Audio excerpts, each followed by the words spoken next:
travel commencing in T-minus 10 seconds and counting. This is Seeker. Listen up. We've got to get in, grab the iguanodon, and get out before that asteroid hits. Let's roll!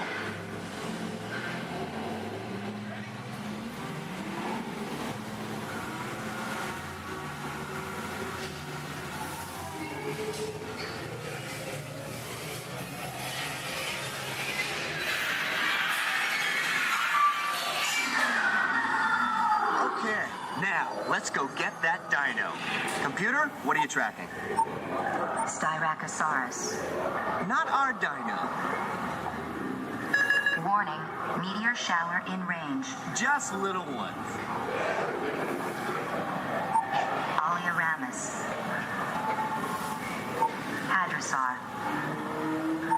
Raptor.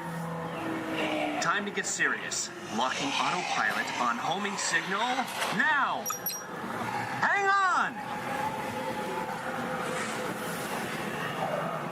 I'm tracking a big dino on the scope. Could be ours. Computer, full stop. Identify. Carnotaurus. Definitely not our dino. Go, go, go!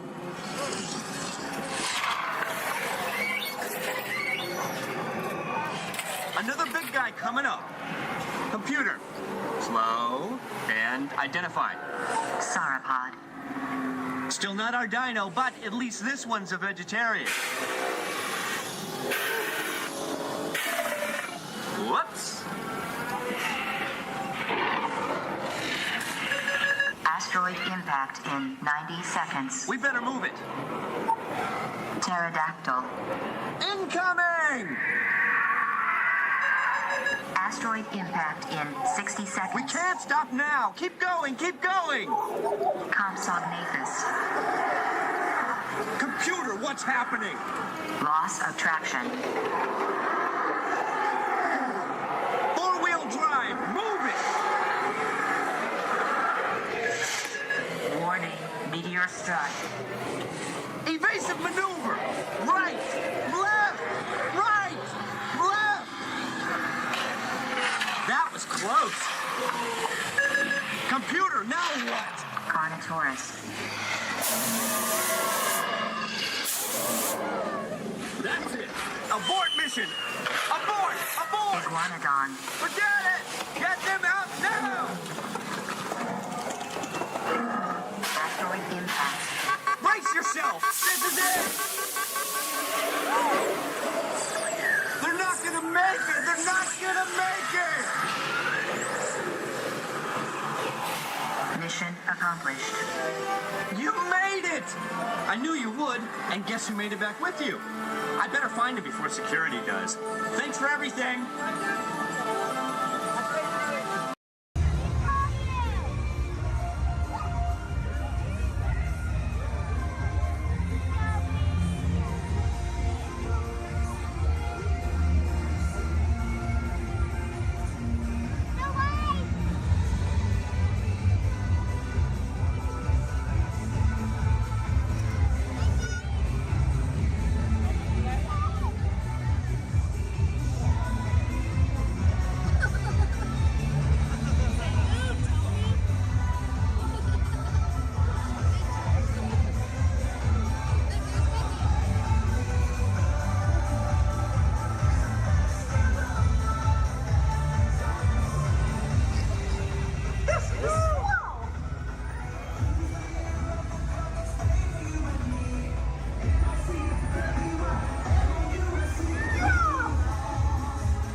of energy. How are you? Fine. No need to answer. You know, you're probably surprised to see me here, aren't you? But then there's probably a lot of places you'd be surprised to see me when you think about it. if you were driving in your car, for instance, okay? Close your eyes, you're in your car, no, close your eyes, in the car, but right now think about it. You're in your car, you're driving, and then all of a sudden from the back seat, I just pop up and go, hey! You just whack me in the head, wouldn't you? That wouldn't be nice. But then it wouldn't be nice for me to do that to you. How'd I get in your car anyway? Did you lock the car? Maybe it was your fault. Maybe I'm just teaching you a lesson. But the point is, to see me here as a spokesperson for the universe of energy. I mean, that's crazy, you know. I mean, I'm an expert on a lot of things. You know that, I know that. But not a lot of things, a few things. But energy, I mean, there was a time I could care less about it. And then suddenly everything changed. One day I was sitting in my apartment. I said I was sitting in my apartment when, there it is. I'd offer you some snacks, but I can't hear me. Hey, you! How about sharing some of those chips? No, you're on a diet. Me, how about you? Anywho, I'm watching TV and my favorite show's about to start. This is Jeopardy! Yes! I told you it was my favorite show. Who is it? And of course, no one locks their doors in New York. Hey, it's your neighbor, Bill Nye the Science Guy. Hey, Bill Nye the Science Guy, it's Ellen, just Ellen, I guess. What can I do you for? I'd like to borrow some aluminum foil, a clothespin, and a candle. Another hot day, huh? Actually, I'm working on a new experiment. Take care of your need. I don't want to miss any of the game. What are you watching? Jeopardy. Yes. A professor of energy at Princeton University, Dr. Judy Peterson. Oh my gosh. What? It's my old college roommate, Judy Peterson. She was such a smarty pants know-it-all. I had the best nickname for her, though. What was that? Stupid Judy. Ellen, that makes no sense. She has a PhD. I know, but it made me feel better. So now I guess she's some hotshot, energetic professor. She's a professor of energy. Whatever. Who cares about stupid Judy and her stupid energy? Ellen, energy's the most important thing in the universe. Oh yeah, sure. Take her side. I'm not taking her side. It's just that without energy, nothing would go. Nothing would happen. I mean, there'd be nothing. Well, then we'd really be in jeopardy now, wouldn't we? Yeah, well, what is, thanks for the supplies, and see you later. What is? Bye-bye. It's the Parliament of Israel. Right again. Go. Right again, Judy. U.S. Constitution. Stupid Judy, stupid energy. Maybe the universe needs energy, but I don't. I'll take a nap for 100. I know. Big piece of corn right there in the teeth. How could you not see it? I'm gonna have to call you back. Now, as most of you know, when someone falls asleep watching TV, that person is going to have a what? Anyone? Sequence. Anyone? A crick in the neck? Bad hair day. A dream sequence. That's right, ma'am, a dream sequence. Right. Mine was more of a nightmare, actually. And actually, we should get some fog in here. Always nice to spice up a dream sequence with fog. No, not in here. Over there. The dream. Scary, huh? This is Jeopardy! Now here are today's contestants. Dr. Judy Peterson, Dr. Albert Einstein, and finally, just Ellen. And now here is the host of Jeopardy, Alex Trebek. Thank you, Johnny Gilbert. Hello, contestants. Welcome to our program, and good luck to you in the game. Here are the categories for the first round of play.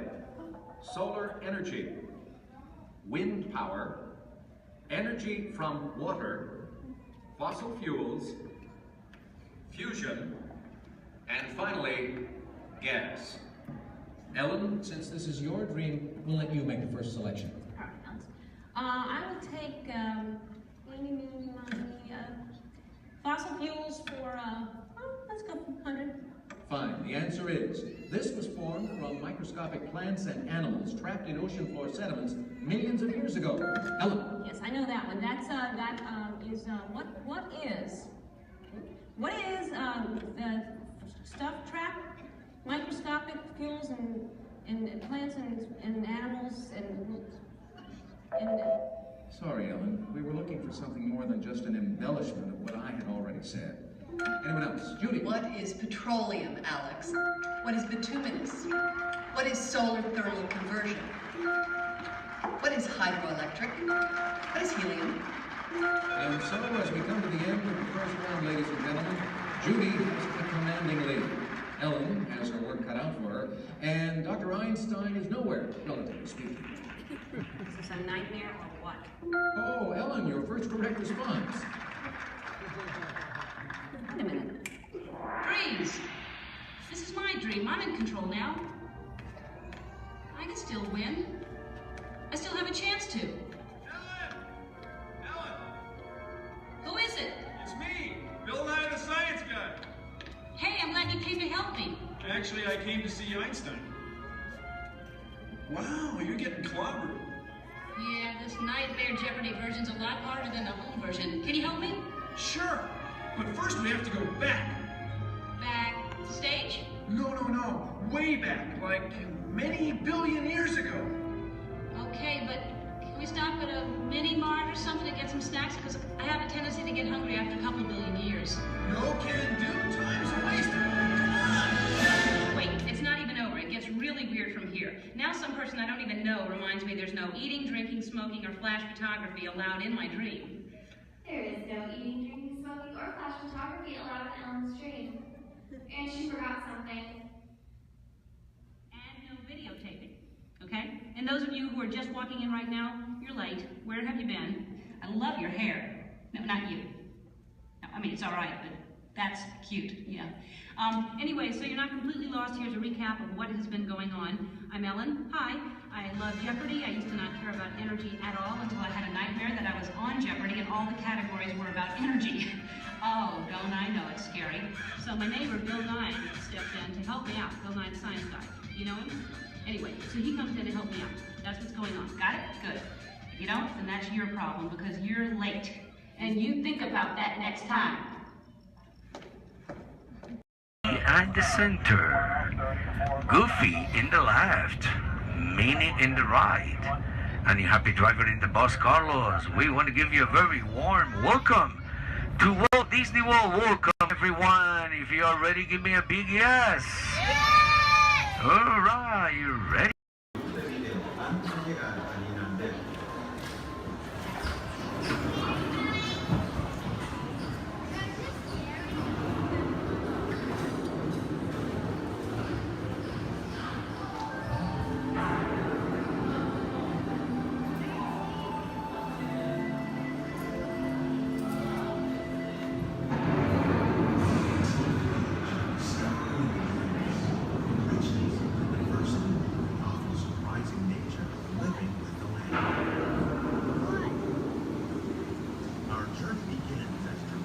Sudden change in slipping by the wind. Ocean storms, climate and destructive to us, and to nature, consequently in the cycle of life.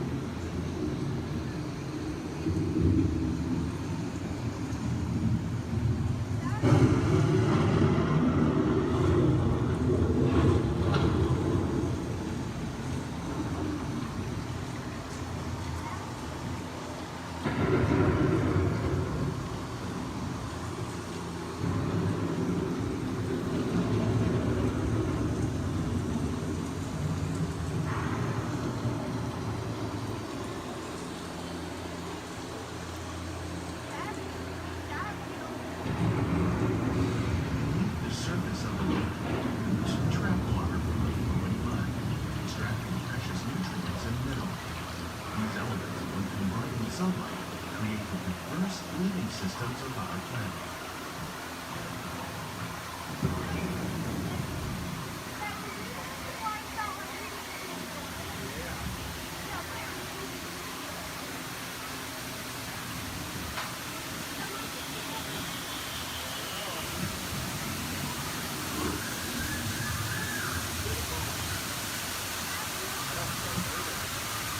One of those living systems is the rainforest, home to the most amazing concentration of life on our planet.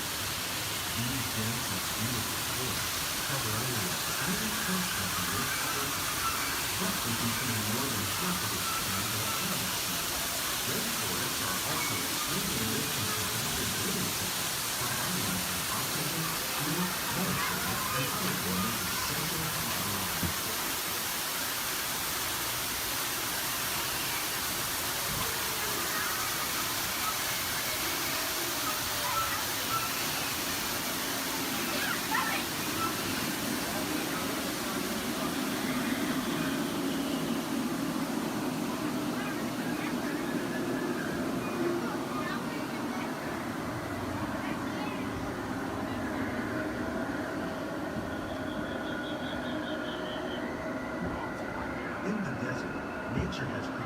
very different, known as beautiful living system.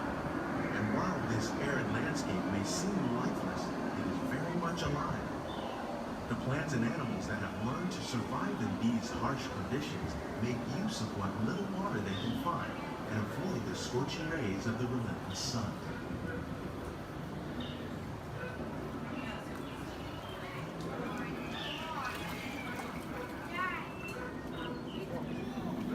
The American prairie once appeared as desolate as the desert, but over time, rainwater and nutrients gradually penetrated the hard surface of this land.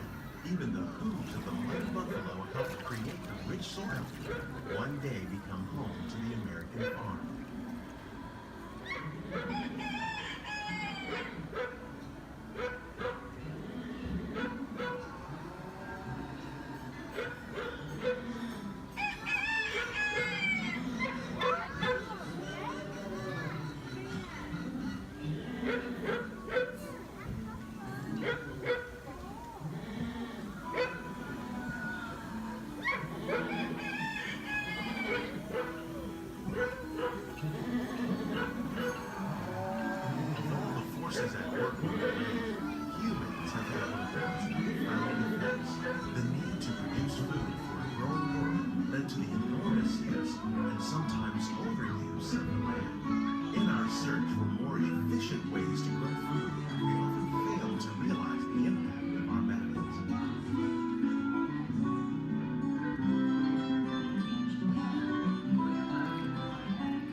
Discovering better ways to grow food that will assure human and environmental well-being. Fertilizers, we can enrich the soil without the use of chemicals. In Saudi Arabia and Mexico, we're learning to produce food on desert seacoasts by developing and planting crops that thrive on saltwater. Here at Epcot, we're learning to reduce the need for pesticides by using natural predators like ladybugs and wasps to control pests. In Japan, we're learning that by adding composted leaves and other plant material to our soil, we can reduce the need for fertilizers. In farmlands across America, we're learning that by plowing under vegetation containing natural fertilizers, we can enrich the soil without the use of chemicals. In Saudi Arabia and Mexico, we're learning to produce food on desert seacoasts by developing and planting crops that thrive on saltwater.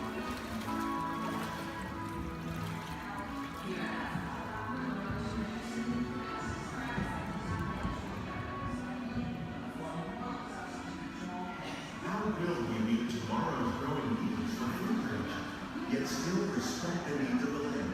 Some of the answers are being discovered just ahead. To help us maintain these carefully controlled ecosystems, and for your safety, please remain seated in your boat at all times.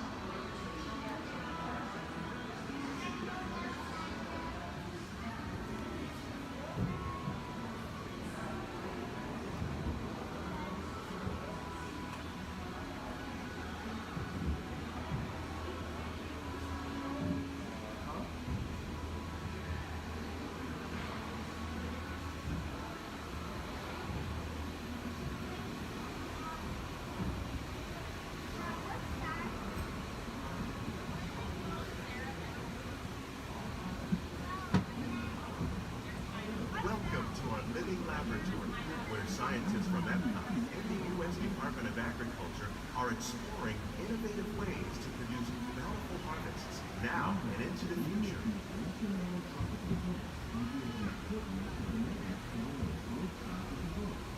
The tropics are home to the greatest diversity of plants on the planet. Many of these, like papaya, bananas, cacao, coffee, and rice, are well known around the world. These are just a few of the edible plants that have been an important source of nutrition for people living in the tropics. Many are rich in vitamins and minerals, while others are well adapted to growing in less than ideal conditions. Some, like the water lily, thrive in wet, swampy areas and waterways. All parts of this plant, even the flower petals, are edible. The starchy root of the plant has long been used to make flour for baking.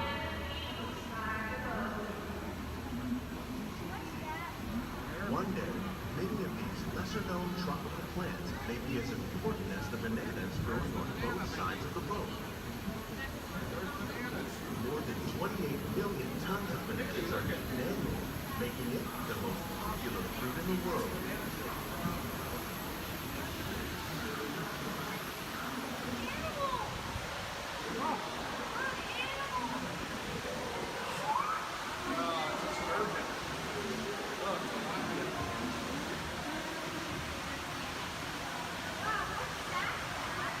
When you mention farming, you probably don't think of fish, but fish farming or aquaculture accounts for nearly half of all the seafood consumed globally. Tilapia, bass, and catfish, like the ones you see here, are three of the more popular crops raised by fish farming. The sustainable system we're using here recycles the water in the tanks. As a result, we're able to save millions of gallons each year. Our small fish farm produces nearly 5,000 pounds of fish each year to serve in restaurants around the nation. Innovations like this can play an important role in our efforts to produce powerful products and still protect natural resources. Shrimp. That's a big shrimp.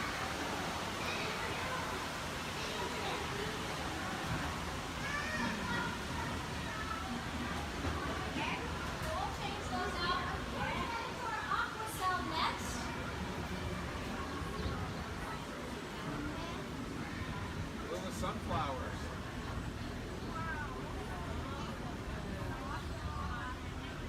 While there are more than 50,000 edible plant species in the hot world, peppers. most of us are only familiar with the handful that make up our everyday diet. The common grains growing here, wheat, maize, sorghum, and millet, plus rice, account for Look at nearly pomegranates. 2/3 of our global food consumption. Learning how to increase yields of these staples is an important goal of research around the world. A blue agave. A monkey puzzle tree. Orange. These plants are definitely on their way up. Innovative growing techniques like these increase yields, while more efficiently using resources like water, fertilizer, and pesticides. Look how big these Another are. innovation at work here is our integrated pest management program.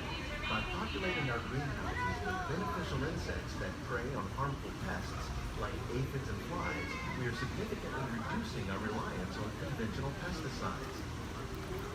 We're growing these crops using our nutrient film system. This technique precisely controls and recycles water and nutrients.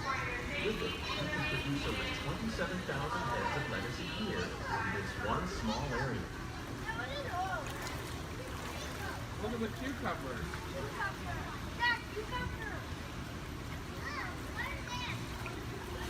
Look at the strawberries. Some of our best ideas have been inspired by nature, like these fruit and vegetable trees. By growing these ground plants vertically, we can increase yields and better control diseases. These crops taste as good as they look. In fact, we serve more than 15 tons of produce from our greenhouses in restaurants here at the land every year. Look at the jalapenos. That's a great idea.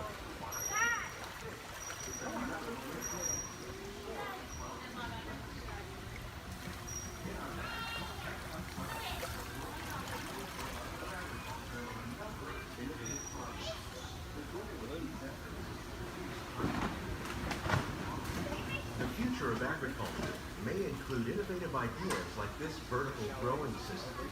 Plants grown in this way use a fraction of the space required by traditional growing methods. That saves water and increases production. The aquaponic system on your left combines hydroponics with aquaculture. The fish provide a natural source of fertilizer for the plants, and the plants help keep the water clean for the fish. It's another great way to produce more while using less. In our labs, Epcot scientists are working with the U.S. Department of Agriculture on a number of innovative projects. The goal of these efforts is to produce higher yielding and better quality plants. Together, we can continue to find more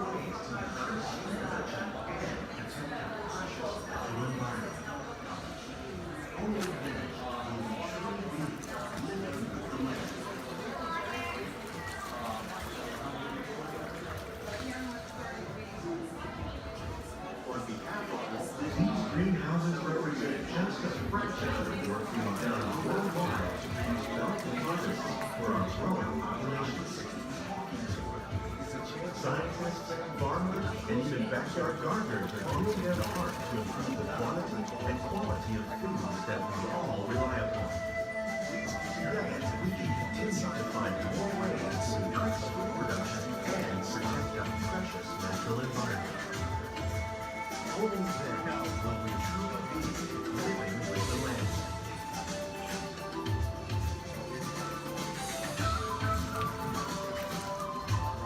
On behalf of Walt Disney World, we hope you've enjoyed this unique journey through our living laboratory. If you'd like a closer look, then check out the behind-the-scenes walking tour. It's a chance for the whole family to get up close and personal with the plants and growing techniques in our laboratory. Please keep your hands and feet inside the boat and remain seated until the boat comes to a complete stop.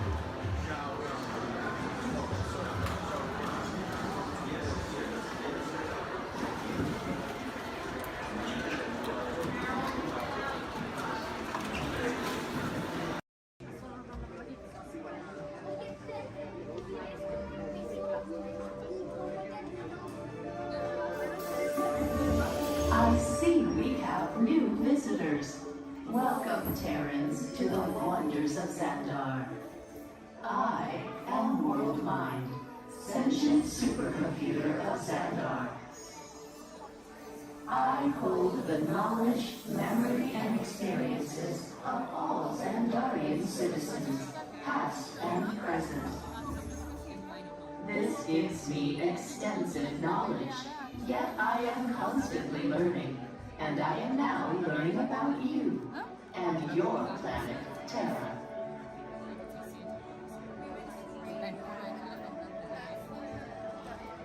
Much of my knowledge of your world came from your great scholar, Peter Quill. However, many of his facts have yet to be confirmed, such as the incredible importance of a legend called Footloose. Through my fellow Xandarians working here at the wonders of Xandar, I am discovering more about you Terrans. Such as your fascination with eating the turkey leg. Why only the leg? What about the rest of this creature? We are eager to learn the answers to these questions and so much more about your world.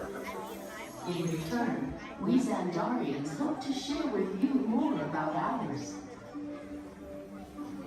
Although Xandar is 2.537 million light-years away from your planet Terra, our worlds are actually quite similar, and began at precisely the same moment. We refer to this as Time Zero, before the existence of anything.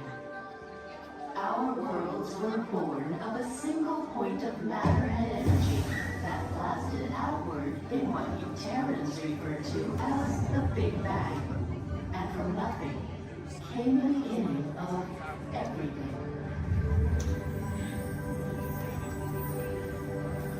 Incredibly hot and extraordinarily powerful, this explosion filled the cosmos with a cloud of rapidly moving particles. Over the next 100 million years, space continued to expand, and the particles cooled and slowed. As they coalesced into huge swirling clouds, gravity pulled them into larger, denser clusters. At the heart of these clusters, the temperature rose, and the particles were compressed so tightly they fused, releasing enormous amounts of heat and light. This is how the very first stars in our shared universe were born.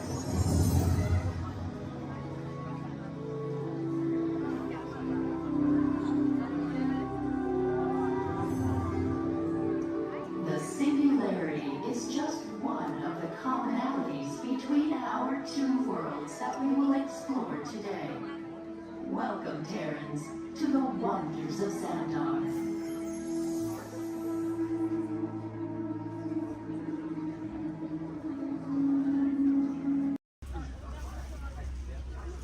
Everybody make sure we're staying seated. Sante Sun Award, and that is me. Thank you. There's another word we like to say out here in Harambe, which is Tuwende, and Tuwende means let's go. Jumbo, everyone. My name is Julia, and I will be your safari guide today. A few quick safety reminders before we head on in. Just make sure to keep your hands, arms, feet, and legs inside the truck, and make sure everyone is staying seated for the entire safari ride. Above you, you'll see that animal spotting guide. That'll help you identify some of the animals that we might be seeing out there today. So go ahead and look it over for a quick second, see if you can find any of your favorites. That's also a great time to get any cameras or phones out and ready, as the roads are going to be pretty bumpy and we won't be able to stop for every animal.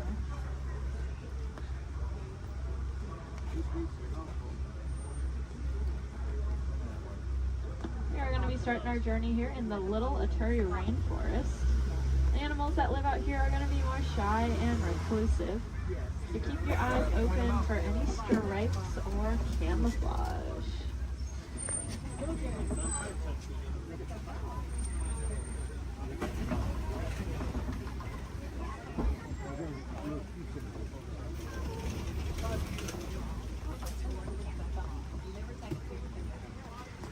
Like off to the right, there's that oak coffee. That reddish brown animal with the zebra party pants. However, they are not related to the zebra. They are the only living relatives of the giraffe. Just like a giraffe, they have a very long tongue. Theirs are so long they can lick their own eyes. And if you look down to the left, you'll see a bird standing on a nest. There's actually a couple eggs, I believe, in there, maybe. That is a saddle-billed stork. They're about 5 feet tall, and their wingspan is about 9 feet long. And if you look up at that canopy above your head, that is also just about 9 feet long. Put that in perspective for you. Now, if you look back at the okapi over there, I said they're related to the giraffe. Just like a giraffe, they have ossicones, which are those stubby horn things on their heads. But that one that we're seeing doesn't have any ossicones. That's because she's a female. Only male okapi will have them, whereas all giraffes will have them. Up on the hill to the right are the greater kudu. And we can tell they are female. That's because they don't have any horns on them. The males will have horns that can spiral backwards up to 6 feet long. If you look off to the left against this cable wall here, you'll see a black rhinoceros. Kind of looks like one of those boulders, just a lot smoother. Now, these black rhinos are unfortunately critically endangered. There are less than 10,000 individuals left in the whole world, and that's including the one we are looking at. They don't have any natural predators, though. That is all due to the poaching of their horns. Their horns are thought to have medicinal value to them, so they'll be rounded up and used in medicines. However, those horns are made entirely out of keratin, which is the exact same thing that our hair and our fingernails are made out of.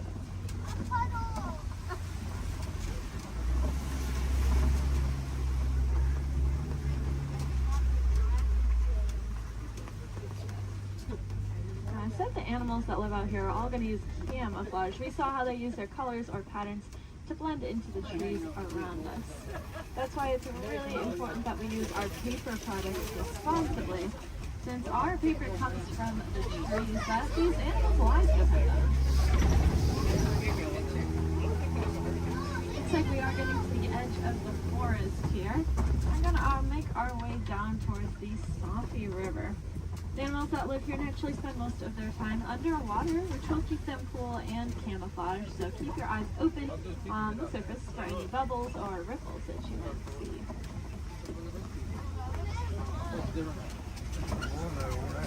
Like off to the right, there are some pink-backed pelicans. You get that name for that slight pink coloring on their back. That'll be there all year round. It'll get brighter during mating season, though. I like to say it's because they're putting on their blush.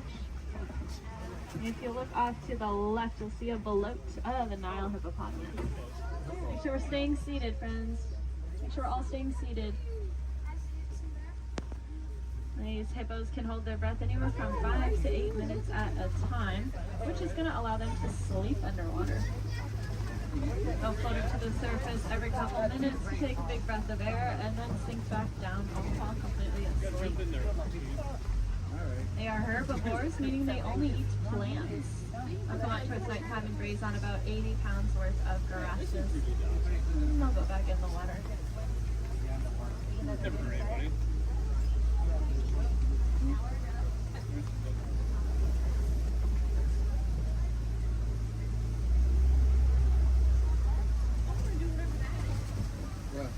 Keep your eyes to the left, especially as we cross over this bridge up ahead here, and you'll see the Nile crocodile.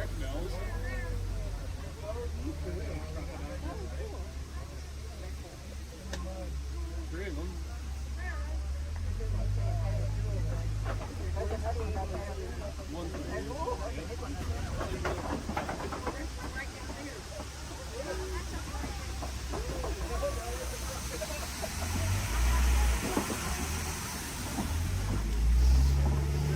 Those crocodiles are pretty impressive. They can weigh anywhere from 500 to 1,000 pounds, be as long as a giraffe is tall, and they have the strongest jaw and bite force of any animal. Being said, they are really amazing parents. They're going to take their eggs, put them in their mouth, and roll them around very, very gently. That'll help break up the shell, making it a lot easier for those babies to hatch. It sounds like there is an animal in the road up ahead, so I think we're going to hang tight here for just a second. This is their home, and they can go wherever they want, and sometimes they choose the middle of the road.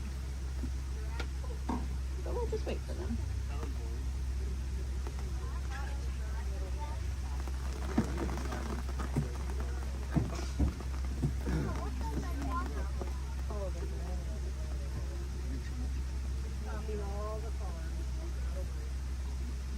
Does anyone know how to tell the difference between an alligator and a crocodile? Yeah, a lot of people say the shape of their snout, which is true. That personally confuses me though, because it's the opposite of what you think it would be. So what I do is I look at their teeth. When their mouths are closed, if you see teeth sticking up and out, then it's a crocodile. And if you don't see any teeth when their mouth is closed, it's an alligator.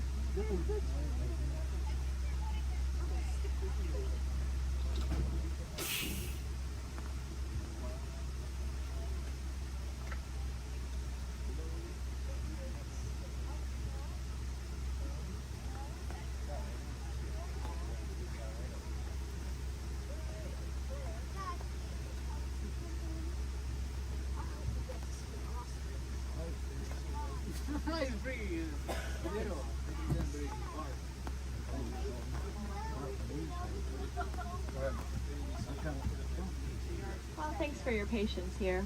Hopefully the animal will move soon.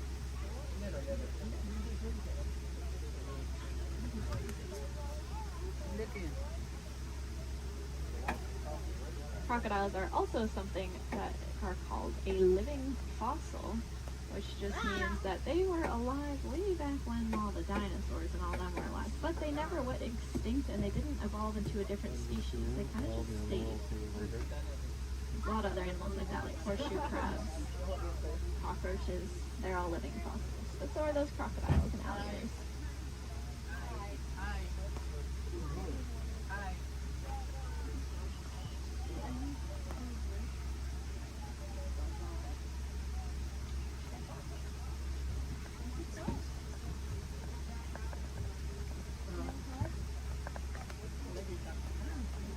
Sounds like there are some giraffes that just keep walking in the road. This is just what we call a giraffic jam. Now you can say you went to Disney World and got stuck behind a giraffe.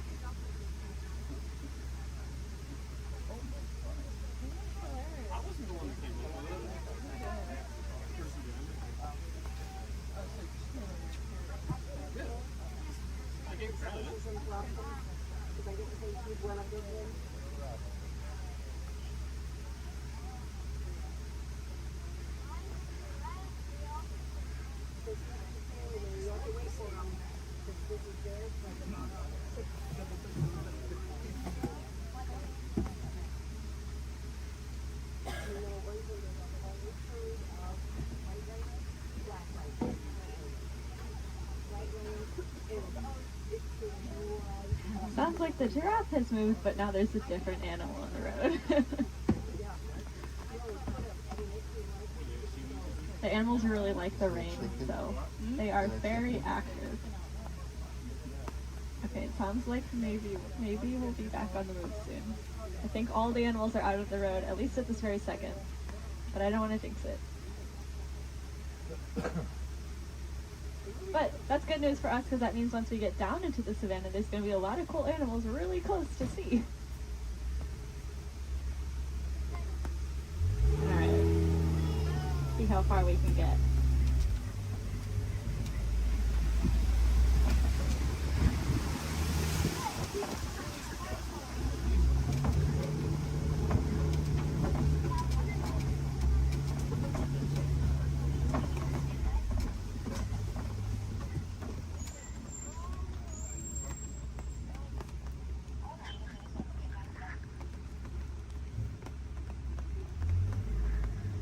Now, this might sound really ironic considering that it is raining, but we are leaving the river and heading towards a much drier area where it really does not rain as much.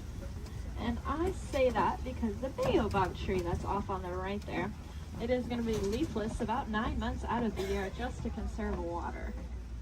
Some people call it the upside down tree because, well, it looks like the roots are on the top. It's also known as the tree of life. That's because it stores a lot of water in its trunk there. So other animals will use it as a water source. We can even use the bark as medicine. One of my favorite things about the baobab tree is that it does have flowers, but they only bloom at night because they're pollinated by bats. Alright, looks like we are finally able to head here into the savannah.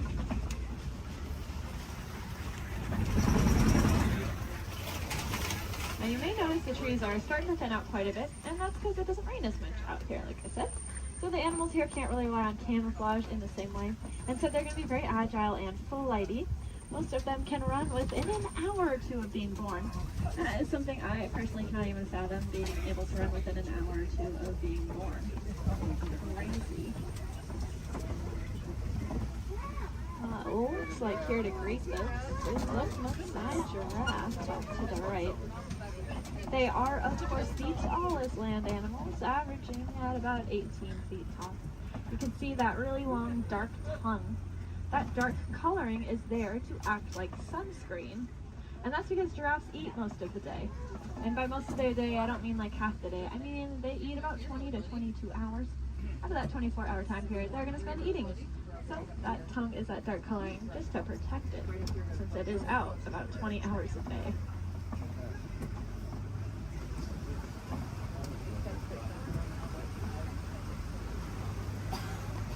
Off to the left here in this den, you'll see some African painted dogs. They are the most successful hunters out here with an 80 to 90% success rate. That is so successful that their young, sick, and elderly will eat first, and the healthiest adult will wait and eat last. What makes them so successful is that they are so cooperative. As a pack, they're not going to move on until everyone's got the chance to eat. Those painted dogs are there on the left. On the right, you'll see another giraffe, as well as some Ankole cattle. I think these two were the culprits that were in the road earlier.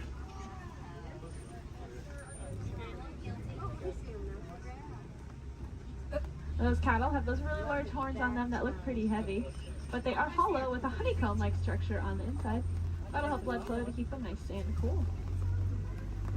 If you look to the left, you'll see the sable antelope, those 3 brown antelope back there.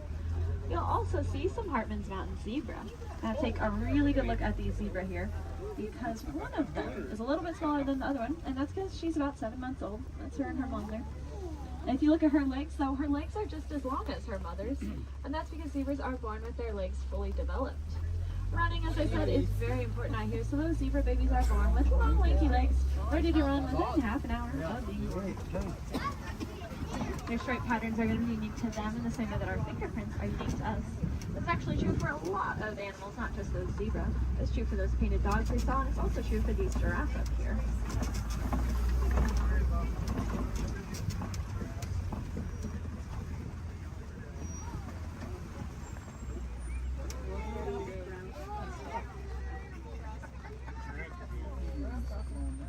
See, I told you they just go wherever they want. Oh, look, the zebras are in the road now. Over here they're in the road too.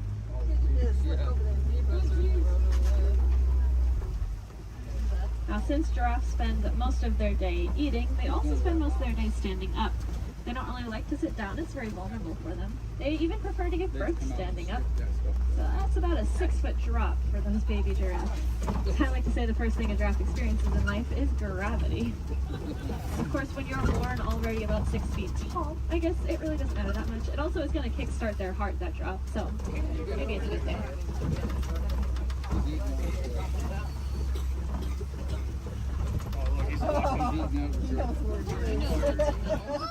Gotta steal some more goodies. If you look to the left here, you'll see these really large tan antelope. These are the eland. Elands are the heaviest just antelope species. They're about 6 feet just at their shoulders, and they can jump straight up from that standstill position up to 10 feet in the air. My favorite thing about those eland, though, is that they make flower crowns to attract each other, and I think it's adorable.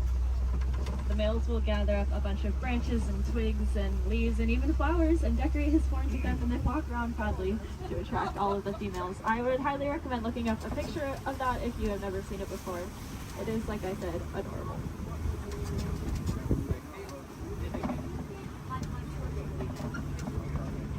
Now off to the right there's going to be a path. We're not going down that path, but if you look down it you'll see some little tiny antelope called the springbok. They get that name because they can jump about 6 feet up and 13 feet across. When they do that, it kind of looks like ping pong balls hopping across the savannah. Makes it really confusing for those predators out there. Now, all the animals that live out here have a very important job to do. They're going to be the landscapers. So those antelope will be the lawnmowers, giraffes will prune back the trees, and then larger animals will be the bulldozers. They'll knock over trees. And if you look around us, looks like there have been a whole bunch of trees knocked over. There's really only one animal I can think of, though, that is large enough to act as a bulldozer and knock over an entire tree. Let's see if we can find them. There's also a really large watering hole. There they are. Like off to the right is an African elephant. We are going to get a really good look in a second, though, so I don't mind looking over to the left because there are some mandrills walking around. Mandrills are the largest old-world monkeys, and they have that distinctive blue coloring on them. Might remind you a little bit of Rafiki. Let's see, I promised a good view of this elephant here. And I know the road up ahead has been closed, so I think we're going to get a really, really good view. Yeah.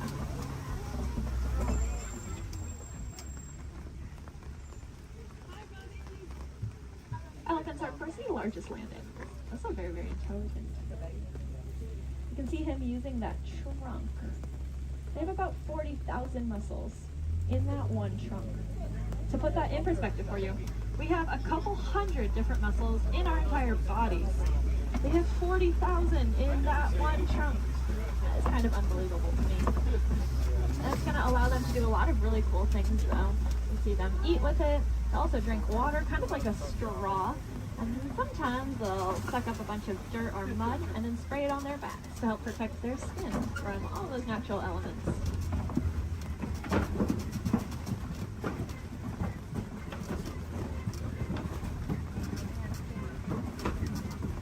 Lucky for us, I think we are headed deeper into elephant country here. And I say that because elephants love to eat red clay.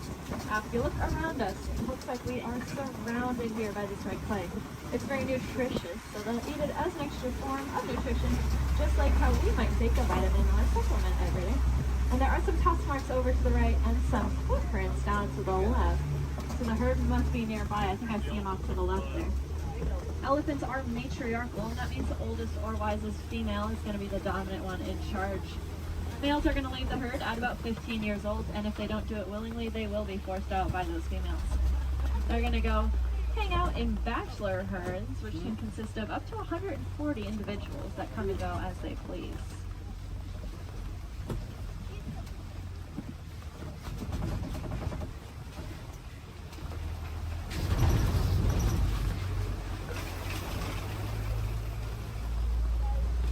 Keep your eyes to the left and get some pretty good sights here.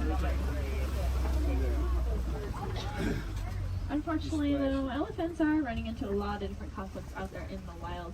They are losing their homes for various reasons and getting forced closer and closer to people, specifically farmers and their crops. Not knowing any better being elephants, they see those crops as yummy treats and they eat them, or they stomp all over them, which of course upsets the farmers. putting the elephants in danger. Luckily, we did some research recently and learned that elephants are afraid of bees. They have very sensitive skin and do not like to be stung. So now out in Kenya, farmers are building fences out of beehives. That scares off the elephants, which keeps them safe, and in turn keeps the crop safe and the farmer's livelihood. And the farmer gains a new crop, which is, of course, the honey from the bees. And if you like honey, you can look up the Elephant Safe Honey Project and learn a little bit more about how you can support that. If you look to the left here, you'll see the greater flamingos. They are the largest flamingo species, but the lightest in coloring. They're going to get that pink coloring from the brine shrimp that they eat. There's a protein in there called beta-carotene, and that's what'll turn them pink. It's the same thing that's in carrots. They're going to get their food by doing something called filter feeding. So if you can picture a pasta strainer, the noodles get stuck inside and the water comes out. That's how their beaks work.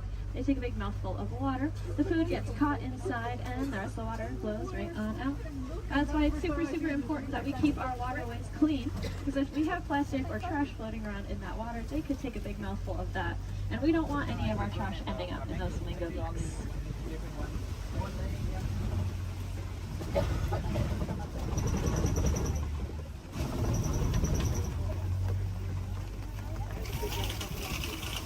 Looks like this side of Savannah's getting a little bit more tree coverage here, which leads me to believe there might be some cats nearby.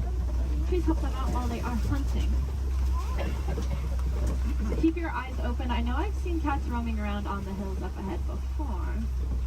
Look down that path though on the right. You see a white rhinoceros.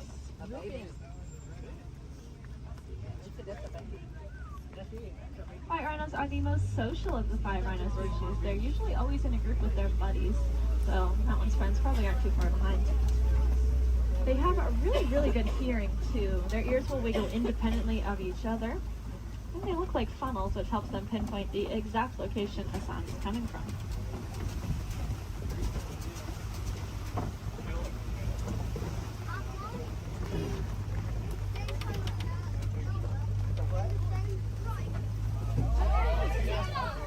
Like off to the left behind that orange rock.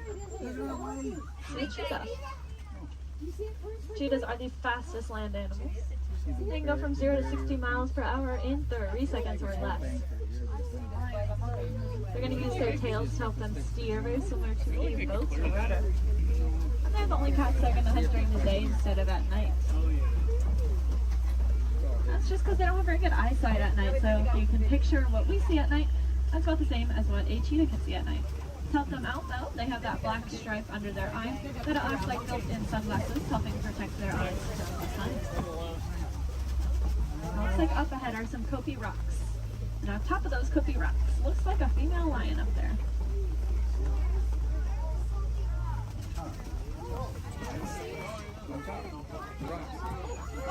The second tallest rock on the top of it. She's laying up there. Females are going to be the ones that go out and hunt. The males are going to stay behind to protect their territory and any cubs they may have. Males have a mane on them, which is about 20 pounds of hair, just protecting his neck in case of any of those conflicts. Male lions also have the loudest roar of any animal. You can be heard up to 6 miles away.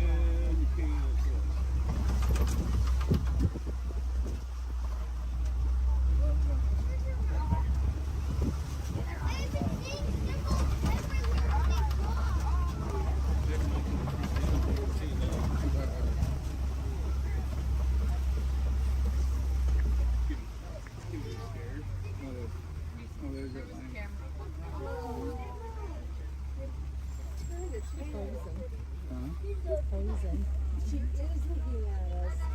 That is so cool.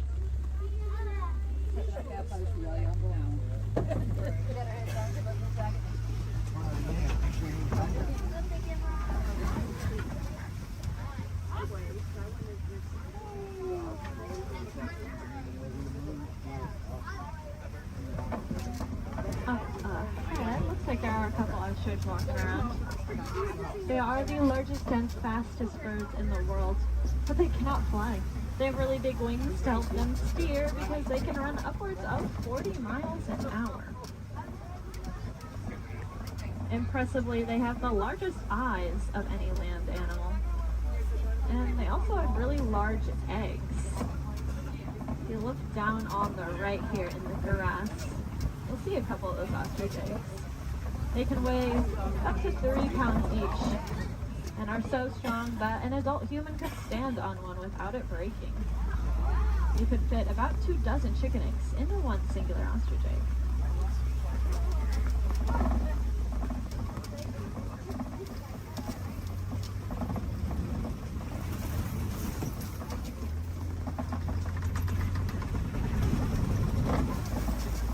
Up ahead is the warden's post. The warden takes care of all the animals out there on the reserve. There's some special ones up here with them. I bet they're all hiding under this porch from the rain though. These are the Nigerian dwarf goats. They look like cute little babies, but this is them full-grown adults. They really do not like that rain. They have a very sweet and nutritious milk that is high value in Africa, so in return for it, we'll give them a nice place to live and some animals. It just goes to show that we can peacefully coexist with a lot of amazing animals.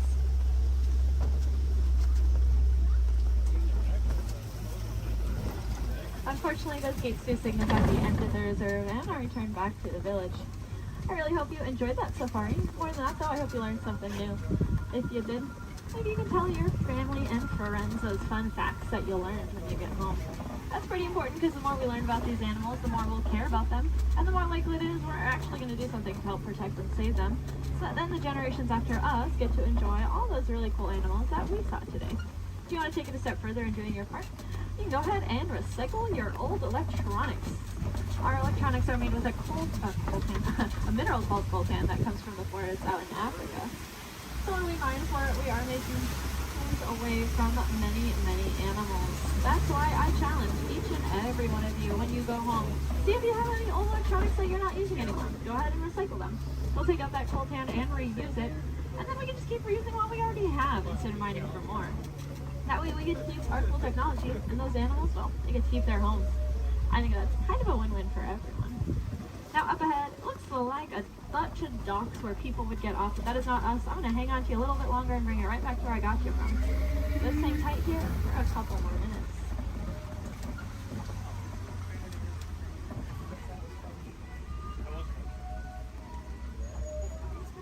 He's people watching.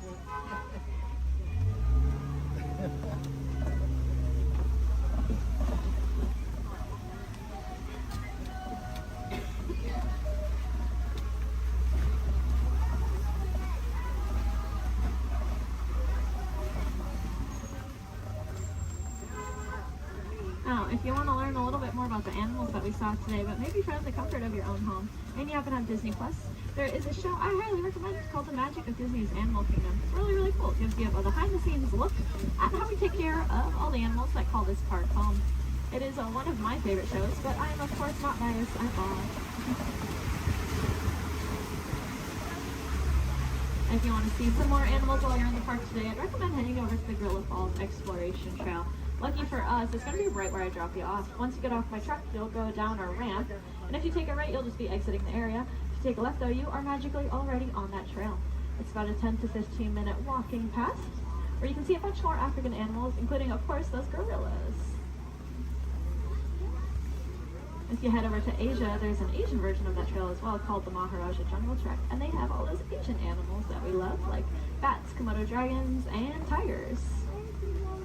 There's also an aviary in both of those trails. If I had any wilderness explorers on board, you are riding the Simba 1. That is the code you'll need to get your safari badge, the Simba 1.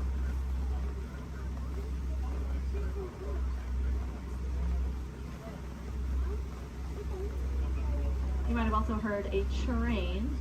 That would be Rafiki's Planet Watch. That train is about 5 minutes long, and it takes you up to another little area. There's a petting zoo up there, so you can cuddle some of your favorite animals. There's also a drawing area where you can learn how to draw a Disney animal from a Disney animator. And there's a whole bunch of reptiles and amphibians up there as well to check out. The last train is going to leave at 4:30 though, so if that sounds like something you're interested in, I recommend making sure you are on that train before 4:30.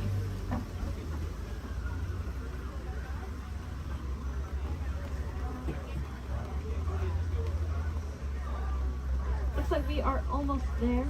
Thank you for your patience. I know that was a little bit longer than expected.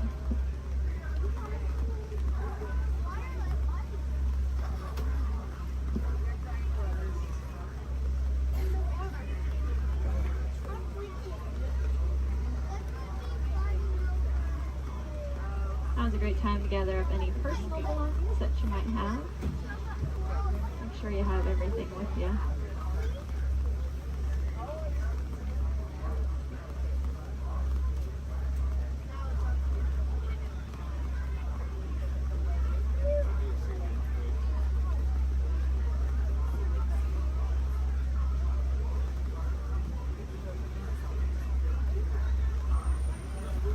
Here in Harambe, we do not like to say goodbye because it is far too sad and final.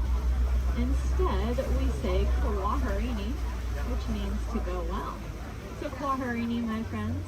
Again, my name was Julia from Fort Collins, Colorado. I really hope that y'all had just as much fun out there as I did.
To those who just joined us, welcome aboard the Disneyland Railroad.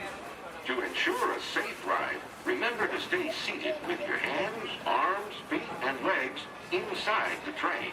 And please, watch your kids. Para su seguridad, permanezca sentado y mantenga las manos, brazos, pies y piernas dentro del tren. Y cuide a los pequeños. Gracias. We're now entering Splash Mountain, where every day is a zippity-doo-dah day. If you look real hard, you might just find your laughing place.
Many of your favorite Disney animated characters and stories.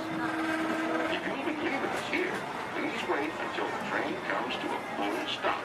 Remember your personal belongings, then step carefully from the train. You all have fun and say hi to Mickey for me. For those of you continuing on with us, we'll be resuming our trip in just a moment. This is Toontown Depot.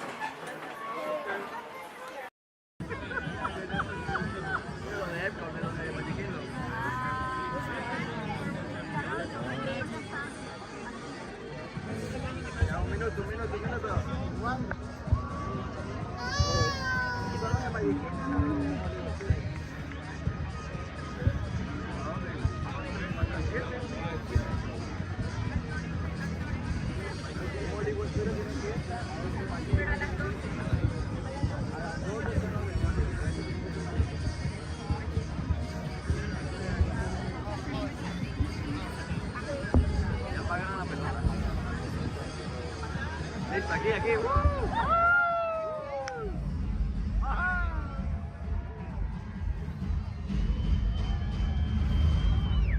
Welcome everyone to our New Year's Eve sparkling celebration. As we await the birthday back here in the United States, Canada, and Mexico, we should note that many of our World Showcase friends are already greeted the New Year. 2025 reached the country of Japan, and 1 hour later, China celebrated the New Year.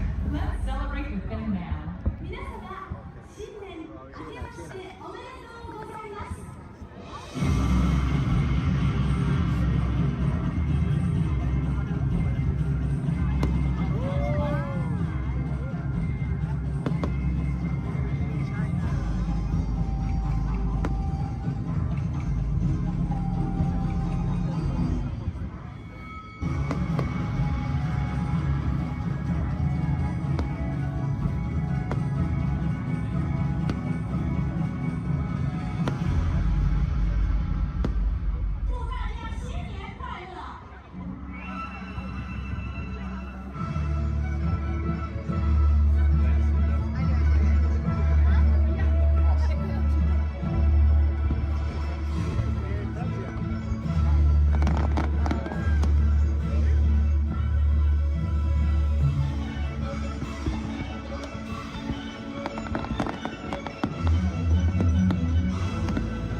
Vision 3D.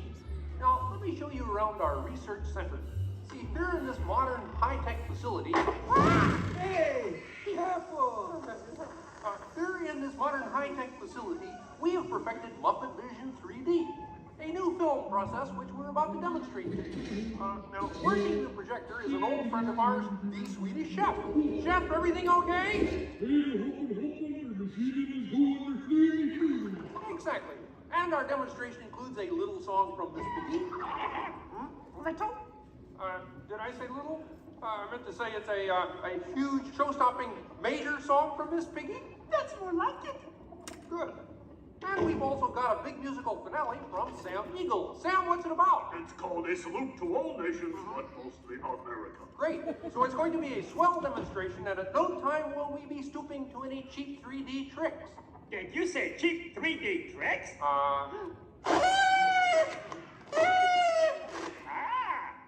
And here's something I wanted to spring on you. Walmart, it's that dumb bear again. Yeah. Hey, Bear, you're not even funny in 3D. Oh, not you guys. How did you get here? We entered a contest. Yeah, we lost. Oh, yeah? Well, my new 3D act's gonna shower you all with humor. Waka waka. He's trying to drown us. What kind of act is that? An act of mercy. Listen, better luck next time, Fozzie. Okay? And now, if you'll come this way, I can show you our Seekers Laboratory. You see, we invited distinguished scientists from all over the world to come and work here. Unfortunately, none of them showed up. So instead, I'd like to introduce you to the guys who invented Muppet Vision, and they can show you some of their... right now, I'd like to turn you over to Dr. Bunsen Honeydew and his assistant, Beaker. Well, thank you, Mr. Kermit. Today, let's look at the advancements we've been working on for Muppet Vision. Beaker, would you turn on the machine?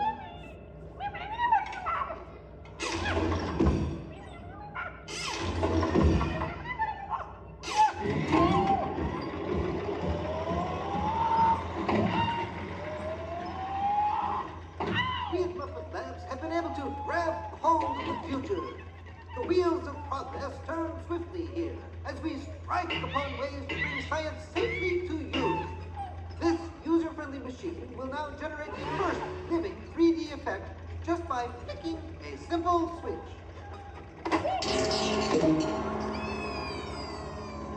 I'm Waldo, the spirit of 3D. Thank you. There. Ooh, cute outfit. What's this? Don't you just hate it when your nose runs? You know, all these other people think I'm talking to them, but I'm really just talking to you. Well, I think that would be just about enough of Waldo, Beaker. You may deactivate. What? What are you... Watch it. Oh, dear, he won't deactivate. Ladies and gentlemen, there's nothing to worry about, but please keep your heads down. I'm bouncing on people's heads. Beaker, activate the inflatomatic. The what? You... Oh. Beaker, hurry. Great. Now I can start my own football team. Beaker, we'll have to try the vacuum Muppet. Yes.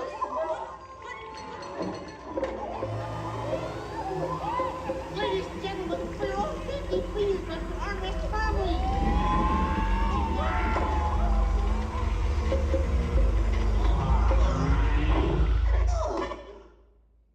Hey, I'm free! Taxi! All right, now I'm getting out of this place.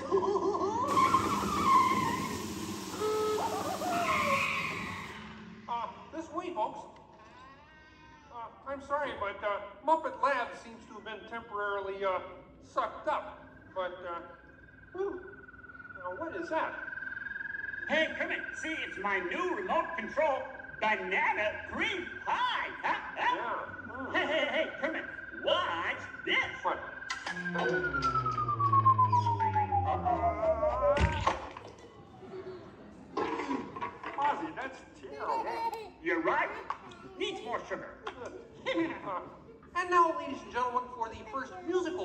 of our demonstration, we have Miss Piggy in a wonderful 3D number. That's you, penguins.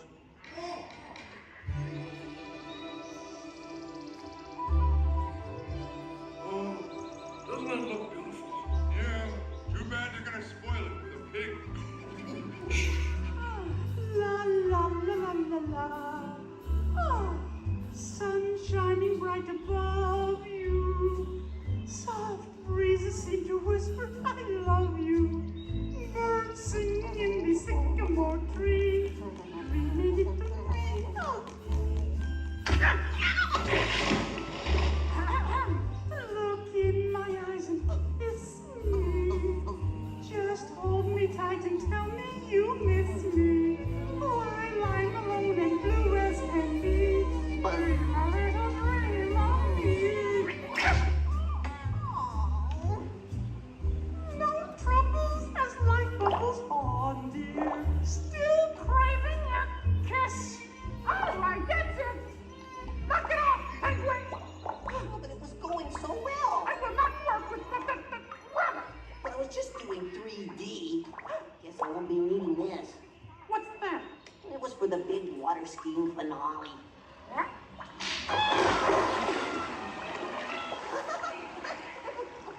Peabody, what are you doing? What do you mean? You are ruining this film. Well, I was Get just her. trying to Get help. out. I didn't mean anything. Go away. Go away.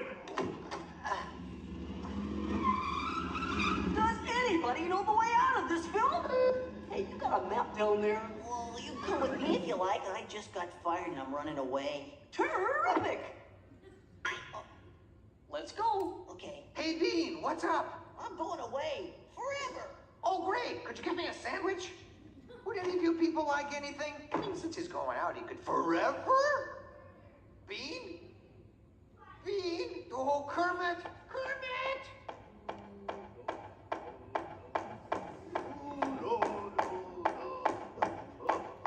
Hey, sweeter, that's a great effect. Hey, Fuzzy, Kermit! What is it? Bean Bunny ran away! Oh, no. Yes, Good riddance. Hey, we gotta find him. I know! All right, everybody spread out and look for Bean. Right. I'll go this way. Ladies and gentlemen, we'll continue the show in just a moment, but in the meantime, if you see a rabbit, holler. Bean. Bean? Oh, Bean! Bunny! Bunny! Bean! Where are you? Bean? Bean? Bean?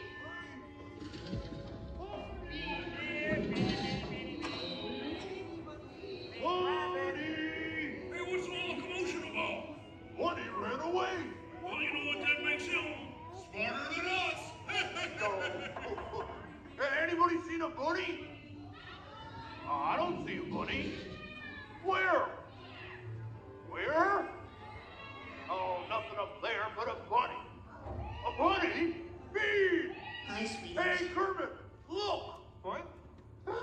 Bean, what are you doing out there? I'm running away. Nobody would let me help in the movie.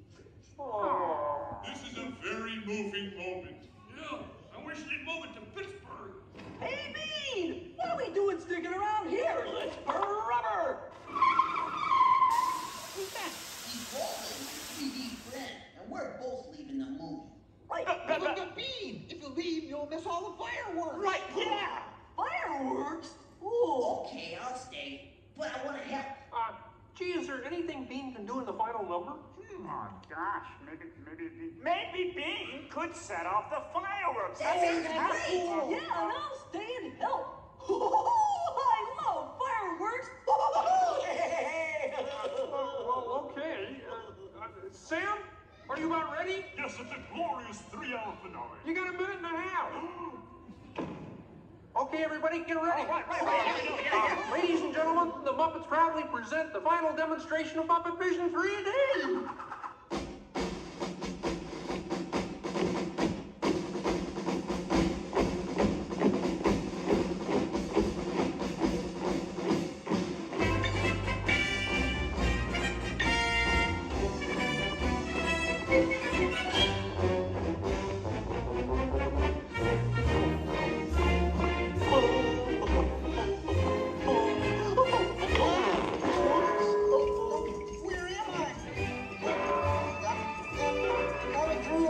What are you doing?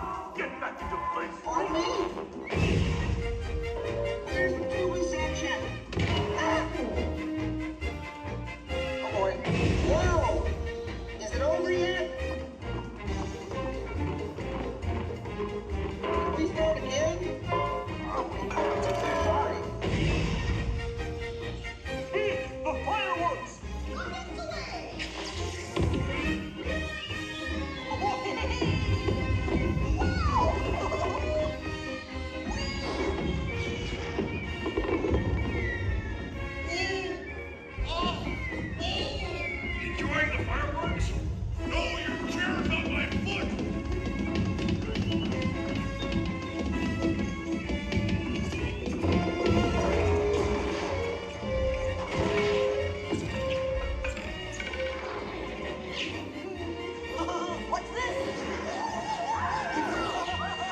Hey, watch it, will ya? You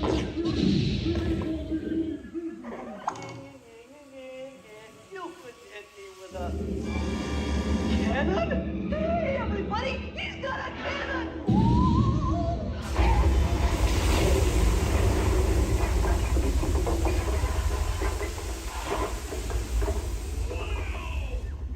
Everyone okay in here? We surrender! We surrender! What an explosion! Ladies and gentlemen, I'd like to apologize for our slight technical difficulties, but I do wish to assure you that no one was hurt and this theater suffered only minor damage. So thank you very much for coming to see this demonstration of Muppet Vision technology, and enjoy the rest of your stay, and come see us again sometime.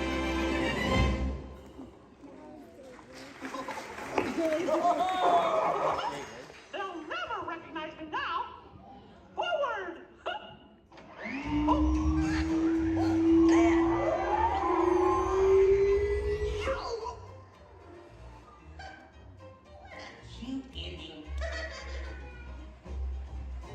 Well, what do you think? We have time to go to the bathroom before the next show? We can't, you old fool. We're bolted to the seats. On behalf of Kermit the Game, thank you for joining us. Now please gather your personal belongings and waka waka. Uncle says the doors to your right.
Hello. I'm Dr. Marsh, director of the Dino Institute, and I hope you enjoyed those quaint exhibits in the old wing. That's how dinosaurs have been presented to the public since the study of fossils began over 150 years ago. Today, that bare bones approach is about to become extinct. In a perfect blending of science and technology, the Dino Institute has created the Time Rover, an amazing vehicle that will literally transport you to the age of the dinosaurs. How? That's proprietary. But the result is a breathtaking journey through a prehistoric world where you will witness the most spectacular creatures to ever walk the earth. In a moment, you'll be going live to our control center for a comprehensive safety briefing, and then it's on to the tour that will convince you forever that the future is truly in the past.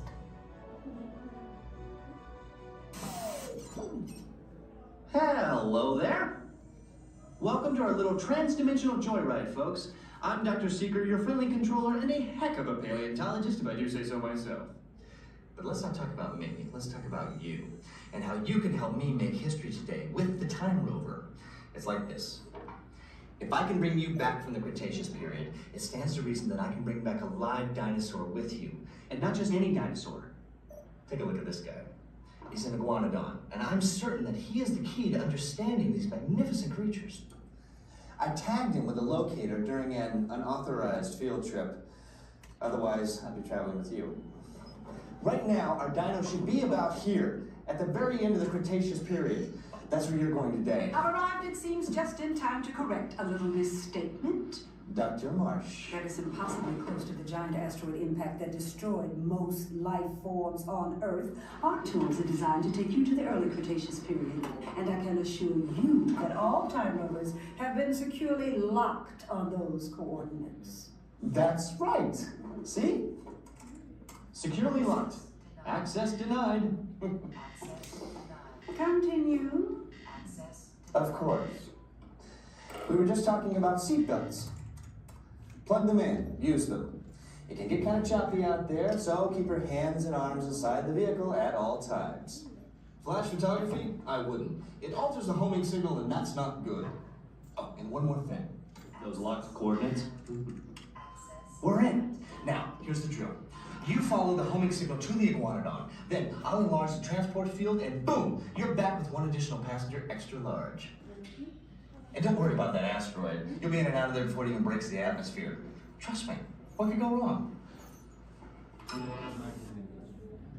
Hey, it's me again. Remember, only you guys are going on this special mission, so don't tell anyone, okay?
how it's going to work. Behind me is our window to the Pacific. It allows us to see all of the undersea life that swim by. Up there in the corner is our hydrophone. That allows us to communicate with all the undersea life. So it's going to be very conversational, meaning Crush will talk to you. You'll be able to talk to Crush. He's got questions for you, and hopefully you all have some questions for him. You can ask him anything you want. You can ask him what he likes to eat, what he does in his free time, what's the meaning of life, anything like that. He'll be happy to try to answer. If you do need to leave at any time during the show, it's okay. Just use the doors on the opposite side of where you enter, back there. Again, if you need to exit during the show, use those doors back there. Back there is my pal Rachel. Everyone say, hey, Rachel! Hey, Rachel! She'll be back there to assist you if you should need any assistance during the show. I'm going to turn down the lights and the music now so we can see and hear just a little better. We do have some last-minute rules and regulations to go over, but my friends the Moonfish have volunteered to show you the rules visually. So, hey, Moonfish, come on out. All right, first rule inside, please no eating during the show. And no drinking, no smoking. And the last one, take all the pictures and video you like, just please no flash photography or video lighting. Round of applause for the Moonfish! All right, Crush is up there serving. He said when you're ready, just call him down. So, on the count of 3, yell, hey Crush, ready? 1, 2, 3!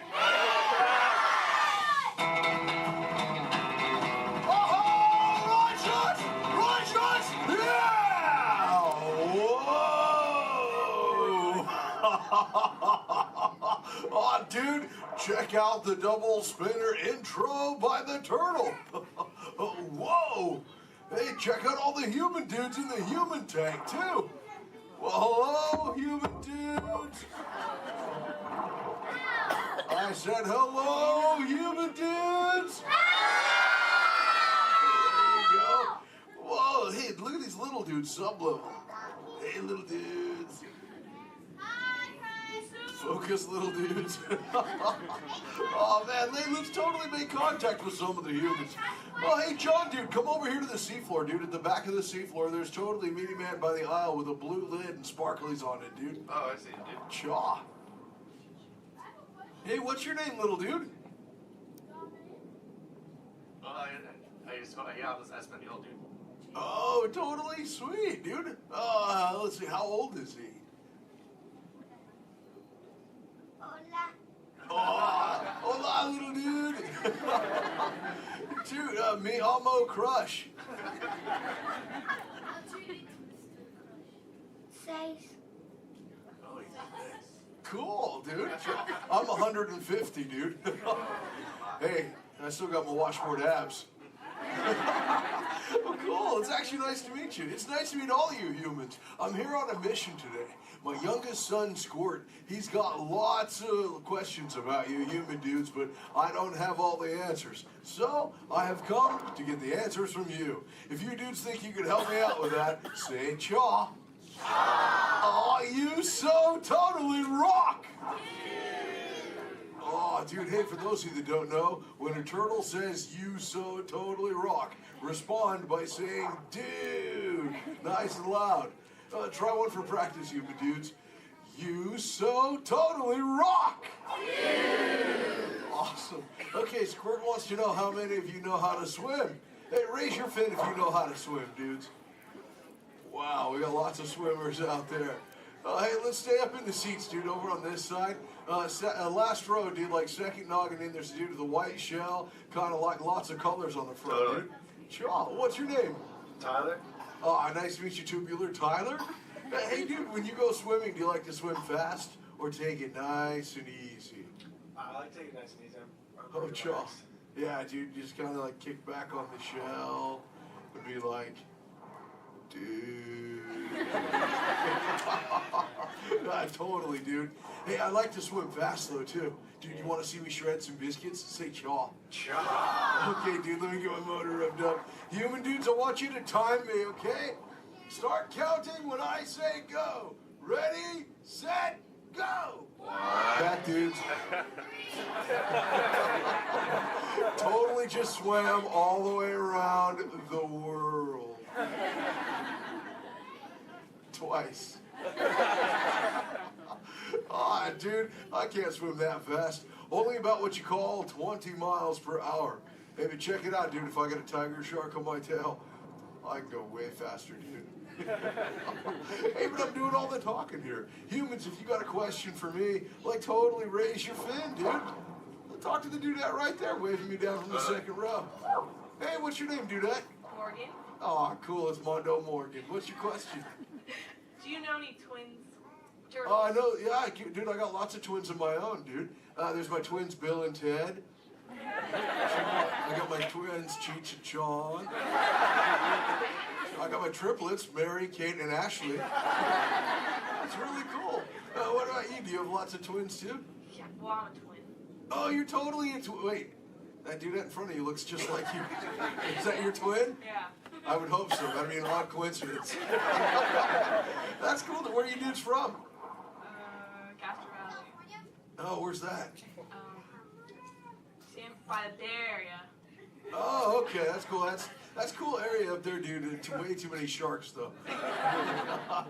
It's totally sweet. Well, thanks for your question. Who else has a question, dude? Let's see. Let's go. Hey, back to the seafloor. Let's go right over here, John, dude. There's totally a mini man up front. He's got a blue shell. He's kind of near the outside, dude. Blue short sleevey shell. Hey, little dude, what's your name? Dominic. Nice to meet you, Deep Sea Dominic. What's your question, dude? Have you ever been married or divorced?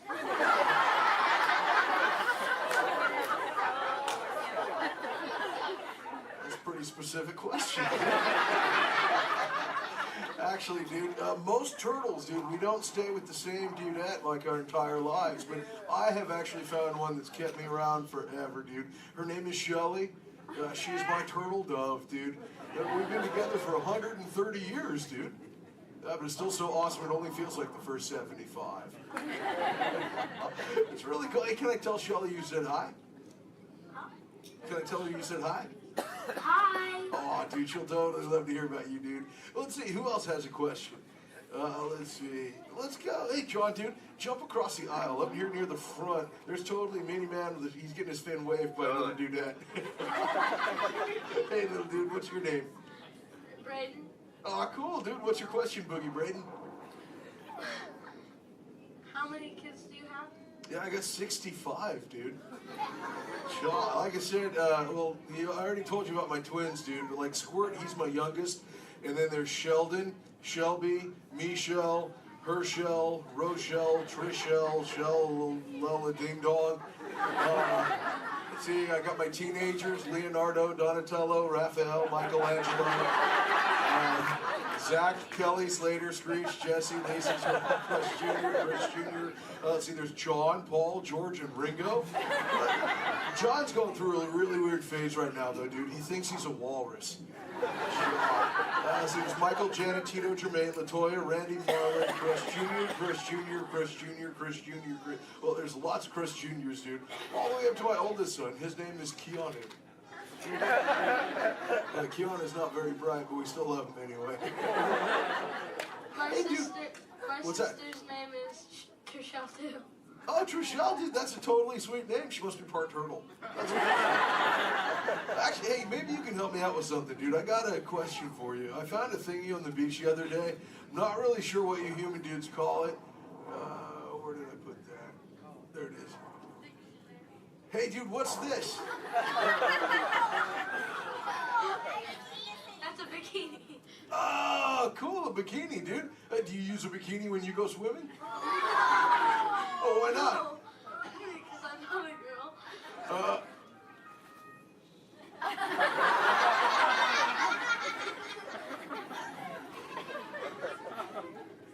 This is for chicks, dude? Does it make me look fat? Anyway, dude.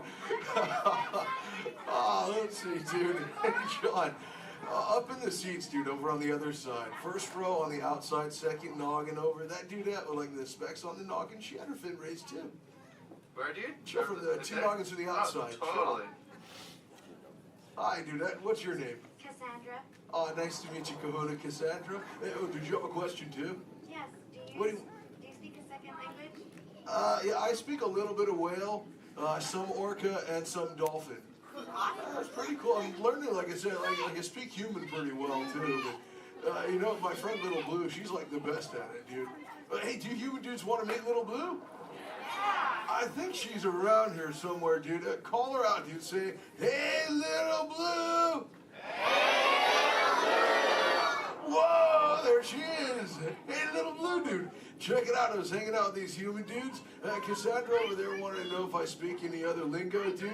I told her I was speaking just a little bit of whale, dude. I can speak whale. I totally Okay, know. everyone, repeat after me. Hello.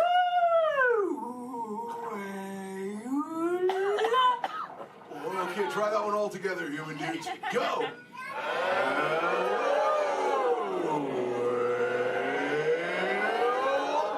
Wow, you human dudes speak whale really good, dude. That was just like excellent. Oh, too bad there's no whales around here, though, dude. You know, sometimes you speak whale and there are like 80 whales swimming around you. Yeah, totally. Not today. No whales around here, dude. No whales. No whales in the ocean today. Try to speak sea. Where? Whoa! Oh, dude, look out! The humans call the whale, dude! Grab stuff! Swim away!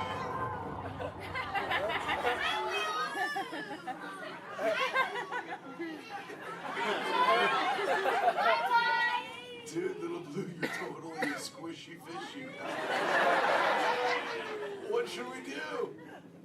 Tell the whale to go away. Okay, humans, tell the whale to go away.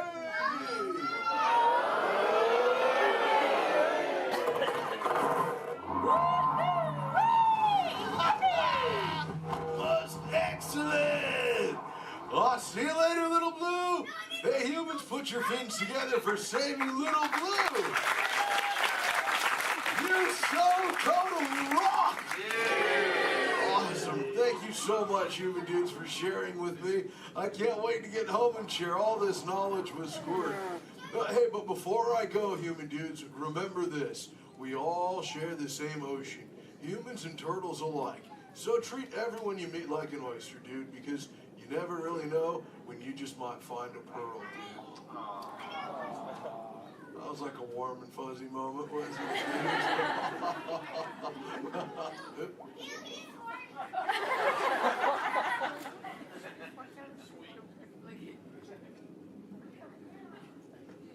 That wasn't me, dude. That was my twin. See you later, human dudes. Rock on! Later, Missy Ellen the Coachman. Awesome. All right, you can find your exit buddy and discover into the doors in the back. Thanks for swimming by.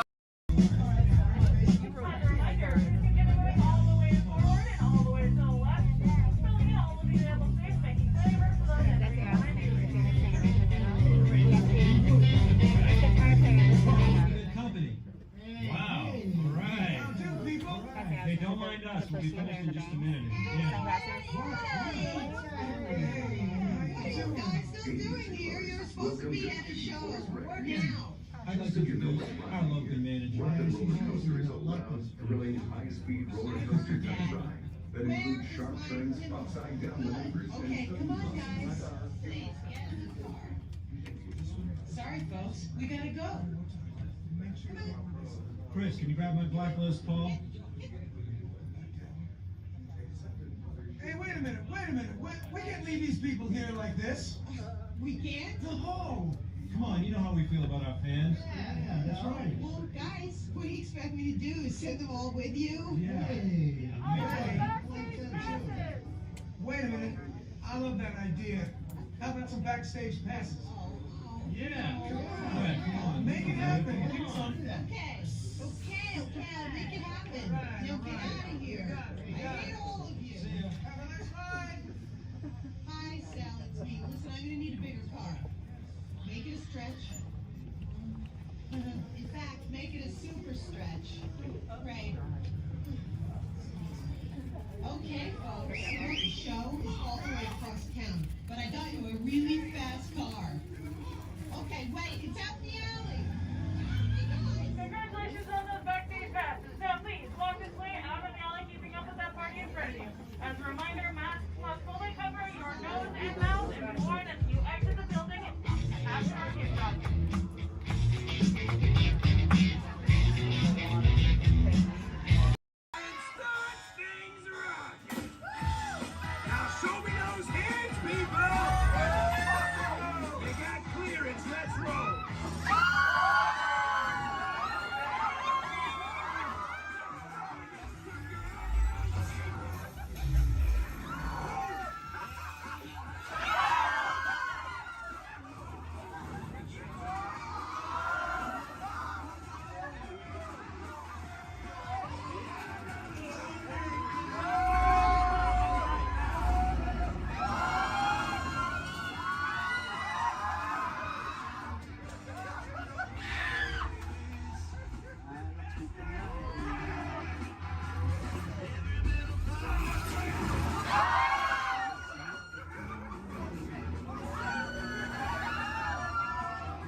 I am Nova Prime Irani Rayan, commander of the Nova Corps.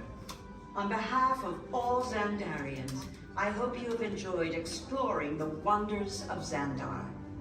As you have seen, your world and ours were born of the same moment, one which you refer to as the Big Bang.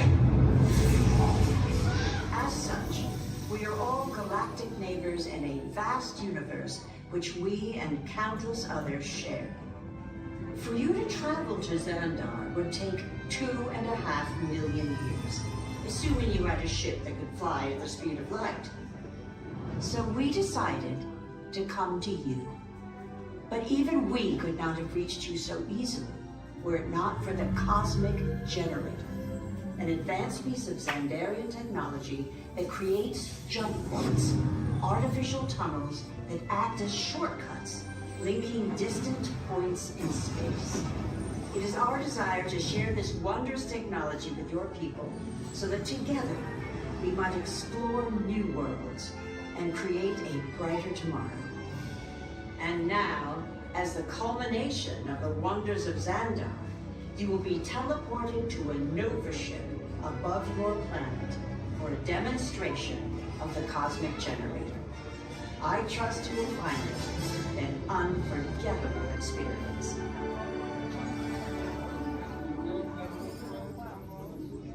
Welcome, people of Epcot, Epcoters, Epcotians, citizens of Epcot. Does anyone know what they call themselves? What? I'm on? Someone needs to tell me what I'm on. Welcome, Epcot-tarians. I am Centurion Tal Merrick, and we're just about ready to teleport you up to the ship for the demonstration. As you're about to enter a secure Nova area, I must ask you to put away your Terran communication devices at this time. Recording of any type is strictly prohibited.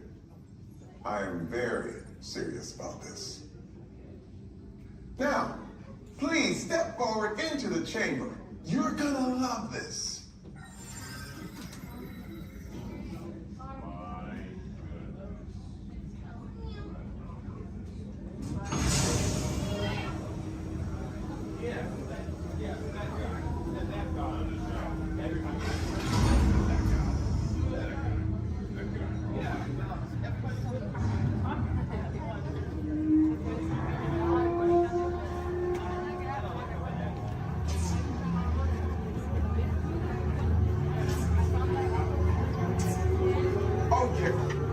Before we begin, I should warn you that we have never teleported Terrans before. But since your molecular structure is very similar to Xandarians, it should work. It'll work. So long as you are standing inside the lighted ring. You do not want to know what happened last time someone did not stand where I told them to, okay? Please make sure you're all the way inside that lighted ring on the floor. We must teleport you till you're all the way inside that lighted ring.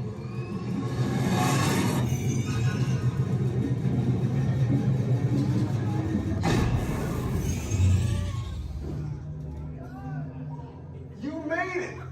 I mean, of course you did. Nova Prime, they're ready. Excellent. What you see before you is the Cosmic Generator. And in just a few moments, we'll be activating it so you can experience for yourselves what's happening. I'm not sure. Our power's out. And the Cosmic Generator is gone. Cheerio, Monarch. Go to Code Red. Prepare the fleet. And call the Guardians. Now. There is no cause for alarm. Turn off that alarm. I've got an important transmission coming in. Hey, what's up, Nova Corps? Our Cosmic Generator has been stolen. What? How? What didn't we think of that? That thing's gotta be worth a fortune. I am Groot. Good question. Yeah, who do you think took it? Perhaps that really big man outside your ship. Oh, that is a big man. I need to alert Nova Prime. I have been watching Terrans for eons. That's not creepy at all. This species has failed. Wait, whoa. We didn't even know there was a test. He's got the Cosmic Generator. He's creating a new jump point. Jump point to where? Not where. mutant jump point? It's going back to the dawn of time. Dawn of time, why? To erase an error.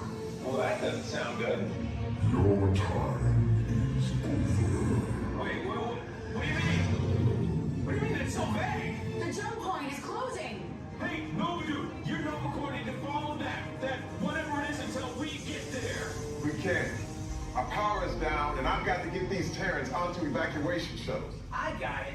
I reprogrammed the shuttles to follow through the jump point. Wait, what? Look, they're our only chance of keeping track of that whack job until we get the cosmic generator back. Piece of cake. Wait! There's cake. Where's this cake? The odds are impossible, Yeah. but it's our only shot. Good luck. Are you sure you can control it? Come on, it's me. I got this. We're all toast. First it was cake, now there is toast. This plan is making me so hungry. Terrans, listen up.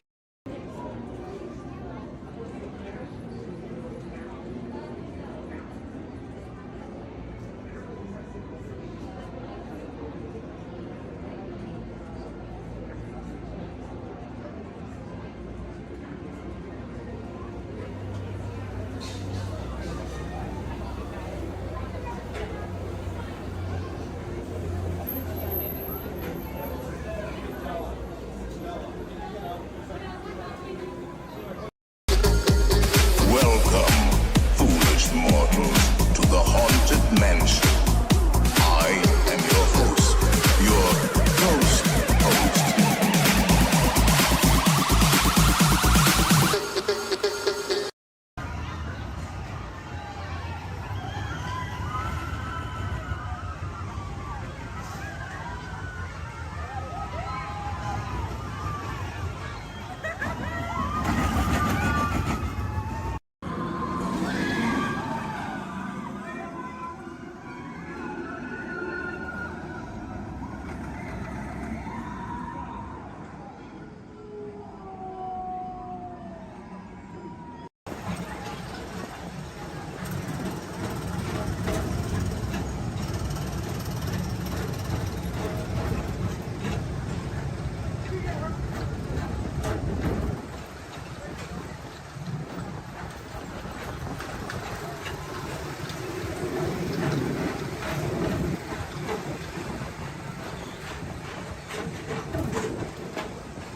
Welcome aboard. At this time, I'd like to ask everyone to please remain seated throughout our show, and please keep your arms and hands inside the vehicle at all times.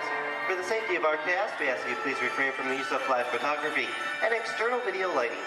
Now that we've taken care of business, let's talk about me. My name is Patrick, and I'll be your guide on this magical journey into the movies. It's the perfect job for me because I love movies. Is everybody ready? Yeah! Great, because it's showtime. Ready when you are, CB?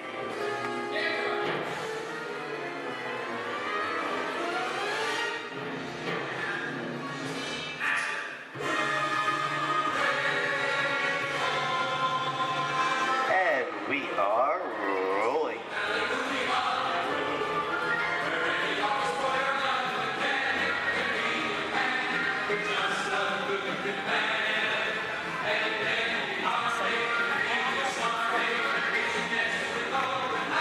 Hello everyone and welcome to the Great Movie Ride. Once again, my name is Patrick and I'll be taking you from this Hollywood soundstage into some of the greatest movies of all time, all on one tour. But between you and me, this is no ordinary tour because the Great Movie Ride brings these movies to life and puts you right in the middle of the action.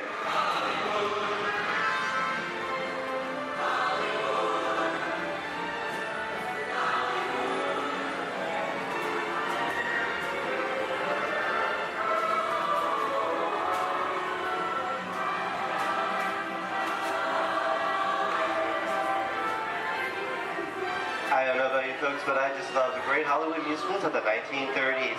This is a scene from one of my favorites, the Busby Berkeley musical extravaganza, Footlight Parade, starring James Cagney, Ruby Keeler, and Dick Powell.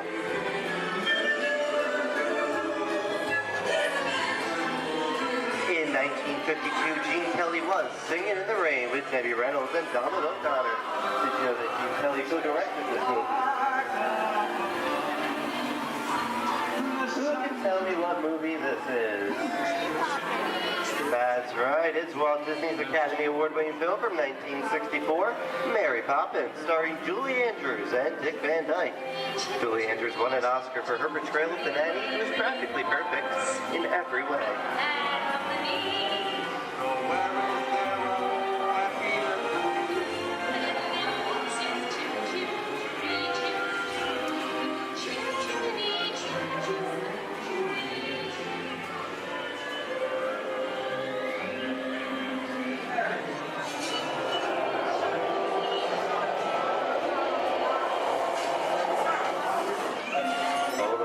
Walt and Bruce's folks. This doesn't look like a very good neighborhood. It looks a lot like the underworld. This seems such classic gangster films as The Public Enemy, starring one of my favorite tough guys, James Cagney. The working title for this movie was Beer and Blood, and in the United Kingdom it was known as Enemies of the Public.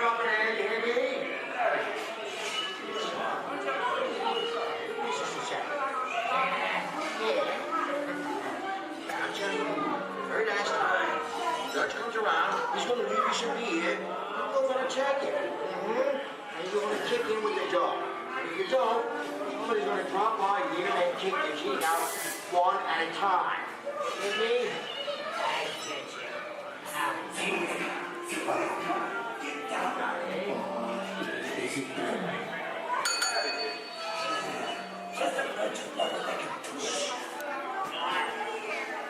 Sorry about the delay, folks, but I don't want to run a red light, even if it is just a movie. You talking to me?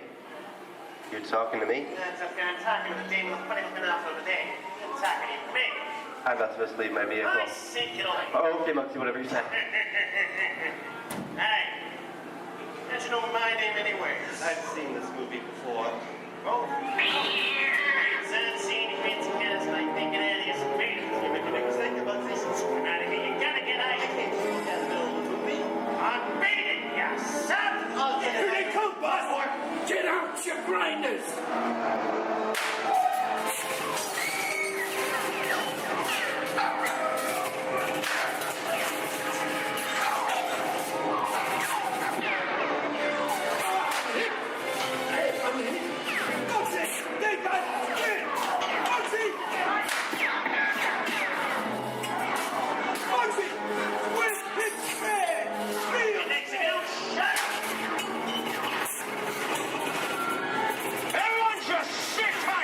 Running a red light against the law, I never break the lie. Lady, watch this. No more red lights.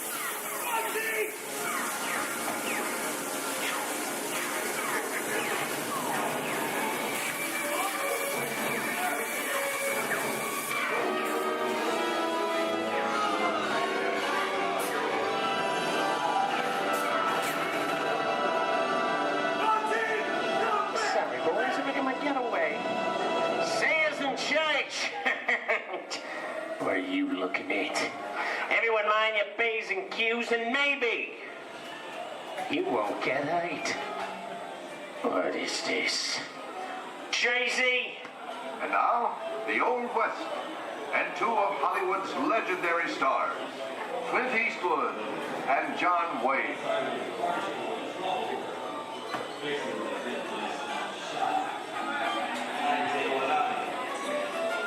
Go right ahead if that's what you're going to do. A long time ago, I made me a rule. Let people do what they want. Sleepy little break. That's some mighty tough territory you're heading into, Pilgrim. I'd think about turning back if I was you. That is, if you want my opinion. Anyway, it's a perfect time for me to collect up all your valuables, starting with the jewelry. Going on the cold hard cash. Perhaps work. Hey! It's the bank robber. Don't let him get... I don't even like this name, boy, Kappa! This is nuts. Nuts! Tell us I'm getting out of here. What are you doing, old man? Get yourself up. Look at it this way. Can't get any worse.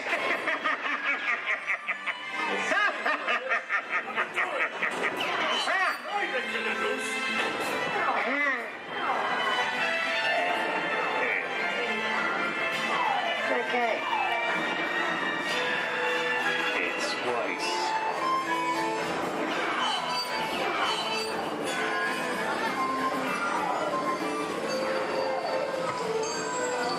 I don't know about you guys.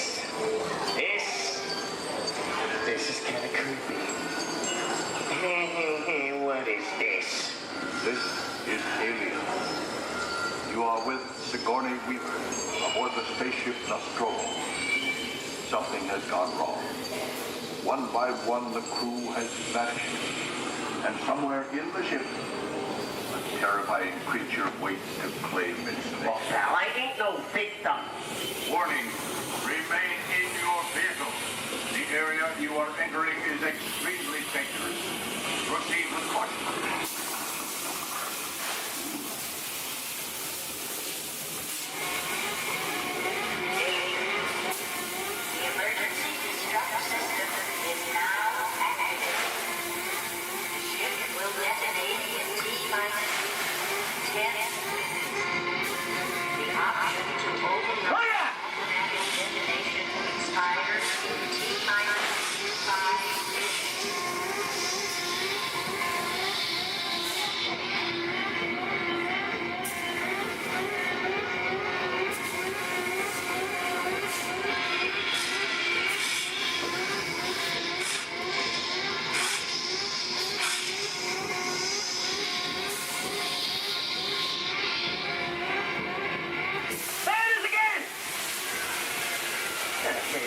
Creepy crawly things for Monday, right?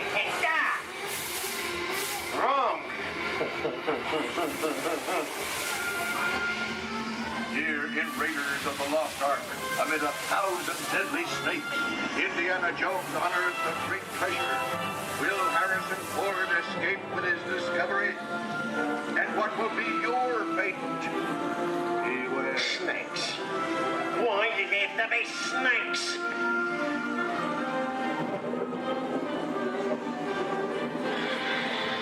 The dust of 3,000 years lies up the surface in this ancient burial chamber. And on the chest of the great stone goblet, a priceless Get over that chunk of ice. Time for me to get back to work. Don't nobody move while I go get the goods. I don't think they'd notice a few extra bodies around here. Know what I mean? But the jewel is guarded by a curse, and those who dare defy that curse must pay with their lives.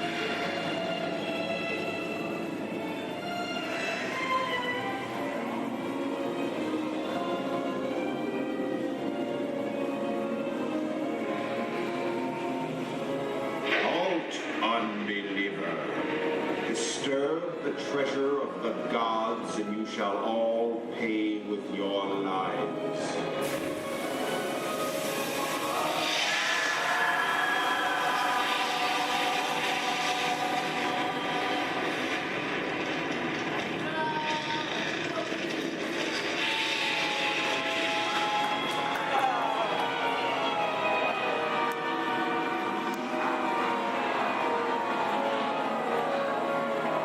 Let's go for popcorn. No, this just goes to show anything can happen in the movies. Now, let's get on with the show.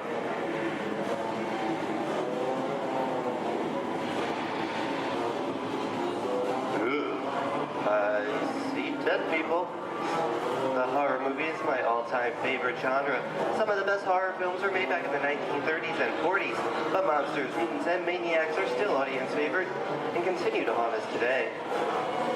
That's what I call a wrap.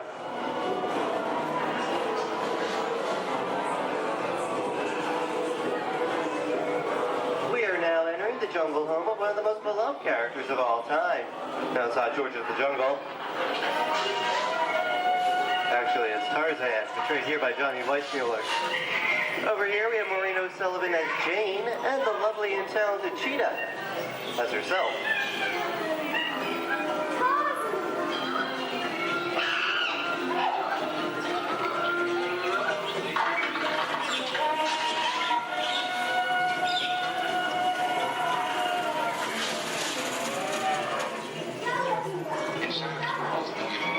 Louis, I think this is the beginning of a beautiful friendship.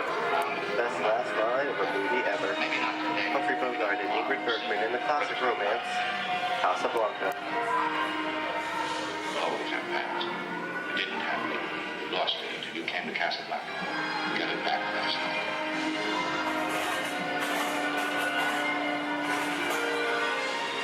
I've got a job to do too. Where I'm going, you can't follow. What I've got to do, you can't be any part of. Hilton, I'm no good at being noble, but it doesn't take much to see that the problems of three little people don't amount to a hill of beans in this crazy world. Someday you'll understand that.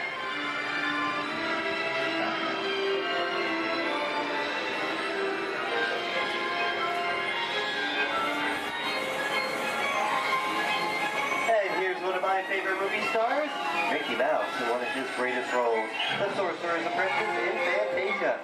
The sorcerer in the sequence is named Yen Sid, which is Disney, spelled backwards.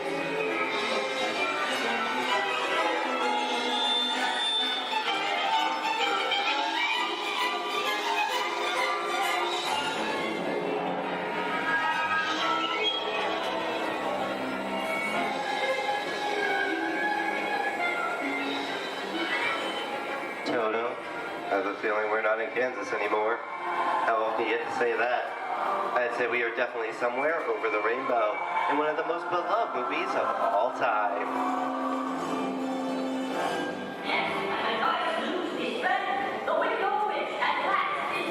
The Wizard of Oz.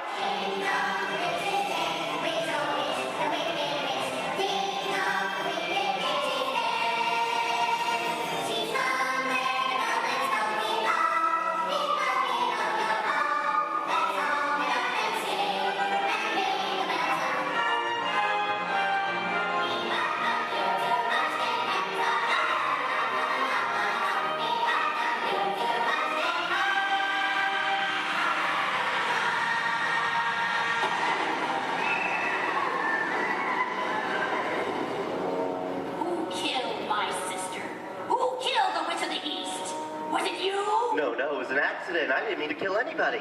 Well, my little pretty, I can cause accidents too. Oh, rubbish. You have no power here. Be gone before someone drops a house on you, too.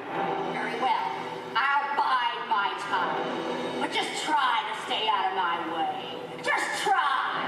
I'll get you, my pretty. And your little dog, too. I wonder how we get out of here. What do you folks think? Which way should we go? Follow the yellow brick road. Follow the yellow brick road? No, what do I think of that? Bring along, folks. You know the way.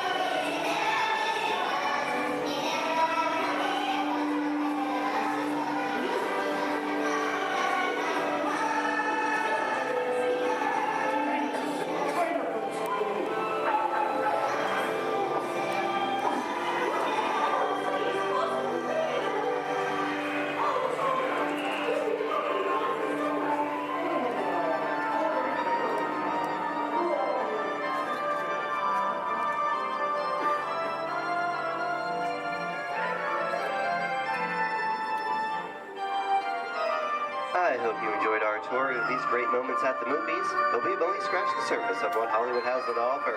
There are thousands of great movies out there just waiting for you to discover, and here are just a few of my favorites.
The Disney's Hollywood Studios, I'd like to thank you for joining us on the great movie ride. But before we wrap this production, there is still one more scene to do. It's called The Exit. The action begins with you remain seated till we come to a complete stop. Then gather all your personal belongings and take small children by the hand. When these doors open, rush dramatically to your feet and make a grand exit directly to the rear of your vehicle.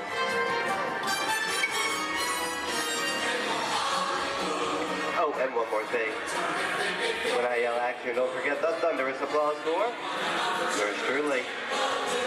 All right, places, everybody, and action! Thank you, thank you. Have a wonderful day here at Disney Hollywood Studios, and we'll see you at the movies. The stuff movies are made of. Goodbye, everyone.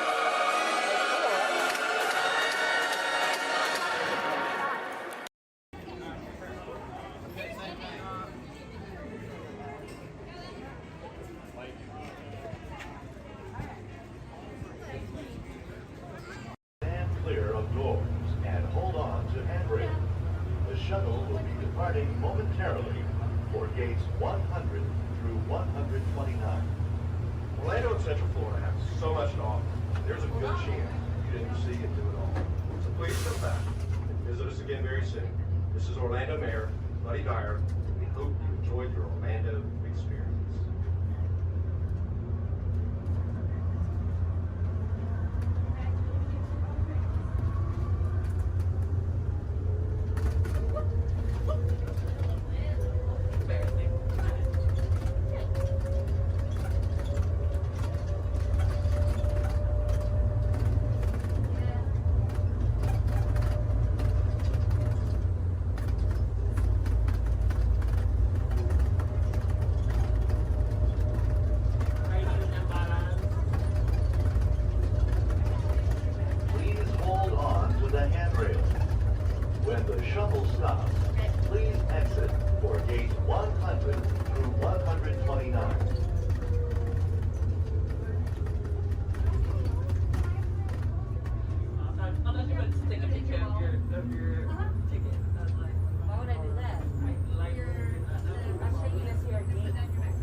Some unauthorized people entering the base.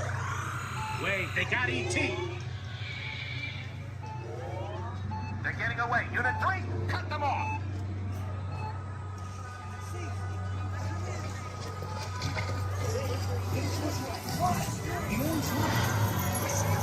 Let's go.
E.T., go to Tickly. Hurry.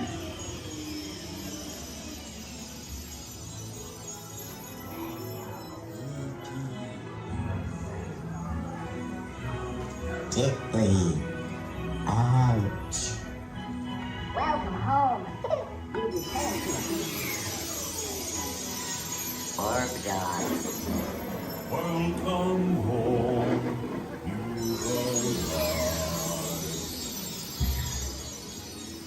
Mad dog. You have saved our planet. Come, celebrate with us.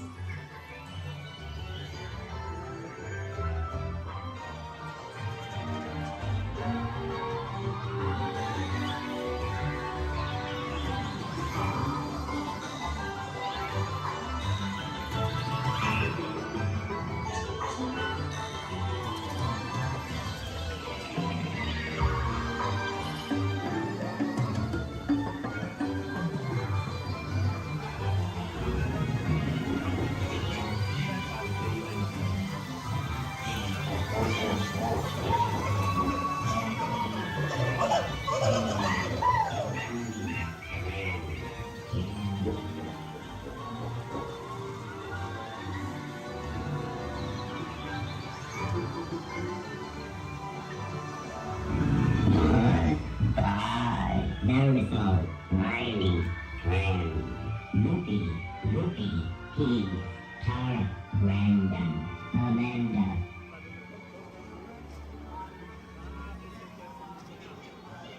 Attention, please remain seated, keeping your hands and feet inside the ride vehicle. The eye chart to test your vision. Now, all together, if you would please read line 3.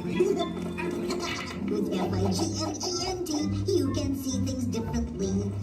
Sure, you can see with your eyes, but imagine what you could see if you used your imagination. Follow the bouncing figment. One spark of light can light your fancy. Your mind sees more than what your eyes see. Your sense of sight can make your fancy fly. There's more to sight than meets the eye.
Now, sit back, relax, and enjoy living with the land.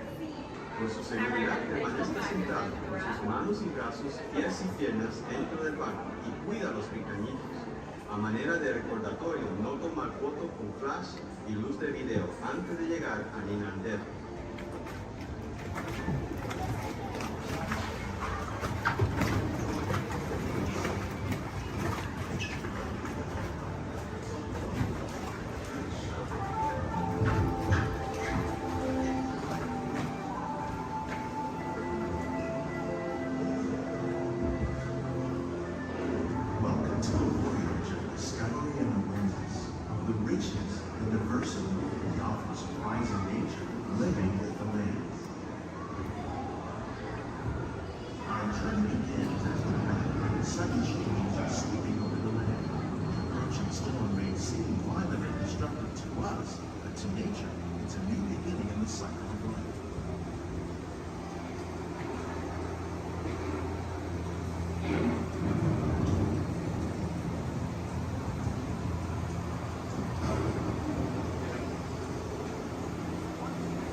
rainforest, home to the most amazing concentration of life on our planet.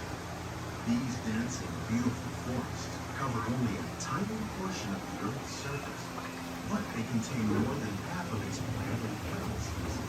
Rainforests are also extremely rich and productive living systems, providing us with oxygen, food, medicines, and other elements essential to our lives.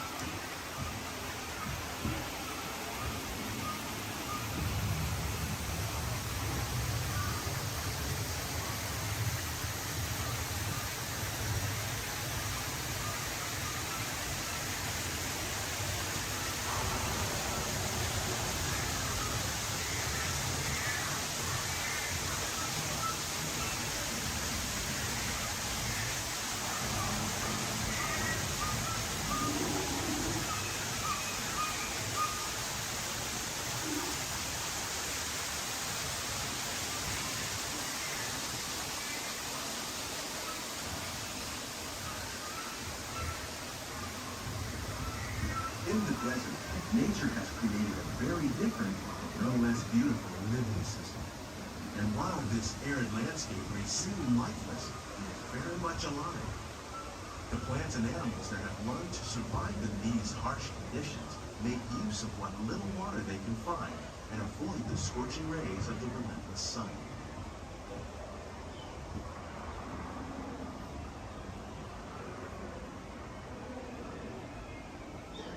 The American prairie once appeared as desolate as the desert, but over time, rainwater and nutrients gradually penetrated the hard surface of this land. Even the hooves of the mighty buffalo helped create the rich soil that will one day become home to the American farm.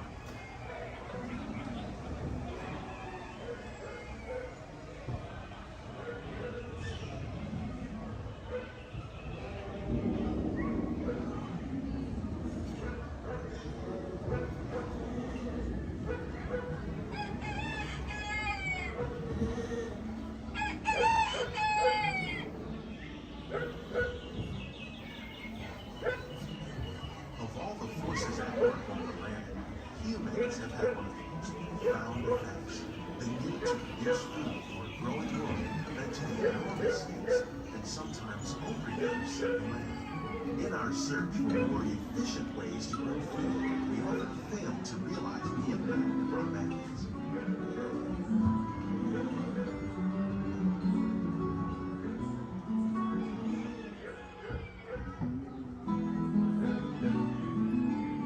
Today, we're learning to live with the land, discovering better ways to grow food that will assure both human and environmental well-being.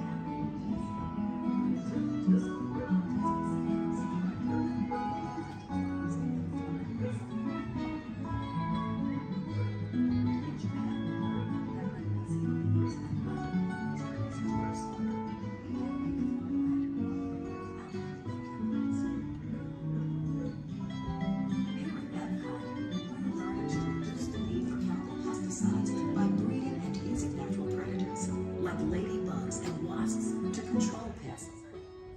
In the farmlands across America, we're learning that by plowing under vegetation containing natural fertilizers, we can enrich the soil without the use of chemicals.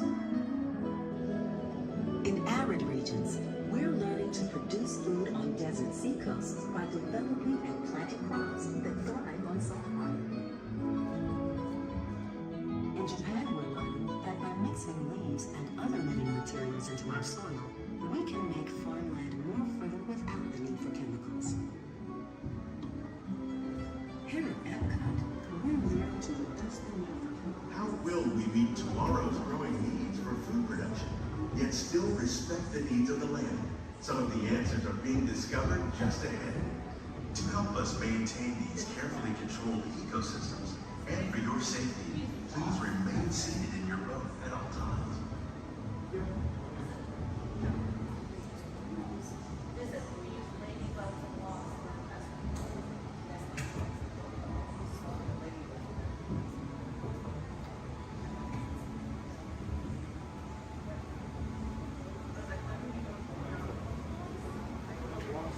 Welcome Welcome to our living laboratory, where scientists from EPCOT and the U.S. Department of Agriculture are exploring innovative ways to produce milk harvests now and into the future.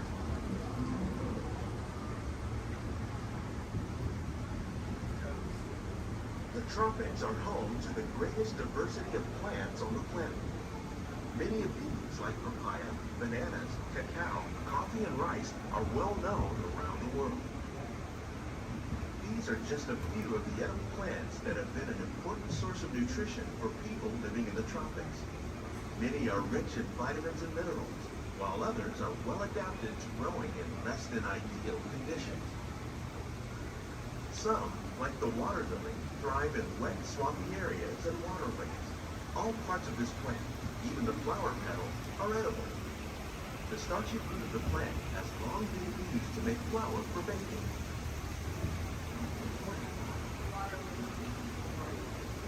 One day, many of these lesser-known tropical plants may be as important as the bananas growing on both sides of the road. More than 28 million tons of bananas are eaten annually, making it the most popular fruit in the world.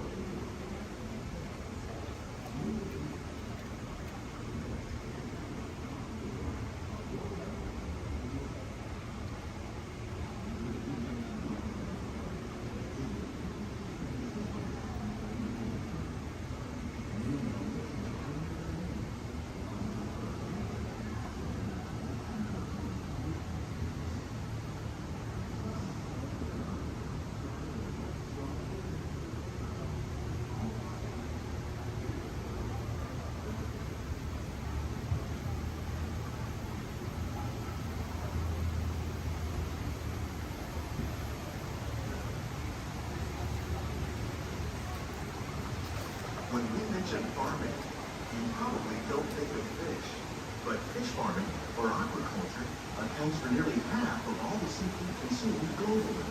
Tilapia, bass, and catfish, like the ones you see here, are three of the more popular crops raised by fish farmers.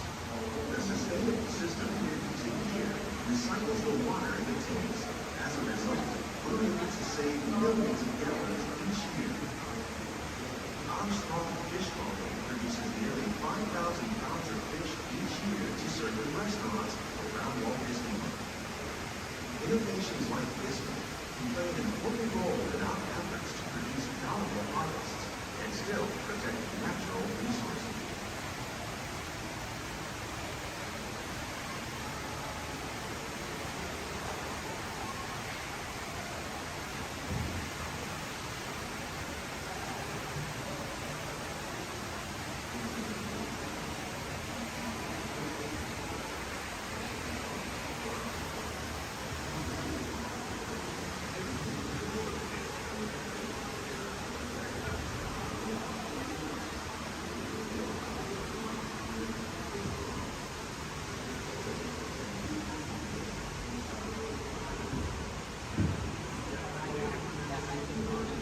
While there are more than 50,000 edible plant species in the world, most of us are only familiar with the handful that make up our everyday diet.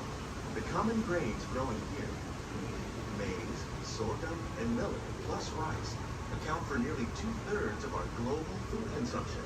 Learning how to increase yields of these staples is an important goal of research around the world.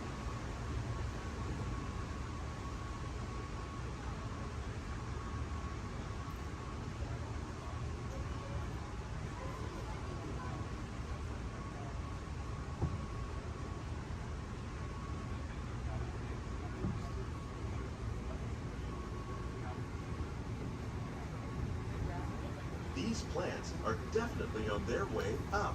Innovative growing techniques like these increase yields while more efficiently using resources like water, fertilizer, and pesticides. Another innovation at work here is our integrated pest management program. By populating our greenhouses with beneficial insects that prey on harmful pests like aphids and flies, we are significantly reducing our reliance on conventional pesticides. We're growing these crops using our nutrient film system. This technique precisely controls and recycles water and nutrients. With it, we can produce over 27,000 heads of lettuce a year in this one small area.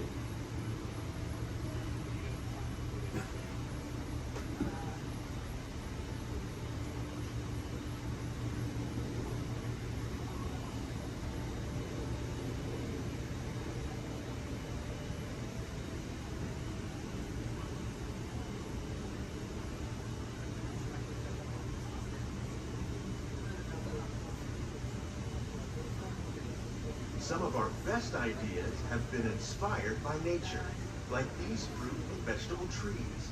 By growing these ground plants vertically, we can increase yields and better control diseases. These crops taste as good as they look. In fact, we serve more than 15 tons of produce from our greenhouses in restaurants here at the land every year.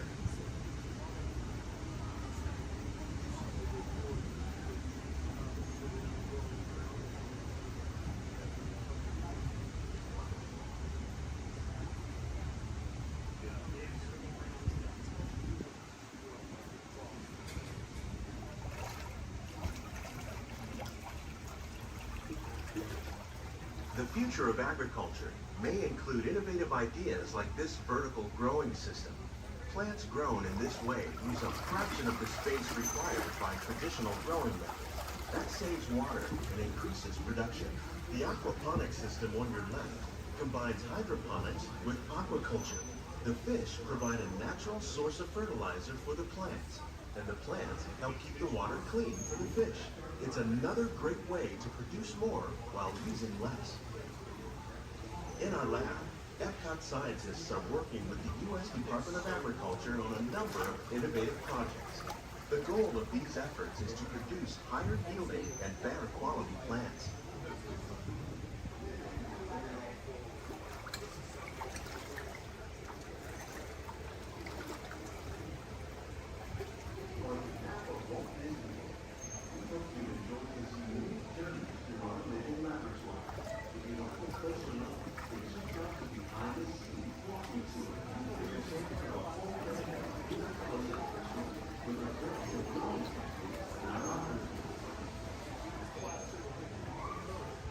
Please keep your hands and feet inside the boat and remain seated until the boat comes swimming on the side.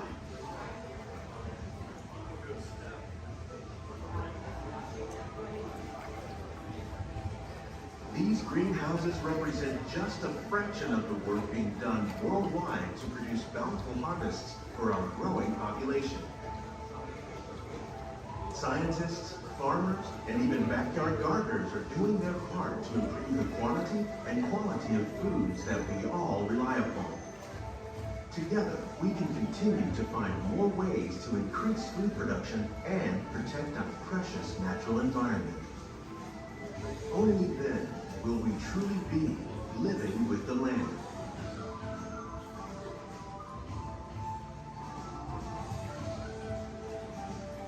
On behalf of Walt Disney World, we hope you've enjoyed this unique journey through our living laboratory. If you'd like a closer look, then check out the behind-the-scenes walking tour. It's a chance for the whole family to get up close and personal with the plants and growing techniques in our laboratories. Please keep your hands and feet inside the boat and remain seated until the boat comes to a complete stop.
Then head down to the escape pod base. Those droids are programmed to return you to Batu. Hurry and don't get caught. Lieutenant Beck will guide you. Recruits, for your safety, stay seated with seatbelts securely fastened. Keep hands, arms, feet, and legs inside the transport and supervise your children. Tell them it's a prisoner transfer. Did it work? Good. Now get a move on. There's a clear path to the turbo lifts at the end of the hallway. Turn right. Probe droid. You're lucky it didn't spot you. Take those turbo lifts and stay out of trouble. Hey, you're not authorized. Wait, those are the prisoners.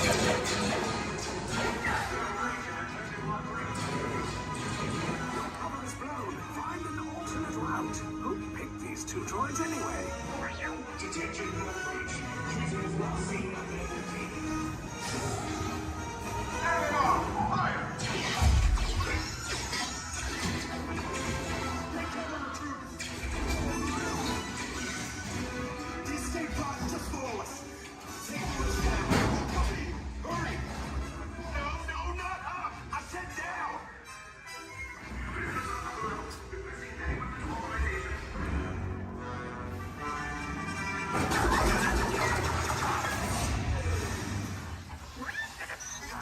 This does not look good. Try to find another way down to the escape pods. The Resistance will attempt to rescue the prisoners. They have neither the resources nor the courage to engage us. You underestimate their conviction. Raise the shields! Shields? I see no evidence. Now! Sound the alarm! All personnel to their stations! Sir, the prisoners have escaped. How brave, but ultimately hopeless. There's nowhere to run.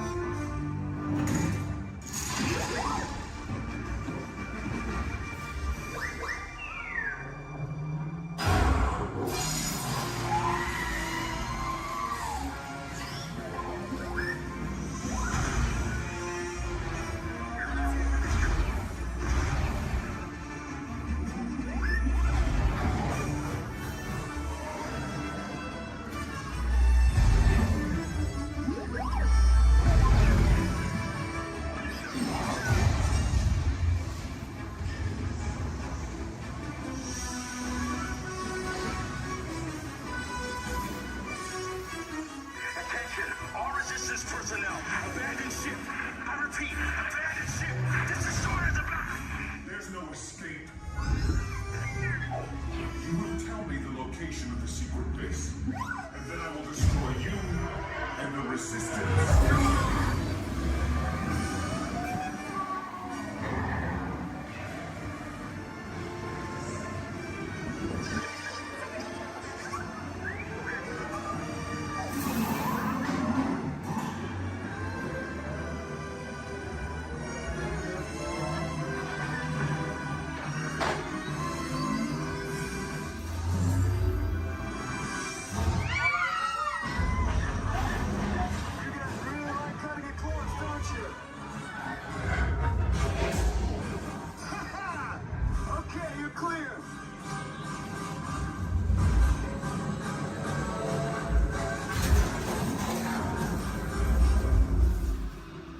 Escape pods came in a little off target.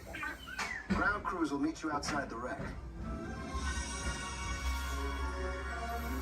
All right, nice job, recruits. Not what you signed on for, but hey, you're Resistance now. I think I have that authority. Right, Beck? Where's the lieutenant? I need eyes on Beck.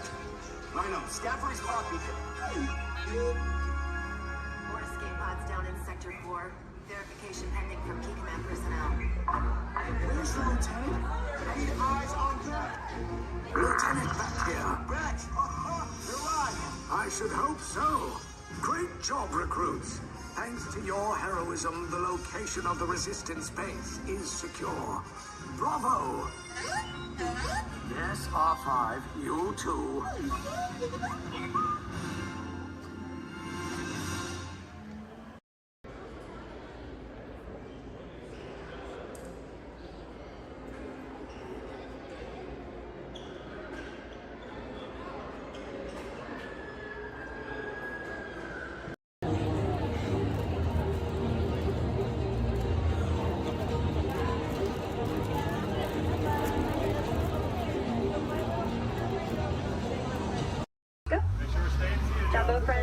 is Sky, and I'll be your guide on the Runway Wildlife Reserve. If you look above your heads, there is an animal spotting guide.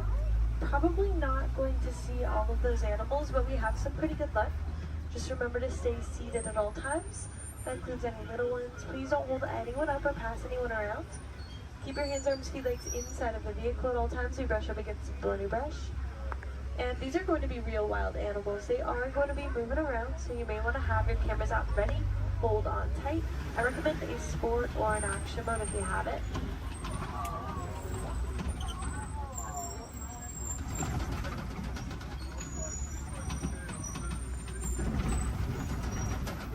We are in the Little Aturi Forest, home to some of Africa's most shy types of creatures.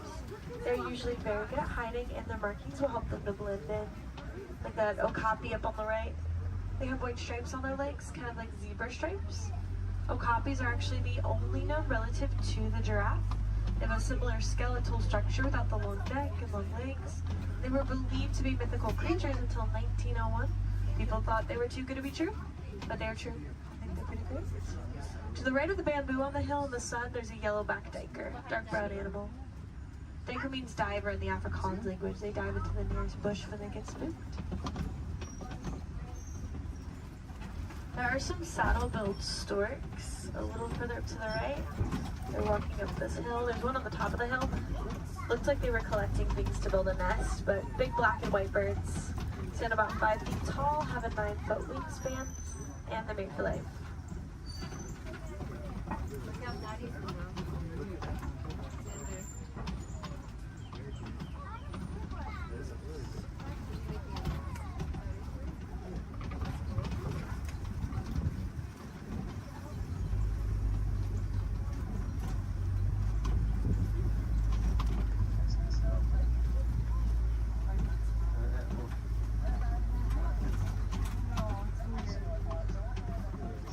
See some antelope further up ahead to the left. There's going to be some tan ones called greater kudu. They can leap up 8 feet in the air to jump over obstacles, which is super helpful if they need to get away from a predator. And there's some reddish ones called bongos. Their beautiful coloring is also a greasy substance that can mark leaves as they're passing through the forest, potentially making it easier for them to come back and find each other.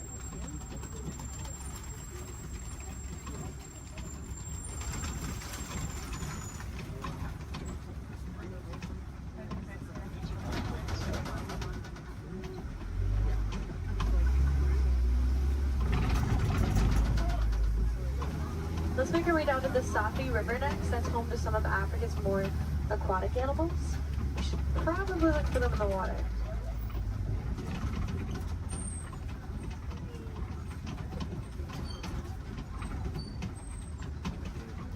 There are some big whitish gray birds on the land called pink-backed pelicans. They get a pink coloring on their backs during mating season to help them attract the mates. And there's also some Nile hippopotamus. Hippos spend most of their time in the water. They can swim, but they often choose not to. Instead, they sink down to the bottom and tiptoe at the bottom of the water. And they'll often come out to find food or relax on a cool day.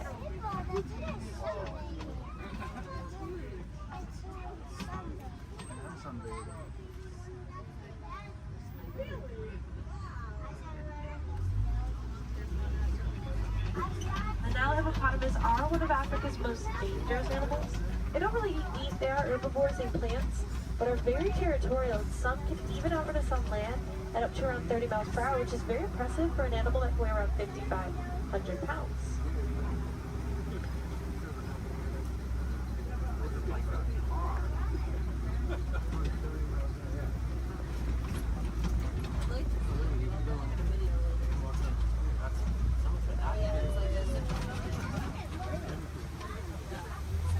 Underneath this bridge, there are some Nile crocodiles. They're very still, you won't see them moving around a whole lot.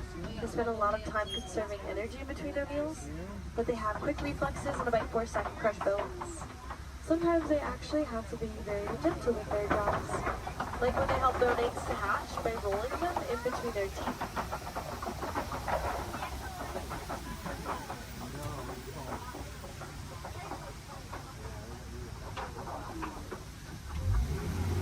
Let's make our way towards the savannah next. That's where we will be spending the most of our time. It's known to have vast open grasslands, and it's a really great place to find some more animals.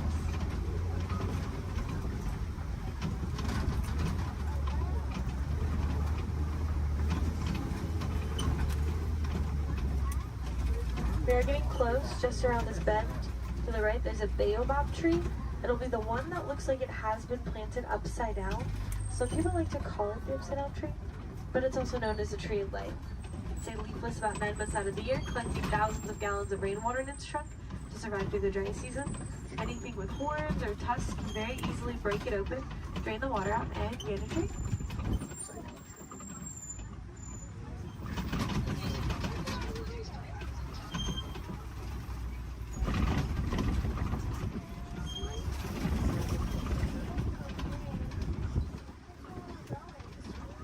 There's some wildebeests at the bottom to the right. Those are going to be the silverish animals. They can migrate in large herds of up to 1.5 million of them and also run around 50 miles per hour. So they line up in rows, group up, and face different directions to avoid running into each other if they have to run away from something.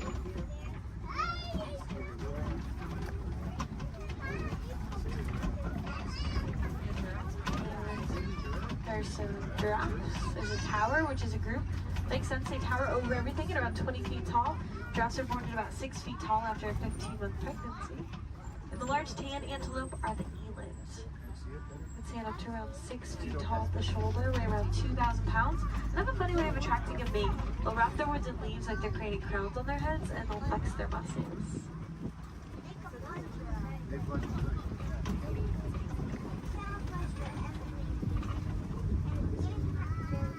To the right of this den, on our left, there are some African painted dogs.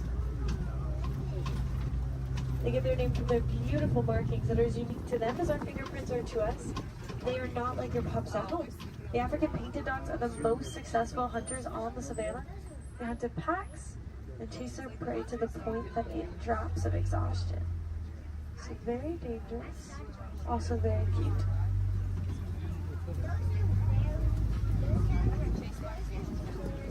There's some sable antelope here to the left, with spear-like claws that point backwards to fend off attacking predators that may try to jump on their backs. They'll live on fight the flight, very territorial and quick to stick up for each other, despite being a prey animal. There's some zebras and dazzle, which is a group of them, because their stripes help them to blend into each other and confuses predators. In other words, it dazzles them.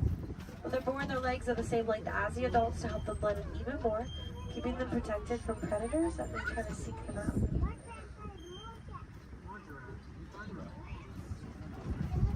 Large mounds at the side of the road are termite mounds, made up of animal dung, dirt, and termite saliva. They get as hard as concrete in the sun, so animals like elephants, giraffes, like to use them as a scratching post, wearing them down. Antelope can stand right on top of the worn down ones to use them as a lookout, looking out for predators.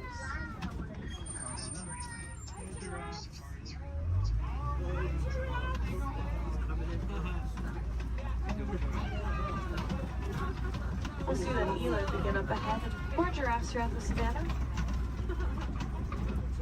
So we keep on coming. See some wildebeest not too far away from us.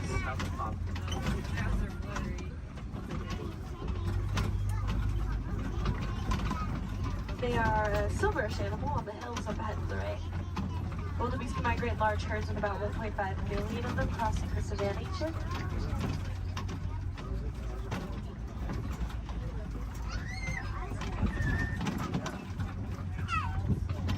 They also run around 50 miles per hour, so wildebeest face a pretty big challenge of trying to avoid running right into each other if they have to run away from something. So they often line up in rows, group up, and face different directions. Keep themselves from running into each other.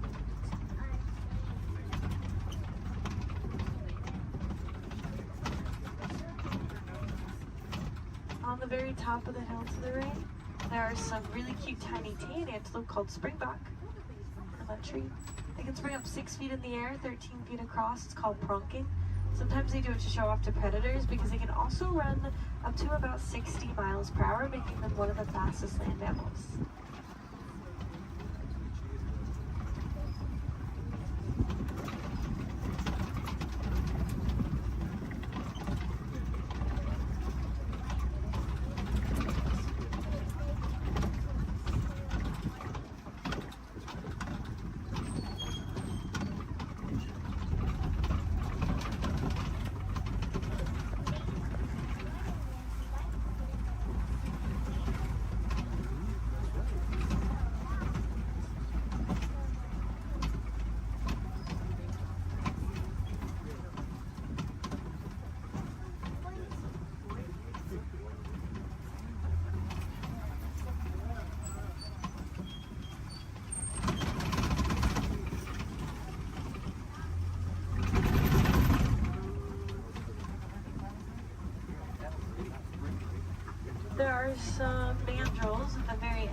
to the left.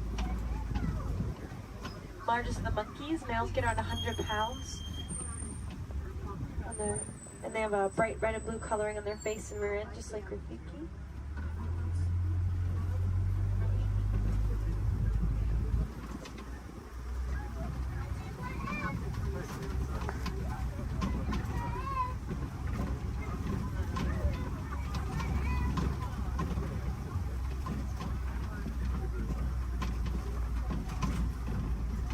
Next up, we'll head towards some red clay pits. Some animals really like to eat red clay. It's really good for them. Kind of like taking a vitamin. Although, unfortunately, red clay pits are also often a site of coltan mining, which can cause some problems like habitat destruction, limited food source, more poaching. It's actually very easy to help out with those issues if you are interested. All you have to do is recycle any of your old and used broken electronics or appliances. They contain that coltan. You might be able to find some recycle bins in places like your local grocery stores or electronic stores. Or you can check out Grace Gorillas. They're working to help gorillas in the Congo, and they cover the cost of shipping if you recycle with them. We're pretty big fans too. We named one of the gorillas Grace on Gorilla Falls Exploration Trail.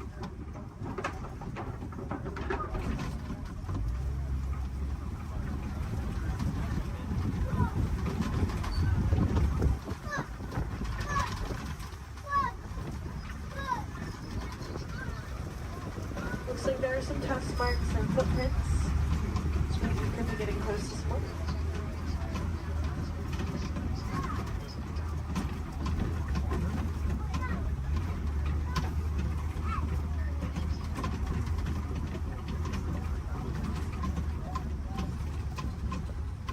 It's pretty quiet here. We'll try to check out around the watering hole up ahead. Sometimes we have a little bit better luck because these animals really like to stay close to their source of water, especially in a place where there is a 3-month drought every year. The savanna dry season does cause animals to have to migrate across the savanna in search of better sources of food and water. When they find them, they stay close to them for as long as possible.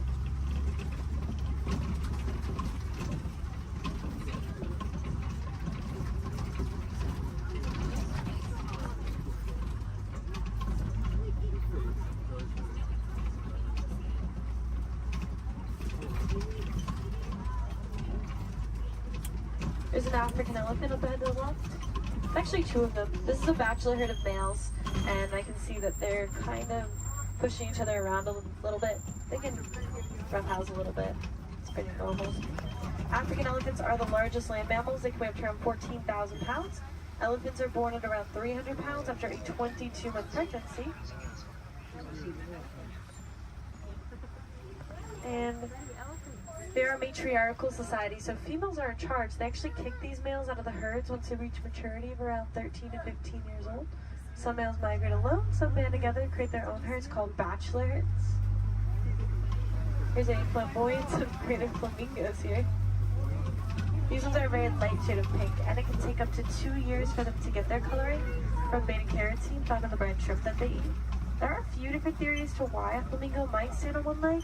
It's mostly believed to help regulate body temperature, kind of like sticking one leg outside of the covers at night to cool yourself off. A flamingo might just put one leg up.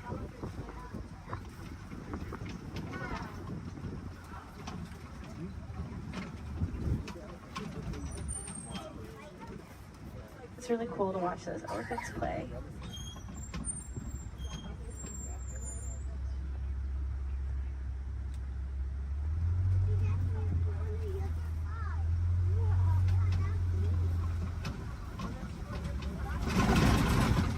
Like something may have been rolling in the mud up ahead. Some animals like to use mud as a sunscreen, a bug repellent. It's also just good for their skin, especially these white rhinoceros. They do that. They're almost always covered in mud. Rhinoceros can get up to around 5,000 pounds and are very social, love to hang out in crashes, their groups. Unfortunately, they are poached for their horns made out of keratin, which is hair and fingernails. People believe that it has medicinal purposes. It is really just hair and fingernails, so awareness is a big part of rhino conservation. Rhinos here in this reserve are helping us to spread that awareness. There's an ostrich to the right. Largest birds, flightless. They run around 40 miles per hour. Their wings help them to keep their balance and quickly change directions while they run.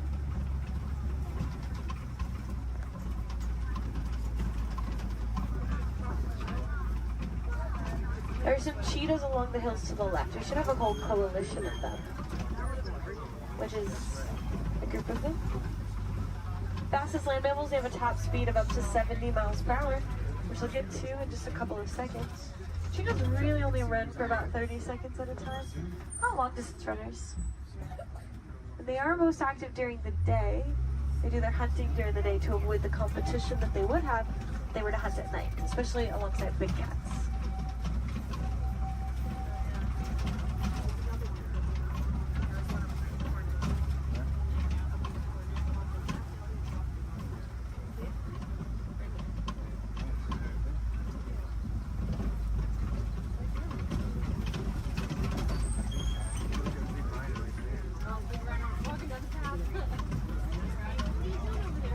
These large rocks are kopis, tallest point on the savannah.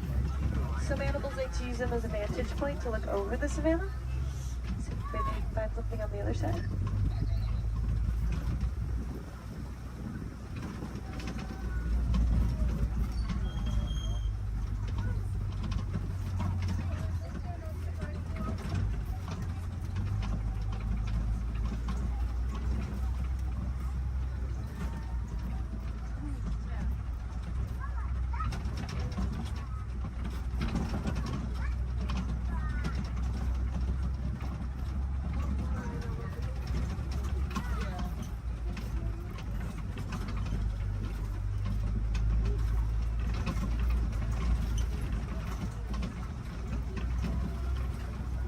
There's some lions here to the left.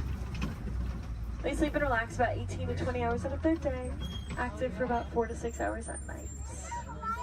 So we get a tail. That's mostly what I can see. When they wake up, the males stay back to make sure the prides are protected. The females tend to do about 90% of the hunting.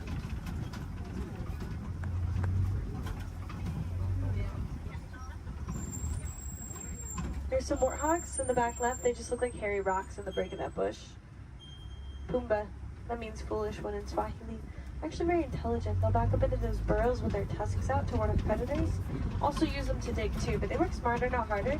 They will find them abandoned or steal them from other animals if they can.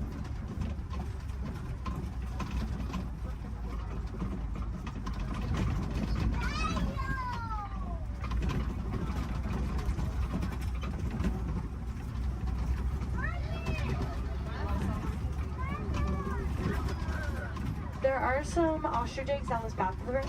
Largest of the bird eggs, they get around 3 pounds each. One is the equivalent to 2 dozen chicken eggs, and they're very tough. Probably wouldn't crack if you were to stand on one, but I don't think that ostrich we saw earlier would like that very much. And now we are heading into the final area of the reserve. Mostly farmland. We'll see if we can find some farm animals before we head back to our warden's post.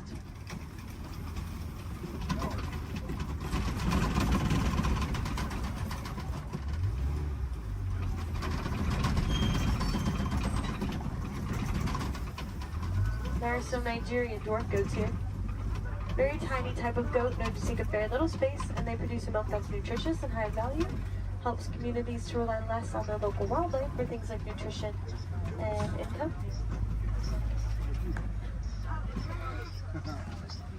The yellow box and the yellow post here to the left is a beehive fence from our Elephants and Bees project, which is personally one of my favorite projects that we've ever worked on. Basically, elephants don't like bees. They can hear the buzzing over a mile away and stay away from it. So we've been helping to build beehive fences around crops for farmers in Kenya to keep elephants from eating and destroying crops.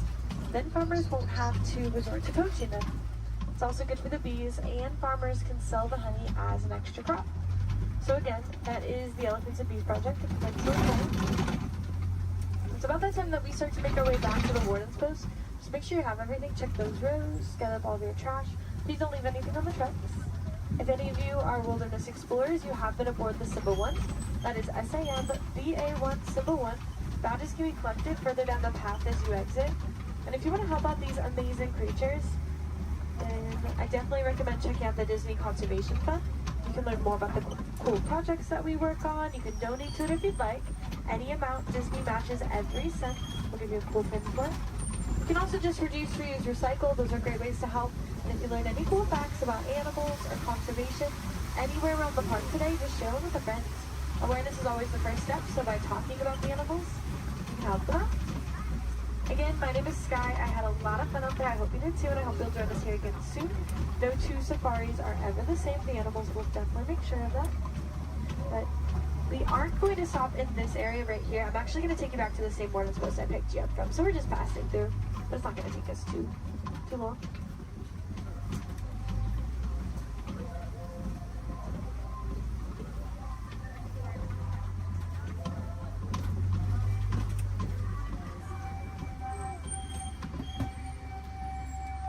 Sante Sana, thank you.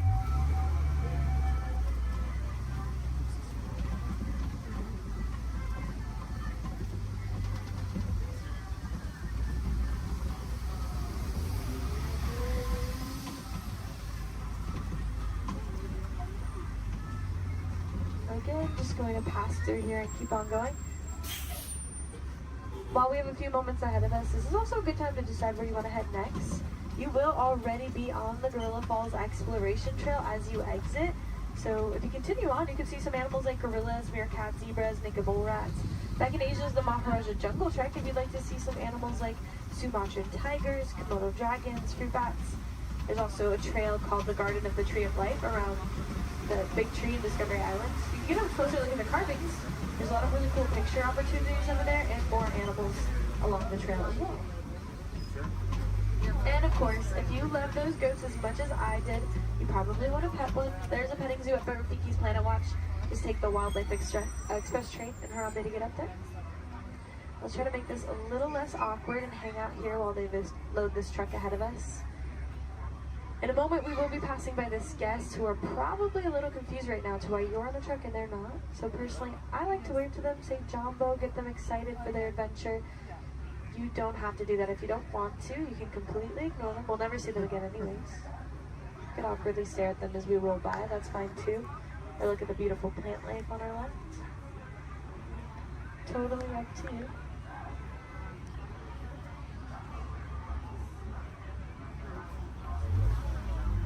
Alright, here we go. Jumbo friends, Jumbo Warden. Jumbo friends, Jumbo Warden.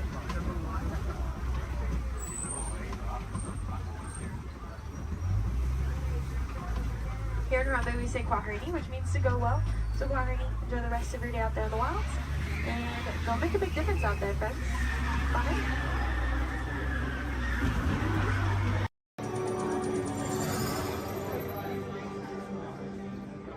Greetings, Terrans. I am Nova Prime Irani Rayan, Commander of the Nova Corps. On behalf of all Xandarians, I hope you have enjoyed exploring the wonders of Xandar. As you have seen, your world and ours were born of the same moment, one which you refer to as the Big Bang.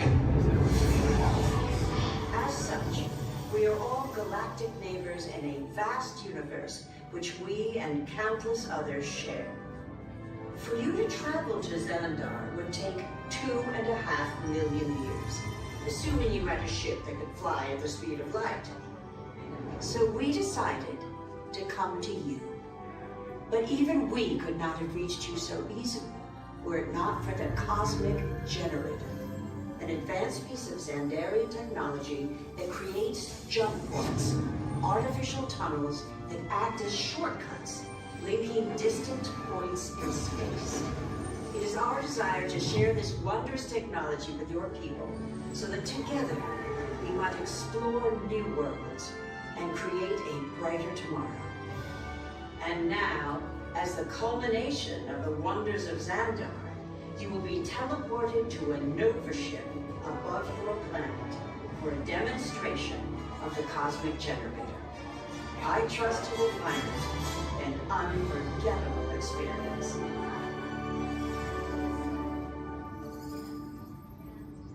Welcome, people of Epcot, Epcoters, Epcotians, citizens of Epcot. Does anyone know what they call themselves? What? I'm on? Someone needs to tell me when I'm on. Welcome, Epcot Terrans. I am Centurion Tal Merrick, and we're just about ready to teleport you up to the ship for the demonstration. As you're about to enter a secure Nova area, I must ask you to put away your Terran communication devices at this time. Recording of any type is strictly prohibited. I am very serious about this. Now, please step forward into the chamber. You're gonna love this.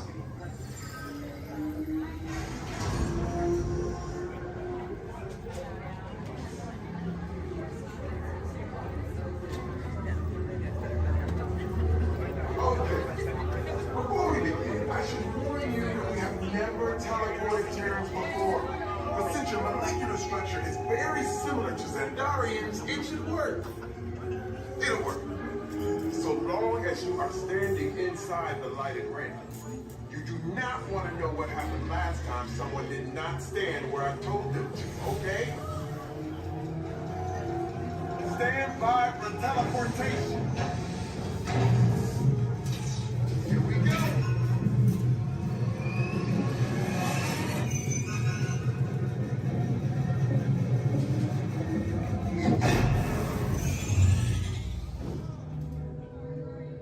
You made it. I mean, of course you did. Nova Prime, they're ready. Excellent. What you see before you is the cosmic generator. And in just a few moments, we'll be activating it so you can experience for yourself what's happening. I'm not sure. Our power's out. And the cosmic generator is gone. Cheerio, Monarch. Go to Code Red. Prepare the fleet. And call the Guardians. Now. There is no cause for alarm. Turn off that alarm. I've got an important transmission coming in. Hey, what's up, Nova Corps? Our cosmic generator has been stolen. What? How? Why didn't we think of that? That thing's gotta be worth a fortune. I am Groot. Good question. Yeah, who do you think took it? Perhaps that really big man outside your ship. Well, that is a big man. I need to alert Nova Prime. I've been watching Terrans for dogs. That's not creepy at all. This species has failed. Wait, whoa, we didn't even know there was a test. He's got the cosmic generator. He's creating a new jump point. Jump point to where? It's some kind of mutant jump point. It's going back to the dawn of time. Dawn of time, why? To erase an error. Well, that doesn't sound good. Your time is over. Wait, what do you mean? What do you mean it's so vague? The jump point is closing. Hey, Nova Dude, you're Nova Corps need to follow that whatever it is until we get there. We can. Our power is down, and I've got to get these Terrans out to evacuation shuttles. I got it. I reprogrammed the shuttles to follow them through the jump point. Wait, what? Look, they're our only chance of keeping track of that whack job until we get the cosmic generator back. Piece of cake. Wait! There's cake. Where's this cake? The odds are impossible, Yep. but it's our only shot. Good luck. Are you sure you can control it? Come on, it's me. We got this. We're all toast. First there was cake, now there is toast. This plan is making me so hungry. Terrans, listen up. You need to make your way to the evacuation shuttles now. We'll follow with the fleet when we get our power back. I mean, when we get our power back.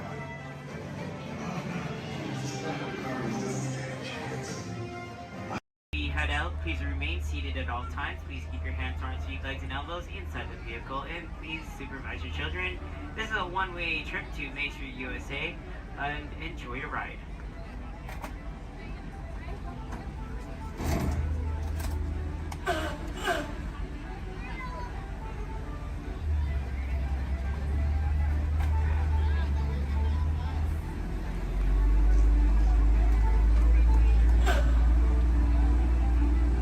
On your right-hand side is Sleeping Beauty Castle, your gateway to Fantasyland.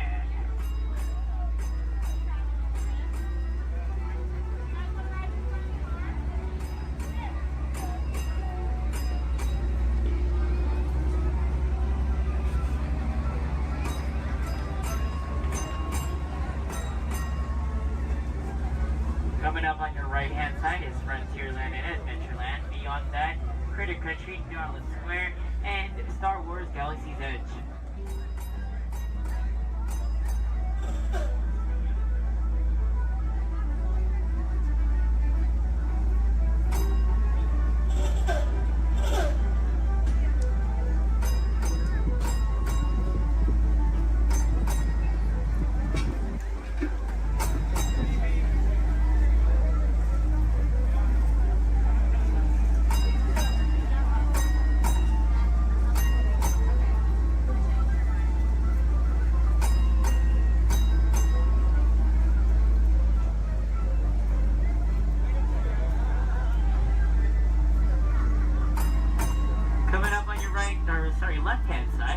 our first aid center, our baby care center, and our lost child center. On your right hand side, if you enjoy ragtime piano, we got some music going on over at the Coca-Cola Refreshment Center on your right.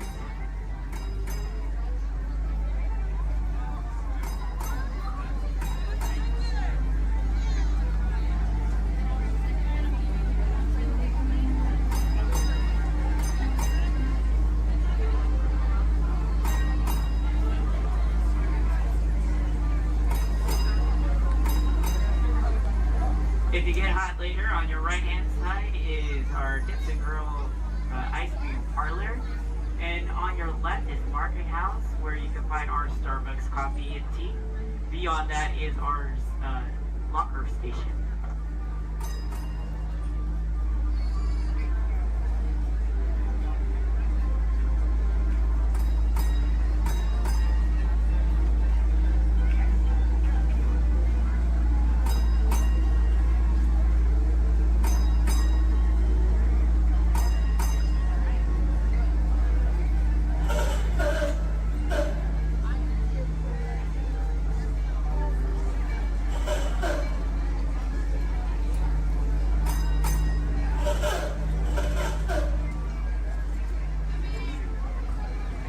To our final destination in front of Disneyland City Hall. Please remain seated until the bus has come to a full and complete stop. For those of you who are sitting in the top stairs, please watch your step as you exit the stairs and assist young children, and enjoy the rest of your day here in the Magic Kingdom. My name is Justin, and thank you for riding.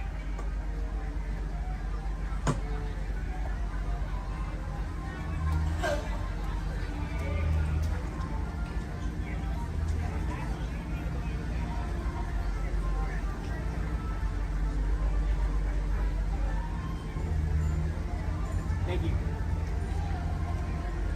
Please remain seated, folks.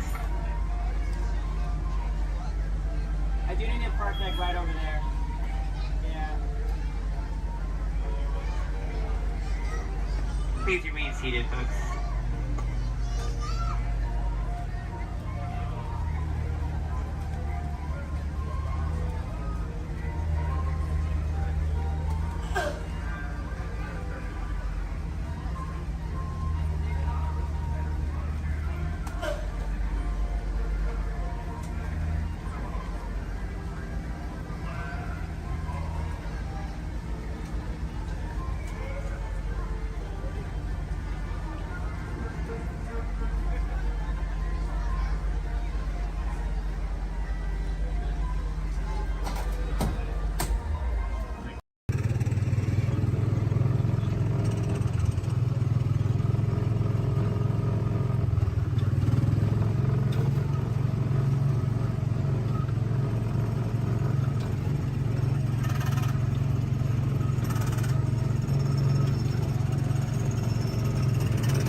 Intrusion alert, level 2. Intrusion. Disarmed. Sensor offline.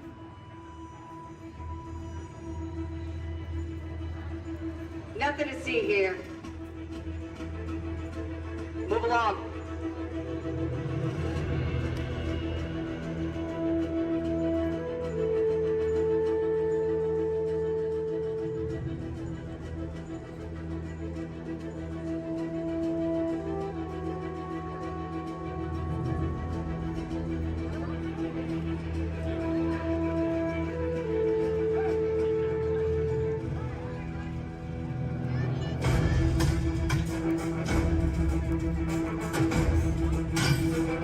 You don't look like recruits. I've got this. Intrusion alarm, level 2. All units alerted. My turn.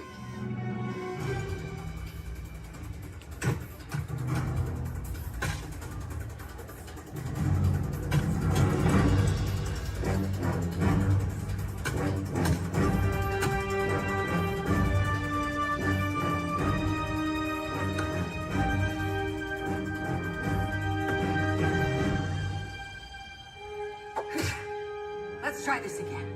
Who sent you? An old friend. System offline. Assets at risk. Reinitializing. Taskmaster. What do you want? HQ back online. Ms. Romanoff, the Wakandan cargo has been secured safely inside the grid. It's in the jet. Let's go.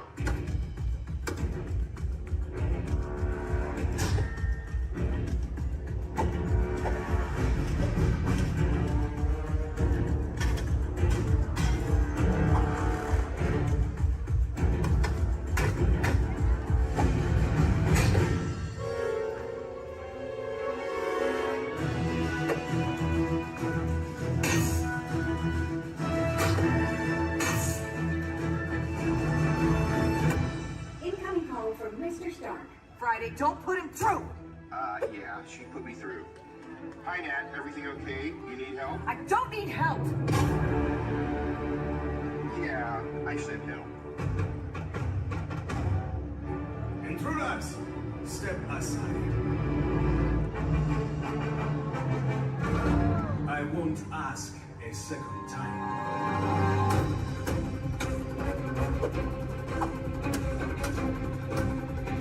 Friday, please introduce our guest. The Taskmaster. Origin unknown. Be ready. Taskmaster has the ability to master and manipulate your fighting skills. It's annoying.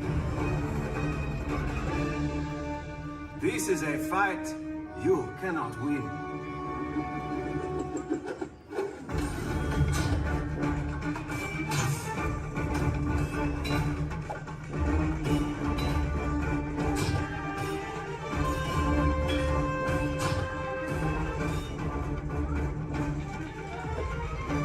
T'Challa, the vibranium! Leave it to me.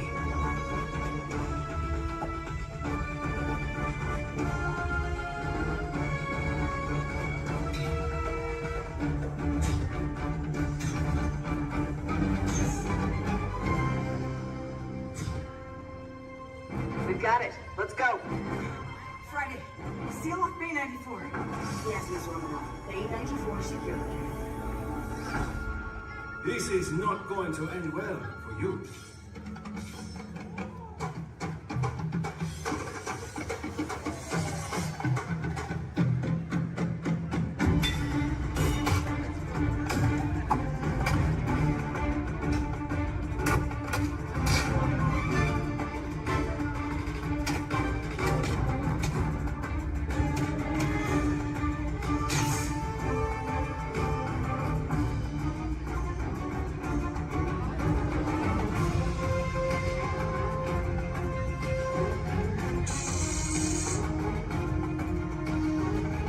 Looking for this? Not today. You know how this ends.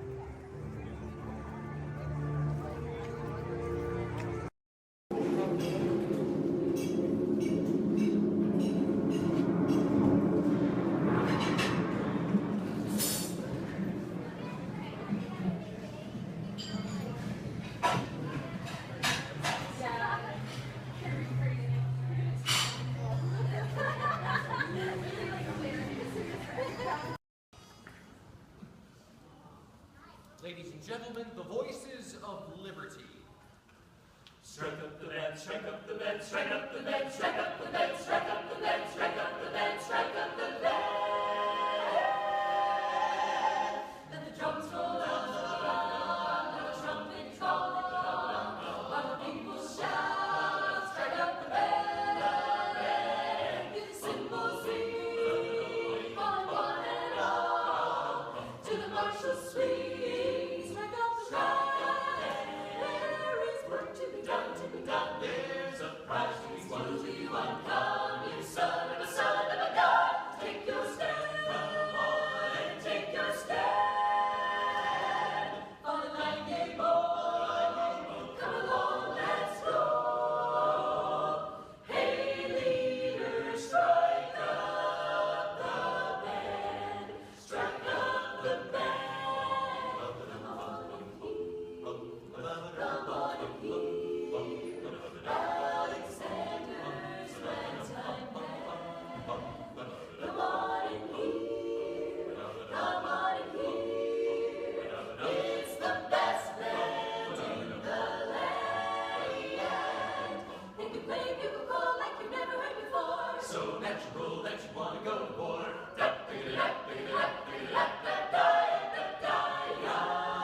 That's just the bestest band whatever.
But I promise you'll enjoy that music so much more if you'll listen to it under the dome. The acoustics are incredible up close. So while our singers take a step back to give you lots of room, come on up to the edge of this red circle all the way up here. You guys can just a little closer. Especially if you're underneath the balcony, you really enjoy the music so much more up close. Have a seat on the floor so those folks behind you in wheelchairs or sitting on benches can enjoy the show.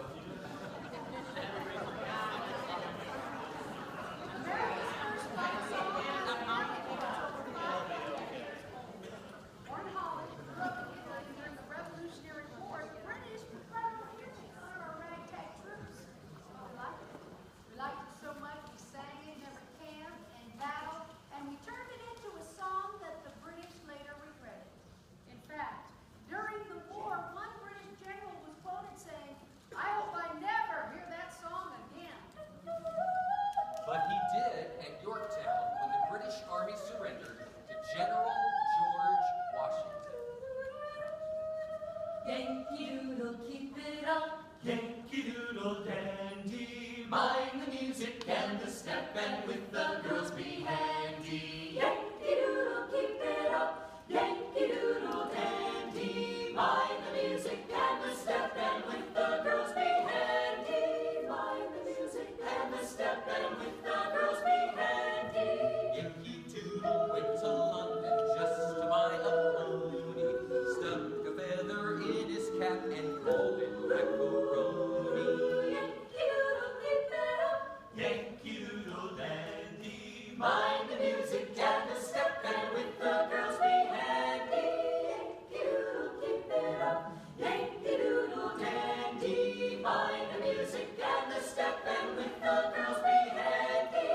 Mind the music and the step.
troubles of the world are going to live with God. To live with God.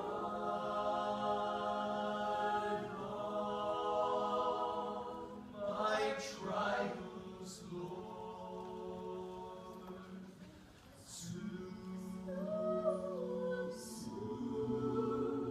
be over. If religion were a thing that money could buy, then the rich would die.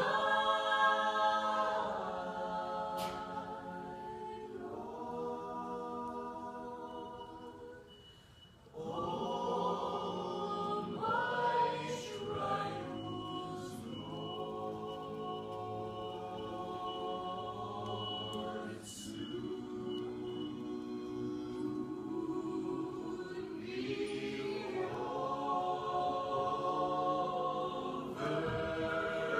In that great get up morning, fare thee well, fare thee well. In that great get up morning, fare thee well, fare thee well. Nobody knows the trouble I see. Nobody knows my sorrow. Nobody knows the trouble I see. Glory, hallelujah.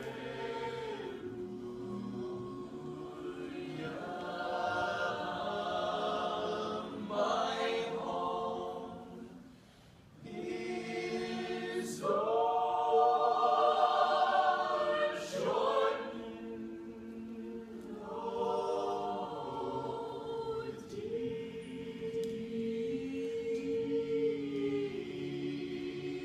river.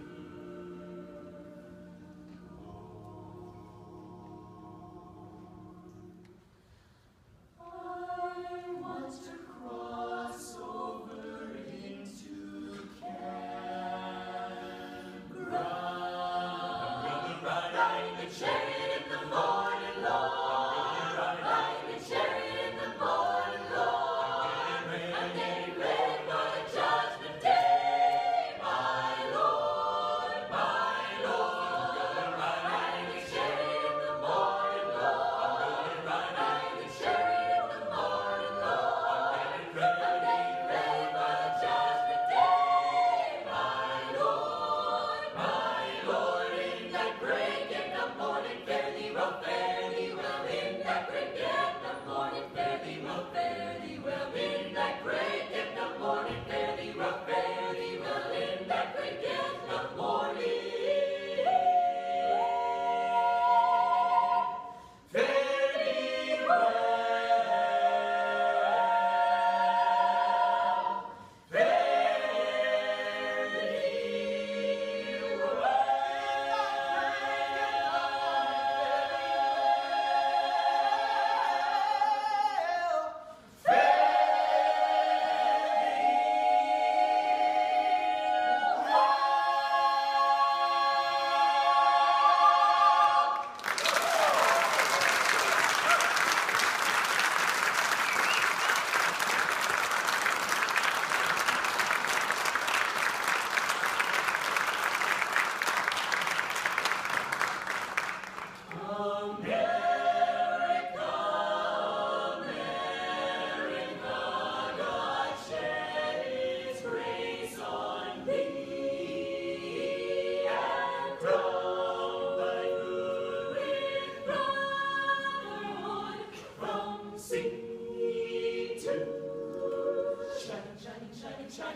time of the Grand Canyon in the primeval world.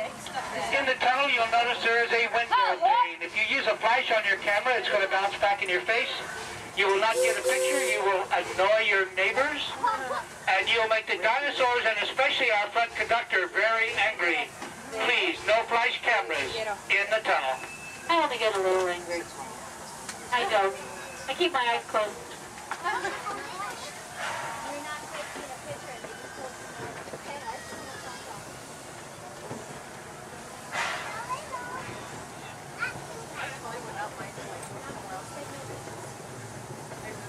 To those joining us, welcome aboard. The next leg of our journey will take us along the rim of the Grand Canyon. It's a mighty long drop to the canyon floor.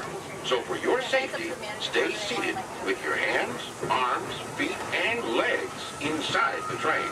Be sure to watch your kids and no flash pictures, please. Para su seguridad, permanezca sentado y mantenga las manos, brazos, pies y piernas dentro del tren y cuide a los pequeños. Por favor, no tomen fotografías con flash.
We're now steaming back to our own time and to Main Street Station, gateway to Disneyland.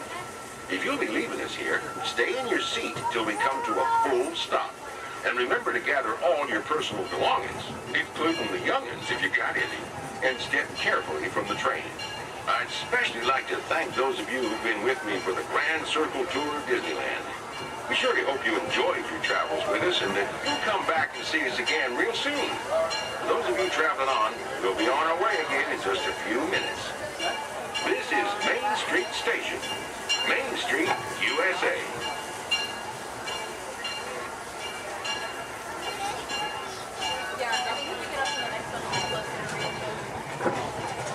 It's amazing that you can drive the train and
Where is it?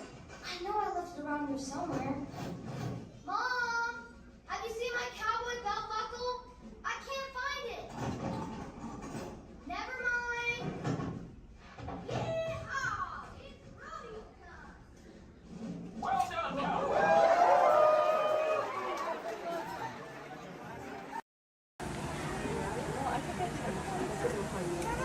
Hey Zach, happy birthday.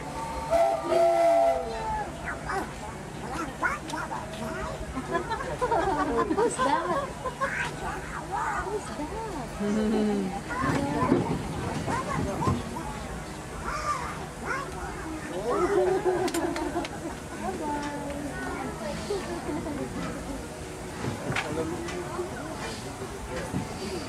To those who just joined us, welcome aboard the Disneyland Railroad.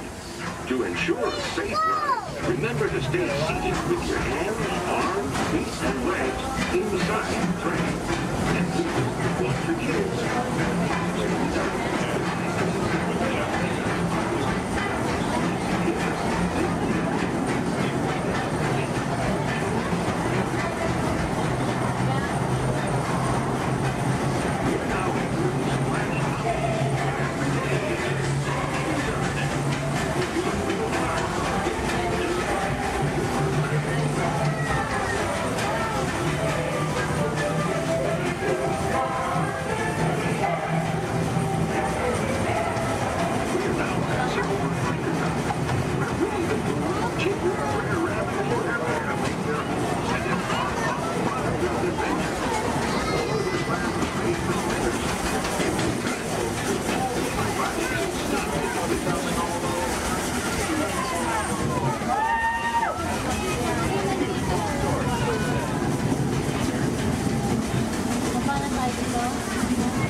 Boys and girls, we're on our way to Toontown Depot.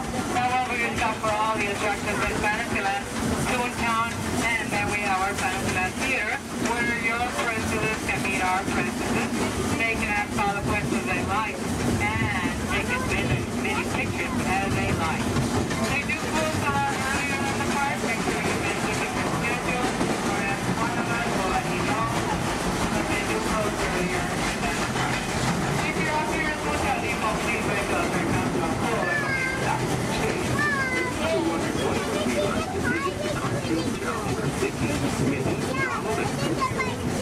Well, in just a few minutes, find out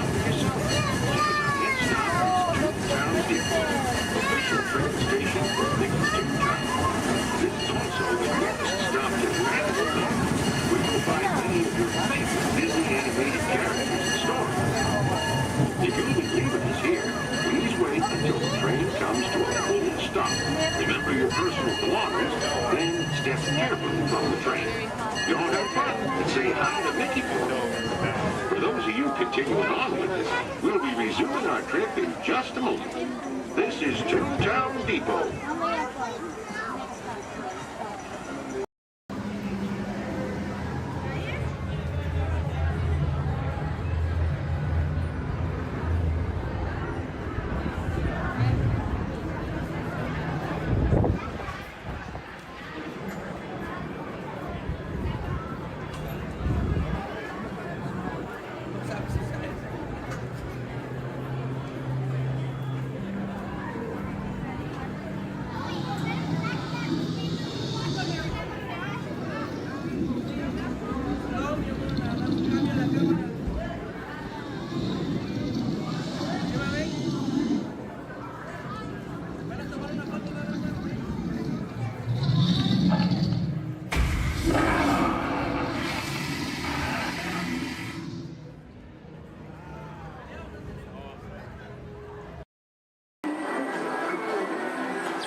Along the way, you can preview many of the exciting places you want to be sure to enjoy today while visiting Disneyland of tomorrow.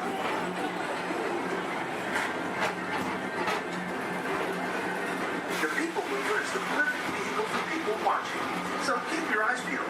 You never know who you might see.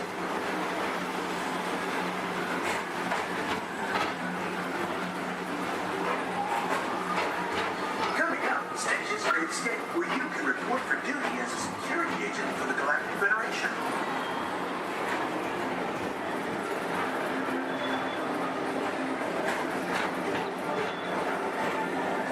Your mission is to keep Exterminator 626, the biggest little mischief maker in the galaxy, under control.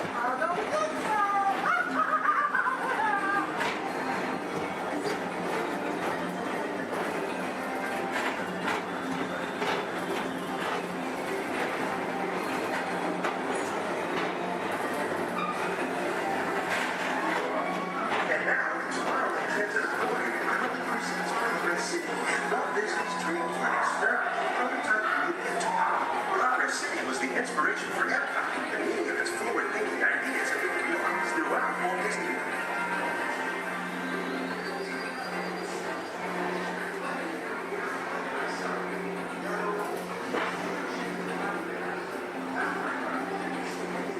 If your future includes shopping, then you'll want to visit Mickey Star Traders, where you'll find the greatest goods from around the galaxy. That's right. It's out of this world.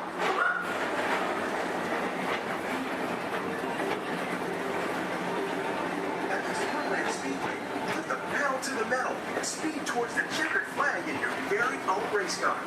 Young or old, this is your chance to drive in the fast lane without worrying about getting a speeding ticket.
Johnson in the control tower to confirm your flight to the moon.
Space Mountain while you're here for an adventure that's out of this world.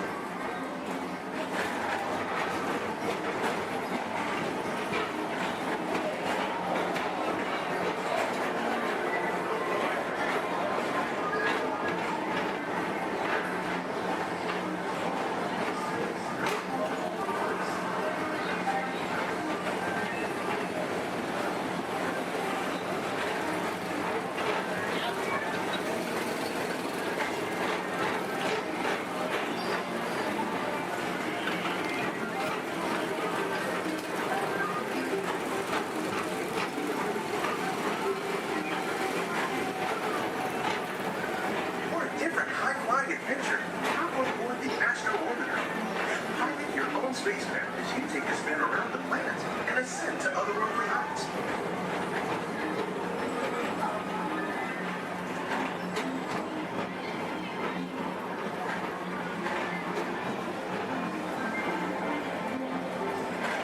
We're now approaching Walt Disney's Carousel of Progress. Inside this rotating theater, full families welcome you into their homes of yesterday and today, starting way back at the turn of the 20th century.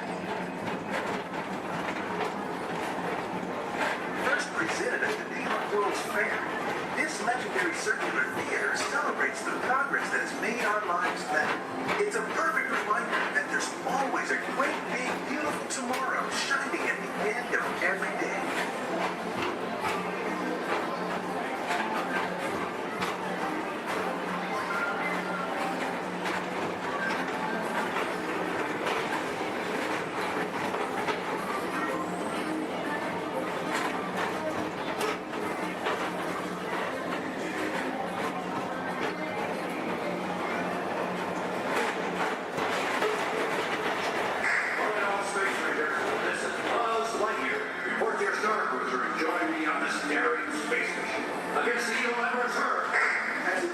Space Ranger, you'll use your own personal laser cannon to save the entire galaxy.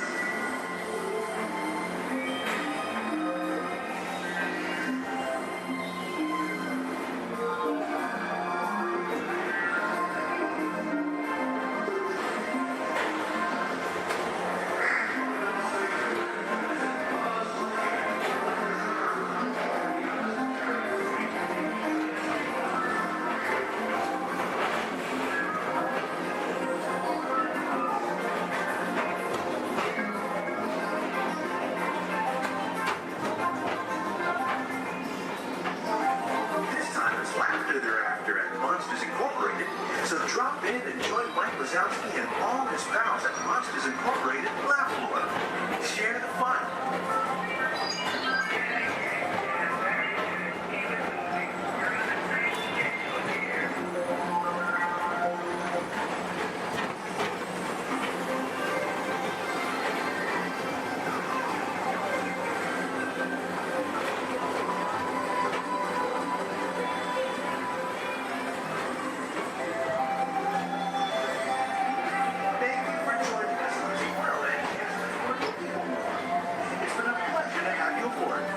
enjoy the rest of your day and have a great, big, beautiful tomorrow.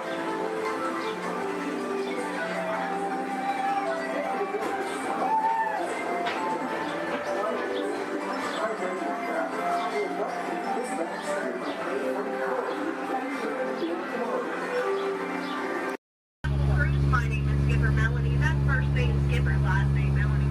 And for the next 5 days and 8 romantic nights, I'm going to be your skipper, your guide, your lion tamer, your dance instructor, and if you don't laugh at my jokes, your swimming instructor. Off to a long ride. We're going to start our journey here in the Amazon rainforest, where it rains 365 days a year. Or only 2 days if you have Amazon rainforest Prime. That joke's all about the delivery. If you look on either side of the boat, you're going to see our beautiful margarine flies. And I know what you're thinking. I can't believe they're not butterflies. Yeah, me too. Me too. Right over here to the left, we have Inspiration Falls. Now, you know, a lot of people wonder why it's called that. And that's because the longer you stare at it, the more it inspires you to go. Yeah, that's our number 1 joke here. Well, we're now turning down the Congo River, so we'll see how far this boat can go. Probably not very far with my driving. Has anyone ever seen The Jungle Book? Yeah? All 4 people. Wow. If you haven't, don't worry. It's right there. Yeah, that's the 3D box set. Yeah, it's pretty great, I know. But up ahead, we have a great little boat rental place. Although I can't see anyone over there. Canoe. Cannot. Something must have scared them off. Might have been the giant snake over there. Does anyone know what kind of snake that is? It starts with a P. Plastic. It's a good guess. It's actually plastic. Sorry, kid. Oh no. Looks like I have some uninvited house guests. But you know, it's not all bad. I could not get that Jeep started this morning. Yeah, looks like they got it to turn over. Yeah, probably called AAA. I should have thought of that. Yeah, or use that monkey wrench, I don't know. But we're now turning down the Nile River. It's the longest river in the world. It goes on for miles and miles and miles and miles and miles and miles and miles. And if you don't believe me, you're in disbelief. Right over there, we have an African bull elephant.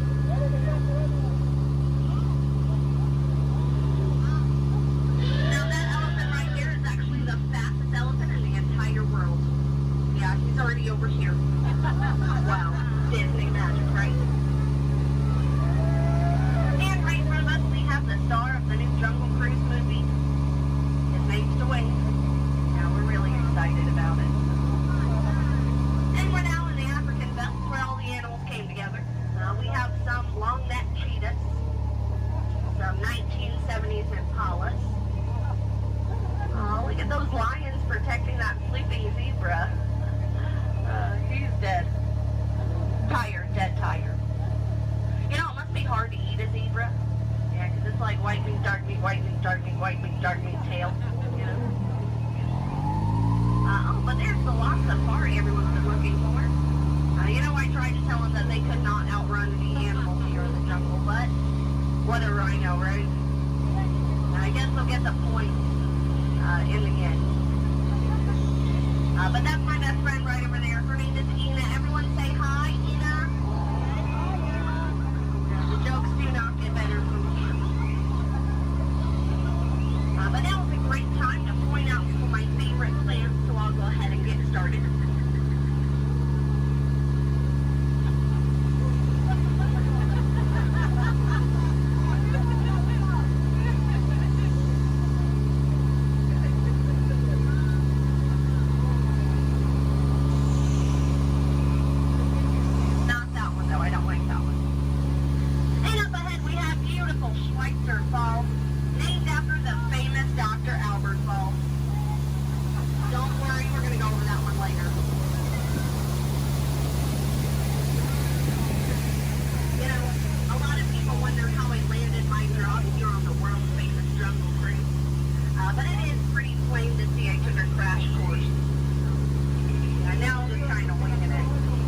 But that's the tail end of my story. My career never really took off. Uh-oh. Hippos. Hungry, hungry hippos, and they have lost their marbles.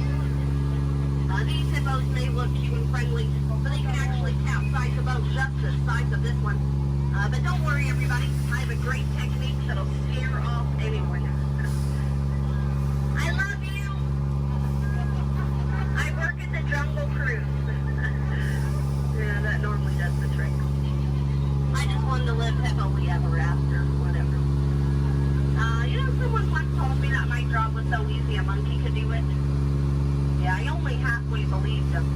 I didn't really find it too appealing, so let's just banana split out of here. And if you look right over here to the right, you're going to see absolutely nothing. Yeah. Well, guys, stop monkeying around. This right over here has been really bugging me. Those butterflies are just not what they used to be. Yeah, caterpillars, But now it's the moment you've all been waiting for. It's not the exit. It's the eighth wonder of the world. It's the one, the only, the amazing, the stupendous. It is the backside of heaven!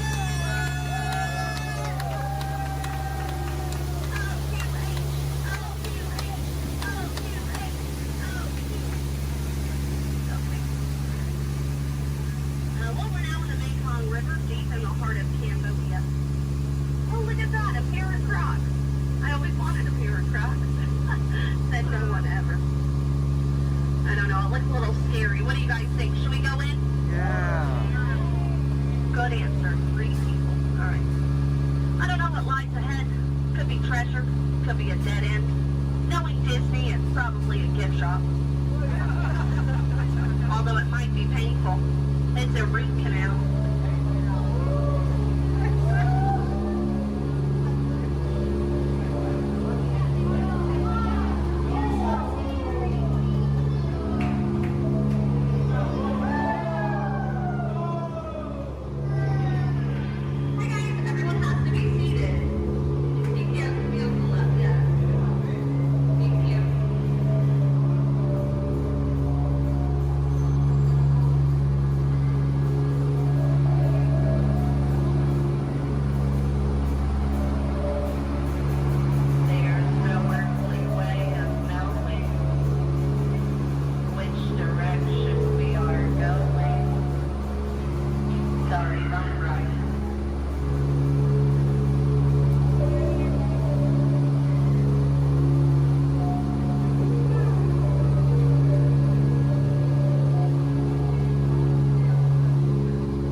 irrelevant. Almost over, I promise, I promise. You know, I had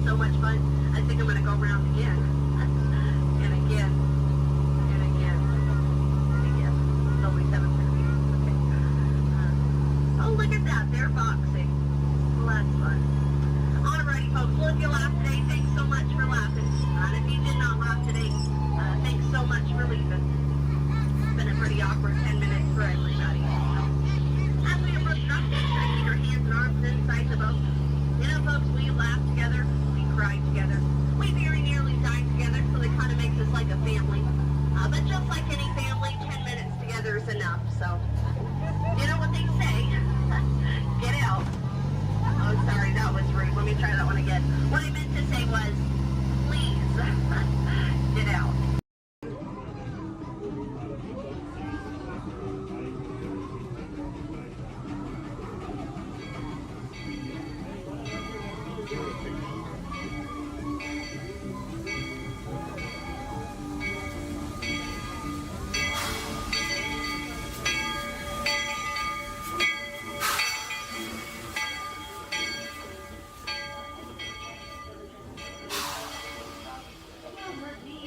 Magical words all clear. 6, I want 2 on gray, 4 on orange. Right here. 2 on gray. Where else can you on orange? How many here? 1. You're going to be over here on blue. And 2, you're going to be on blue. Now, stand over your color, face the center, shoulder to shoulder. Now remember the color you've been assigned. Blue, red, gray, and orange. It'll be an important part of your interrogation process. You're going to need to know that color at the end of your interrogation and possible long-term motive. How many? Let me assign blue. Yeah. Quickly, to the end of the hallway. How many? 4. Let me assign red. How many? 2. Let me assign gray. How many? Now, this cell door opens, so we'll call you in by your assignment. And you will tell us everything. No, oh, you're going to have a tough time in interrogation. Get on your color. There you go. Scoot over, blue. Make a little room. Get on your color. Not the lights, on the color. Ready to go. Now, gray is your sign. Orange. Everyone has been assigned a color. Look down and memorize it. Now forget it. This was for interrogation. Wait till we get started. Now, is that your only speed? Slow. Let's move it along.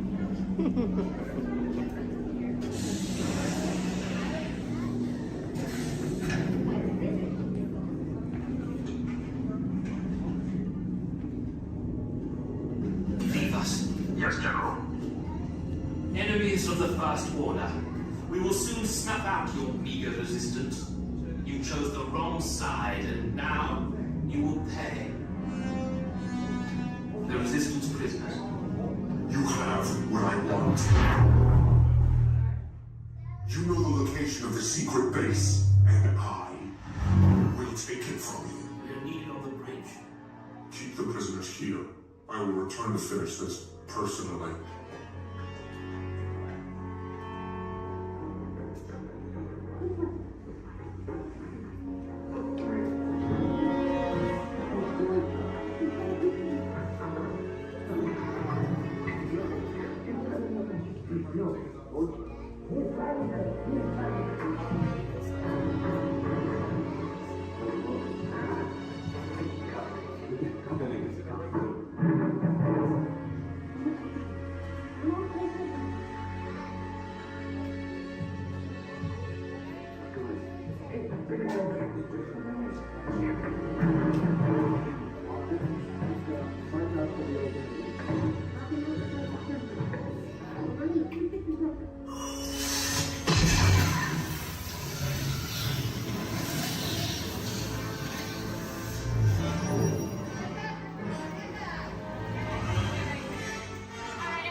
Welcome and good morning, everyone. We have some extra special friends here to welcome you all today. Let's hear it for Mickey Mouse and Minnie Mouse.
Ladies and gentlemen, this is Disney's All-Star Sports Resort. Please collect your belongings, watch your head and step in place apart, and take small children by the hand. Thanks for riding with us, and welcome home.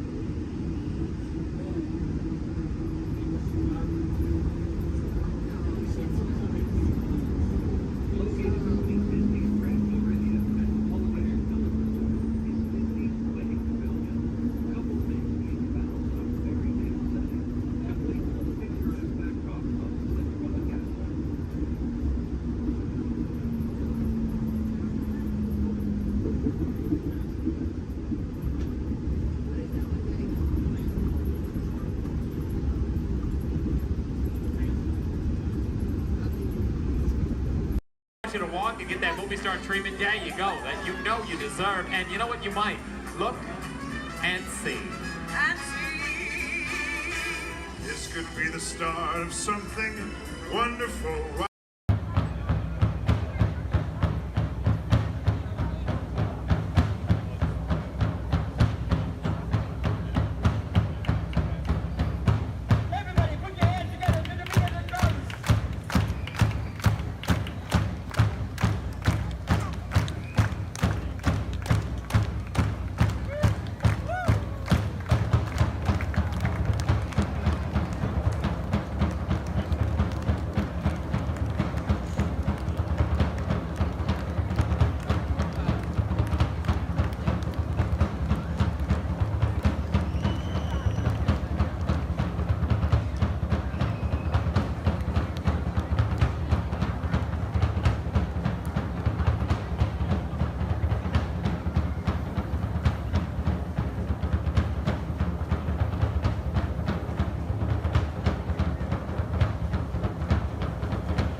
Coast Guard culturalizing ceremonies.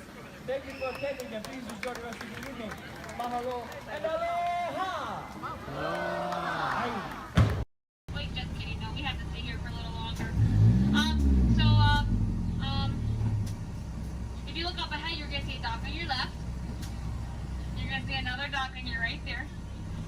We like to call those a ferry dock. I know, exciting. Now, if you look a little further, you're going to see some skips up there in khaki. We like to call those a ferry door. I know, it's great stuff, guys. It's great stuff. So right now, you know what we...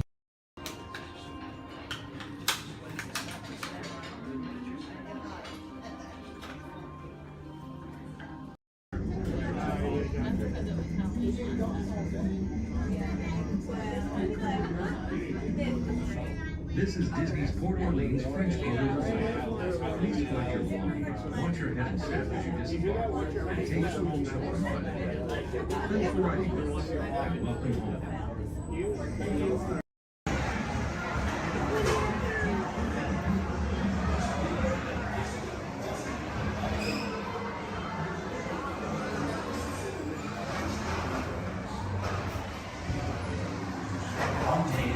Hundred Acre Wood, the Eastway traded.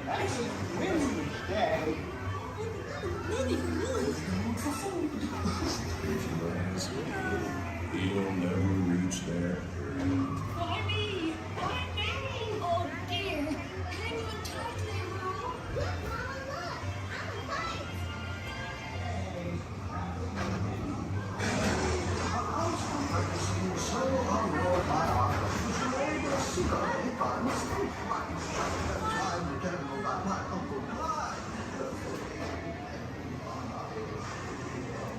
I dare.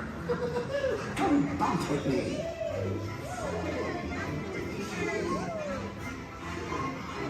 Music makes you feel just great, doesn't it?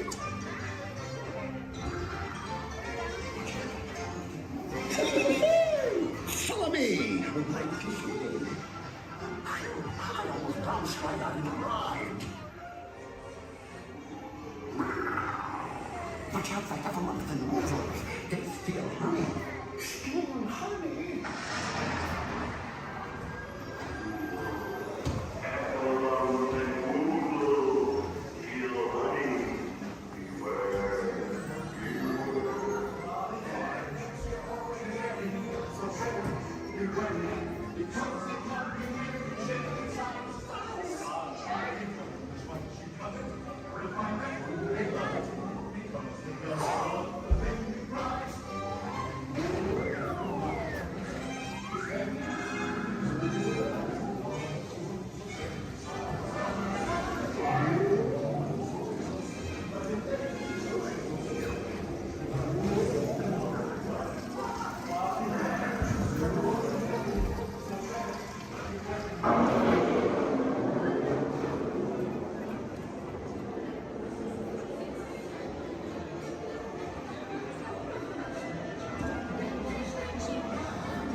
Rain went away, and everyone gathered together to say, Hooray for Boo, too!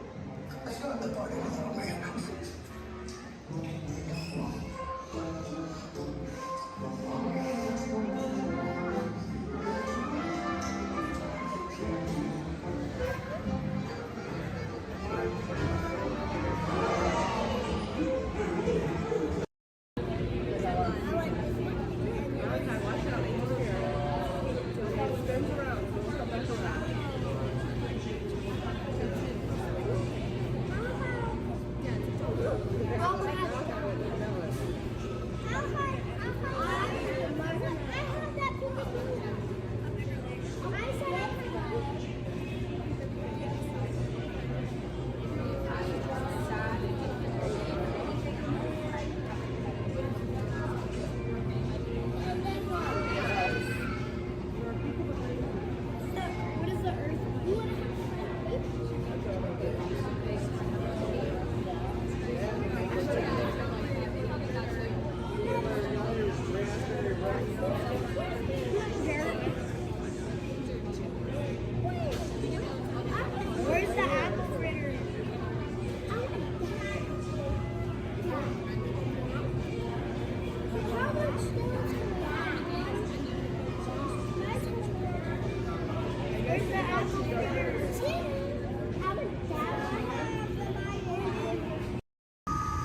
Welcome aboard the Walt Disney World monorail to Epcot.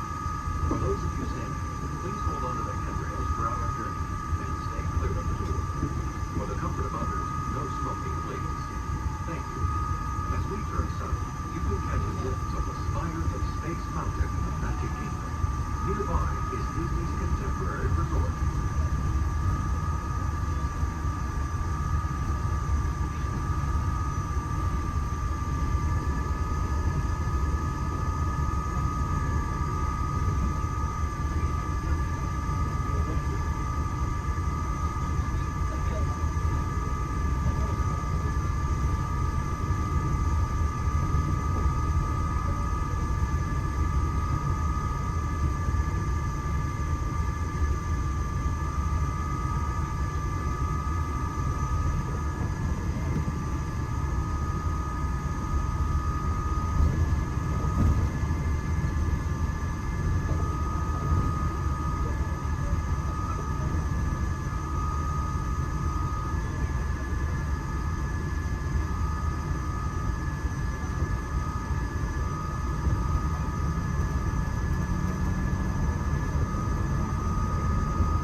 getting back to the big battles with the Guardians of the Galaxy, or exploring the Hollywood city that will power and flavor, these words are sure to inspire. If you're looking for an exhilarating sensory journey, step into Mission Space, where you and your flight crew can sign up for one of 2 out-of-this-world missions. And just next door is the new Space Party restaurant, where you can have fun and enjoy stellar dining in space. At Test Drive, you can experience the exhilaration of test driving a vehicle all on the fastest ride ever created for Walt Disney. Across the lagoon is World Showcase. You'll find representatives from the whole country, making this a truly international stage. Some exciting new adventures from around the world are coming to France, Canada, China, and the United Kingdom. Join us tonight at the lagoon to celebrate together during the nighttime spectacular. There's even more for you to explore, and you come around in a world of imaginative attractions. Inside those glass pyramids, unleash your spark and journey into imagination with pictures, and experience your favorite short films like never before at the Disney Pixar Short Film Festival. Next is the Land, where you can celebrate Earth's rich diversity. The Land is also home to Soar, a free flying adventure across the wonders around the world. Here at the seas, you'll be able to meet some of your favorite undersea pals from Disney Pixar's Finding Nemo. We're approaching the Epcot monorail station. For our smoking guests, there are designated smoking areas just outside the park. Please hold on to the handrail and stay clear of the doors until the monorail stops completely and the doors open. On behalf of the cast of the Walt Disney World Resort, welcome to Epcot.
Welcome aboard the Walt Disney World monorail to Epcot.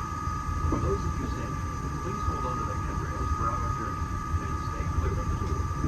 For the comfort of others, no smoking, please. Thank you. As we turn south, you can catch a glimpse of the spires of Space Mountain in the Magic Kingdom. Nearby is Disney's contemporary resort.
approaching the Epcot monorail station. For our smoking guests, there are designated smoking areas just outside the park. Please hold on to the handrail and stay clear of the doors until the monorail stops completely and the doors open. On behalf of the cast of the Walt Disney World Resort, welcome to Epcot.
Here we go.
flight, remain seated with your seatbelt fastened.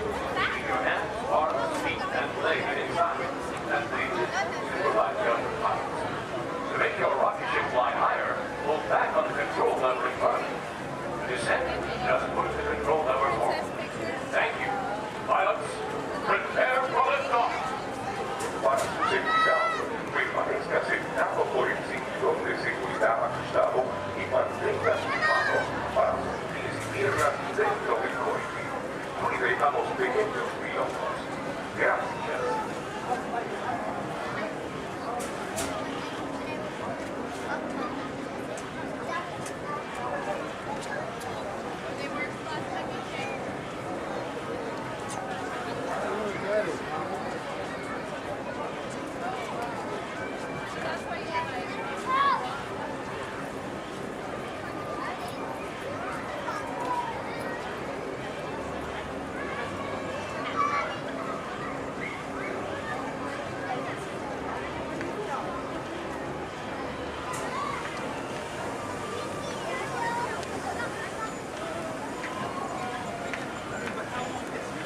Attention pilots, rocket ships have initiated landing procedures. Please remain seated until your rocket ship comes to a complete stop. Then follow the arrows to the flight deck. Happy landing!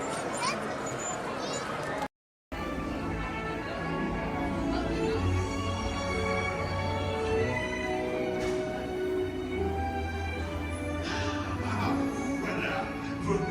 Venez, suivez-moi.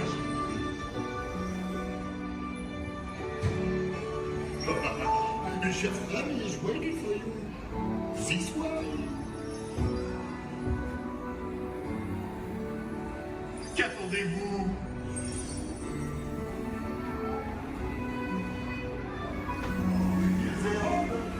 Des invités pour le dîner? Yes, here. On aurait pas idée à Cocoba? Non. A simple omelet? Too simple. Voilà. Mais oui, that's it.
What are you doing? Que manigacez-vous? Out of my way!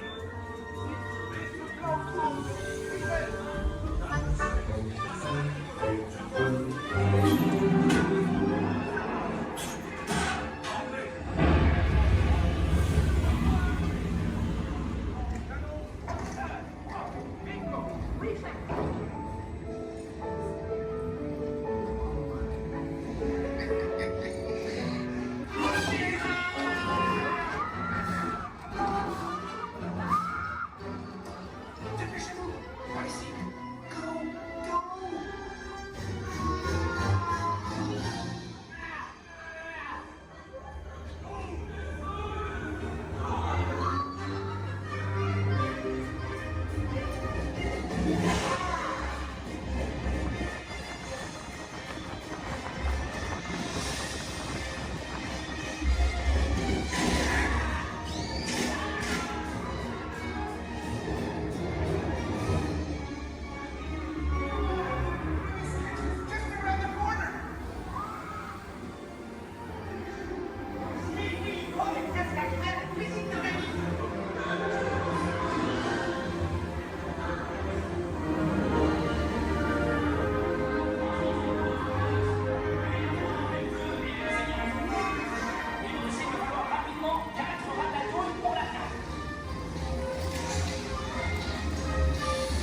Hey,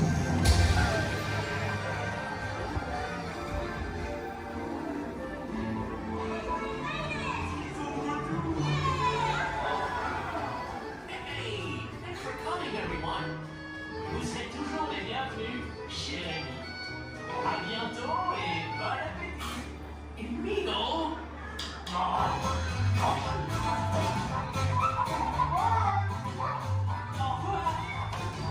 Never for you. This way. You are always welcome at Bistro Chez Au revoir.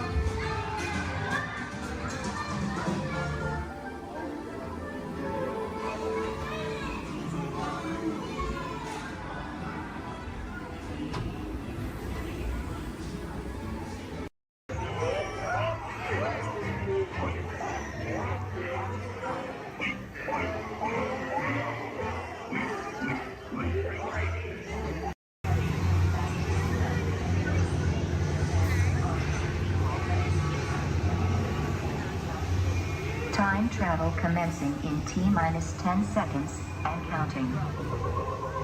This is Seeker. Listen up. We've got to get in, grab the iguanodon, and get out before that asteroid hits. Let's roll!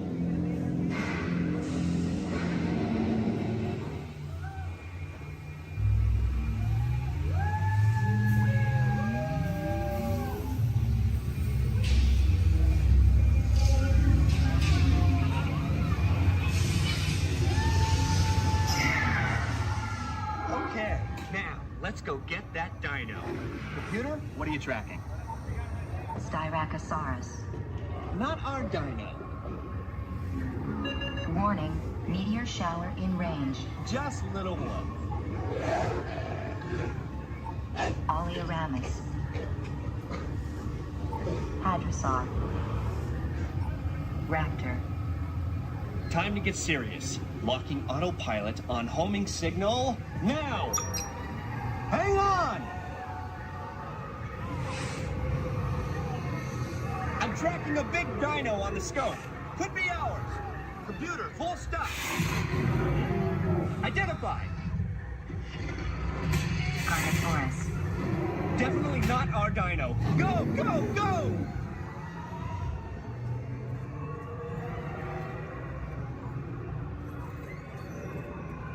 Another big guy coming up. Computer. Slow and identified. Sauropod.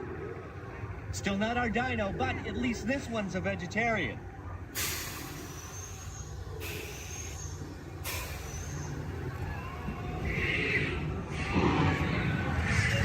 Asteroid impact in 90 seconds. We better move it. Pterodactyl. Incoming!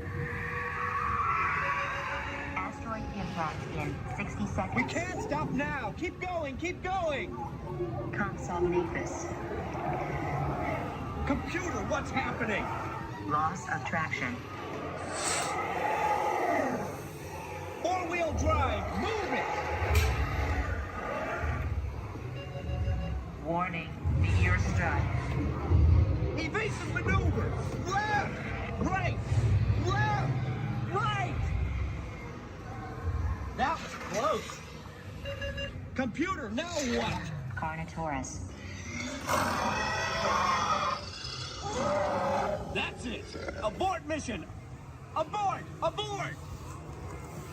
Iguanodon. Forget it! Get them out now! Asteroid impact. Brace yourself! This is it! They're not gonna make it! They're not gonna make it! Mission accomplished. You made it! I knew you would, and guess who made it back with you? I better find him before security does. Thanks for everything!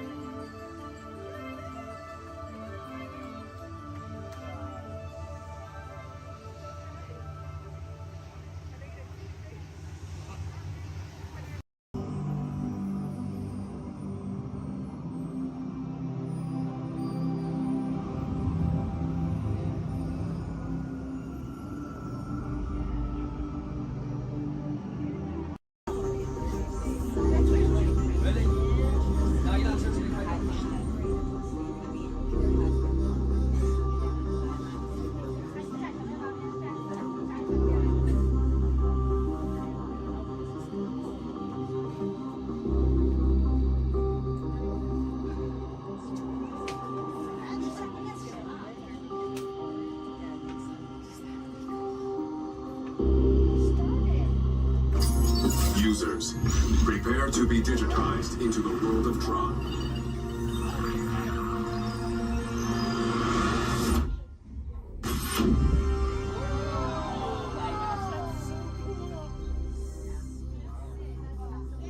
Team Blue, welcome to the grid. Proceed to gates.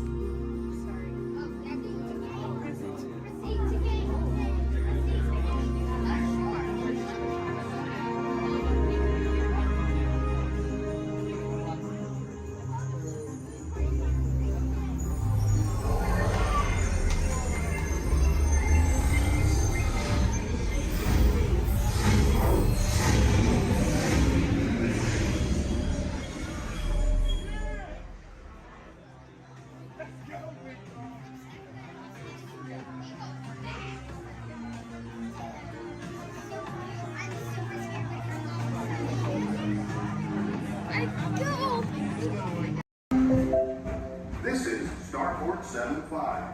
Or as we locals call it, Space Mountain. Our high-speed rocket port to distant deep space destinations.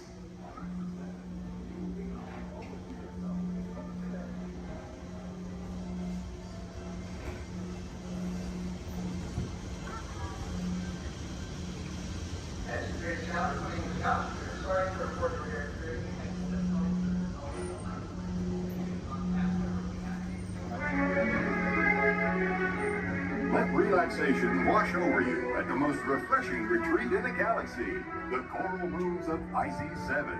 You H2O it to yourself. Book today.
Hi, Pluto. There. Now you don't chase those cats up those trees. Oh no, we don't chase any cats. No. We're big friends of Big Bird, so we love him. He's the best. We're out looking for some treats, so have you guys found any? Or maybe you have some Pluto? Nope, haven't seen any treats yet. Yet? Okay. I'll keep an eye open though. It's a promise you'll let us know if you find I will certainly let you know. Perfect. Pinky swear. There you go. Thanks, Ren. You're welcome. Bye.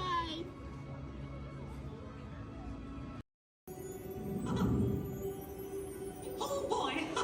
Oh, steady! Whoa! Hi, Mouseketeers! Well, here we go again, so hang on. Anything goes. You ready? And let the show begin! Here's my pal Walt to tell you how the magic is made. There's a lot of satisfaction in developing ideas into reality. When we consider a new project, we really study it. Not just the surface idea, but everything about it. And when we go into that new project, we believe in it all the way. We have confidence in our ability to do it right, and we work hard to do the best possible job. There's really no secret about our approach. We keep moving forward, opening up new doors, doing new things, because we're curious. And curiosity keeps leading us down new paths. We're always exploring and experimenting. Everybody ready? Then on with the show!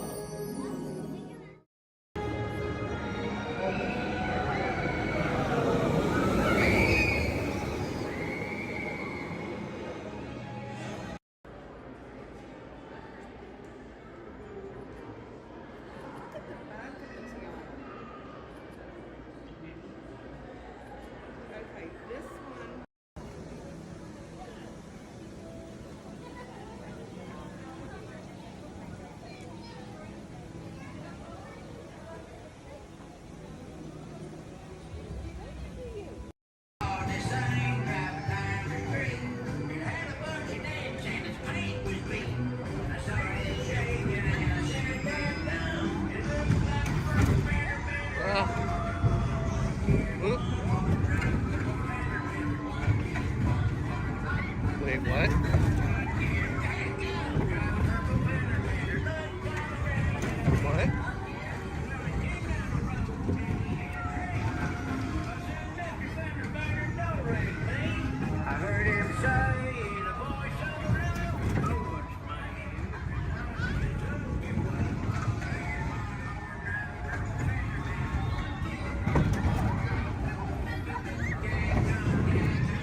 rest all the hey? The rest of all of them.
Passengers will stand by to board.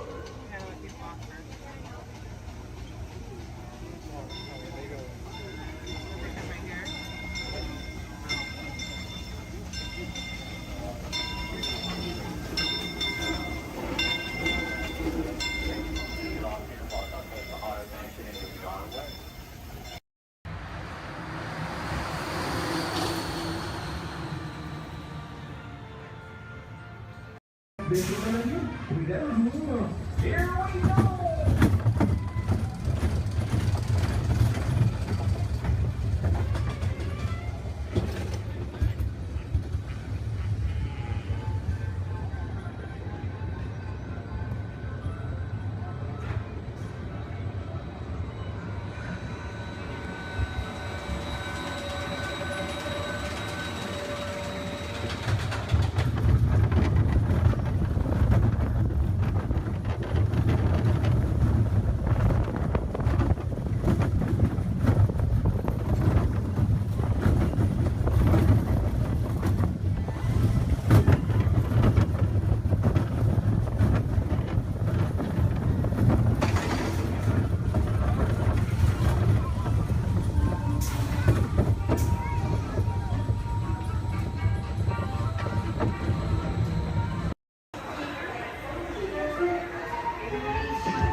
Sorry that got a little crazy. Babies can be unpredictable. Yeah, Mom. Super babies. Please remain seated until the coaster comes to a complete stop. Remember to gather your belongings. Your little brother. And safely exit your vehicle. That is an incredible thing. We recently learned that your Terran visionary, Walt Disney, had a similar goal in mind with his early concepts for the experimental prototype Community of Tomorrow.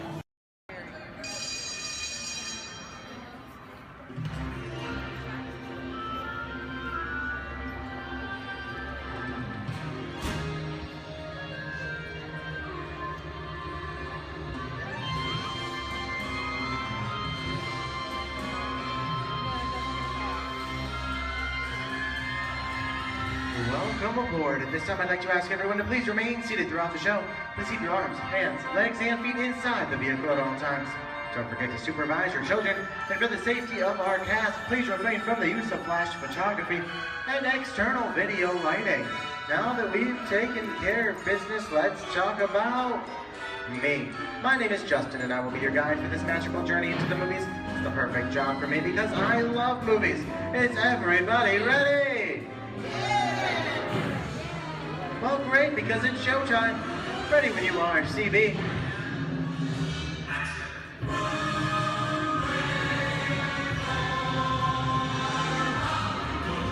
And we are rolling.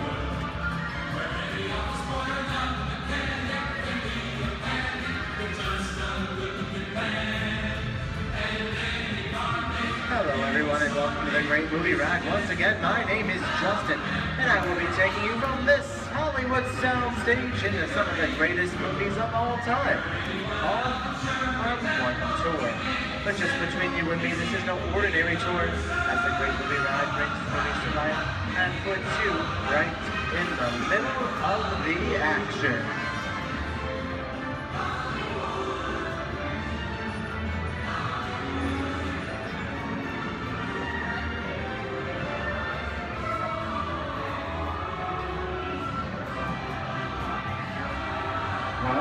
I don't know about you folks, but I just love the great Hollywood musicals of the 1930s. This scene is from one of my favorites, the Busby Berkeley classic Footlight Parade, starring James Cagney, Ruby Keeler, and Dick Powell. In 1952, Gene Kelly was singing in the rain with Debbie Reynolds and Donald O'Connor. Did you know Gene Kelly co-directed to this movie? And can anybody tell me what movie this is? That's right, Walt Disney's Academy Award-winning film from 1964, Mary Poppins, starring Julie Andrews and Dick Van Dyke. The London fantasy of Mary Poppins was shot entirely indoors on sound stages at the Walt Disney Studios in Burbank, California. There was no exterior shooting at all.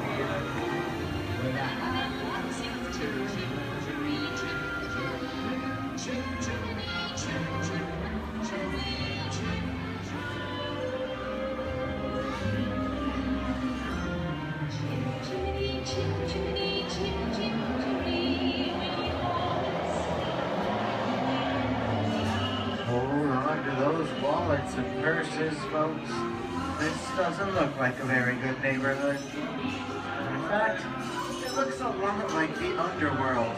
The scene of such classic gangster films as The Public Enemy, starring one of my favorite tough guys, James Cagney. The working title of the film was Beer and Blood, and in the United Kingdom it was known as Enemies of the Public. In one scene, Cagney shoved a grapefruit in Meg Park's face. She could never look at breakfast the same way again. Kick you with the dog. If you don't, somebody's going to drop by here and kick your teeth out one at a time. With me?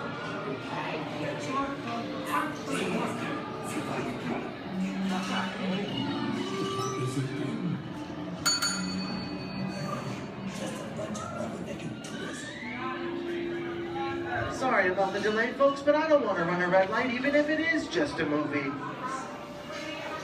talking to me? You talking to me?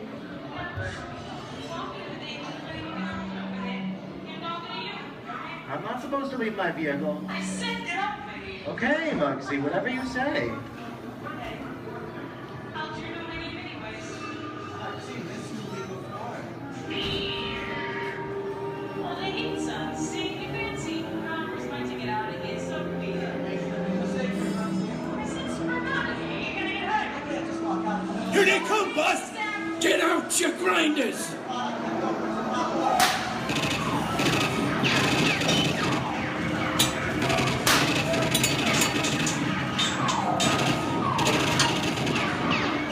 I'm hit! Hey, I'm hit! Muggsy! They got Squid! Muggsy! Muggsy! Squid's hit bad! Real bad!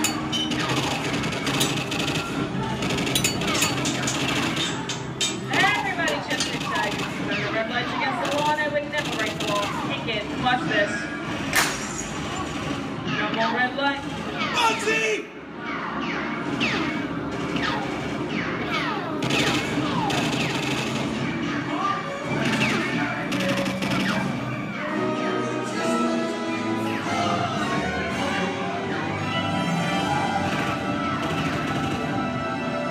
Muggsy! Come back, you rat! Sorry, boys. I'm making my getaway. I'll see you some change. Wait. What are you looking at? Everybody mind your P's and Q's, and maybe you won't get a... Who's this? Jaycee? And now, the Old West, and two of Hollywood's legendary stars, Clint Eastwood and John Wayne.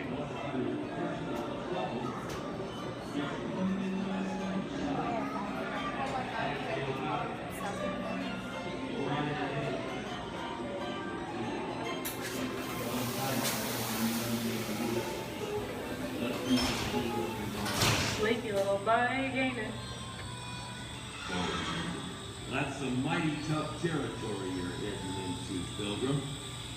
I'd think about turning back if I was you. That is, if you want my opinion. But I reckon you Well, ought to do now that we're in the clear, think it's it's like best. time for me to collect up all your valuables. We'll start with the jewels.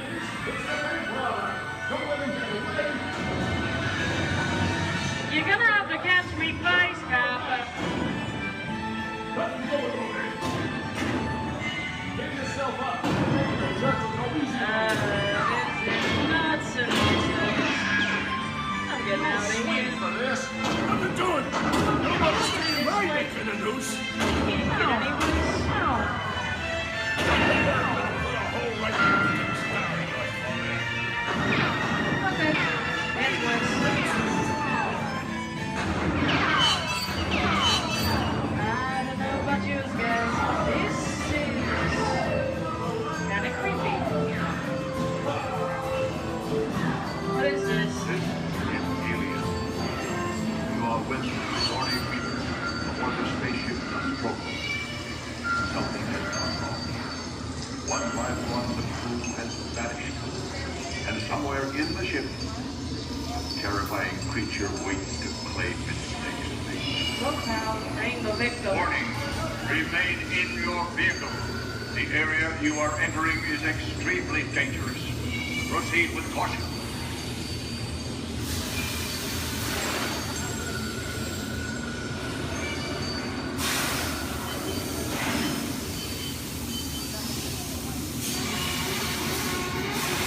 The emergency destruct system is now activated. Ship will detonate silent 10 minutes.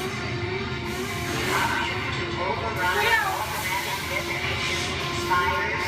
Be silent in 5 minutes.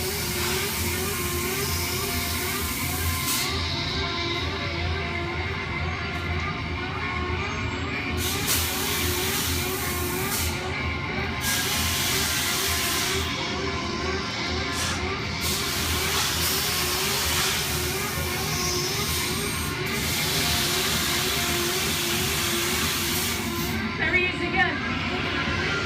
Okay, what a creepy crawling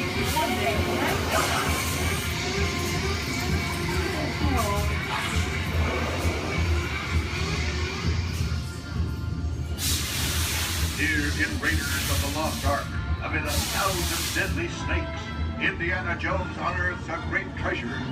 Will Harrison Ford escape with his discovery? And what will be your fate? Beware. Snakes. Why did it have to be snakes?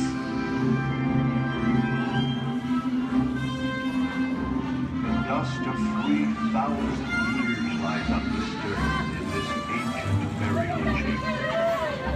On the chest, the great stone god, priceless jewels.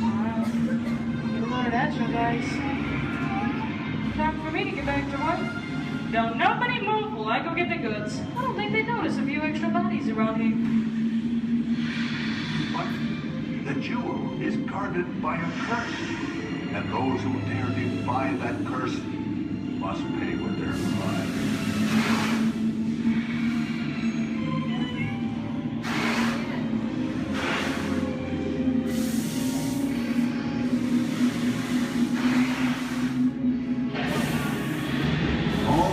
Unbeliever, disturb the treasure of the gods, and you shall all lose your lives.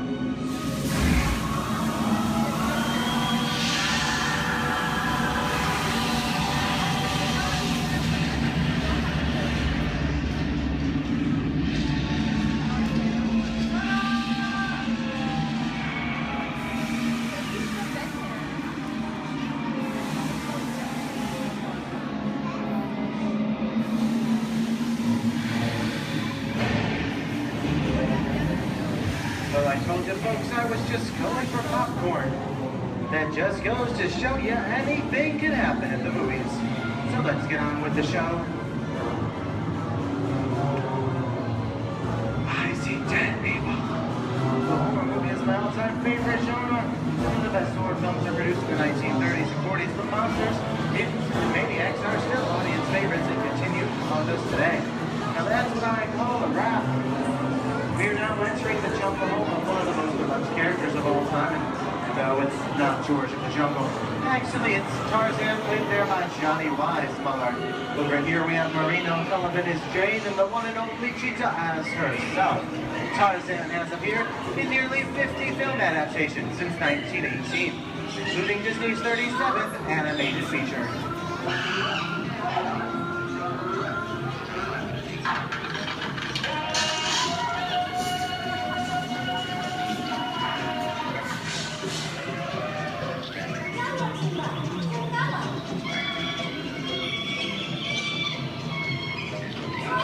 Louis, I think this is the beginning of a beautiful friendship. Best last line of the movie ever.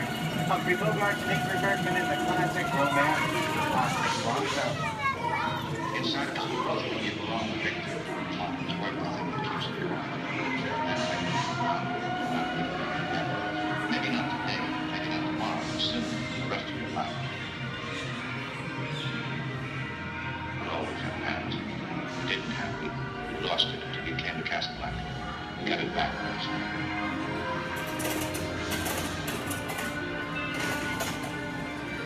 I've got a job to do too.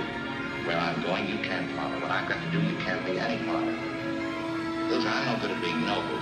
It doesn't take Here's much one of my favorite movie stars, Mickey Mouse in one of his greatest roles, The Sorcerer's Apprentice in Fantasia. When the movie came out in 1940, Walt Disney promised to add new musical sequences in the future. His nephew Roy kept that promise 60 years later with the release of Fantasia 2000. The sorcerer in the sequence was named Yensid, which is Disney spelled backwards.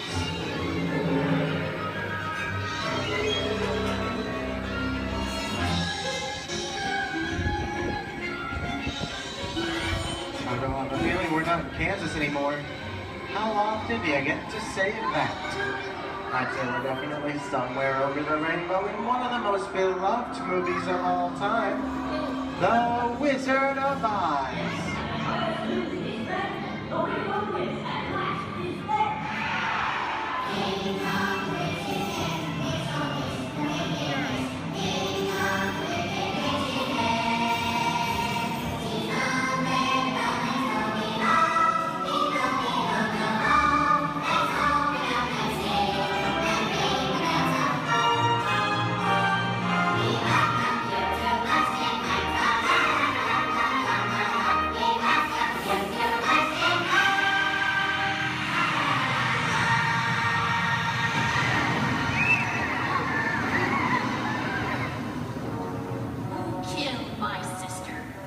killed the Witch of the East?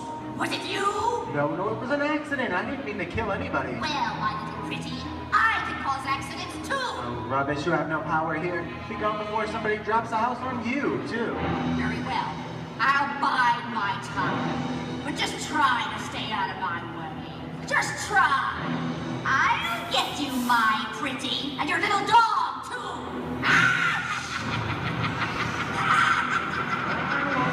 We get out of here. What do you folks think? Which way do we go? Follow the yellow brick road. Follow the yellow brick road? Now, why didn't I think of that? Sing along, folks. You know the words.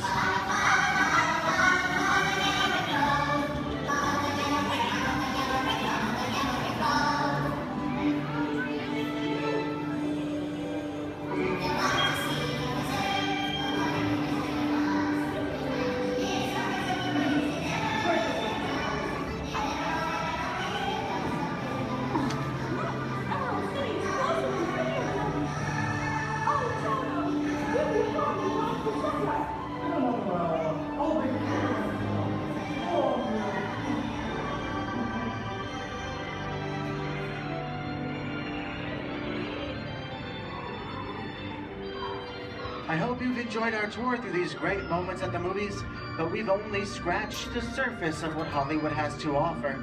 There are thousands of other great movies out there just waiting for you to discover.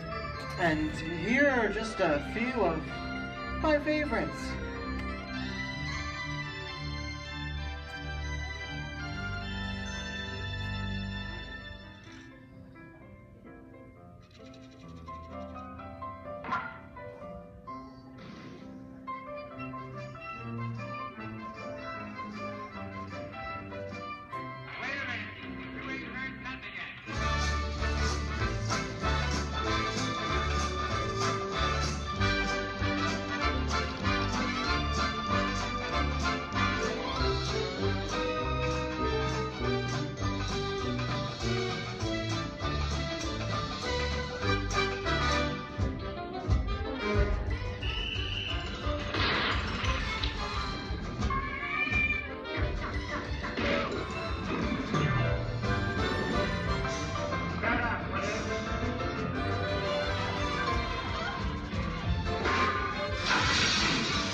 I'm gonna make him an offer he can't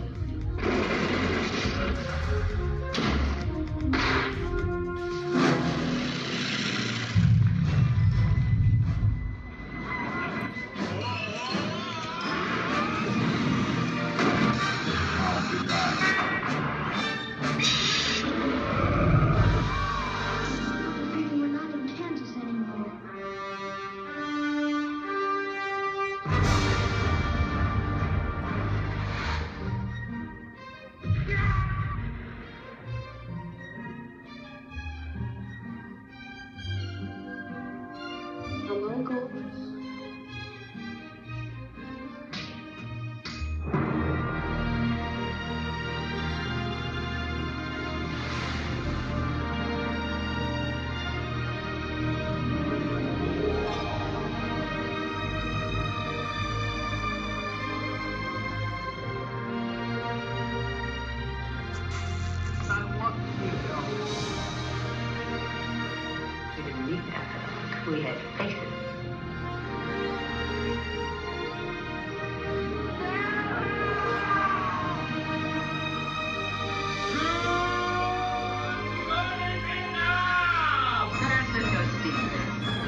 from Disney's Hollywood Studios, I'd like to thank you for joining us on the great movie ride. Now, before we wrap this production, there still is one scene left to do. It's called The Exit. The action begins with you remaining seated until the vehicle comes to a complete stop. Then gather your belongings, take small children by the hands, and when these doors open, rise dramatically to your feet and make your grand exit directly to the rear of your vehicle. Oh, and one more thing. When I yell action, don't forget the thunderous applause for yours truly. Okay, places everybody, and action! Thank you. Have a wonderful day here at Disney's Hollywood Studios, and also to you and the movies the stuff dreams are made of. Good. Okay, they're headed for the jump point. This plan's never gonna work. Yeah. Well, okay, I'm locked onto your vehicle. We'll be right behind you. Nothing to worry about. Unless we cannot stop this unusually large man. We are likely doomed. Good luck. You're gonna need it.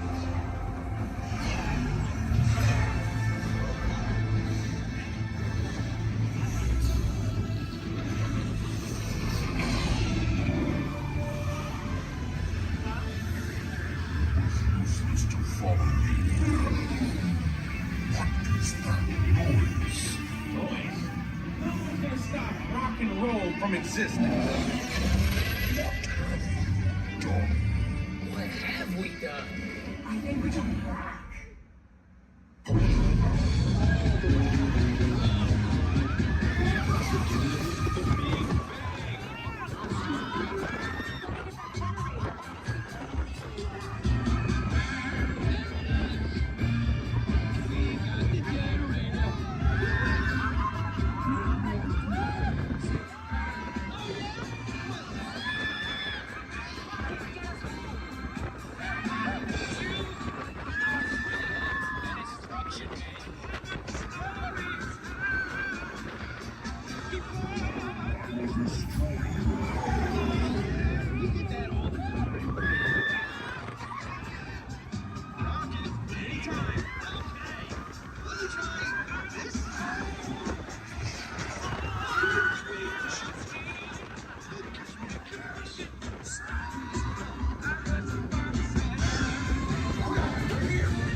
It's just a figure of speech, Drax.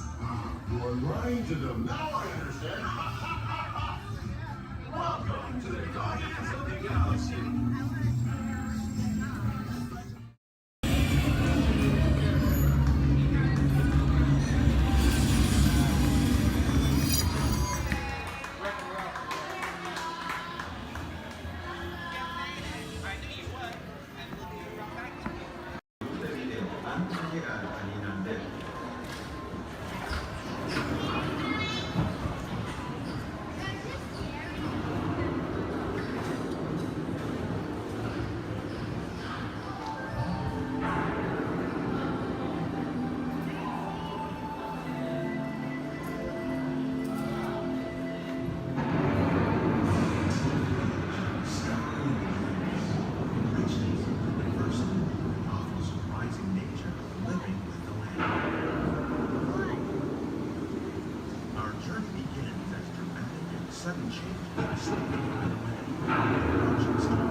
rising concentration of life on our planet. These dense and beautiful forests cover only a tiny portion of the Earth's surface. Plus, they contain more than half of its planetary atmosphere. Rainforests are also extremely rich in surrounding living systems, providing us with oxygen, food, medicine, and other forms essential to our lives.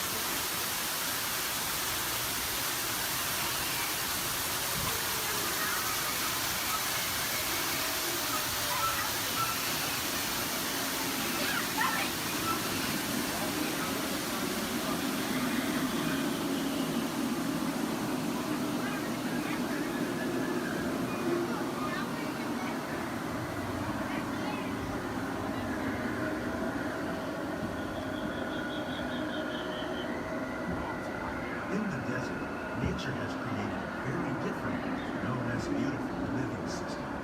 And while this arid landscape may seem lifeless, it is very much alive.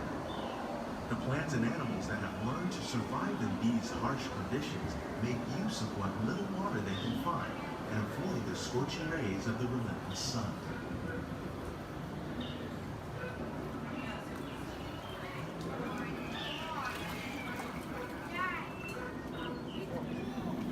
The American prairie once appeared as desolate as the desert, but over time, rainwater and nutrients gradually penetrated the hard surface of this land. Even the hooves of the mud buffalo helped create the rich soil that one day become home to the American farm.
Discovering better ways to grow food that will assure human and environmental well-being.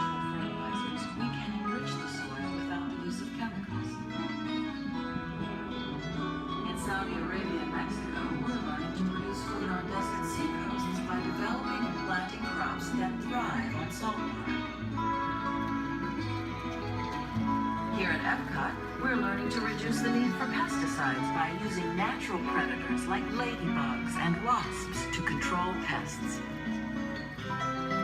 In Japan, we're learning that by adding composted leaves and other plant material to our soil, we can reduce the need for fertilizers.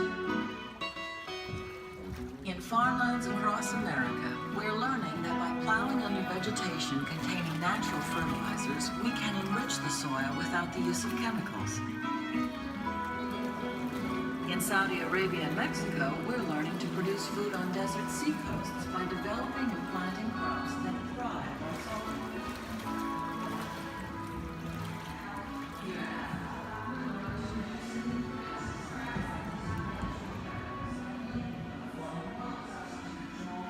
How will we meet tomorrow's growing needs for food production, yet still respect the needs of the land?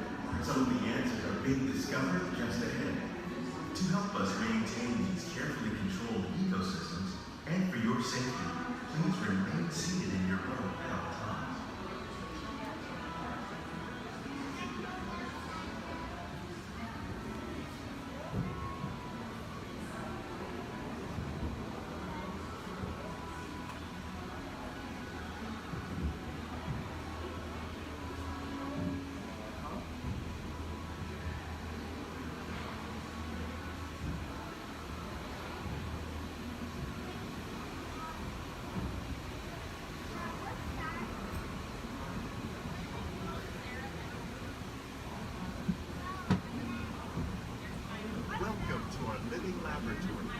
Scientists from Epcot and the U.S. Department of Agriculture are exploring innovative ways to produce bountiful harvests now and into the future.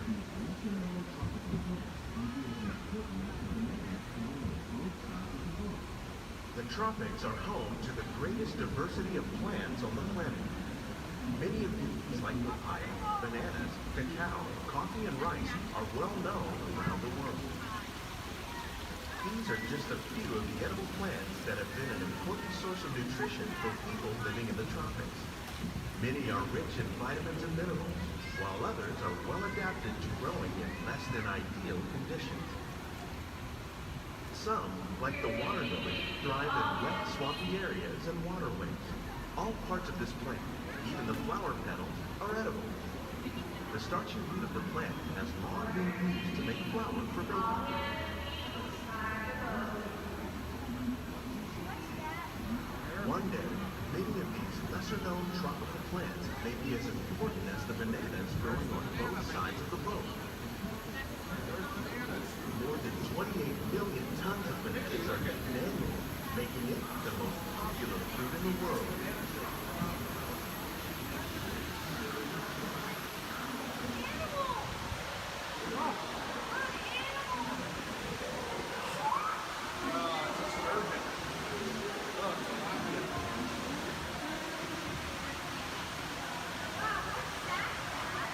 When we mention farming, you probably don't think of fish, but fish farming, or aquaculture, accounts for nearly half of all the seafood consumed globally. Tilapia, bass, and catfish, like the ones you see here, are three of the more popular crops raised by fish farming. The sustainable system we're using here recycles the water in the tanks. As a result, we're able to save millions of gallons each year. Our small fish farm produces nearly 5,000 pounds of fish each year to serve in restaurants around the nation. Innovations like this can play an important role in our efforts to produce bountiful harvests and still protect natural resources. Shrimp. That's a big shrimp.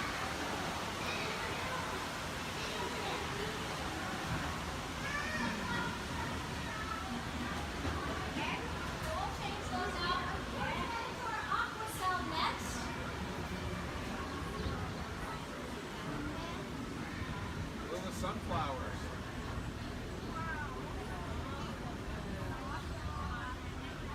While there are more than 50,000 edible plant species in the world, most of us are only familiar with the handful that make up our everyday diet. The common grains growing here, wheat, maize, sorghum, and millet, plus rice, account for nearly 2/3 of our global food consumption. Learning how to increase yields of these staples is an important goal of research around the world. A blue agave. A monkey puzzle tree. Orange. These plants are definitely on their way up. Innovative growing techniques like these increase yields, while more efficiently using resources like water, fertilizer, and pesticides.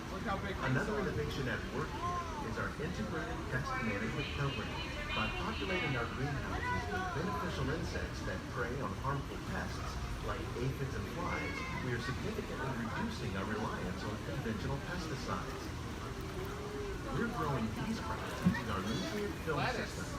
This technique precisely controls and recycles water and nutrients. With it, we can produce over 27,000 heads of lettuce a year in this one small area. Look at the cucumbers.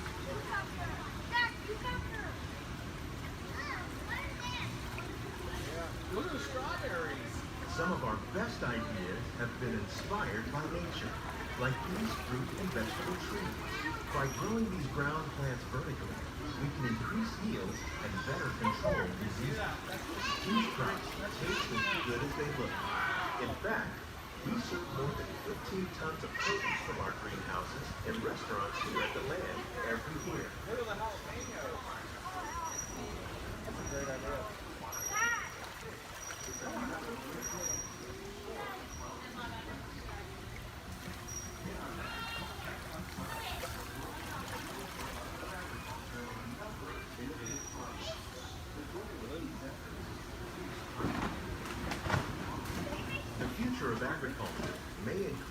innovative ideas like this vertical growing system. Plants grown in this way use a fraction of the space required by traditional growing methods. That saves water and increases production. The aquaponic system on your left combines hydroponics with aquaculture. The fish provide a natural source of fertilizer for the plants, and the plants help keep the water clean for the fish. It's another great way to produce more while using less. In our labs, Epcot scientists are working with the U.S. Department of Agriculture on a number of innovative projects. The goal of these efforts is to produce higher yielding and better quality lives. Together, we can continue to find more ways to increase food production and protect our precious natural environment.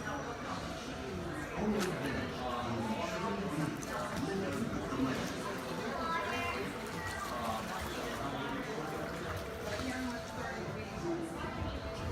On behalf of Walt Disney's greenhouses represent just a fraction of the work being done worldwide to produce bountiful harvests for our growing populations. Scientists, farmers, and even backyard gardeners are doing their part to improve the quantity and quality of foods that we all rely upon. Together, we can continue to find more ways to increase food production and protect our precious natural environment. Only then will we truly be living with the land.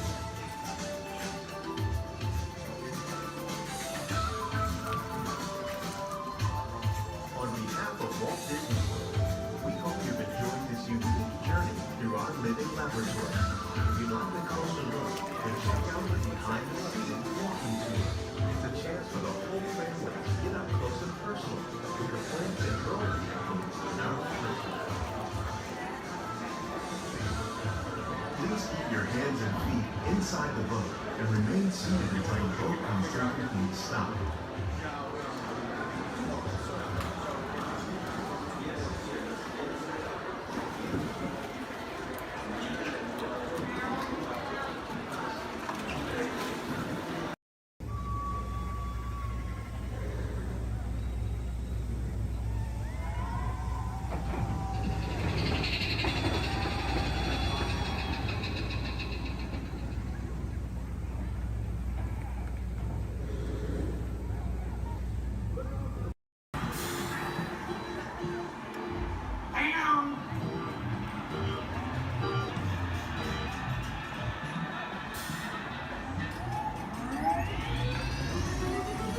Here we go.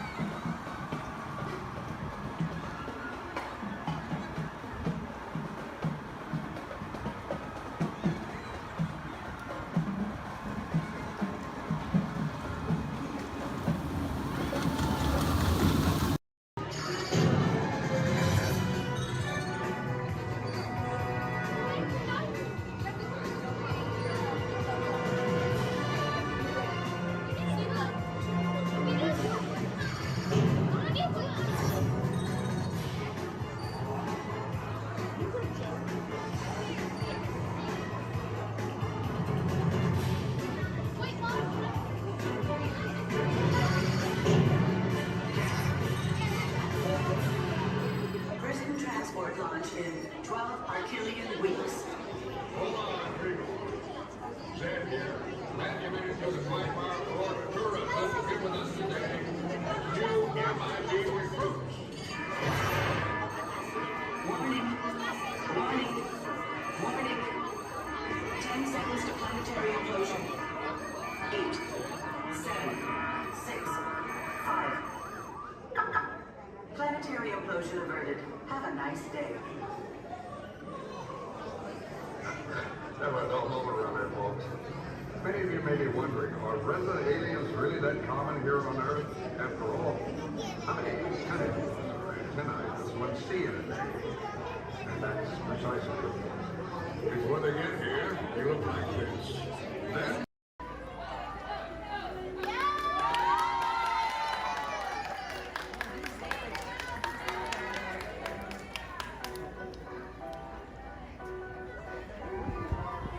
Thumbs up eventually.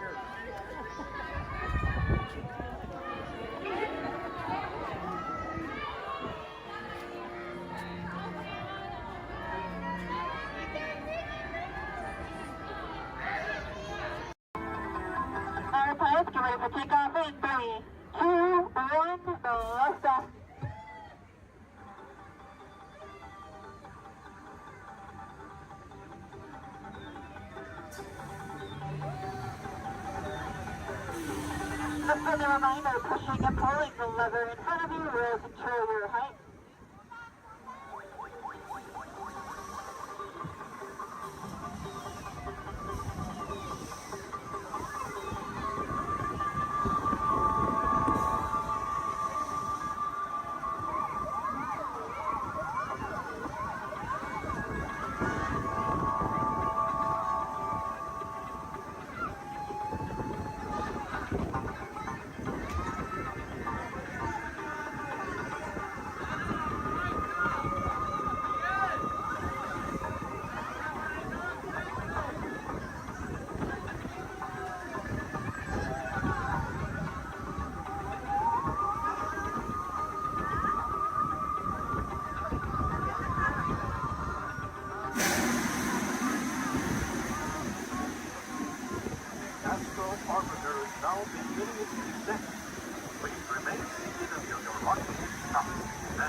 Gather our belongings, but putting to the left and only.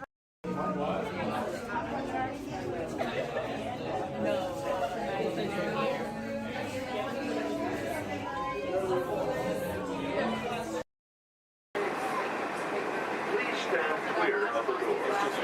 Or manténganse alejado de la puerta.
As much fun as New Year's Eve in the orange groves.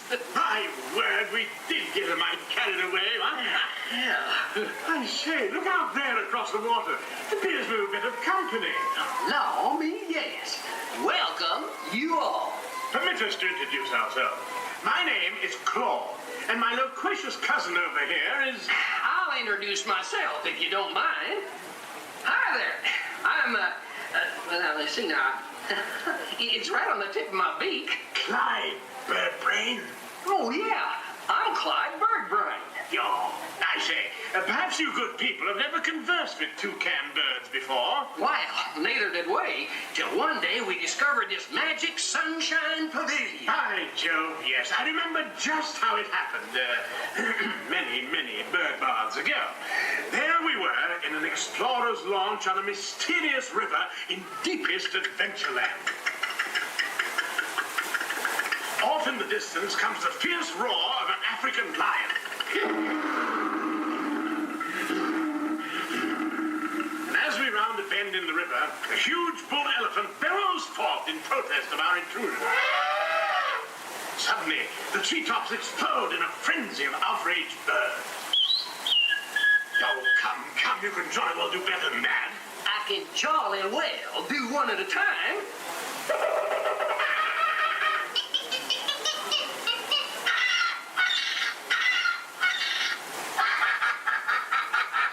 Meanwhile, shifty-eyed crocodiles lurk by the water's edge. Lurk, lurk, lurk. And the giant python slithers down from an overhanging limb. What's happened? What's wrong? I can't stand snakes. Don't be ridiculous. I'm only relating a story. All right, Clyde, enough is enough. That wasn't me. I never even opened my beak. Huh? Excuse me, I hate to interrupt such an exciting story, but they're calling us to the show. Land's sakes, it's already showtime? Land's sakes, yes, it's already time for the show. And Claude, I do believe it's your turn to make the announcement. Righto. Ladies and gentlemen, boys and girls, gather up all your cameras, purses, and other articles, and now turn to your left towards the tall doors. When the drums begin, they'll open magically to lead you right into the Sunshine Pavilion. Is everybody ready?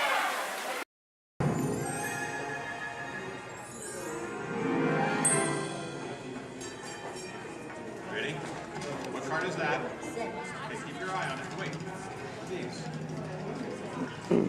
Blow on it.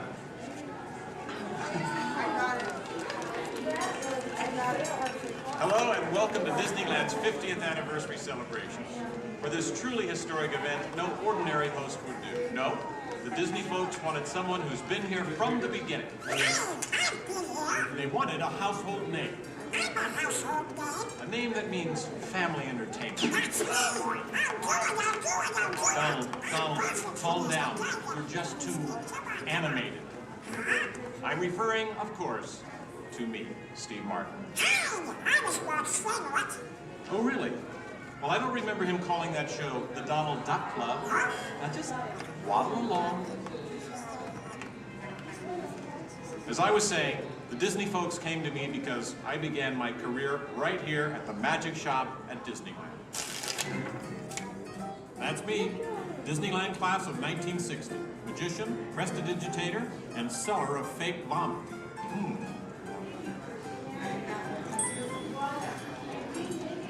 So young Steve Martin starts performing magic here, and lo and behold, they start calling the place the Magic Kingdom. Coincidence? I don't think so. But right now, I'd like to introduce you to the man who started it all, Walt Disney. Walt, tell us how it all began. Now this is the original, so we get from the original show here at Disneyland. And then, So we start out yes, it was Walt planning him, and then taking the merry-go-round and lots of different places. As I sit there while they all these things, sit on the bench, eating peanuts, I felt that this subject is reasonably parents and the children could have fun together. Great idea. So that's how Disneyland started. I'll take it from here. oh yeah, and I did not. This work priceless this artwork show, shows but the I did first work design for the Disneyland. Gettysburg show A small park that would with have been near the headset. Disney Studios in So the Burbank. headset show. It's sweet, They isn't can it? simulate a hair But he couldn't stop there. Not Walt.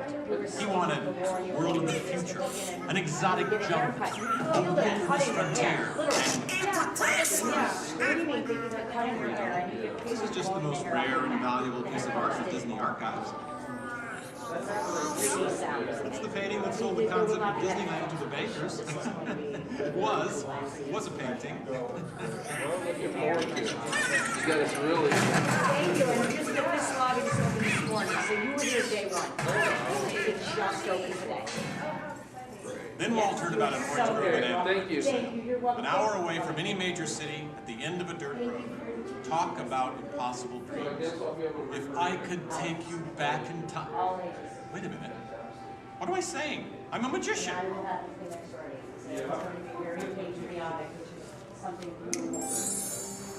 Here is the actual orange grove 1 year from opening. And that's actually Walt Disney in the actual orange grove. Let's listen in on his top secret plans. 1, 2, 3. Aha! Some sort of code. I get it. Walt also had a code for all the trees on the property. Red ribbons for the big trees he wanted to save for Disneyland, and green ribbons for the ones he wanted removed. But, as fate would have it, the bulldozer driver was colorblind! Oops. So, Disneyland, less than a year from opening. No one in their wildest imagination could ever build an entire theme park here in just 1 year. Yeah, I'll show ya. Watch this, Budget Boy. That time sound. Keep going, boys. Faster, faster. That's it, good. That's it, good. Opening day. Take it away, Walt. To all who come to this happy place, welcome. Walt's dream had finally come true. And to celebrate, ABC organized the biggest live telecast in history. Some of the most famous stars in Hollywood showed up, including host Art Linkletter. Frank Sinatra. Hello, Franco. Who's driving? Sammy Davis Jr. Hello, Sammy. Bob Cummings, Ronnie Reagan. Come on in. Davy Crockett. Buddy Epson's there, too. But right now, it's my pleasure to introduce the famous star whom Mr. Disney has asked to christen the Mark Twain. Ladies and gentlemen, Mr.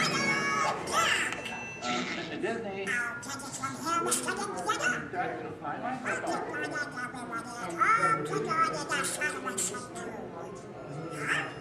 Hey, what's the big idea?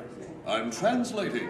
Nobody can understand what you're saying. You can't do. Cannot. Can't. Not. I'll show you. Ignore the duck. As I was saying, the lands that America saw on the Disneyland television show became really...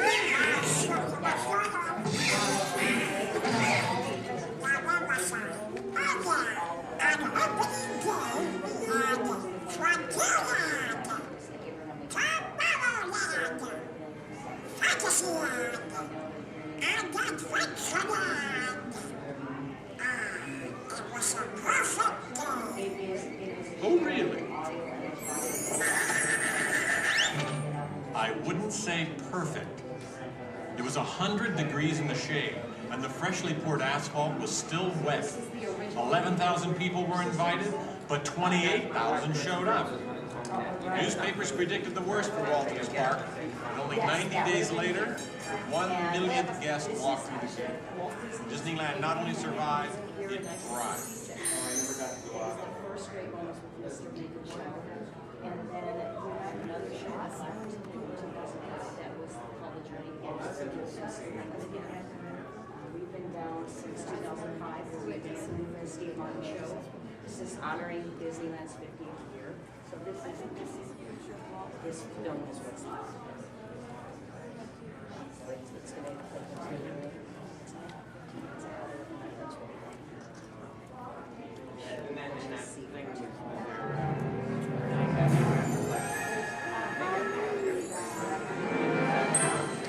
Walt wanted the magic of Disneyland to begin as soon as you walk through the gates. And your first stop was this turn-of-the-century street inspired by the small town where Walt grew up. He felt so at home here. He even had an apartment built for himself above the fire department, and it's still there today. Walt paid tribute to his father in one of the shop windows. In others, you'll find some of Disneyland's most important contributors. Nice try, Donald.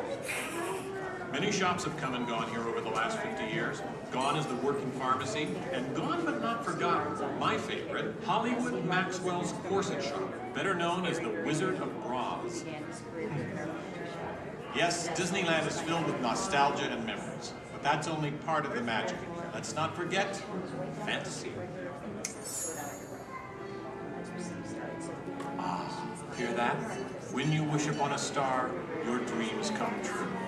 For Walt, that was the very essence of Fantasyland. Of all the lands, this was closest to Walt's heart.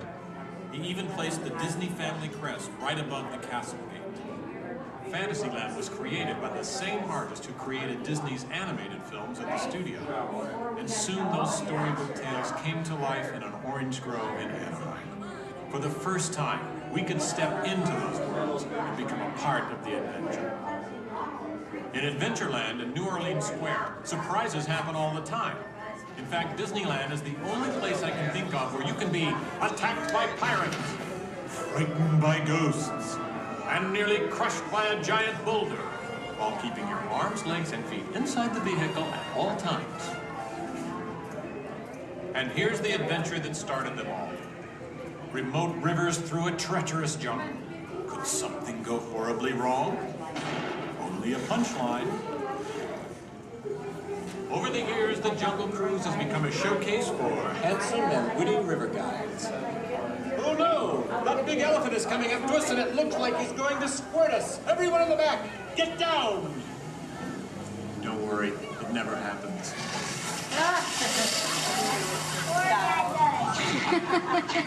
Donald. It was the duck, right? The duck?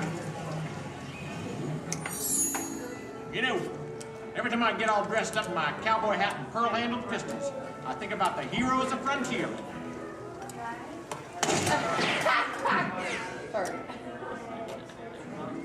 You see, Walt believed it was important to pay tribute to the pioneers who blazed a trail across frontier America. And I agree. Especially when it involves saloon girls and blazing six-guns! In Frontierland, you could meet popular Disney heroes of the day, like Davy Crockett and Zorro. For a while, there was an authentic American Indian village. And in the little mining town called Rainbow Ridge, you could board a mine train or pack mule to explore nature's wonderland. And then the West got a whole lot wilder. Big Thunder Mountain Railroad was a thrilling addition to Disneyland's growing mountain range. The first peak was the Matterhorn, one of Disneyland's first e-ticket attractions. But the most out-of-this-world mountain of them all is right here in Tomorrowland. When Disneyland first opened, Tomorrowland gave us a preview of the amazing, futuristic world of 1986. Okay, so the 1980s didn't turn out that way. But Tomorrowland is really about imagining the possibilities of the future. So we got to go to the moon before real astronauts did. We got to travel through the mighty microscope on atommobiles, beyond the realm of normal magnification.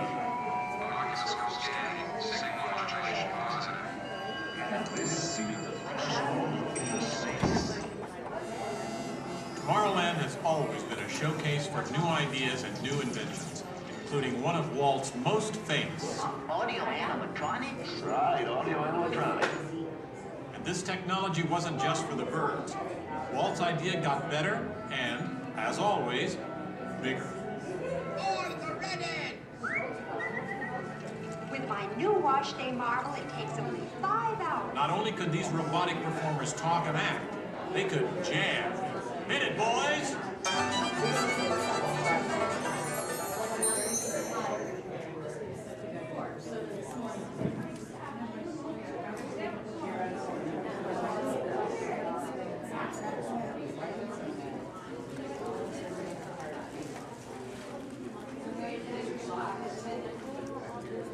I was going to call him and say things.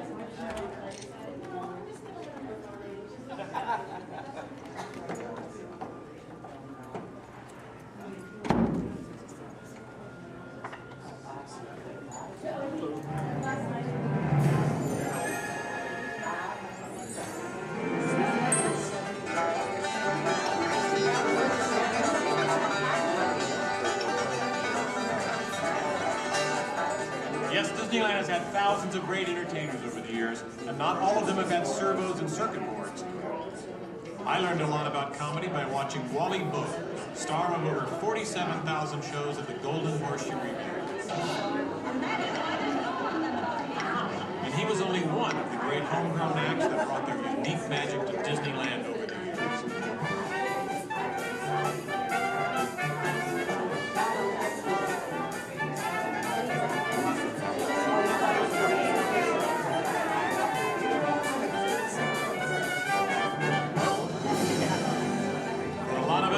Disneyland's best magic trick happens every day at dusk, when all the lights come on and the Magic Kingdom is transformed before our very eyes.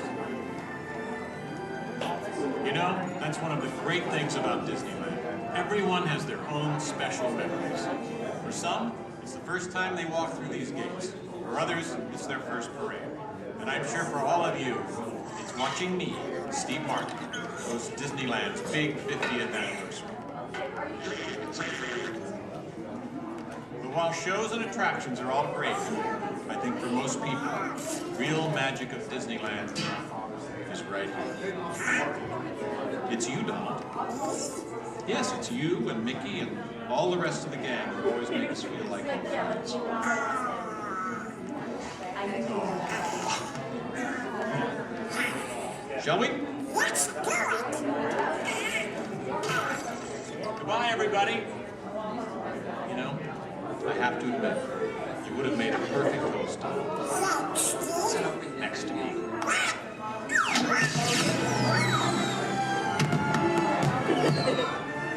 To all who come to this happy place, welcome.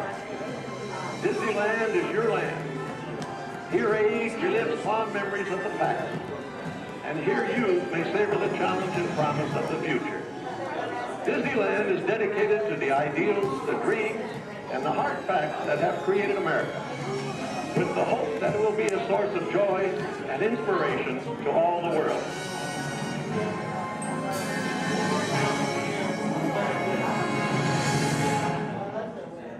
We head out. Please remain seated at all times. Please keep your hands, arms, feet, legs, and elbows inside the vehicle, and please supervise your children.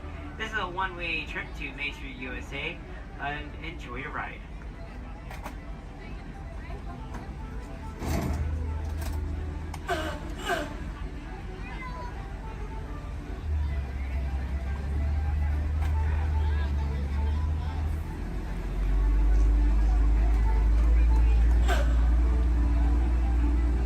On your right-hand side is Sleeping Beauty Castle, your gateway to Fantasyland.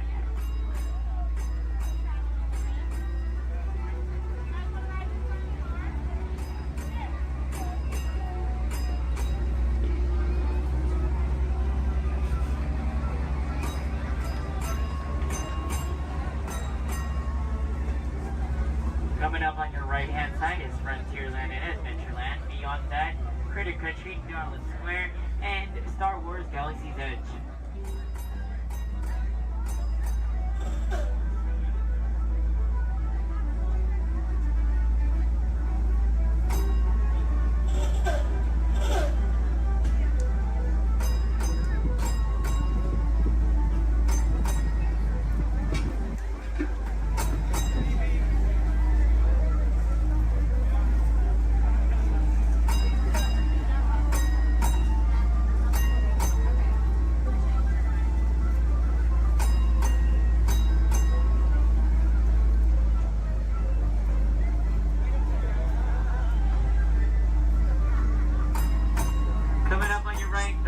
Left-hand side, there's our first aid center, our baby care center, and our lost child center. On your right-hand side, if you enjoy ragtime piano, we got some music going on over at the Coca-Cola Refreshment Center on your right.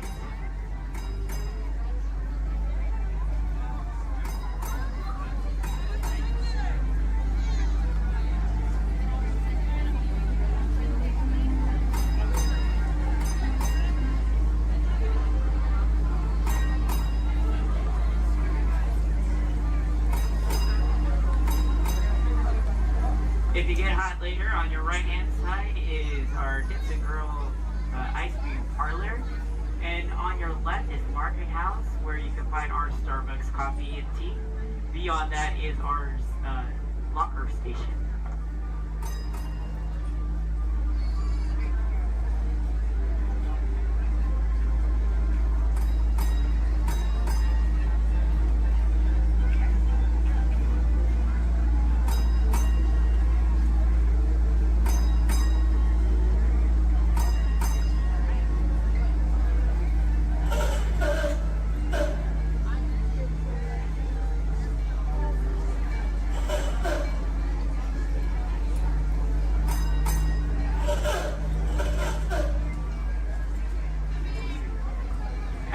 To our final destination in front of Disneyland City Hall. Please remain seated until the bus has come to a full and complete stop. For those of you who are sitting in the top stairs, Please watch your step as you exit the stairs and assist young children. And enjoy the rest of your day here in the Magic Kingdom. My name is Justin, and thank you for riding.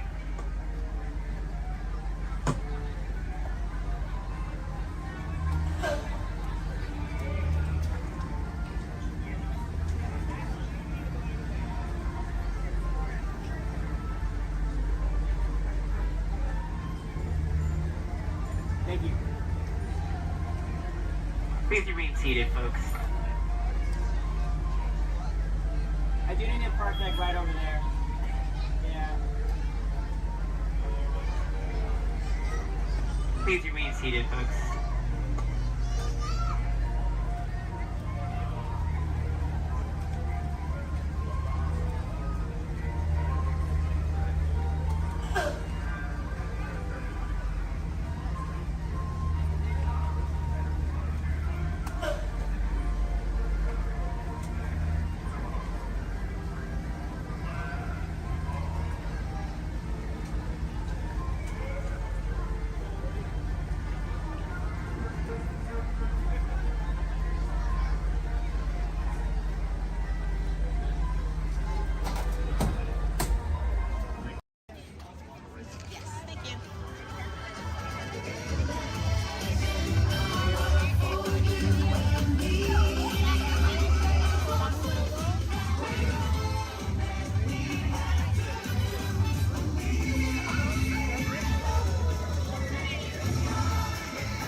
Look around you.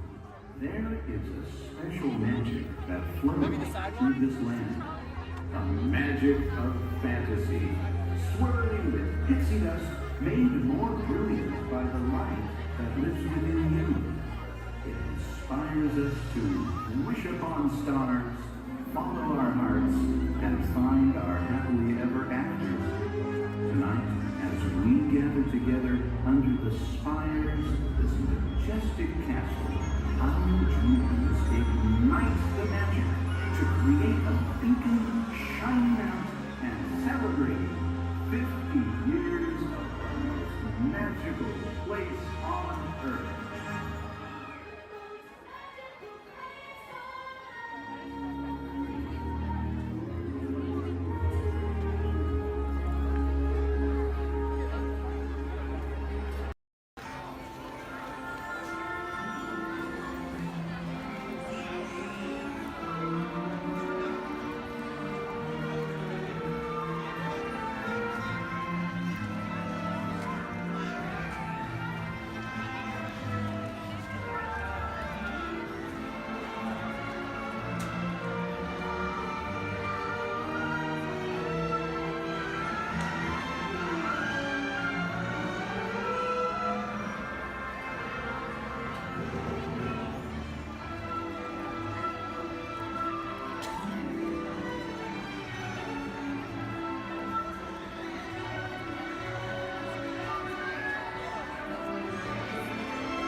Be careful.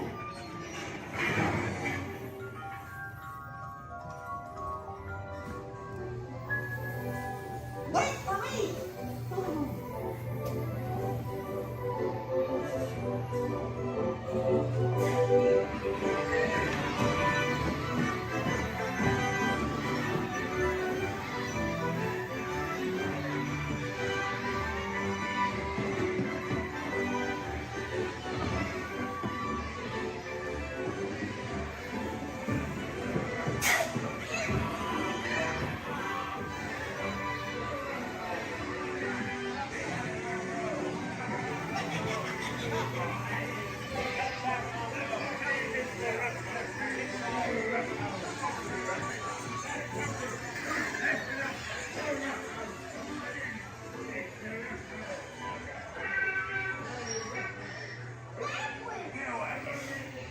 Jackass hours.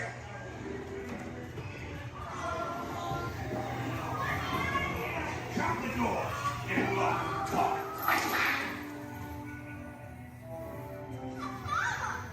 Please let me go. Please. Quick, hurry up. You blokes going somewheres?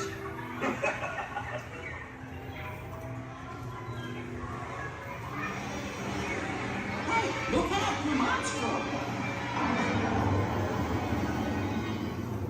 Pinocchio! You're almost there.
Okay, now whose favorite color out there is orange?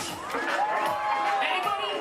Well, gee, I sure wish I knew somebody orange who could kick this party up a notch. Well, I know somebody. And I'll give you a hint.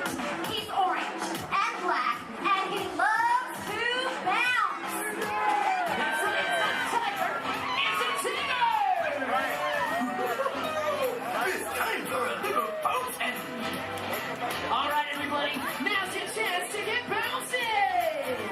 There ain't nothing can bounce like the Tigger. And that baby you.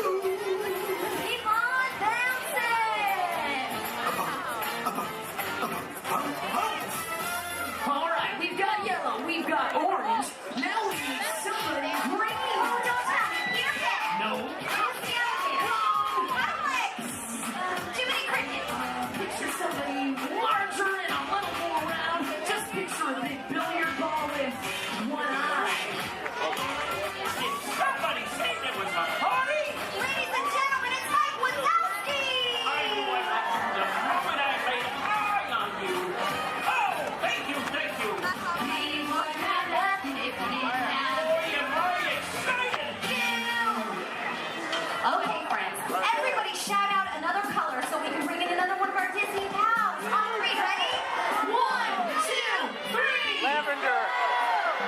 All right, what did you hear this time, Emily? Oh, I heard red. Red. Oh yeah, this is one red hot crowd. Okay, who's got 6 legs, lives under the sea, and has a merman for a friend?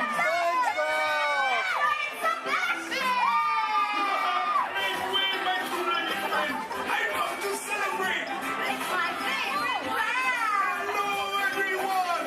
Hello, Sebastian. What a celebration. This is almost as much fun as it is under the sea.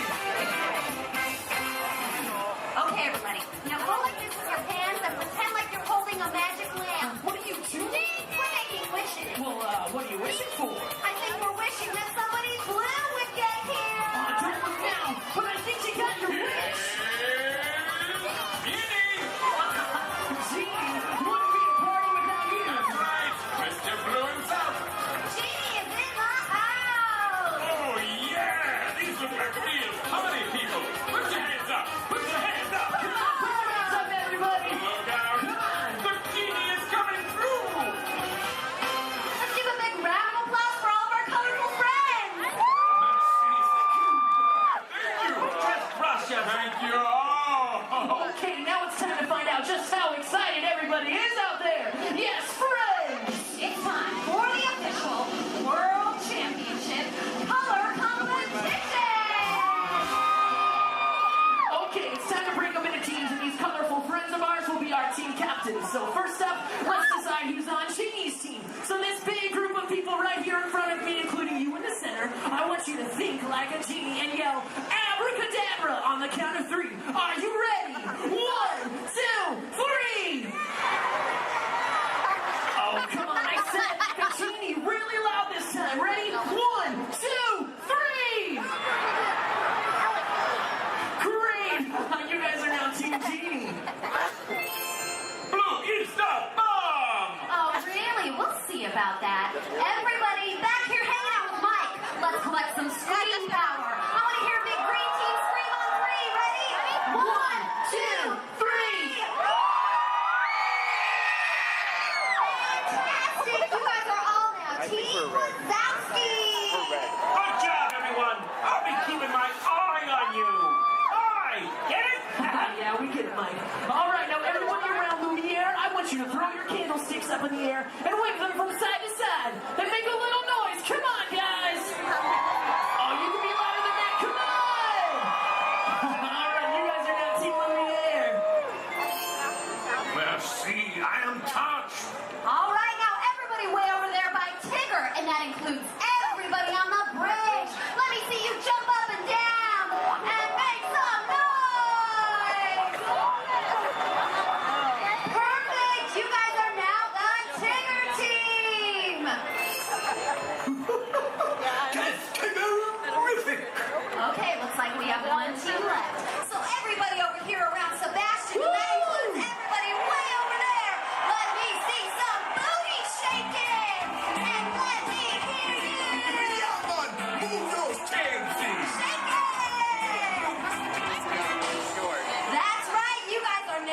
Team Sebastian. I love it! Okay, does everybody know what team they're on? Do you know who your team captain is? All right, it's time to get the color competition started. And hey, if you don't know what team you're on, just pick one and join along, all right? All right, take it away, Emily. Okay, you guys, so what we're going to do is we're going to teach you part of an awesome song from the movie Tarzan. Then we're going to have each team help us out by singing it one at a time. Then we'll pick a winner. All right, let's hit it. Okay, so I'm going to say something first, and then you all repeat after me. Are you ready? Let's do it. Say do. Do. Bop. Bop. She. She. Do. All together now. Do. Bop. She. Do. Do. Bop. She. Do. Come on. Do. Bop. She. Do. Do. Bop. She. Do. Awesome. This time we're going to sing it. Repeat after us. Do. Bop. She. Do. Everybody sing it. Do. Bop. She. Do. One more time, louder. Do. Bop. She. Do. All right, Emily. Do you think they're ready? Oh, they're ready, all right. All right, color crews, it's time to shine. Emily and I are gonna call out a team. When you hear your team call, we want you to belt out that phrase as loud as you can, okay? Oh, and one other thing, you gotta sing the right notes for your section to win. Okay, guys? Team Genie, you guys are up first. All right, watch Emily and I for your cue. Here we go.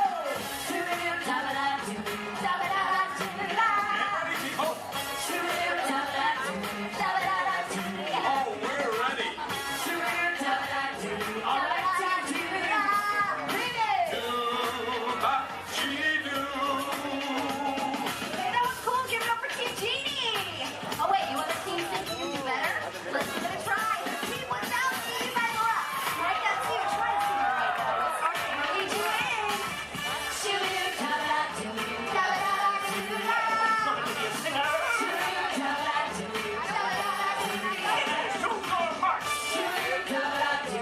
Okay, team without you guys. Here we go. Do, bop, she do. Oh my geez, and see it, but hey, team without you guys were great. All right, we're gonna call out the next three sections a little bit faster and in this order. Ready? Team Lumiere, Tigger, then Sebastian. All right, guys, here we go.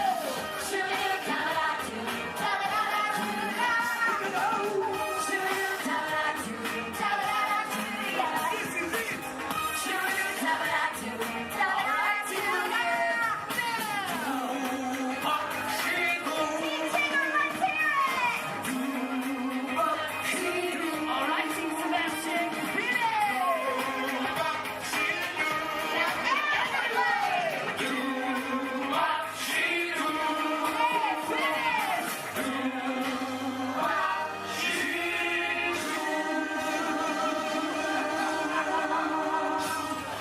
That's it, we did it! I am impressed! Saying we That scored! was awesome! But which team should win? Ooh, that's a good question, Emily. I don't know. Hey, why don't we ask them? All right, you guys. Who do you think should win the color competition?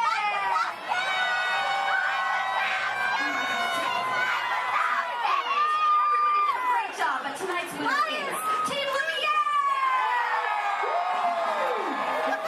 Congrats to the winner! Congratulations. Actually, you know what? You all did such a good job. Your winner's in my book. But hey, now that everyone's in the room,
for World of Color! All right, let's give it up one last time to all of our colorful friends. Give it up for Sebastian, Lumiere, Tigger, Gene, and of course Mike Wazowski. Thanks, everybody. We hope you enjoyed our Carnival of Color. Remember the exciting colorful landings and over. Now we're going to show something really spectacular. Something, something, something good. Something, something, something good. Something, something, something good. Fun, people. Something, something, something good. Good. It's so Real good. Good. Something real good. In just 15 minutes.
To those of you who have just joined us, welcome aboard the Disneyland monorail. For your safety, please remain seated, keeping your hands, arms, feet, and legs inside the train.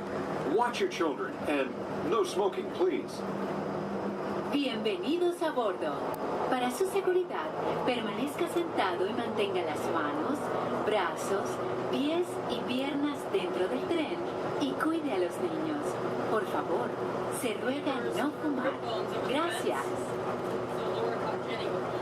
We're now en route to our final stop, the Tomorrowland monorail station. Along the way, you can get a bird's eye look at the downtown Disney district, Disney's Grand Californian Hotel and Spa, and Disney's California Adventure. To the left of the monorail is the main entrance of Disneyland, the happiest place on Earth. Disneyland is truly an American origin. Since its opening in 1955, it has hosted more than 500 million guests from around the world, including presidents, kings, and celebrities. It is the original Disney theme park, created and enjoyed by Walt Disney himself. To the right is our transportation plaza, where you'll find taxis, hotel shuttles, and public transit stops. We're about to enter Disneyland. Some of the clearances are pretty tight up ahead, so be sure to remain seated, keeping your hands and arms inside the cabin.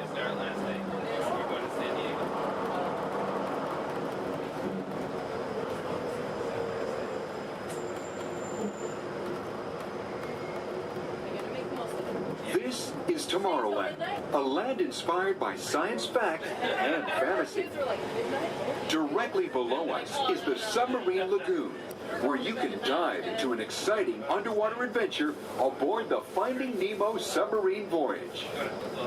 Across the way are the icy peaks of Matterhorn Mountain, home of the world's most famous bobsled run. And beneath us are the roadways of the Utopia, where drivers of all ages can ride the road to tomorrow. As we cruise over Tomorrowland, our pilot would like to share a few program reminders. Alrighty folks, thanks for flying aboard Monorail Red, your highway in the sky. Just a few reminders. Disneyland will remain open today until 12 o'clock midnight. All passengers are required to be on board this monorail at approximately 12 o'clock midnight to catch that final flight.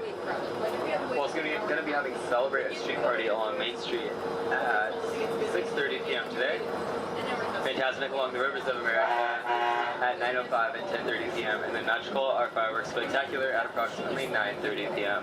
So once again, for all passengers wishing to exit Disneyland via the monorail, please remember that the last flight will be at approximately 12 o'clock midnight. We thank you for flying aboard your highway in the sky and enjoy the rest of your stay here at Disneyland. Thank you.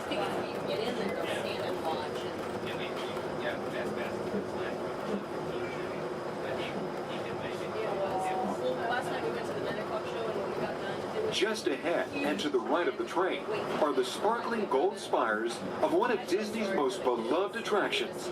It's a Small World. Beyond it is the wacky world of Disney's classic cartoon characters, Mickey's Toontown. We're now riding alongside the happiest kingdom of them all, Fantasyland, home to Pinocchio, Snow White, Peter Pan, and other storybook characters.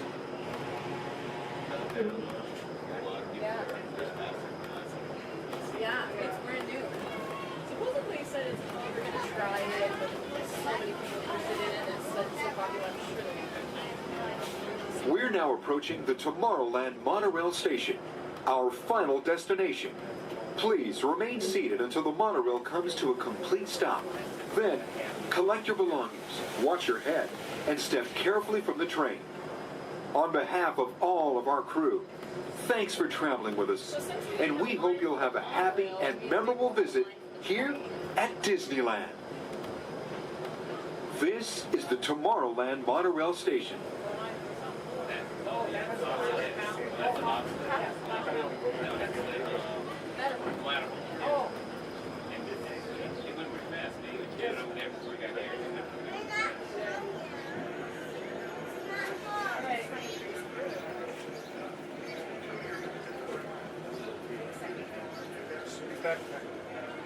We did? Okay. Pilot, push the flashing button to take off. Pilot on the left. Move your stick to fly right and left. Pilot on the right. Pull back on the stick to fly up. And push forward to fly down. Oh, that's it. Julie, sorry. Okay. Online. Sorry.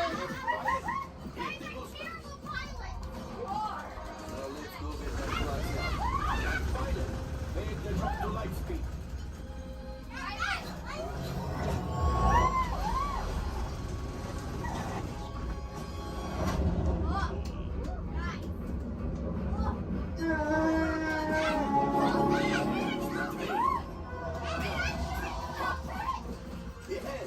Yes, keep shooting. They've locked onto us. Take evasive action.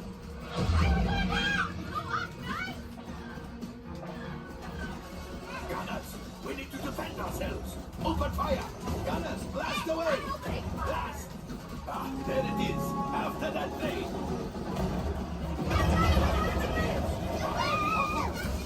Excellent. Now, gunners, shoot the cargo free. The pilot brakes. I can't stop. That could have been much worse. Okay, it's much worse.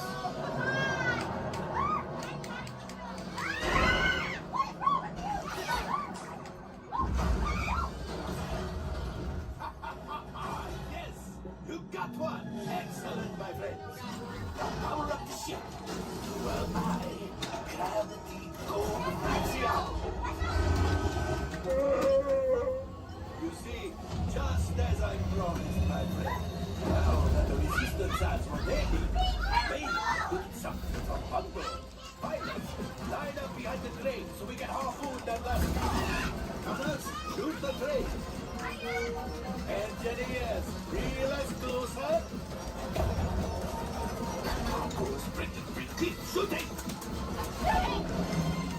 Good job, my friend. Yes. We got the coaxium. I will grab it. You keep up to the train.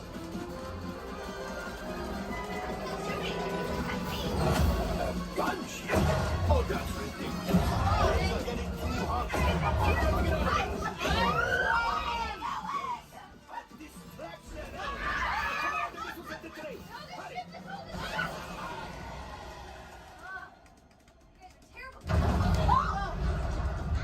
It's coming down.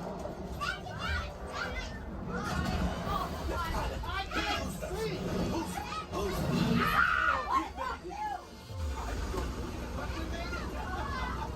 Now, let's get up.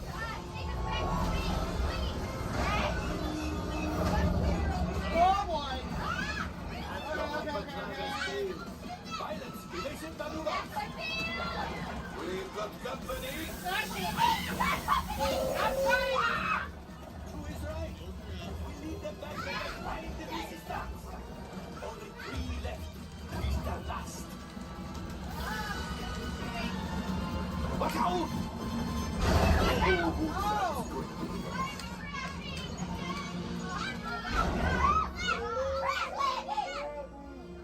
Yes, Chewie will pilot us.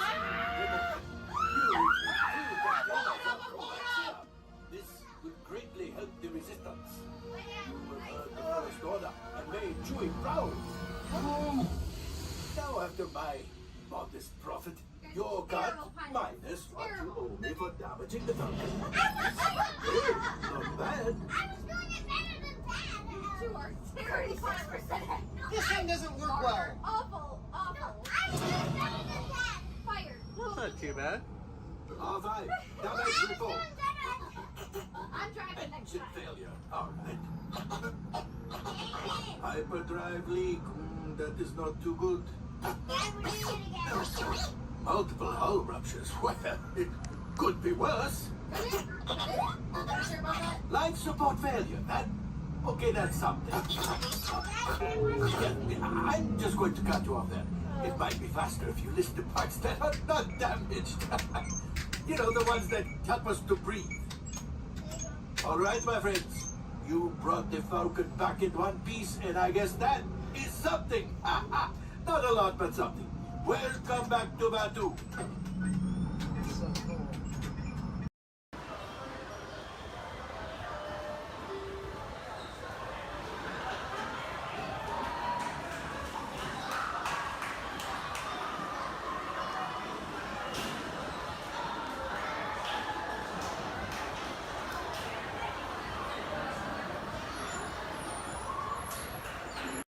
You are positive to positive or negative to negative?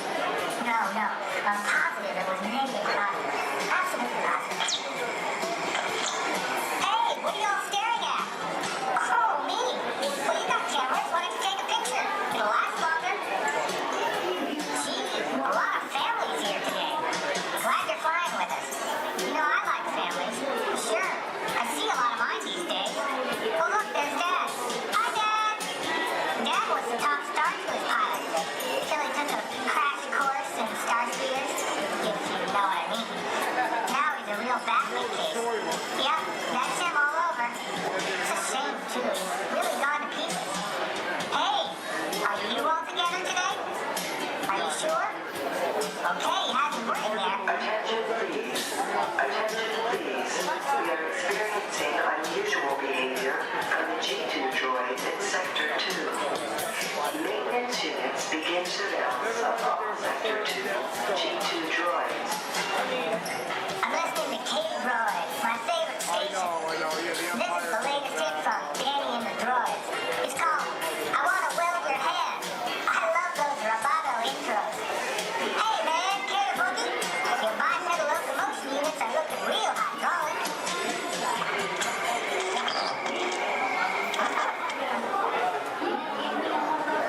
Dr. Marsh, director of the Dino Institute, and I hope you enjoyed those quaint exhibits in the old wing. That's how dinosaurs have been presented to the public since the study of fossils began over 150 years ago. Today, that bare bones approach is about to become extinct. In a perfect blending of science and technology, the Dino Institute has created the Time Rover, an amazing vehicle that will literally transport you to the age of the dinosaurs. How? That's proprietary. But the result is a breathtaking journey through a prehistoric world where you will witness the most spectacular creatures to ever walk the earth. In a moment, you'll be going live to our control center for a comprehensive safety briefing, and then it's on to the tour that will convince you forever that the future is truly in the past.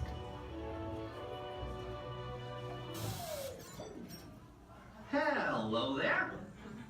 Welcome to our little trans-dimensional joyride, folks. I'm Dr. Seeker, your friendly controller, and a heck of a paleontologist, if I do say so myself. But let's not talk about me, let's talk about you, and how you can help me make history today with the Time Rover. It's like this. If I can bring you back from the Cretaceous period, it stands to reason that I can bring back a live dinosaur with you. And not just any dinosaur. Take a look at this guy. He's an iguanodon, and I'm certain that he is the key to understanding these magnificent creatures. I tagged him with a locator during an unauthorized field trip. Otherwise, I'd be traveling with you. Right now, our dino should be about here, at the very end of the Cretaceous period. That's where you're going today. Arrived, it seems, just in time to correct a little misstatement. Dr. Marsh. That is impossibly close to the giant asteroid impact that destroyed most life forms on Earth. Our tools are designed to take you to the early Cretaceous period, and I can assure you that all Time Rovers have been securely locked on those coordinates. That's right. See? Securely locked. Access denied. Continue. Of course.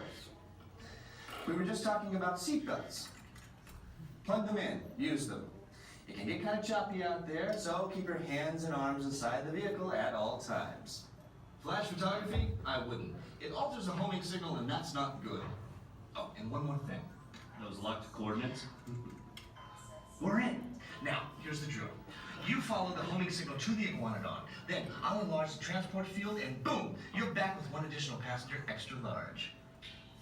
And don't worry about that asteroid. You'll be in and out of there before it even breaks the atmosphere. Trust me, what could go wrong? Hey, it's me again. Remember, only you guys are going on this special mission, so don't tell anyone, okay?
enter the turbo lift, then head down to the escape pod base. Those droids are programmed to return you to Batu.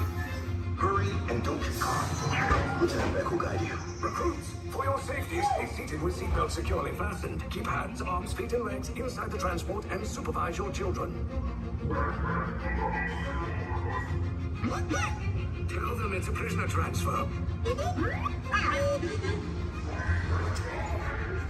it work? Good. Now get a move on. There's a clear path to the turbo lifts at the end of the hallway. Turn right.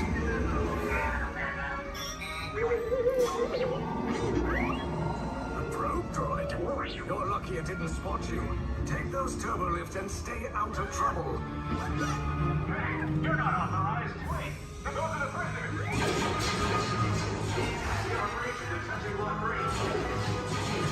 Cover is blown. Find an alternate route. Who picked these two droids anyway?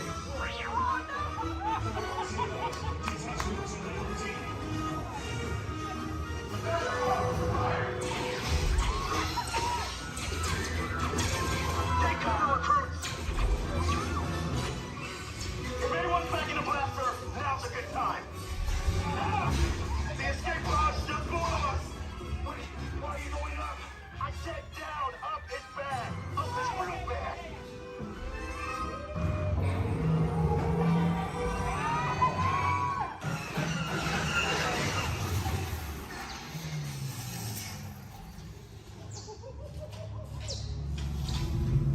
The resistance will attempt to rescue the prisoners.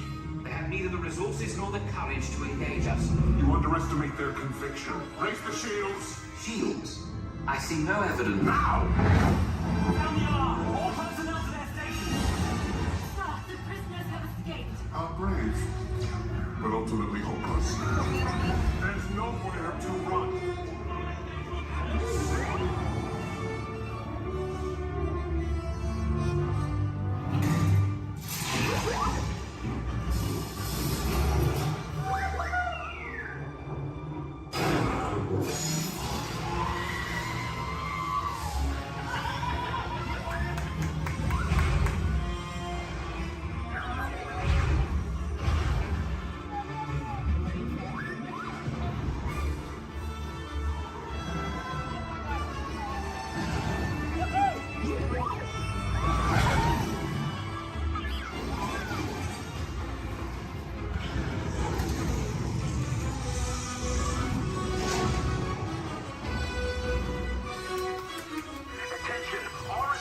personnel. Abandon ship.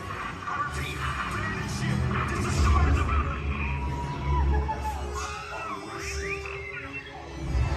You cannot escape. Precious resistance is about to be destroyed.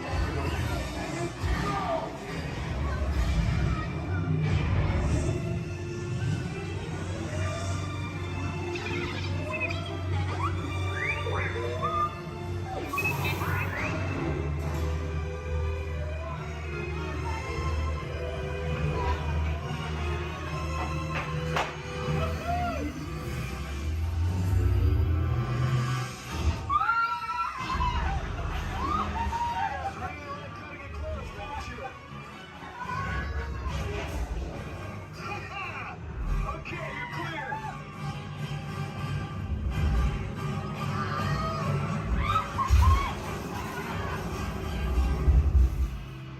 Your escape pods came in a little off target. Ground crews will meet you outside the wreck. All right, nice job, recruits. Not what you signed on for, but hey, you're resistance now. I think I have that authority. Right, Beck? Where's the lieutenant? I need eyes on Beck. Line up, scout for his pocket. More escape pods down in Sector 4. Verification pending from Key Command personnel. Where's the lieutenant? Lieutenant Beck here. Beck! You're alive! I should hope so. Great job, recruits. Thanks to your heroism, the location of the resistance base is secure. Bravo! Yes, R5, you too.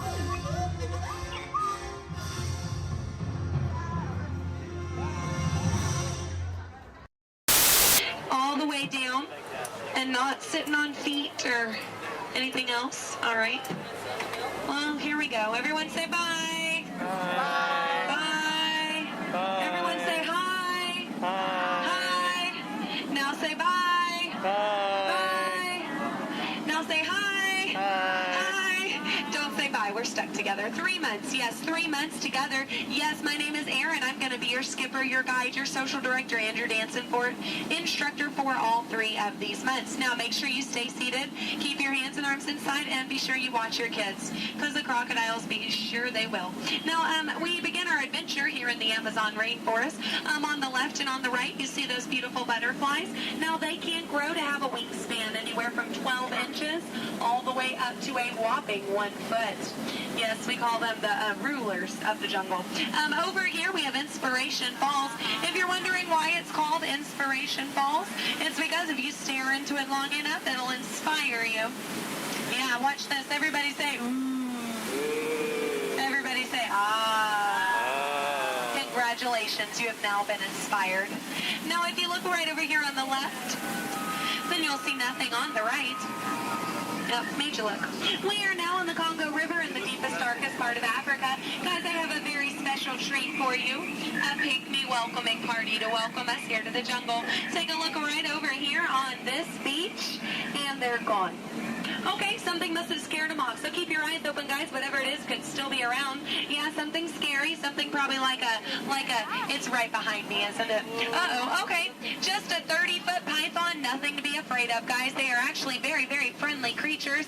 Yeah, but they can develop a crush on you. So we're going to stop here by my camp and pick, oh no. Uninvited house guests. That is the worst.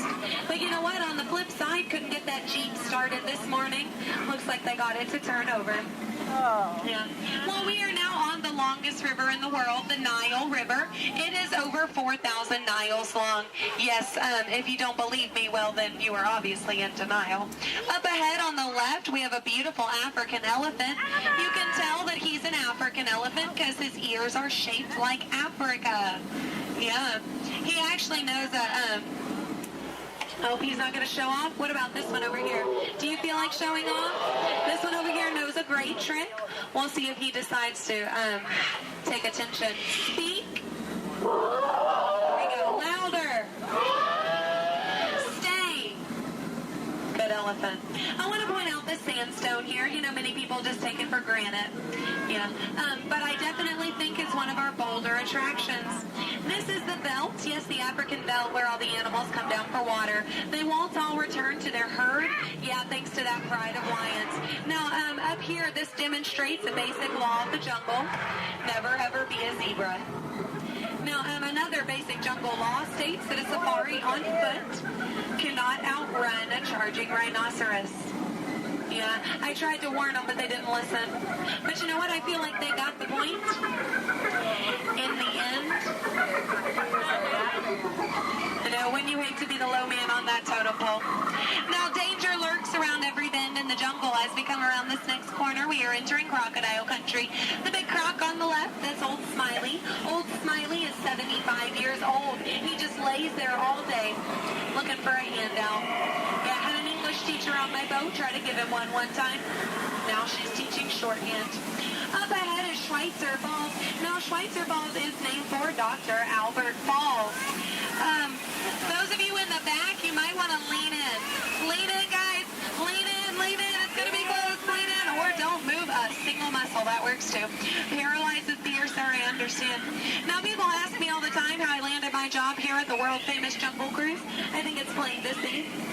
I took a crash course. Because when you've been here as long as I have, you just start to smell.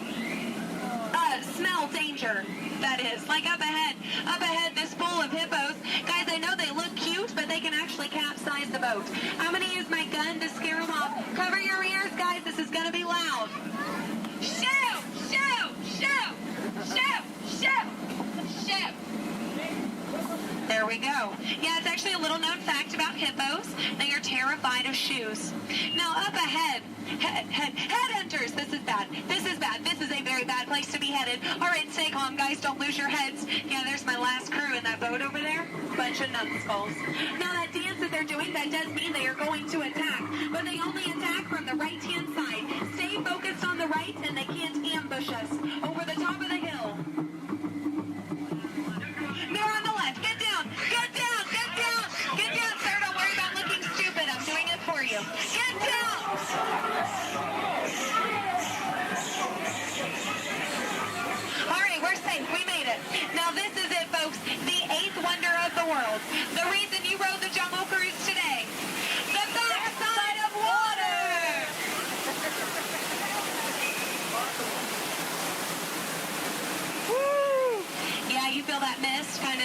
kind of cool? That is the largest concentration of bacteria in the jungle. You're welcome. Well, we are now in Southeast Asia, deep in the heart of Cambodia. Up ahead, we have a temple. Uh-oh. Guys, I was going to take you in this temple. I think there's been an earthquake or something. This is a new entrance. I don't know where it leads. It could lead to danger. It could lead to treasure. Should we go in? Yes? Good. I do not know how to reverse.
Bathing pool.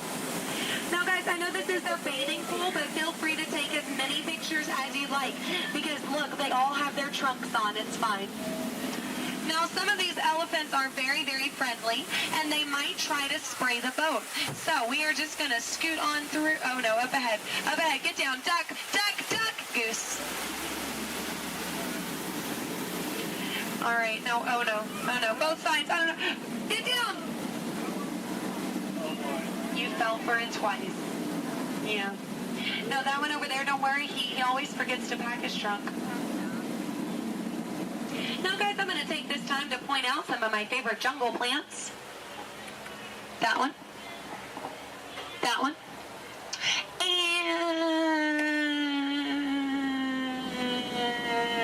that one.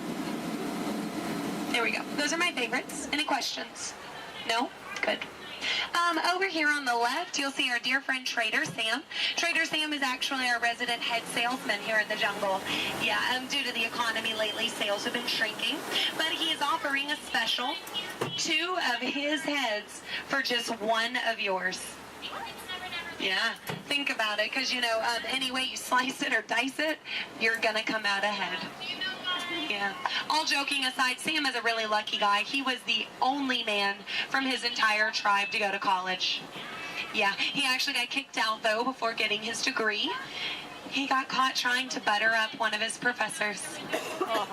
Yeah. But he's a nice guy. He actually threw a dinner party last night. Yeah, he invited all the skippers. I got there 20 minutes late, though. All I got was the cold shoulder. Nothing left but finger foods. Yeah, and I was looking forward to it. I mean, his wife makes a great stew. I told him so, and he said, I know. I'm going to miss her. Yeah. You know what Sam's favorite Disney song is? You Got a Friend in Me. Yeah. I'm not making these up, guys. They're actually written in the script. Yeah. Yeah. Now we are approaching the dock, yes, which means it's the most dangerous part of our journey. My attempt to dock the boat. So make sure you stay seated. Watch your elbows over here on this side. We don't want unnecessary peer pressure up ahead. Now, when the boat and the dock reach the same speed, you'll exit out the same way you came in. Everybody over here will use the back door. Everybody over here and in the center will use the front door. Just remember not to cross the crates. Yes, don't cross over the boxes. I don't want you to trip and fall. You'll have 2 bad trips on the same boat. I thought 1 was enough. Now, guys, we've really been through a lot. I have to tell you, out of all the crews I've had today, you guys have been the most recent. There we go. No, really, that is an honor only a few thousand people get a day. So you should feel very, very special. No, really, guys, if you find yourself passing by the Jungle Cruise later, I understand. Yeah. But if you want to stop and say hi, I'll be around. And around. And around. Stay in school. No, I'm kidding, guys. I'm kidding. 4 years of college. Yeah. My mom is so proud of my brother. He's a doctor. I tried to be a doctor. I really did, but I don't have the patience. Yeah. No, is that... Those are raindrops I hear hitting the top of the boat. So... Yeah, it looks like we're going to get a little wet. Just a reminder, our dock is made out of pure hickory. Yes, so as you exit, you will be stepping out onto a slippery hickory dock. Make sure that you watch your step on the way out. Yes, watch your step, but don't step on your watch. That is just a waste of time. Yeah. Now, guys, if you did enjoy your cruise today, my name is Skipper Aaron. If you did not, the name's not important. No, it's not. Now we are, here we go. Oh, here we don't go. But I'm out of jokes. Ooh, why is Cinderella so bad at soccer? She keeps running away from the ball. Yeah, but I mean, can you blame her? She had a pumpkin for a coach. Yeah. Oh, why does Peter Pan fly everywhere he goes? Because he can never land. Yeah. Why does Tigger bounce everywhere? He would really hate to step in poo. Yeah. What was Aladdin doing in the Haunted Mansion? He was looking for a boo. Yes. Well, I guess if we're still here, I could leave you with a few words from our sponsors. Yes, today's cruise has been brought to you by the Miracle Boat Engine Company. Yes, if this boat made it all the way around the river, well, it must have been a miracle. Yes, and Animal Crackers of the World, teaching children everywhere that all animals taste exactly the same. Delicious. And, the Cannibal Cafe, finding new and interesting ways to serve you every day. Now serving shish kebabs, shish freds, and shish teds. Yes. Now, guys, if you are planning on catching the fireworks tonight, just make sure you let them go. Okay? They're going to be very hot. They can explode in your hands. Yes. All right, here we go. Now, guys, there's a dock on the left and a dock on the right. It is a paradox. Don't let it confuse you. Yeah, but the skipper on the left and the skipper on the right, we just call that a paradorx. Look, they can't even deny it. It's true. Guys, I really don't want to say goodbye to you today, so I won't say goodbye, but I will say this. I mean it from the very bottom of my heart. Get out.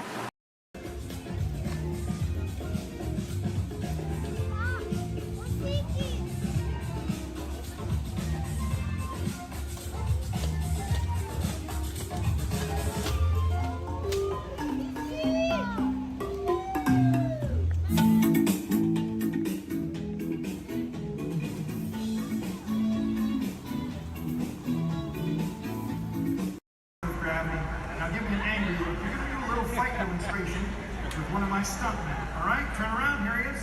My bad. You know what, Steve? I'm sorry. You're just too big for this. Why don't you go get set up with the desert scene? All right. Thank you for one help. Oh, where are you going? We're not done. We're not done yet. He was a little big, right? Scared you a little bit. Sign that waiver. All right. You're good. You're good. Let me see if I can find you somebody a little bit more your size to pick on. Hey, Devin. Yes, sir. Come on over here. So I'm doing a little fight demonstration for our guests, and I've got a volunteer. RT, this is Devin. I think it's something real simple. Okay. Basic, all right? Nothing too crazy. Just listen to her. Do exactly as she says. I've actually got to go over notes. I'll be right over here if you need me. No problem. I'm like, hi. Okay, thanks for helping. So I guess I'm going to show you a few things. I'll make it super easy, but tell you what, let's turn around. We're going to face this way, and you're just going to stand right here and facing me. So try not to move all through everything, okay? Okay. All right, you guys. Well, when we're doing fight routines, taking a punch, it really is just as important as throwing one. Sorry, okay? I'm so sorry. I know you're okay. Okay, you look all right. Okay.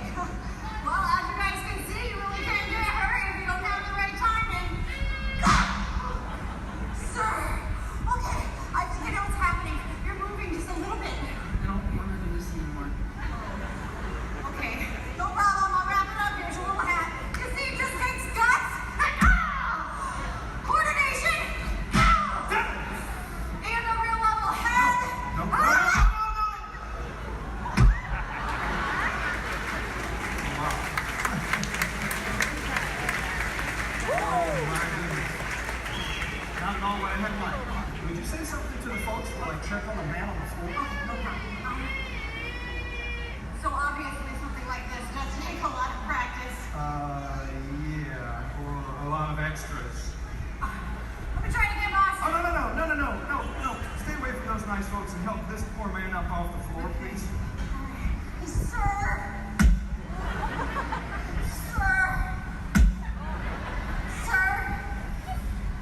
Ladies and gentlemen, that is indeed one of my stuntmen. Give it up for Mr. R.T. Lovato! Keep that applause going for all of our background extras!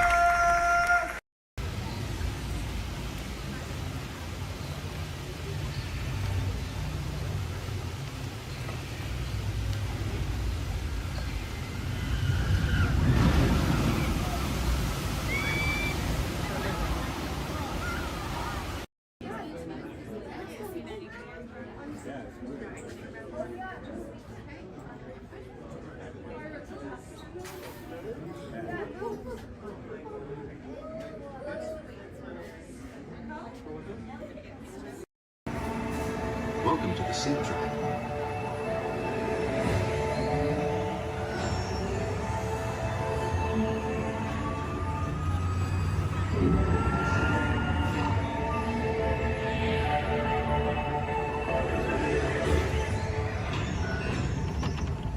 We'll begin with the capability test to see how your vehicle designs perform under challenging weather and surface conditions. Monitoring road surface. Connecting to OnStar. SIM card performance data acquired.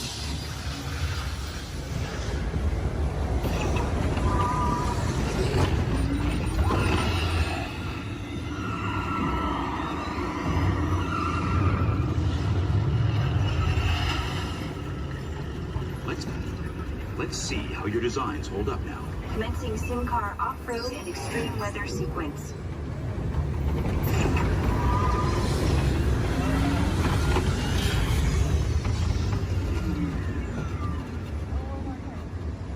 Capability test results displayed and verified. Now let's see how your vehicles compare when it comes to their efficiency.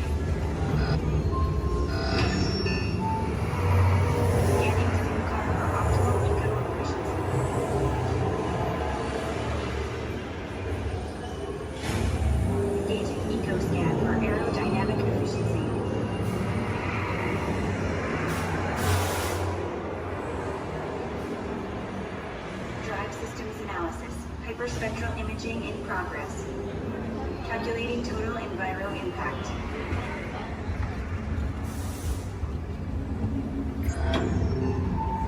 Commencing responsiveness test. Okay, the responsiveness data is now being synchronized.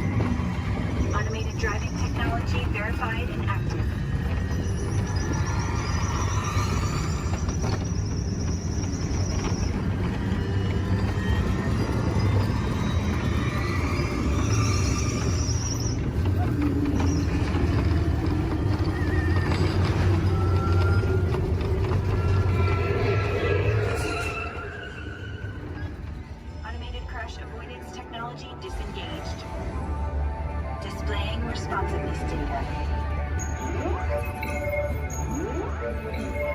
Here comes the final test.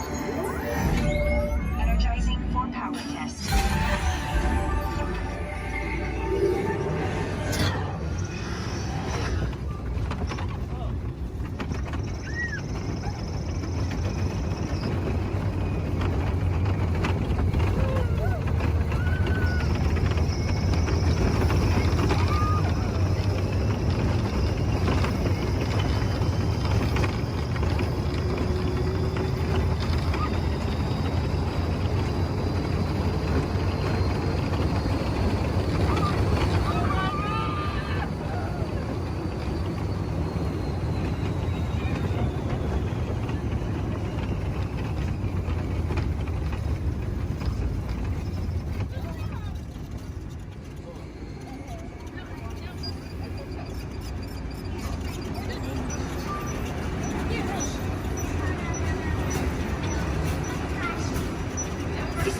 power test results.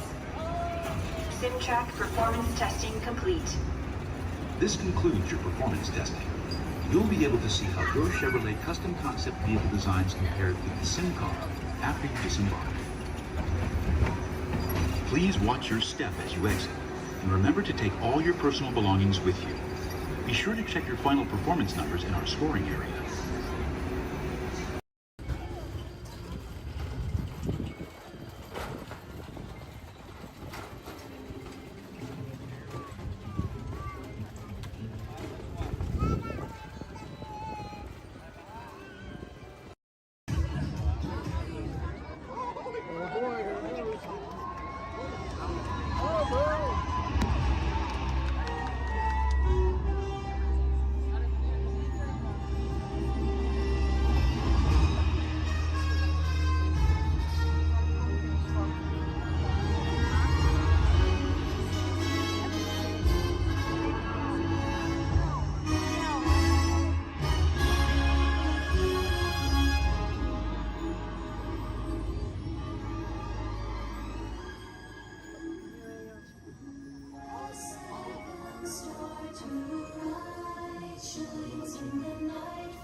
A long time ago, in a place called Neverland, there lived a sparkling spirit named Tinkerbell.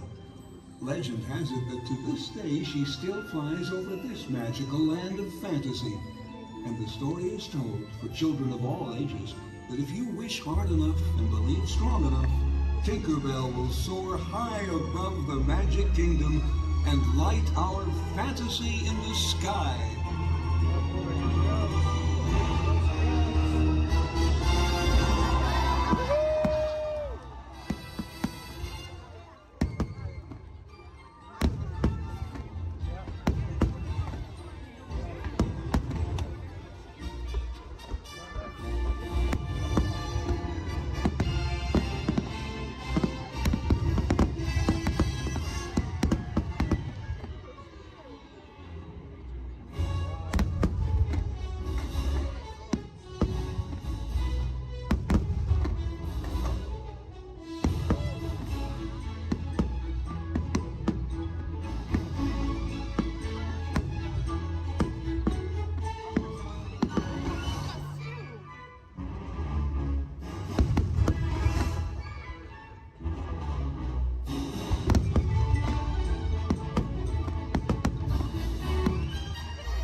somebody say it's time? Should I flip the switch now, Mickey? Not quite yet, pal, but it won't be long now. Let's see, yep, just a few more minutes till we start the countdown to the new year. Oh, gosh, I can hardly wait. Oh, Mickey, me too. And I can't imagine a better way to celebrate the new year than with all of these nice people right here in the Magic Kingdom. Oh, what a special moment in time. Time? Is it time? Now, George. Take it easy there, Goofy. We still have plenty of time.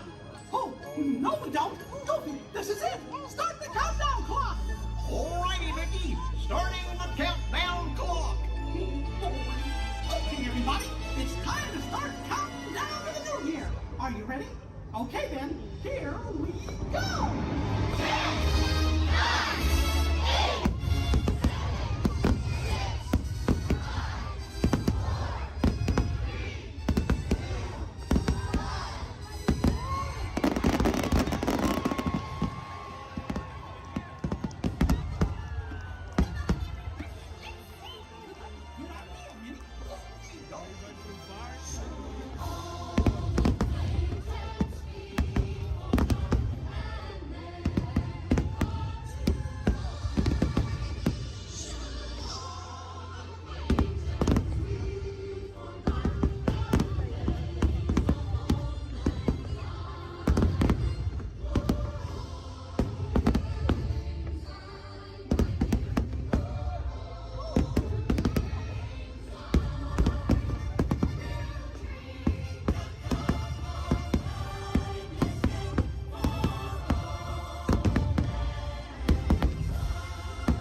See you again real soon, don't we, gang?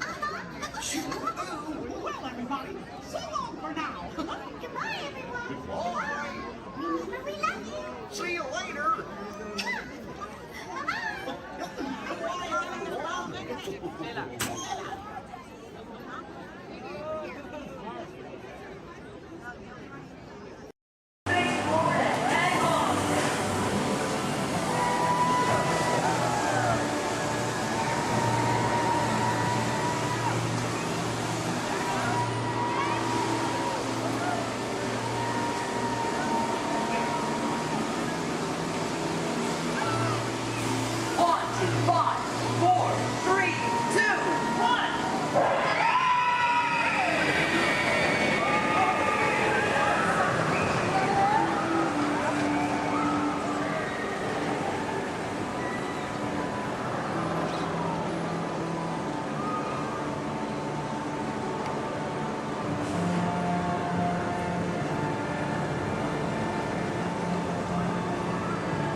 In the life cycle run, there are winners and there are losers.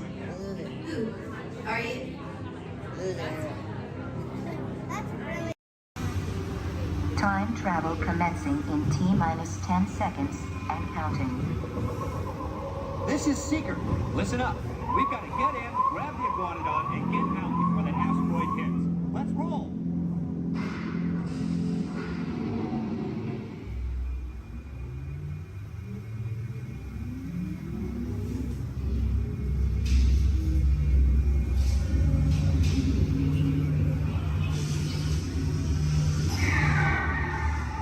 Okay, now, let's go get that dino. Computer, what are you tracking? Styracosaurus. Not our dino. Warning, meteor shower in range. Just little one. Oleoramus. Hadrosaur. Raptor. Time to get serious. Locking autopilot on homing signal now! Hang on! I'm tracking a big dino on the scope. Could be ours. Computer, full stop. Identified. Carnotaurus. Definitely not our dino. Go, go, go!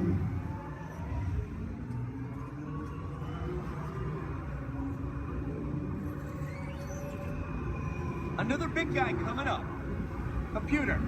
Slow and identified. Sauropod. Still not our dino, but at least this one's a vegetarian.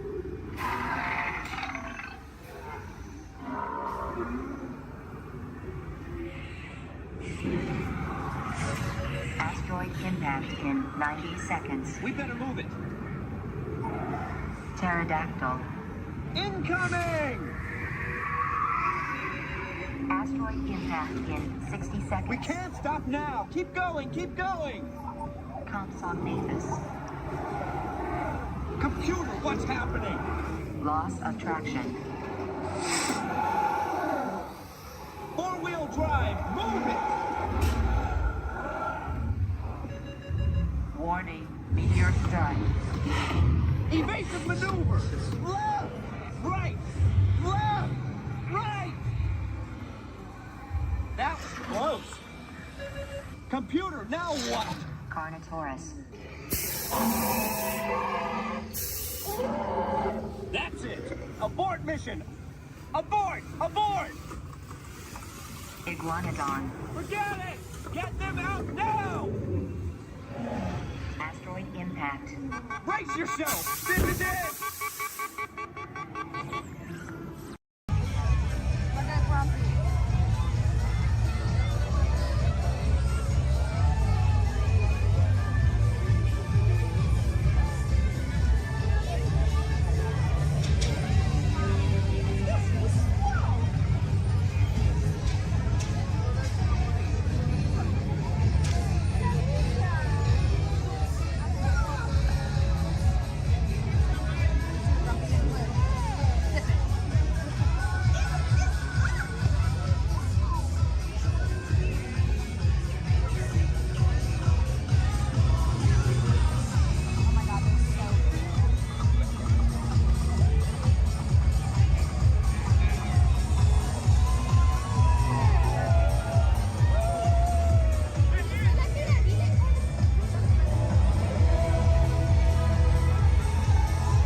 be our final stop.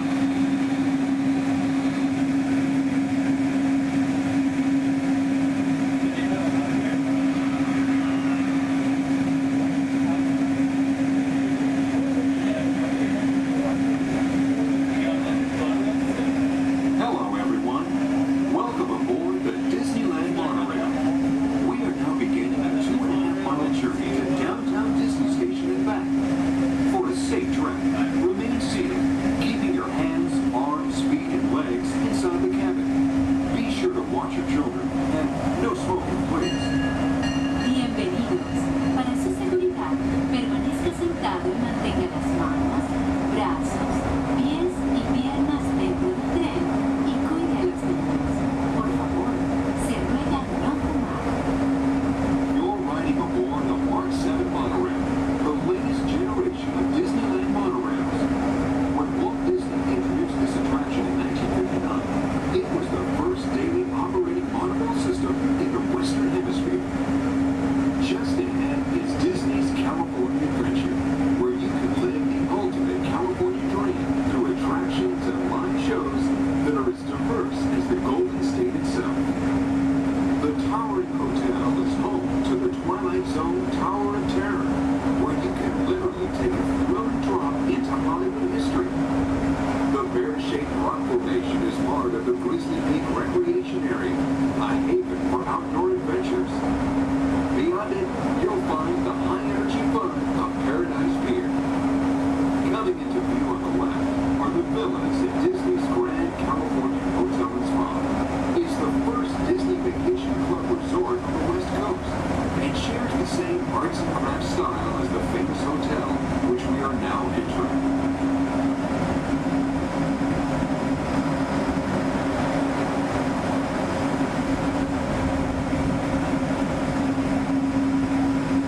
We are now arriving at Downtown Disney Station, gateway to the Downtown Disney District and the Disneyland Resort Hotels.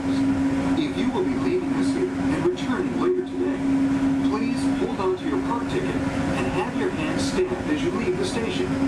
You may reboard the monorail for a return trip to Tomorrowland up until 1/2 hour prior to Disneyland closing.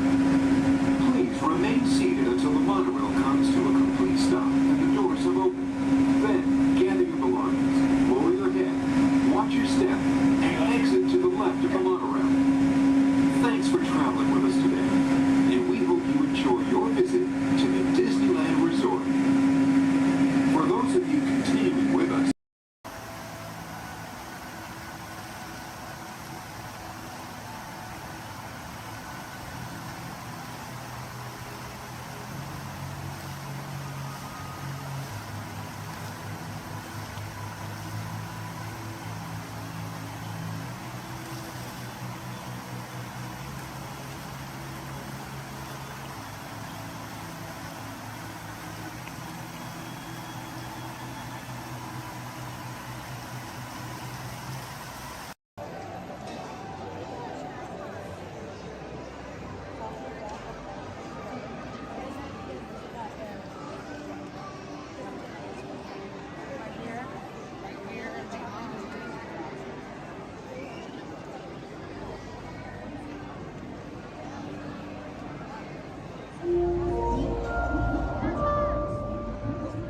Attention marine life explorers.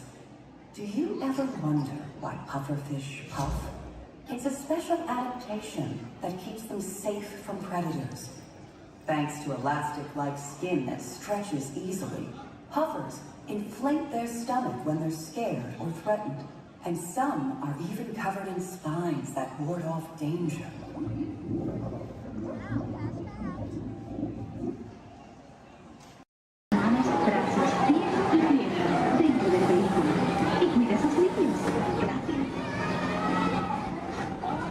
Step carefully onto the moving platform, then step into the view. For your safety, remain seated throughout your journey, keeping your hands, arms, feet, and legs inside the car. And supervise your children. Remember to stay clear of the doors, but open and close automatically.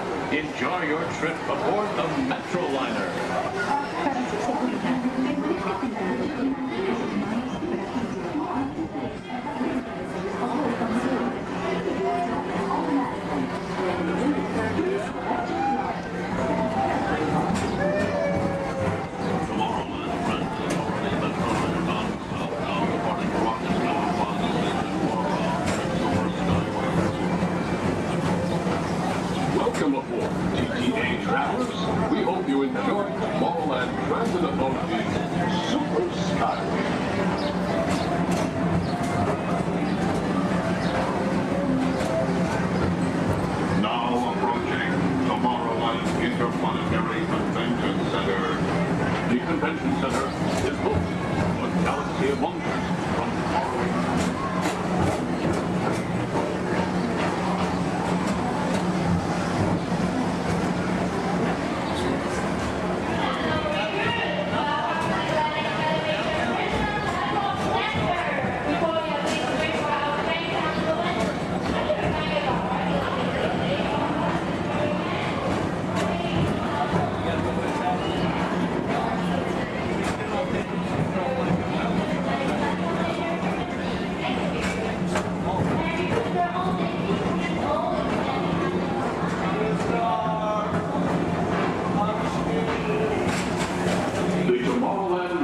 Metro Historical Society presents Walt Disney's 20th century vision for the future. This model city dared to dream the perfect community in which to work, live, and play.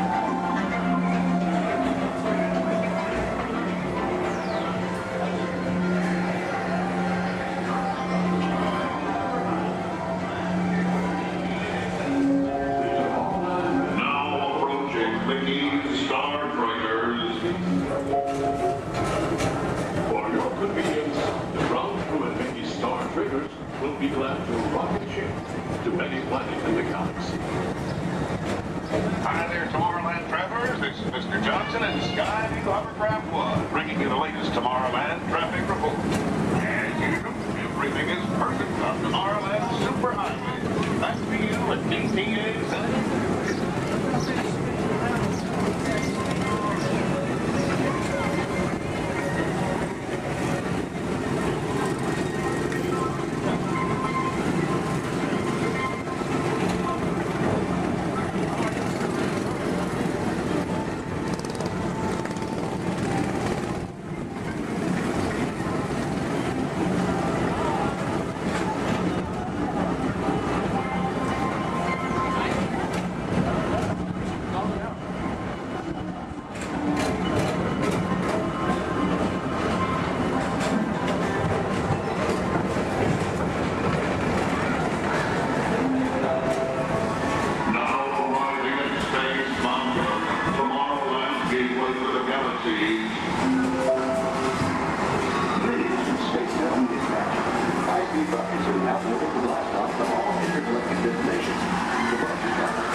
Another fine transportation service provided by the Tomorrowland Transit Authority. Attention, all visitors from Galaxy M31. Please keep forward-facing tentacles clear of oncoming Metroliner vehicles. Thank you.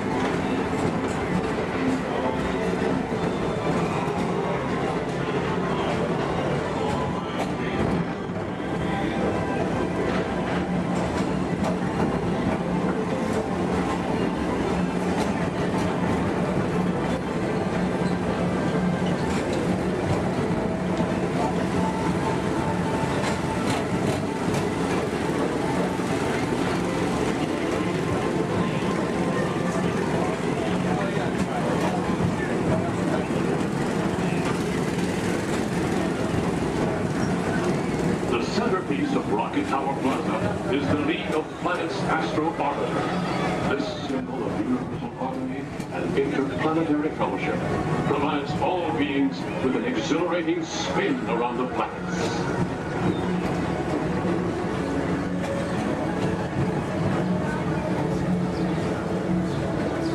Blue Line passengers, for all your future travel needs, the TTA services all of Tomorrowland's outlying areas, including the personal rocket ship docking lot, and of course, perfect park acres.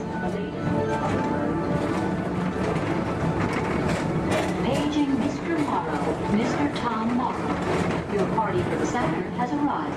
Please give them a ring. Now approaching Walt Disney's Carousel of Progress.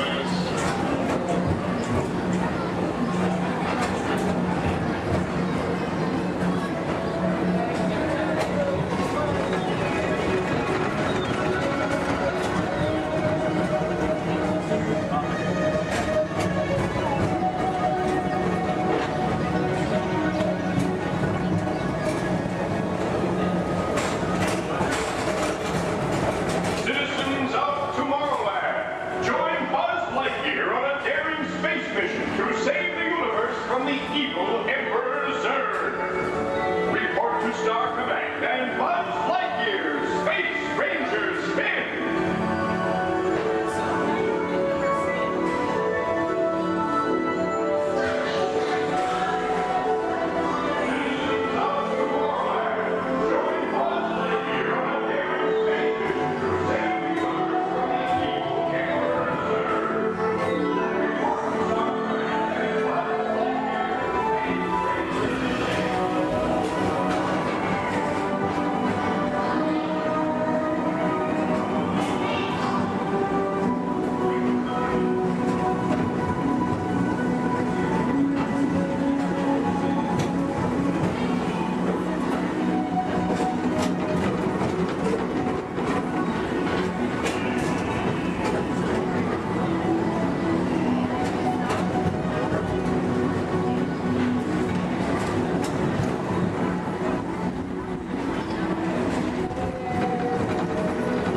Welcome back to Rocket Tower Plaza at the heart of Tomorrowland. Come now, rejoin us and believe in the promise of tomorrow.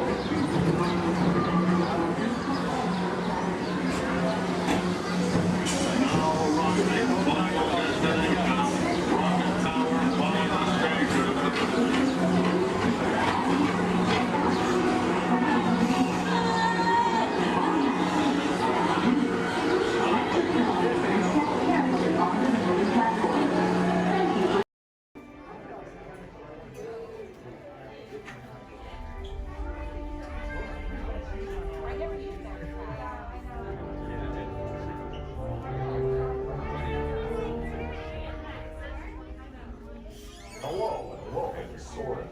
My name is Patrick and I'll be your chief flight attendant today.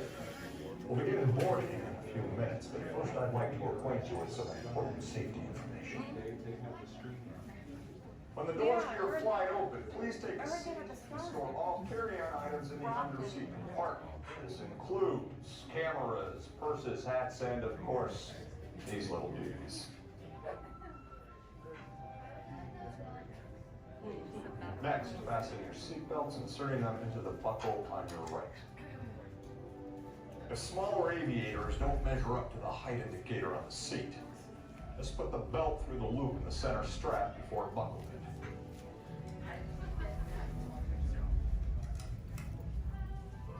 Nice work, pal. Soon you will be airborne. So if you or your little aviators have a fear of flying or of heights, you might want to wait for your party if you arrive. Okay, let's review. That is seatbelt, carry-on item, safety strap, fear of heights, keep your hands and arms inside at all times. Anything else? Yeah. Have a nice flight. All right, my friends, we're going to load row 3, followed by 2, then 1. Row 3, please follow me. 2, you're going to follow 3. 1, you're going to follow 2.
and trust.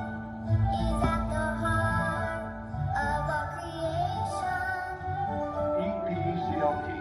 Right at the start of everything that's new. Experimental Prototype Community of Tomorrow. One little spark.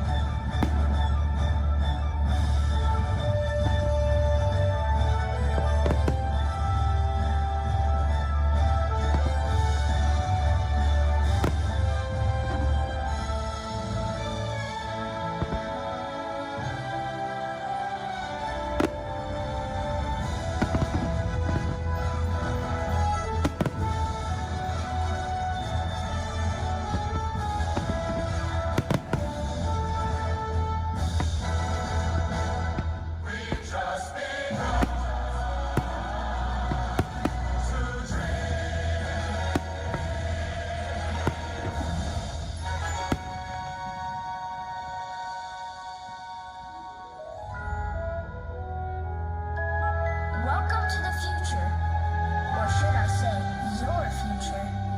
If we can dream it, then we can do it. Yes, we can.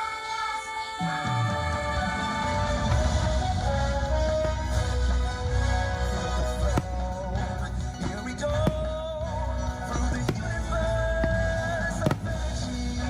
Feel it glow, see it glow.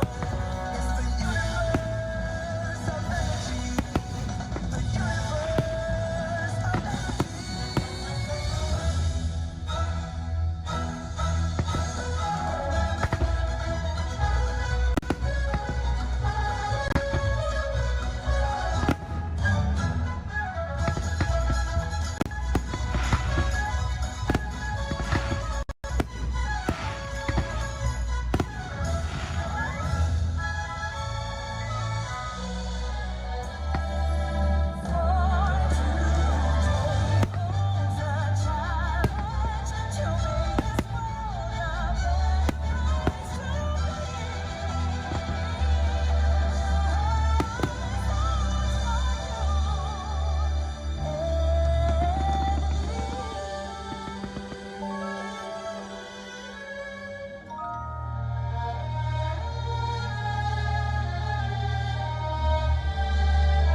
for joining us for Epcot Forever.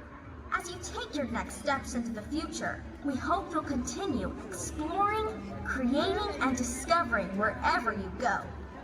Remember, it only takes one little spark of inspiration to unlock the possibilities of tomorrow. From all of us here at Epcot, we wish you a wonderful evening and a safe journey home.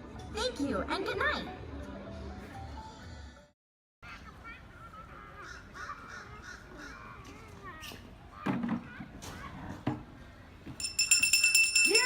Hear ye!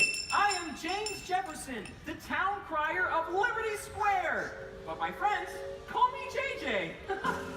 Come on, everyone, gather round. You're just in time.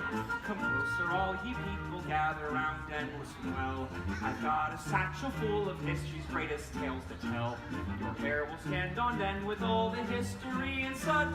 Unless, of course, you're bald like me, in which case, not so much. Hey, Sam! It's Sam Eagle, everybody! Tell us, Sam, what great American story are we sharing today? Today we shall salute the Declaration of Independence. Ah, a great story indeed. The people of the colonies, they said, let freedom ring! Declared their independence. And they overthrew the king. There were battles, there was violence, there were spies and triggers too.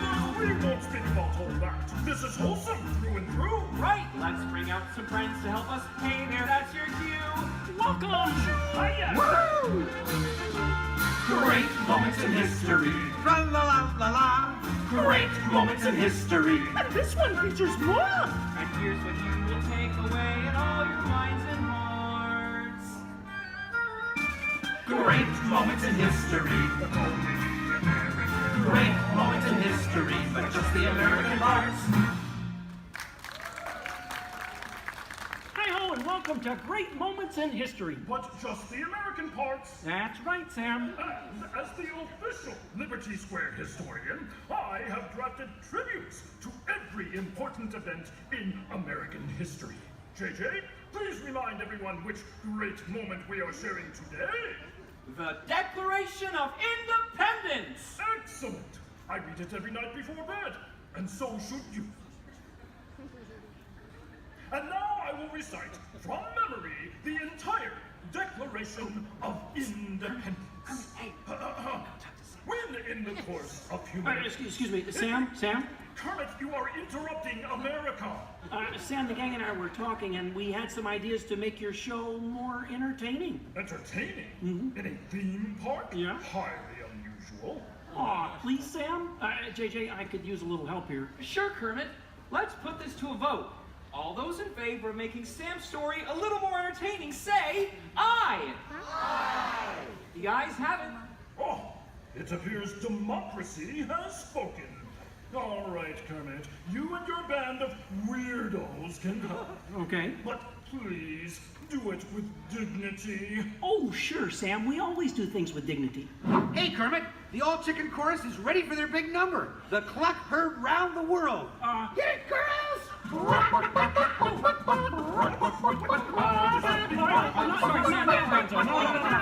to the dressing room. Oh, Kermit! What part will Walt be playing in today's performance? Well, Piggy, this is a story about the Founding Fathers. There's no part for you. No part for moi? Oh, we'll see about that. Sheesh. Okay, places, everyone. Sam, JJ, take it away. All right, friends, what do you say? Want to help us make some history? To the patriotic music. The year is 1776. 1776! We are in Philadelphia. Philadelphia! JJ, why are you doing that? I'm the town crier. Well, cheer up and allow me to continue. The year is 1776, and the Second Continental Congress has convened. Roll call, Thomas Jefferson. Hi-ho, Jefferson here. John Adams. Hey, that's me. And the highly quotable Benjamin Franklin. Ah, Ben Franklin here. A penny saved is a penny earned. And if at first you don't succeed, then skydiving is definitely not the sport for you. Let's hear it for your founding fathers. Sam?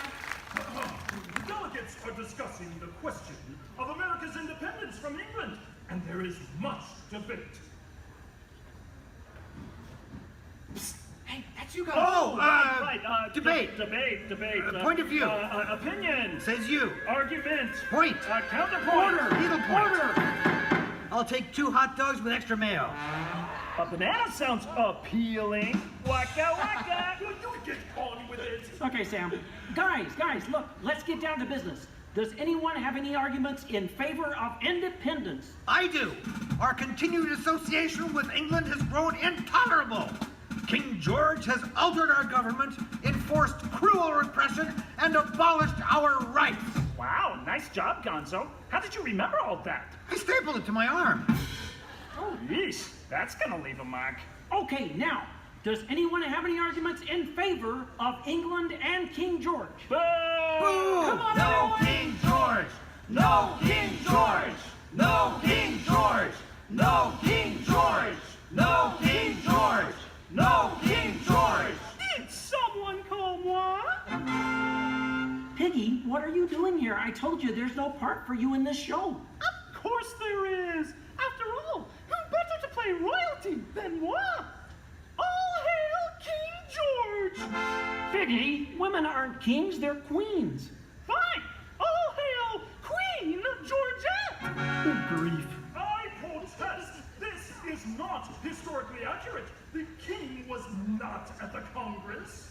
You got a bear playing Ben Franklin. And doing a great job at it. Let's hear it for the bear, huh?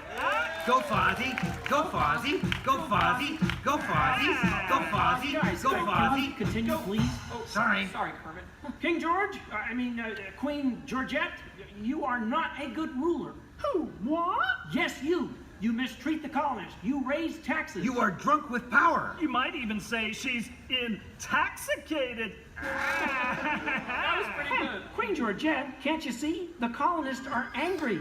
We are angry. The colonists are irate. We are irate. The colonists are revolting. We are revolting. You can say that again. We are revolting. Sorry. Okay, it's time to vote. JJ, if you please.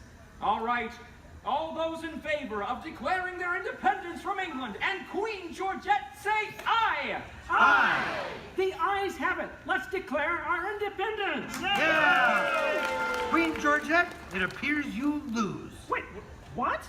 I lose? Well, sure, Piggy. You see, in the American Revolution, England loses, which means the king, or the queen, loses. Excuse me? It is I, Georgette Washington, and I cannot tell a lie. I look fabulous! Piggy. This is a Oh boy, nice outfit. Enough of this nonsense. Can we please move on? Sure, Sam. Now, we need someone to write the declaration. We need someone with the brains, someone with the wit. Someone with a pen. Sheesh. Okay, I, Thomas Jefferson, will write the declaration. But I'm going to need everyone's help. Let's start with a list of demands, shall we? I demand a new cell phone, a bigger dressing room. I want a case of rubber chicken. Somebody said chicken. Okay, girls, hit it. A case of banana.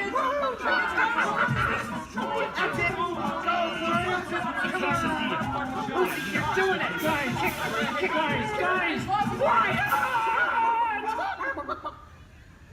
Guys, when Jefferson wrote the Declaration, it was more than a list of demands. What?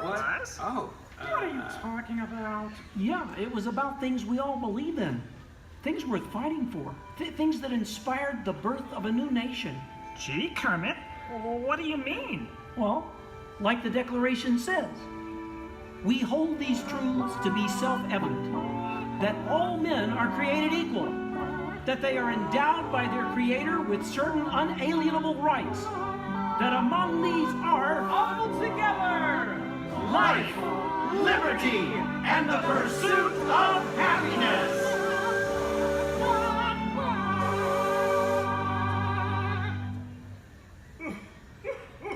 Sam, why are you crying? I thought that was pretty good.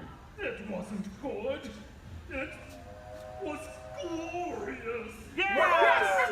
Way to go, everyone. Hey, Sam, looks like now you're the town crier. Just ring the bell. Let freedom ring!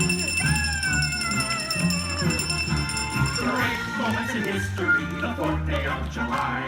Great moments in history, we said King George goodbye. And here's what you will take away in all your minds and hearts. Great moments in history, great moments in history, great moments in history. Great moments in history, but just the American parts. Thanks, everyone. We couldn't have done it without you. And to England, no hard feelings. You're still one of our best friends. Thank you all for joining us for a great moment in American history. We hope you come by again soon and have a magical stay here at the Magic Kingdom. Bye-bye. Bye-bye. Bye-bye. So long, everybody.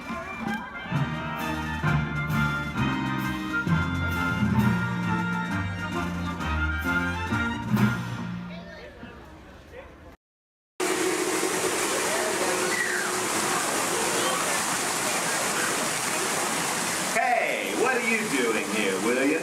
What are you doing here, Morris? I just flew in from Hollywood. My client's the new owner of this birthday. What? Are you cuckoo? My client's the new owner. Disney gave me an exclusive. Co-exclusive. Didn't you read your contract? I gave it a bird's-eye glance. And you call yourself a talent agent? I negotiated my tail feathers off for this deal. Well, my client does not share credit. He's a very big bird. Your client is Big Bird? Not Big Bird, a big bird, you bird brain. Well, your dim little star is now half owner of the Enchanted Tiki Room with my superstar. Think again, Chickie babe. Stop grousing. Just look at these paying customers waiting to get in. Did you say paying? As in money. As in 10%? Hey, who am I to go against the status quo? Sorry to interrupt, but I would like to inform our guests about tonight's show that will be starting soon. In just a few moments, the door will be opening and you will enter into a room of joyous songs and the splendor. Here at the Enchanted Tiki Room. Mahalo. Wait, our clients are not here. Maybe they hit traffic. Don't say that. Sorry. Anyway, babe, I gotta fly this coop and migrate back to Hollywood. My birds will call your birds. We'll do lunch. What's the rush? I'm about to sign Donald Duck. Oh, yeah? Big deal, you hockey puck. I've got the mighty ducks in the wing. You do not. Do too. Do not. Do too. Not. Too. Not. Toe. Not. Toe. You don't. Come Leave me on. alone, you toe. Oh, come on, will you? Toe, not go, yeah. Level with me. Put the bubble between Go the lines. away, You go away. don't. Go away.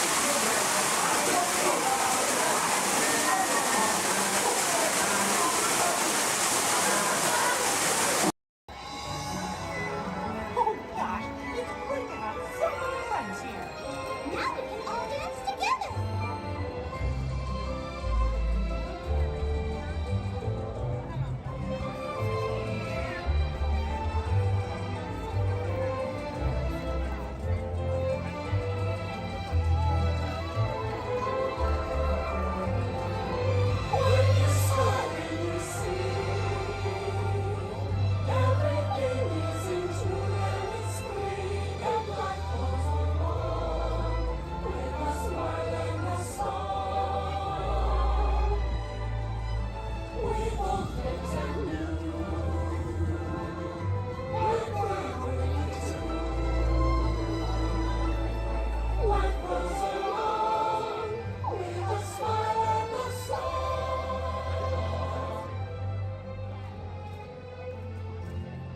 That was so much fun.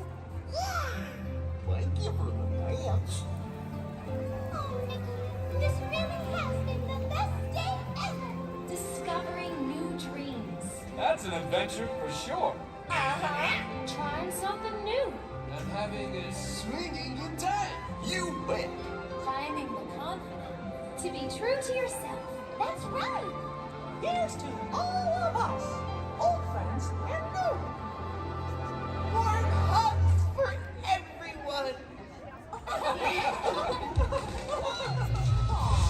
Oh, this is what I love about the friendship.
that?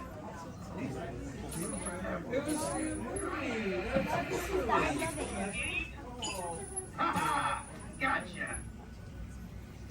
Oh! What are you guys still doing here? Tour's over. The cages are open and the creatures are loose. You gotta get out of here. Wait! Don't get out of here. I could use a hand. My little pal Groot is lost in the fortress somewhere, and I need to find him before he gets ate. I found his tiny little heat signature, see? All those other heat signatures are, well, don't worry about them. Listen up. You guys can be a big help while I look for my pal. A gantry lift full of warm parents makes a really great distraction. I just need you to wave your arms, scream, whatever it takes, and then all these things will, never mind. You in? It doesn't matter. That was rhetorical. Now let's move. Meet me at the gantry lift. Yep, I'm gonna go back that way.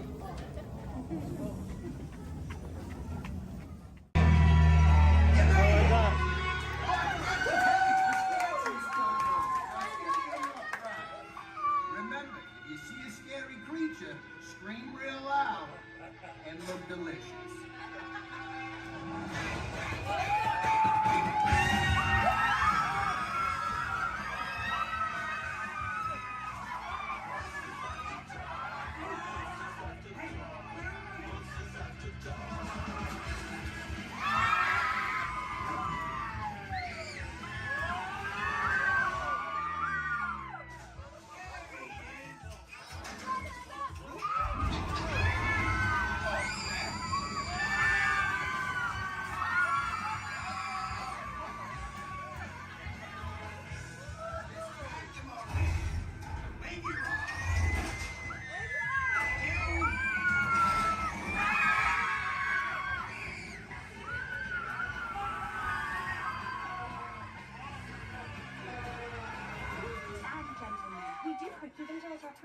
Please gather your precious souvenirs.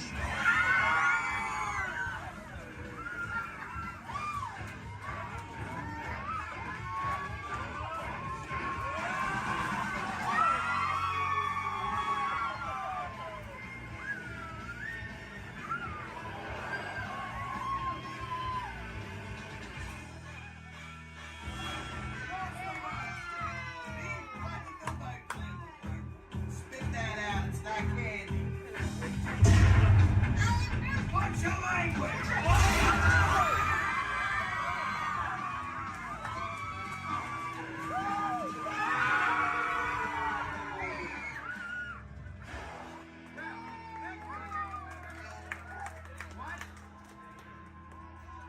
Hold very, very still.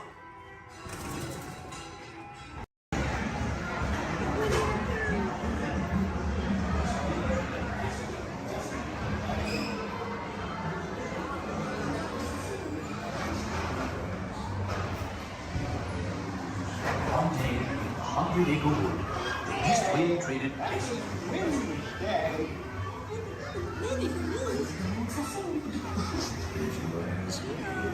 He'll never reach there.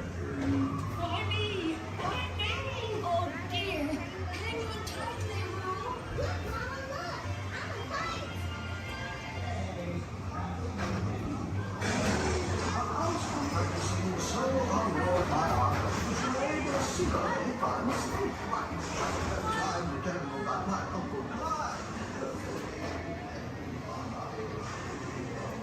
Hunter! Come bounce with me!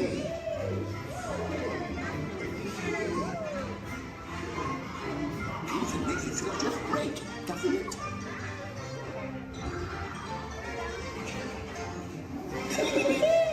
Follow me! I almost bounced right out of the ride. Watch out, I have a month in the water. They feel honey. Still honey.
gathered together to say,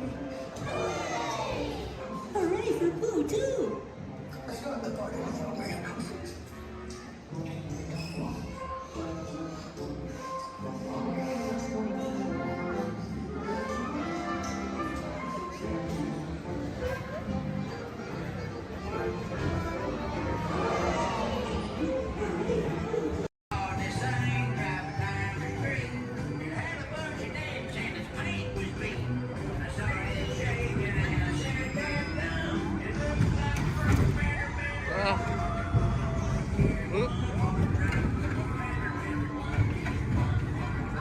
Wait, what?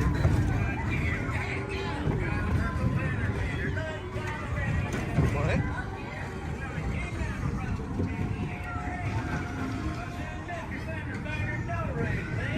I heard him say, the voice of the Lord.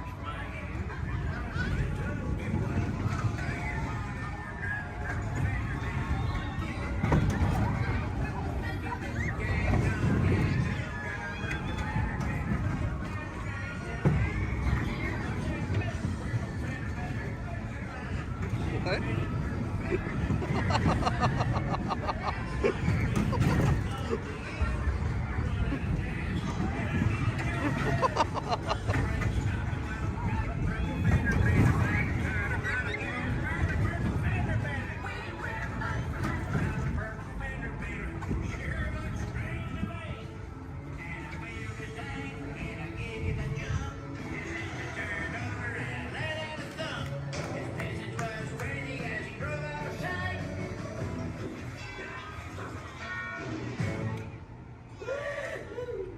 Can you believe that? All right, grab all your junk and keep an eye out for that purple fender bender.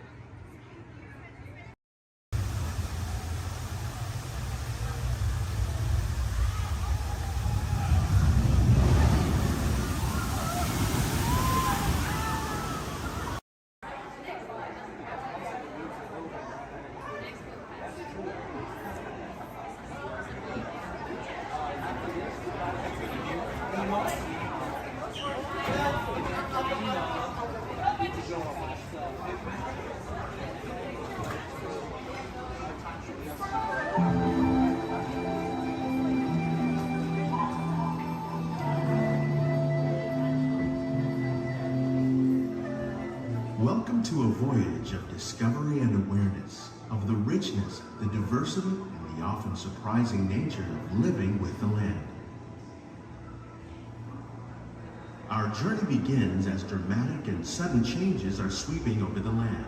The approaching storm may seem violent and destructive to us, but to nature, it's a new beginning in the cycle of life.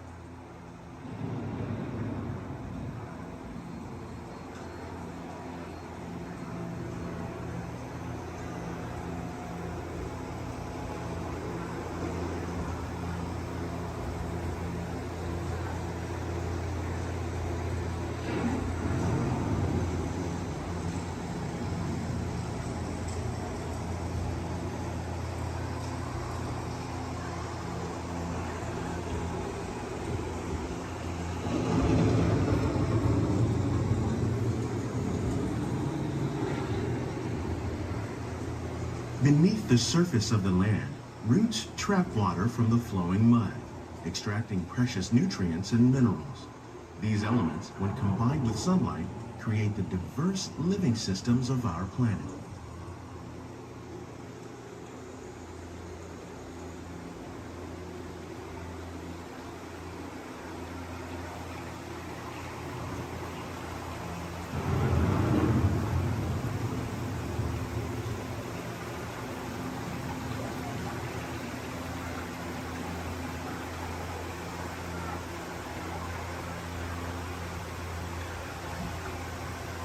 One of those living systems is the rainforest, home to the most amazing concentration of life on our planet. These dense and beautiful forests cover only a tiny portion of the Earth's surface, but they contain more than half of its plant and animal species. Rainforests are also extremely rich in productive living systems, providing us with oxygen, food, medicines, and other elements essential to our lives.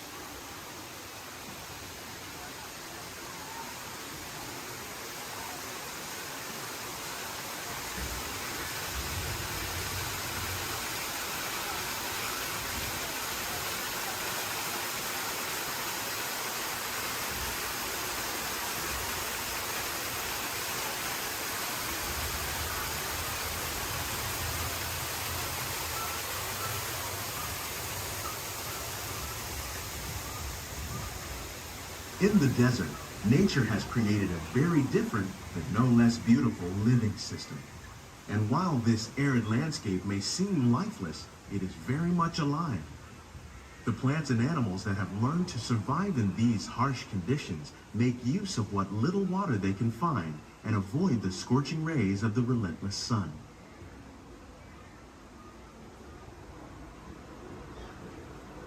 The American prairie once appeared as desolate as the desert, but over time, rainwater and nutrients gradually penetrated the hard surface of this land. Even the hooves of the mighty buffalo helped create the rich soil that would one day become home to the American farm.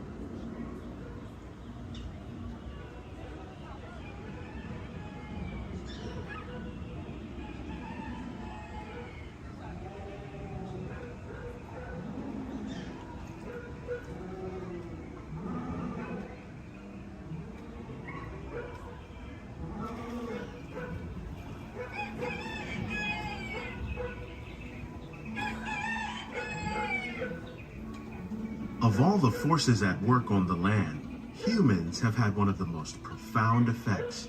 The need to produce food for a growing world led to the enormous use and sometimes overuse of the land. In our search for more efficient ways to grow food, we often fail to realize the impact of our methods.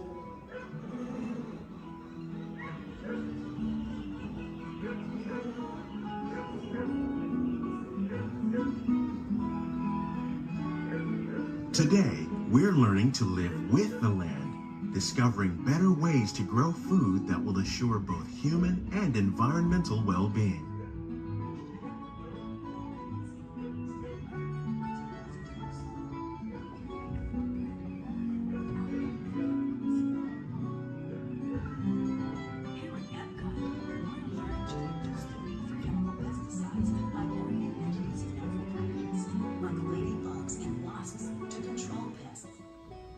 In the farmlands across America, we're learning that by plowing under vegetation containing natural fertilizers, we can enrich the soil without the use of chemicals.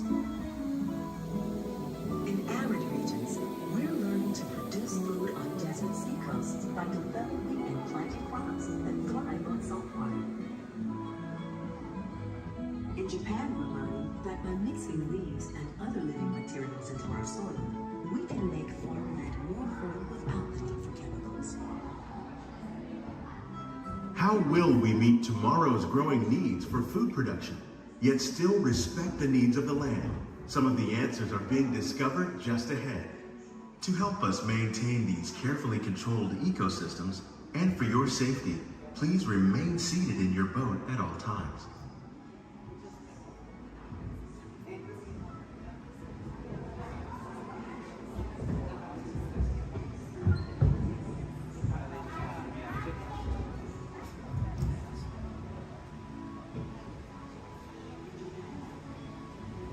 Welcome to our living laboratories, where scientists from Epcot and the U.S. Department of Agriculture are exploring innovative ways to produce bountiful harvests now and into the future.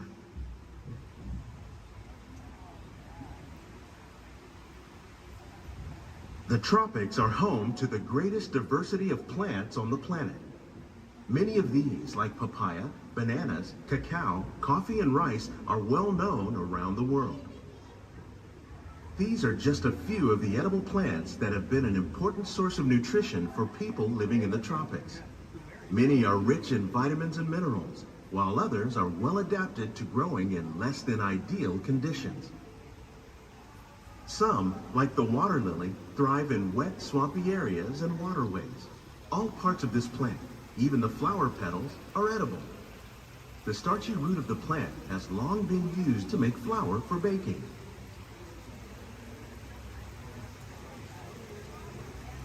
One day, many of these lesser-known tropical plants may be as important as the bananas growing on both sides of the boat. More than 28 million tons of bananas are eaten annually, making it the most popular fruit in the world.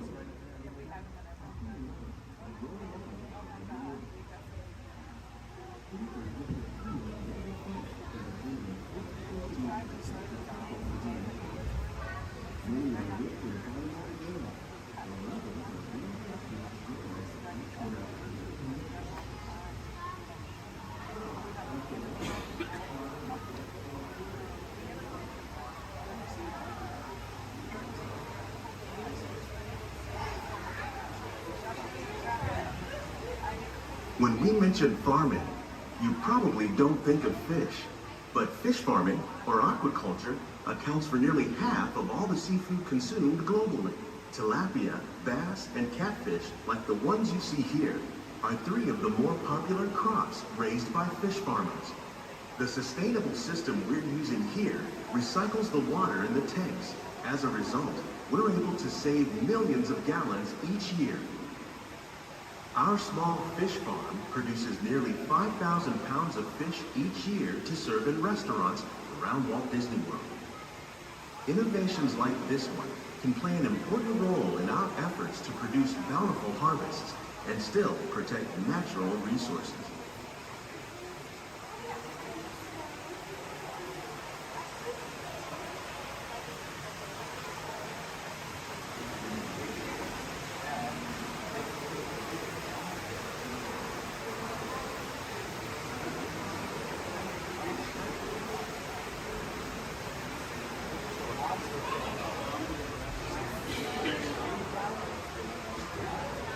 While there are more than 50,000 edible plant species in the world, most of us are only familiar with the handful that make up our everyday diet. The common grains growing here, wheat, maize, sorghum, and millet, plus rice, account for nearly 2/3 of our global food consumption. Learning how to increase yields of these staples is an important goal of research around the world.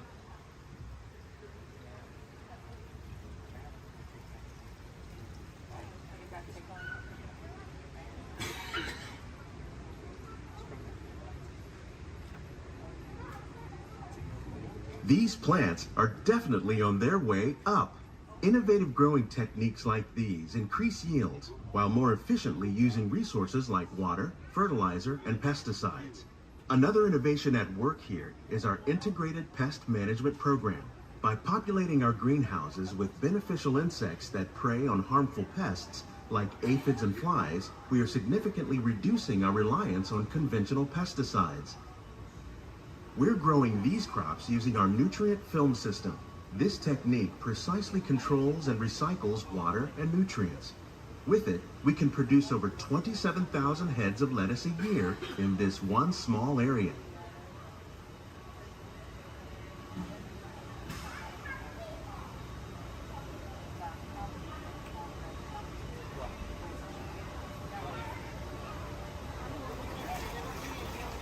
Some of our best ideas have been inspired by nature, like these fruit and vegetable trees.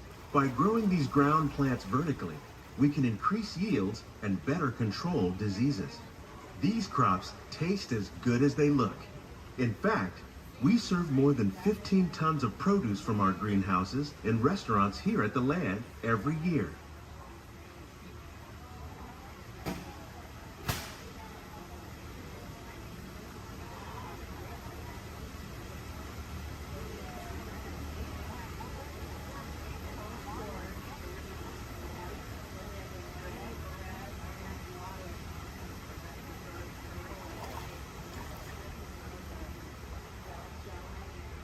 The future of agriculture may include innovative ideas like this vertical growing system. Plants grown in this way use a fraction of the space required by traditional growing methods. That saves water and increases production. The aquaponics system on your left combines hydroponics with aquaculture. The fish provide a natural source of fertilizer for the plants, and the plants help keep the water clean for the fish. It's another great way to produce more while using less. In our lab, Epcot scientists are working with the U.S. Department of Agriculture on a number of innovative projects. The goal of these efforts is to produce higher yielding and better quality plants.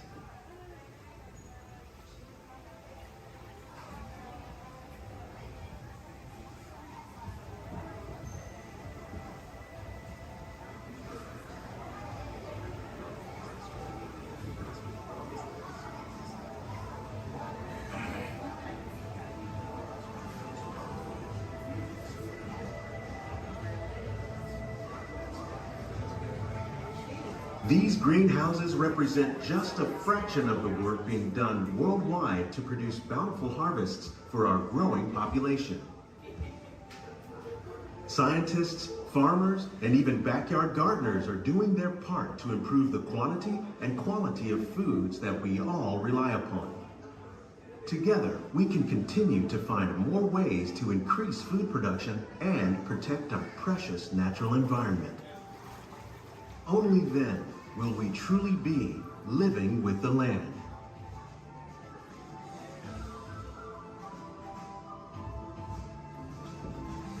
On behalf of Walt Disney World, we hope you've enjoyed this unique journey through our living laboratories. If you'd like a closer look, then check out the Behind the Seeds walking tour. It's a chance for the whole family to get up close and personal with the plants and growing techniques in our laboratories. Please keep your hands and feet inside the boat and remain seated until the boat comes to a complete stop.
To those joining us, welcome aboard.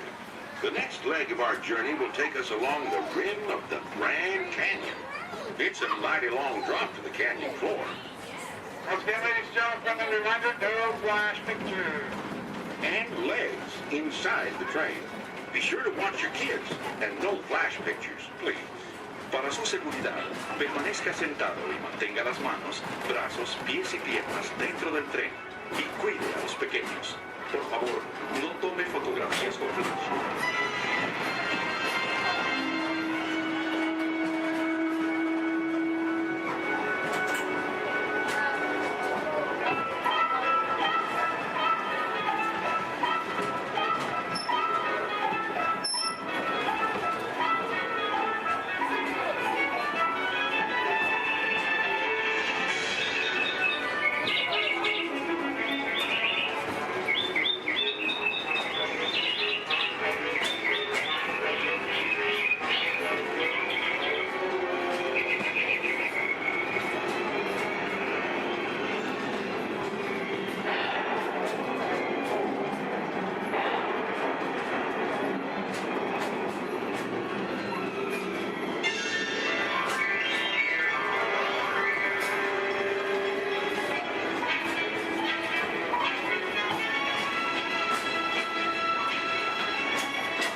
We're now steaming back to our own time and to Main Street Station, gateway to Disneyland.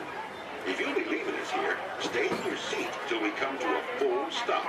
And remember to gather all your personal belongings, including the youngins if you got any, and step carefully from the train. I'd especially like to thank those of you who've been with me for the Grand Circle Tour of Disneyland. We surely hope you enjoyed your travels with us and that you'll come back and see us again real soon.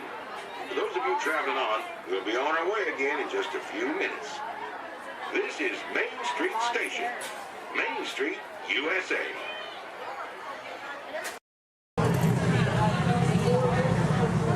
Hello. If you are new to the area, the Monstropolis Chamber of Commerce would like to welcome you. While you're in town, be sure... We interrupt this program for a special report. A child is on the loose in Monstropolis. A human child! If witnesses are to be believed, there has been a child security breach for the first time in monster history. We can neither confirm nor deny the presence of a human child here tonight. I tried to run from it, but it picked me up with its mind powers and shook me like a dog. It's true! I saw the whole thing! Happy birthday, Schmoopsy Boo! Oh, goodly bear!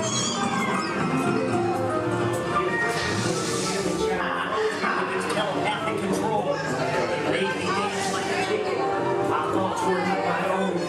Then it grabbed me with its giant forked tongue and rolled me up and down like a show. Oh, we gotta get you home.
Race you to the scare floor.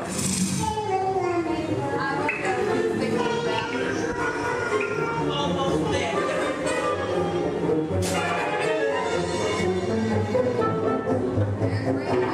They'll never find her door now.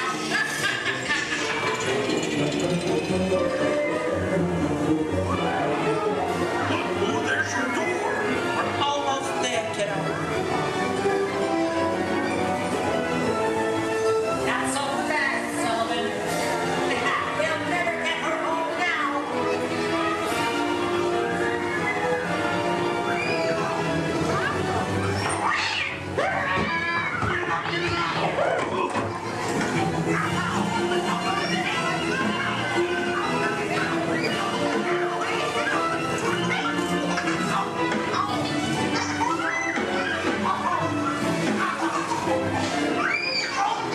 It's been the most terrifying day of my life.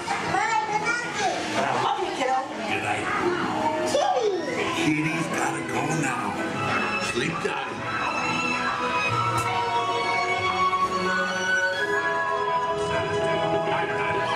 Get ready, folks. We have to decontaminate you. Sorry, Manny. We have to do this for your own good.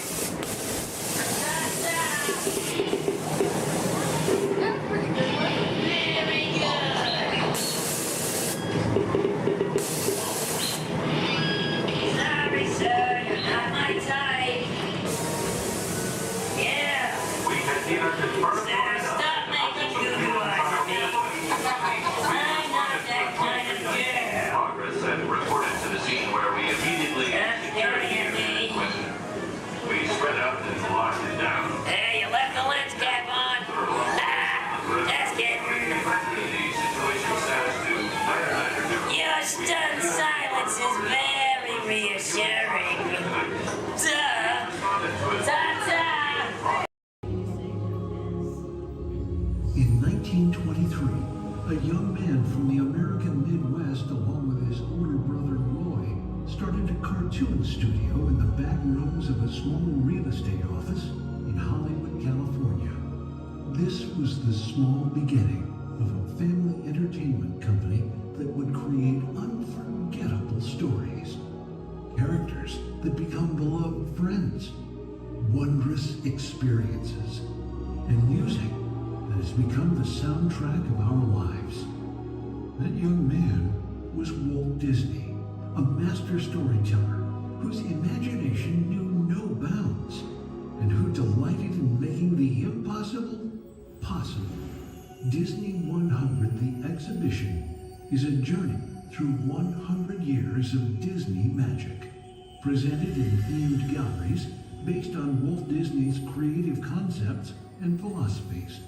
These include storytelling, creating believable characters, the spirit of adventure and discovery, the magic of sound and music, the world around us, real and imagined, curiosity, imagination, and technological innovation, the worldwide wonder of the Disney parks, and an everlasting sense of optimism about the future. Walt Disney famously said that it was all started by a mouse, but it really was all started by Walt himself. His philosophies became the foundation of the Walt Disney Company. They still inspire Disney's artists, filmmakers, Imagineers, and the storytellers of today. Oh boy! Oh, steady! Whoa! Hi, Musketeers! Well, here we go again, so hang on. Anything goes. You ready? And let the show begin! Here's my pal Walt to tell you how the magic is made. There's a lot of satisfaction in developing ideas into reality when we consider a new project we really studied. Not just the surface idea, but everything about it. And when we go into that new project, we believe in it all the way. We have confidence in our ability to do it right, and we work hard to do the best possible job. There's really no secret about our approach. We keep moving forward, opening up new doors, doing new things, because we're curious. And curiosity keeps leading us down new paths. We're always exploring and experimenting. Everybody ready? Then on with the show!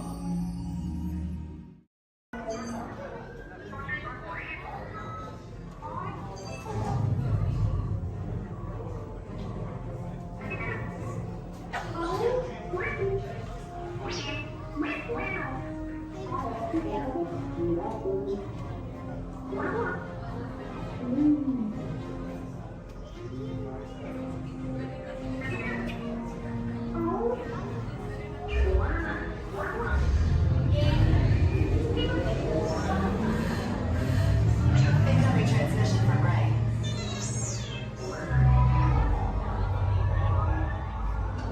BB-8, is everyone assembled? Good. Should we be in flight prep? Recruits, thank you for joining the cause. A covert resistance team led by my friend Finn has infiltrated a First-Order Star Destroyer that is now headed to this system. Your outpost on Batu is no longer safe.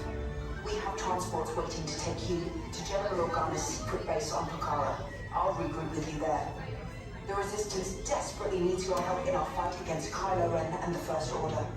Remember, it is vital that you keep the location of the Pucara base secret. Lieutenant Beck, one of our top commanders, will lead you. Affirmative. Transport is ready. 9 London I shall personally see them delivered. Thank you, Lieutenant. Welcome to the cause. May the Force be with us. Commander Poltam and a squadron of X-Wings shall escort us to the rendezvous point on Pucara. Roger, this is Black Leader. I hear you're a fine-looking group of recruits. All no time to waste. Let's get you on your way to the General. Stand clear. Deck doors opening now. Hurry, all recruits to transport. No need for safety gear. It'll be a smooth ride. Ground crews, deck is in motion. Recruits crossing to transport. Deployment sequence on deck 3 for Picard.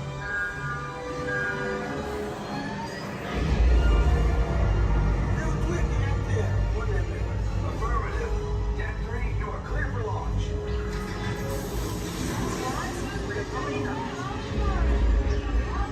Combat personnel, this is your final call on board.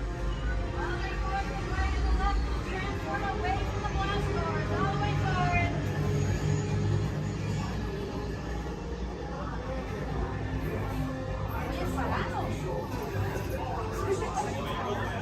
Scores away in 30 seconds.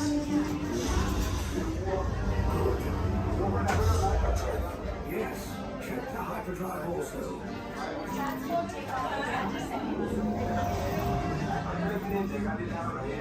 Good. Airspeed sensor? Thank you, Nina. Black Leader, are you and your team ready? Affirmative, engines are hot. Red 2, blue 5, reporting. Red 2, check. Blue 5 standing by. Engage repulsors and hold on, recruits. More ships. Launch.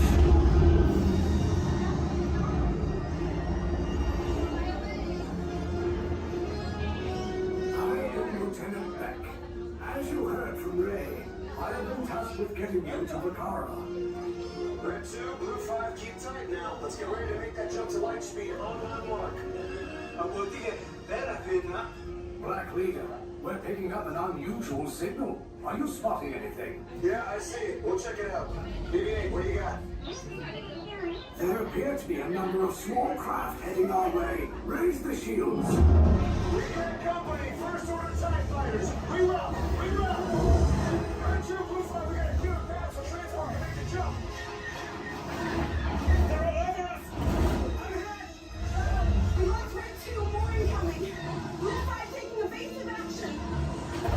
Try to shake him, Blue. I'm trying. We lost blue 5.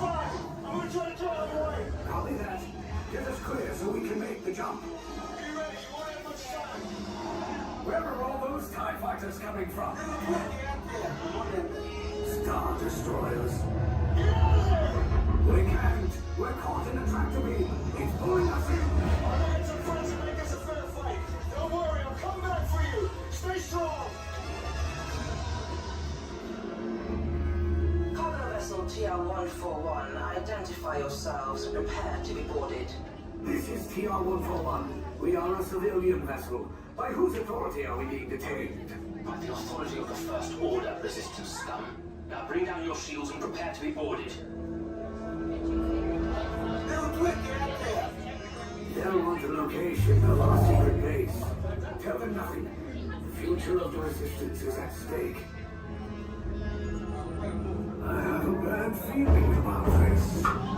Stand back from those doors. Attention, passengers of the TR-141. You have been identified as enemies of the First Order. You will disembark immediately and prepare yourself for interrogation. Proceed forward, now.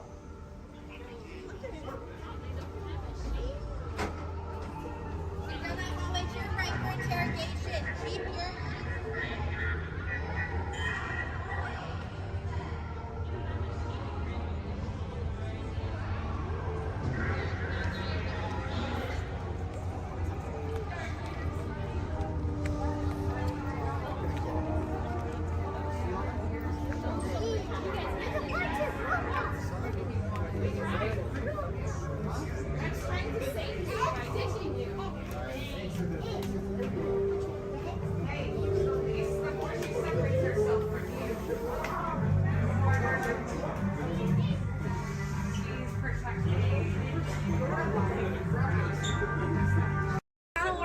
That means thank you. Another word that we say here on the reserve is Twin Day. Twin Day means let's go. Jumbo everyone, my name is Selena. I'm going to be your safari guide here today. Before we get out in the reserve, I do have a few safety reminders. Please make sure that we keep our hands, arms, feet, and legs inside the vehicle at all times and that we remain fully seated throughout our entire journey today. Now, if you take a look above your head, we have an animal spotting guide. You can use that guide to help me spot some animals out here on the reserve. I can't promise that we're going to see all of them, but I usually have some pretty good luck. Now we're going to be heading into the Little Aturi Forest here first. And this area is home to animals that tend to be shy. They like to use camouflage to blend in with their environments, but we're going to see what we can find today. And already see, it looks like we're going to see that saddle-billed stork. They're high up on that left-hand side of the road there. And the saddle-billed stork gets its name after the little yellow patch that's on its beak. It's shaped like a saddle. Those birds are 5 feet tall and have a wingspan of 9 feet, about the same width of the canopy that's above your head. Now on that right-hand side there, we have the okapi. And the okapi have stripes on their legs that make them look like they're related to the zebra, but they're not. They're actually related to the giraffe. They have long, prehensile tongues that they use to grab vegetation. Their tongues are so long, they touch their eyeballs and clean their ears. As we're looping around here, you can see we have some greater kudu way up there, as well as the bongo. Now, the bongos are going to have that deep, almost penny color coat to them, with those antlers over there, and then the greater kudu, the tan colored coat right there. Now, the bongos are known as the ghosts of the forest because of how rare they are to spot in the wild. And their antlers, they angle backwards, and that's to help them get through thick vegetation and underbrush very quickly. Now, the greater kudu that we see right there, the greater kudu are one of the tallest antelopes in Africa, or the second tallest antelope here on the reserve. They stand at 55 inches tall at their shoulder, and they can leap about 8 feet forward. Now, coming up here on the left-hand side, we're going to see the black rhino.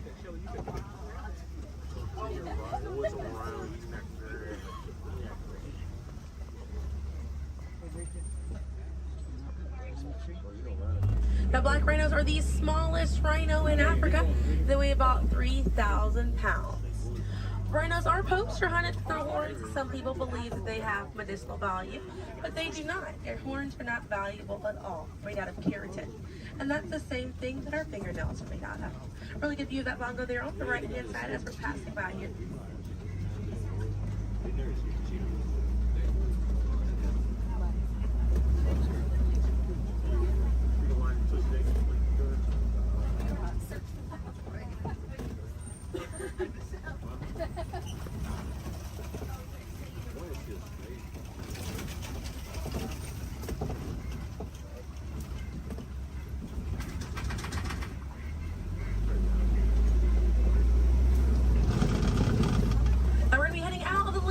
Forest, but we're going to be on our way to the Safi River.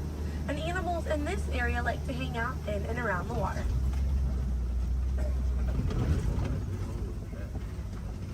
Now, coming up on the right-hand side, we're going to see some pink-back pelicans. And the pink-back pelicans get their name for the pink skin that occurs on their back during mating season. Now, those animals are colonial nesters, so they'll nest between 20 and 500 pairs. That's a group of 40 to 1,000 pink-back pelicans.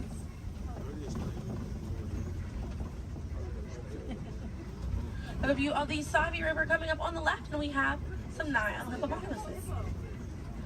Now, a group of hippos is called a bloat, and they spend most of their time submerged in that water to avoid overheating, but they will come out to graze. And they can stay submerged in that water up to 8 minutes at a time. And instead of swimming through the water, hippos will actually walk or run along the bottom of the riverbank, helps them glide through that water right there. One of the ways you can help out your waterways is by checking your sunscreen to see if it's reef safe. Another way is just being aware of how much water that you use and trying to conserve as much as possible.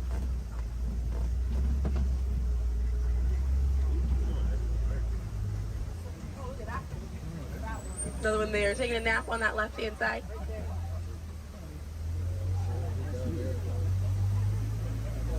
Now, coming up on the left, we're going to see the Nile crocodiles.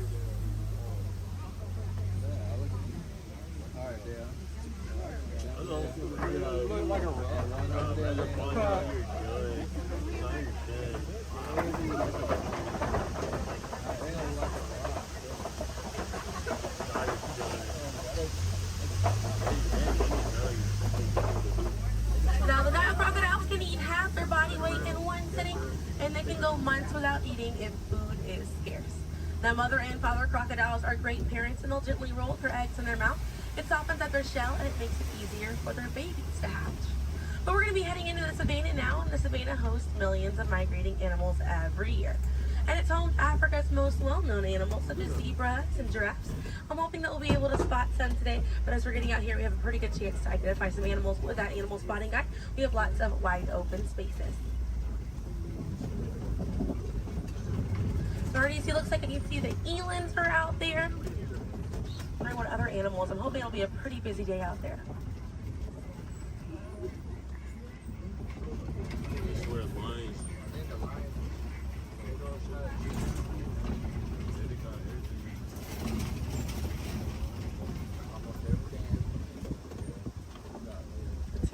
some springbok. It does look pretty busy out there.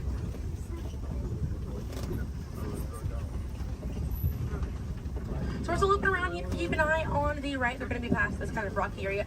It's a herd of wildebeest way back there in that pathway. And the name wildebeest means wild beast in Afrikaans. And they'll travel in groups of 1.5 million, and they'll go about 500 to 1,000 miles every year. That's roughly the distance between here and New York. And during a wildebeest great migration, they can kick up so much dust that their dust cloud can sometimes be seen from space. Now, wildebeest are very impressive animals. They're able to run about 15 minutes after they're born. But this group of trees there on the right-hand side, they're all kind of pruned underneath to the same height, and that's about as far as those giraffes can reach. Lucky the vegetation on these trees all around this area here. Now that's going to be the Maasai giraffe, and the Maasai giraffes have an irregular coat pattern. They don't have those clean lines around their spots like the reticulated giraffe that's on your animal spotting guide does.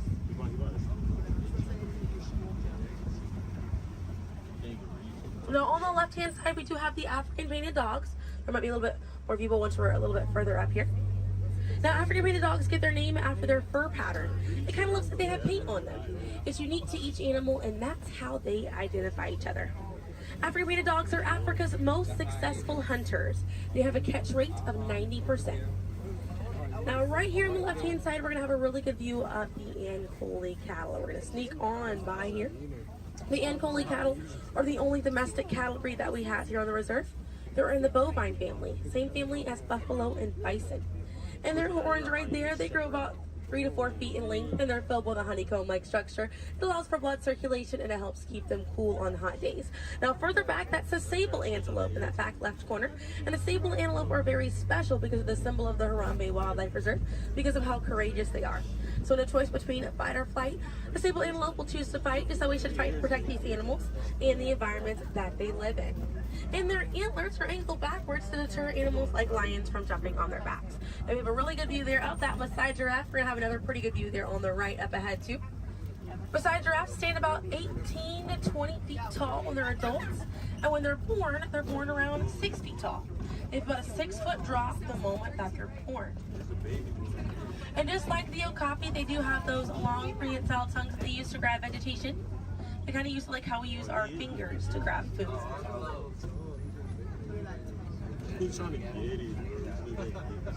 Really good view of them right there. They're actually the same number of neck bones or vertebrae in their neck as we do in ours. Theirs is just bigger.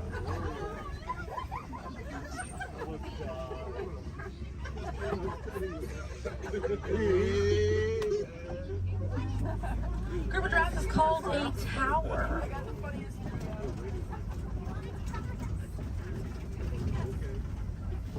Now we're going to see on the left-hand side we have the elands. Now the elands are right next to the springbok. The elands are the tallest antelope on the reserve. They stand at 6 feet tall at their shoulder. One of my favorite eland facts is they'll make a flower crown with their antlers to impress the females during mating season. Now it's not a perfect flower crown. They'll kind of root up at plants and bushes, but it's the thought that counts. Another eland right there, a couple of elands right there. And then we have the springbok, and the springbok are the smallest antelope on the reserve. They're able to jump 6 feet straight up into the air repeatedly and about 13 feet forward. And they're a symbol of a lot of sports teams over in South Africa. Now those elands right there, they can weigh up to 2,000 pounds.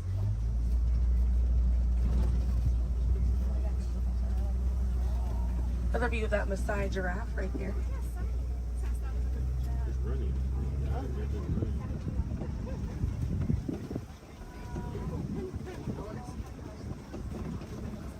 See what else we have waiting around the corner for us. Another Maasai giraffe there. But a bit big for these giraffes.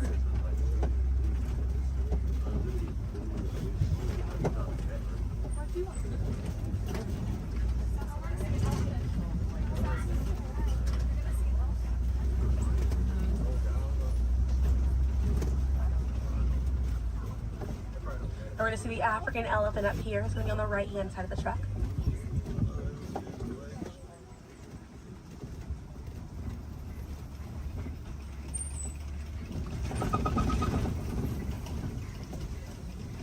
Really good view of that African elephant there on the right-hand side.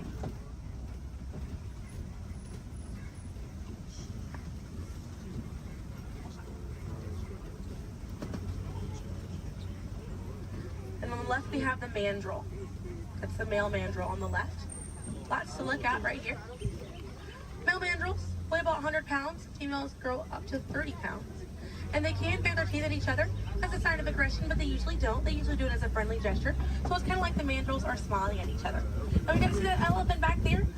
And elephants are social creatures. That's going to be the African elephant. The females and their young will hang out in large groups together, and the males will form a loose bachelor group, or sometimes they will kind of hang out on their own, depending on their mood. And the way that African elephants stay cool is by flapping their ears. It runs air over the blood vessels that are dispersed all throughout their ears, and it helps bring their body temperature down.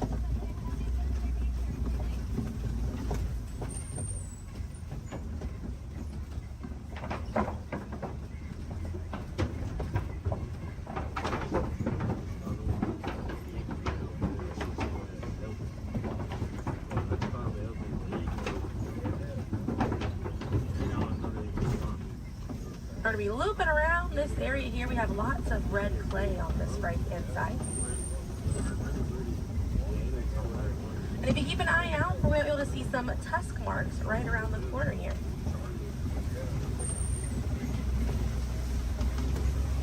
So those tusk marks on the right were caused by African elephants.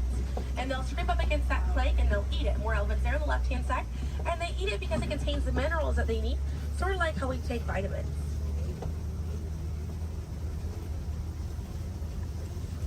They're way out there on that left hand side. They kind of look kind of tiny from here. We'll see if we can get another view of them a little bit further up.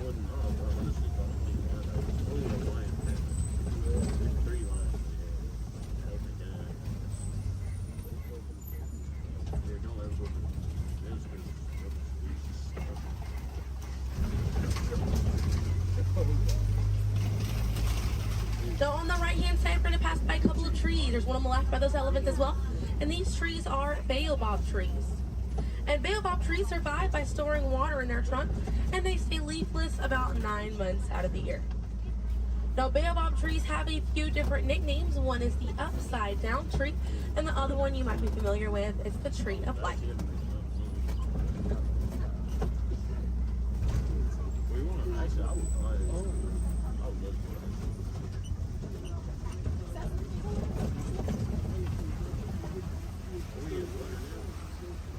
And we're coming up here on a group of flamingos. Group of flamingos is called a flamboyant. So here we have that flamboyant of flamingos. Now this particular species is the greater flamingo species, and they're the lightest colored flamingo in their family. They get their color from the brine shrimp that they eat, and over time it turns their feathers pink. It takes about 1 to 2 years to get that full pink coloring right there. When they're born all gray and fluffy.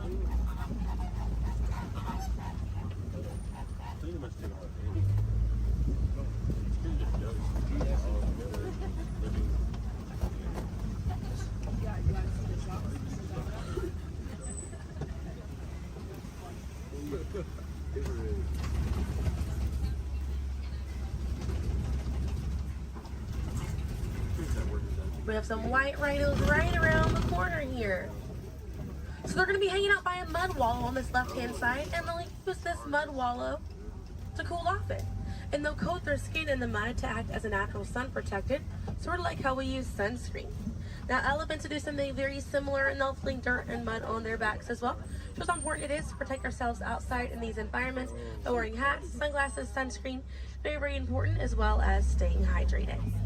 Now that white rhino right there, they weigh about 4,000 to 5,000 pounds. A group of rhinos is called a crash, and they can run at 35 miles an hour. Now on the right hand side, those are some ostriches way back there. Ostriches are the largest bird. They have wings, but they do not fly. They use those wings for balance and to help them change direction. Comes in handy because ostriches can hit speeds up to 40 miles an hour.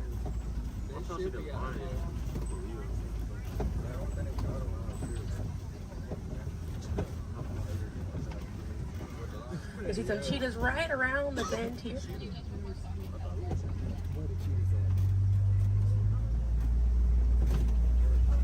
Really good view of that cheetah there on the left.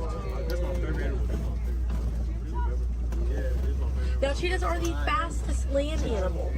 They run a little over 60 miles an hour. And they have 2 black lines on their face. Those black lines are called tear marks, and they help reflect the sun. Benefits cheetahs because cheetahs are daytime hunters. Now, cheetahs do not roar. Instead of roaring, they'll meow and they'll purr. And their claws are not retractable, so they're out all the time. Now we're coming up here on some Kopi rocks. And Kopi rocks are rocks that jut out from the savannah. And a lot of times animals like lions will use these Kopi rocks as a vantage point to kind of scope out their territory and their prey. Really beautiful view of that male lion right there. Now at full volume, their roar can be heard up to 5 miles away. And they can sleep about 16 to 20 hours a day. Really impressive view of them posing right there. Now, female lions will do most of the hunting for the group, and the male lions will stay back and kind of guard the territory and guard their cubs. And the Swahili word for lion you're probably already familiar with. The way that you say lion in Swahili is Simba. And we're going to see some more ostriches. We have some white rhinos over here too, and the lioness is there on the left. Looks like she's posing for us as well. Really cute view of that white rhino as well on the left here. Or, excuse me, yeah, right hand side. That's how they have it. I think that's why they have like round rocks, so they can't even get. They really try. Not really. I can see some warthogs right around the corner because it wouldn't be a safari without them. Few of them over here. Warthogs are in the same family as domestic pigs. They're really intelligent animals, and they're the largest burrowing animal as well. And oftentimes they'll reuse burrows made by other animals, and they'll back themselves into it with their tusks spacing out for protection. They're pretty fast. They can also run at 35 miles an hour. They're kind of rooting up over there.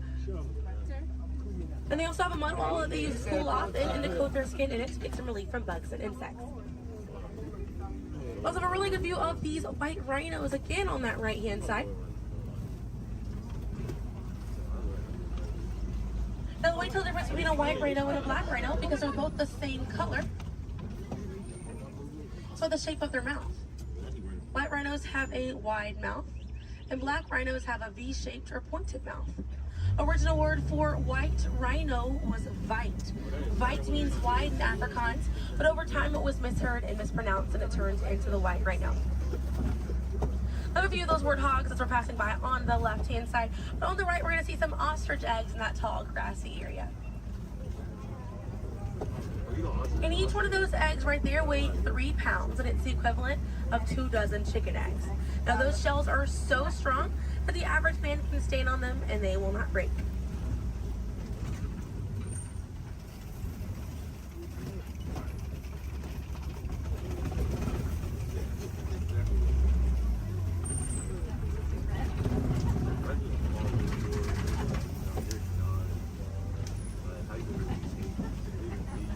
We're going to see, looks like we have some Nigerian dwarf goats over here. And these goats are used for their dairy products, such as milk and cheese.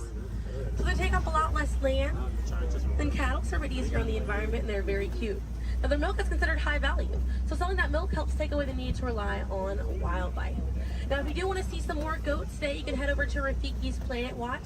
They have a petting zoo area, an animators area, and a kind of behind the scenes look at Disney's Animal Kingdom. Very, very cool. Definitely check it out if you have the time. They have a conservation station over there, and inside that they do have an animal hospital as well. Pretty cool. It's going to be a train right away through the Wildlife Express. Those trains are going to start running at 9:30. The last train leaves at 4:30 today. The petting zoo is going to close at 5 o'clock once you're over there, and the animators experience is going to close at 4:45. But we got to see a lot of really cool animals today. If you'd like to learn some more information, you can check out DisneyAnimals.com, or National Geographic is a really good resource. Some ways to help out these animals at home include volunteering at your local nature center, or conservation organization, or even joining a local beach or river cleanup. Some more simple ways to help out at home include turning off the water while you brush your teeth, or using reusable water bottles instead of disposable ones. Now, those small changes really add up to make a big difference. And on behalf of Kilimanjaro Safaris, my name is Selena. I'm from Pensacola, Florida, and it was an honor to be your safari guide here today. I hope that you were able to see the importance of these animals and the environment that they live in. Here in the reserve, we don't like to say goodbye because goodbyes are far too sad and far too final. So I will leave you with the Swahili word, kwaherini. And kwaherini means to go well, with the intentions of seeing each other again one day. So kwaherini, my friends. Another word that we say here on the reserve is asante sana. And again, that means thank you. So thank you for joining me here at Kilimanjaro Safaris. I'll be dropping you off right around the bend here, right where I picked you up, so we still have a bit more of a journey together. Yes, Walt has some of the brightest minds in the world, but I keep things around here pretty chill, so the kids can create the next big idea that will give you the tools to become the next generation of heroes.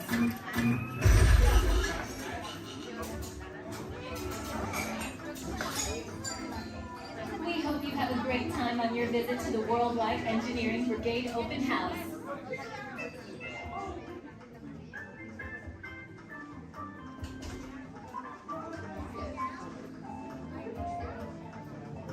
And now, our project lead, the brilliant, Peter Parker. Hey, what's up? I'm Peter Parker. And here at Web, we get access to some pretty awesome tech, like vibranium from Wakanda, or this crazy alien juice stuff. We have pin particles and Star Tech. It all helps us develop really cool stuff, like these spider bots, for example. Check it out. They have this really cool self-replicating feature. Because? This is awesome. Buddy, you could stop doing that now. But anyway, you guys are here today to help us test the Web Slayer vehicle. Using onboard tech, you will be able to sling webs just like my buddy Spider-Man. Peter, your presentation is getting away from you. Yeah, I'm aware of that, Sharon. If you could just initiate the safety protocols, it would be greatly Problem with that, So Peter. anyway, if you want to sling a web, all you gotta do is sling your arm in the direction you want to shoot the web, and that's it. It's awesome. Peter, your spider bots are continuing to replicate and are consuming everything in their path. They seem to be stuck in self-replication mode. If you could just handle that for me, please. On it. Contacting Mr. Stark. Don't call Mr. Stark! Don't call Mr. Stark. Sorry, Michelle. Could you just call someone else? Ask them to do it. Okay. Contacting Spider-Man. Here. I'm gonna go find Spider-Man to throw us off because he's around here somewhere. Okay, goodbye. Spider-Man! As you may have noticed, the spider bots are locked in that awesome self-replication mode. In spite of what you see, they were created to be robotic helpers that can break down raw material and create all kinds of useful tech. But because they are stuck in self-replication mode, the spider bots are currently consuming everything in sight and multiplying at an alarming rate. If left unchecked, my calculations predict this will lead to the devastation of the entire Avengers campus. It should be safe until Spider-Man gets here, as long as they don't get into the alien fluid. This is now a bigger problem. Activating threat level protocols. Hey guys, what's up? I hear you have a problem. I'm here to help. You made it. Great. Threat level is at exponential danger. You might need some help. Perhaps I'll call the Avengers? Don't worry, everyone. I got this. Okay, everybody. Open house is canceled. Wise idea. And I could use some help. Yes, you could. Sharon, prep the slinger vehicle. Already on. Everyone head to the slingers and we'll team up to stop the spider bots before they destroy the campus. It's easy. Okay, we have a plan. Please move quickly through the doors and down the hall to the slinger vehicle bay. Your open house demo has been upgraded to a high-stakes mission to save the... Oh my god, you look just like her. I do see you. I'm like, and then move on.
Hello, everyone. Welcome aboard the Disneyland monorail. We are now beginning a 2.5-mile journey to downtown Disney Station and back. For a safe trip, remain seated, keeping your hands, arms, feet, and legs inside the cabin. Be sure to watch your children, and no smoking, please. Bienvenidos.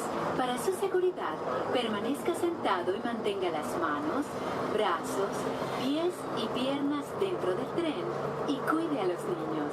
Por favor, se ruega no fumar. You're riding aboard a Mark 7 monorail, the latest generation of Disneyland monorails. When Walt Disney introduced this attraction in 1959, it was the first daily operating monorail system in the Western Hemisphere. Just ahead is Disney's California Adventure, where you can live the ultimate California dream through attractions and live shows that are as diverse as the Golden State itself. The towering hotel is home to the Twilight Zone Tower of Terror, where you can literally take a thrilling drop into Hollywood history. The bear-shaped rock formation is part of the Grizzly Peak Recreation Area, a haven for outdoor adventures. Beyond it, you'll find the high-energy fun of Paradise Pier. Coming into view on the left are the villas at Disney's Grand Californian Hotel and Spa. It's the first Disney Vacation Club resort on the West Coast and shares the same arts and crafts style as the famous hotel which we are now entering.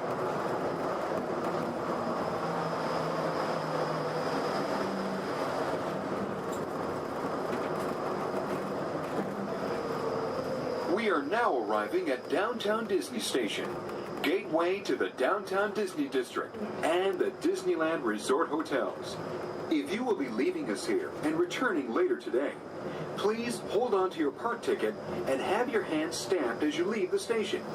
You may reboard the monorail for a return trip to Tomorrowland up until 1/2 hour prior to Disneyland closing. Please remain seated until the monorail comes to a complete stop and the doors have opened.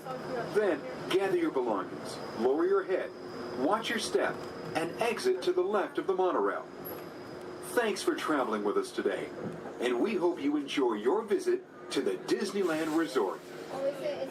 For those of you continuing with us, we'll begin our return trip to Tomorrowland in just a few minutes. Thank you. Speaking of glass, would you hand me that last window pane over there? Certainly. Oh, but just be careful. You don't want to step on it. Oops. Looks like it's break time.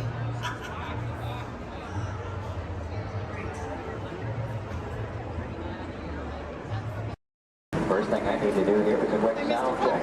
You can hear me up and down the shuttle, please. Give me a wave if you can hear me. All right. Thank you. It's important that you need to pass along a few safety reminders here. Please be sure hands, arms, and feet remain inside the vehicle at all times this morning. Most importantly, that you remain fully seated throughout the entirety of our tour. And for the courtesy of those around you, we do ask that please be no smoking at any point. Now we also have just a little word of caution as well. For those of you on the right side of the shuttle, and that's the side I'm on this morning, now be aware we could be getting a little bit wet on the tour today, okay? However, for those of you on the left side of the shuttle who are smiling about that situation, now realize on the left side, you could get soaked. On the left side is the wet side. In reality, if you do need to do any seat rearranging, please go ahead. Do that right now before we get underway. Once our shuttle goes into motion, I will ask everyone to remain fully seated throughout the tour. The left side is the wet side. I won't promise you so necessarily. However, the best chance to get a little bit wet on this tour is on the left side of the shuttle, so please take that into account. For those of you wanting to get wet today, that'll be your best opportunity. And I'd also like to take the opportunity to welcome you here to Disney's Hollywood Studios, the Florida counterpart of Walt Disney Studios in Burbank, California. My name is Jerry, and I'll be your guide on the tour today. Behind me at the wheel of our vehicles, our driver Ashley, and she'll be steering us behind the scenes of our working production facility. We'll be getting underway here in just a few moments. If you would, please listen to these additional safety announcements. Welcome to the Studio Backlot Tour. For a safe trip, please remain seated with your hands, arms, feet, and legs inside the tram. And be sure to watch your children. Thank you. Bienvenidos. Para que tengan un viaje seguro, permanezcan sentados, con las manos, brazos, pies y piernas dentro del tren. Y vigilen a los niños. Gracias. And with that, we are all clear. Thank you.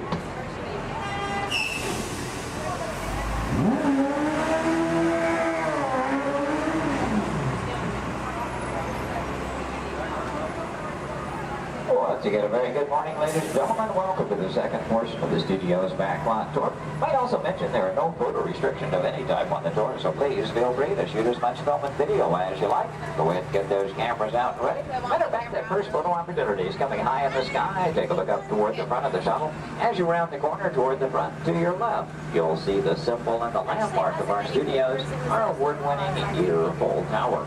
Now that tower takes its inspiration from the design of a water tank that Walt Disney had constructed for our Burbank Studios in 1939. The Yearful Tower stands in at 13 stories tall, topped off by a set of Mickey Mouse ears weighing 5,000 pounds apiece. And for anyone who might be curious, that's also a hat size of 342 3/8. Also off to your left, you see some automobiles, ramps, and so on. This is the rehearsal and staging area for our Lights, Motors, Action Extreme Stunt Show. We'll talk more about that show as we pass by its arena further along in the tour. Now here at the studios, we do feature sound stages, outdoor sets, state-of-the-art editing facilities, recording studios, just about anything else needed for the production of radio programs, television shows, and motion pictures. And over the years, we've had quite a lot of activity taking place. Now, for example, Anthony Hopkins and Cuba Gooding Jr. made use of our sound stages filming Instinct. And Tom Hanks was here, producing, directing, and starring in the 13 episodes of the HBO Emmy Award-winning miniseries From the Earth to the Bird. Our backlot has been used for exterior shots for such shows as The Golden Girls and Empty Nest, and for 5 years, from 1989 to 94, our sound stages were home to the new Mickey Mouse Club. Now that show, by the way, served as the launching pad of several of today's young stars, including Justin Timberlake, Christina Aguilera, Britney Spears, Ryan Gosling, and Felicity's Kerry Russell. They all got their start right here on our sound stages. Now, as you make your way around this turn, off to the right, you'll see 2 surviving P-40 aircraft from Touchstone Pictures Pearl Harbor, starring Ben Affleck and Josh Hartnett. Taken from the mold of a real P-40 Warhawk, these full-scale replicas are produced in fiberglass over a steel frame. You might be interested to know there were actually only 16 of those full-scale replicas produced for the filming of Pearl Harbor. You've seen that movie, and know there were a lot more P-40s than that on the screen. The remainder were all computer-generated. We're now entering one of our most glamorous departments. This is the world of creative costuming, and notice the window displays on the left. Now here in costuming, the process begins with artist designs. From there, our seamstresses and tailors take over. They may use as much as 1 1/2 million yards of fabric each year to produce more than 25,000 garments. In the display cases, you see original costumes from such films as National Treasure, Book of Secrets, Disney Channel's High School Musical 2, costumes from Step Up to the Streets, Dan in Real Life, and from Enchanted with Amy Adams and Patrick Dempsey. Also coming up ahead on the left, a special display of both costumes and props from Walt Disney Pictures, Pirates of the Caribbean at World's End. We have more than 250 artists involved in the design and manufacture of costumes for motion picture, television, and live entertainment needs. And are proud to say that here in Florida, we have the largest working wardrobe in the world. Now, when an art director needs to create a specific look for production, they may begin with a props department. Here, scenic designers buy and in some cases build everything they need to create the exotic world in which their stories take place. On either side of the shuttle, we're passing through a series of prop storage areas, but also to the left, the final large room we pass by is the scenic shop. Now that's where carpenters construct to maintain the sets to be used on the sound stages or out on location. Over the years, these talented artisans have created sets for such shows as the Rosie O'Donnell Show, Wheel of Fortune, Live with Regis and Kathy Lee, and more recently Live with Regis and Kelly, all when they were here at the studios filming on location. Also off to your left, we pass by 2 set pieces from Pirates of the Caribbean, Dead Man's Chest. You may recognize those as the bone cages from that film.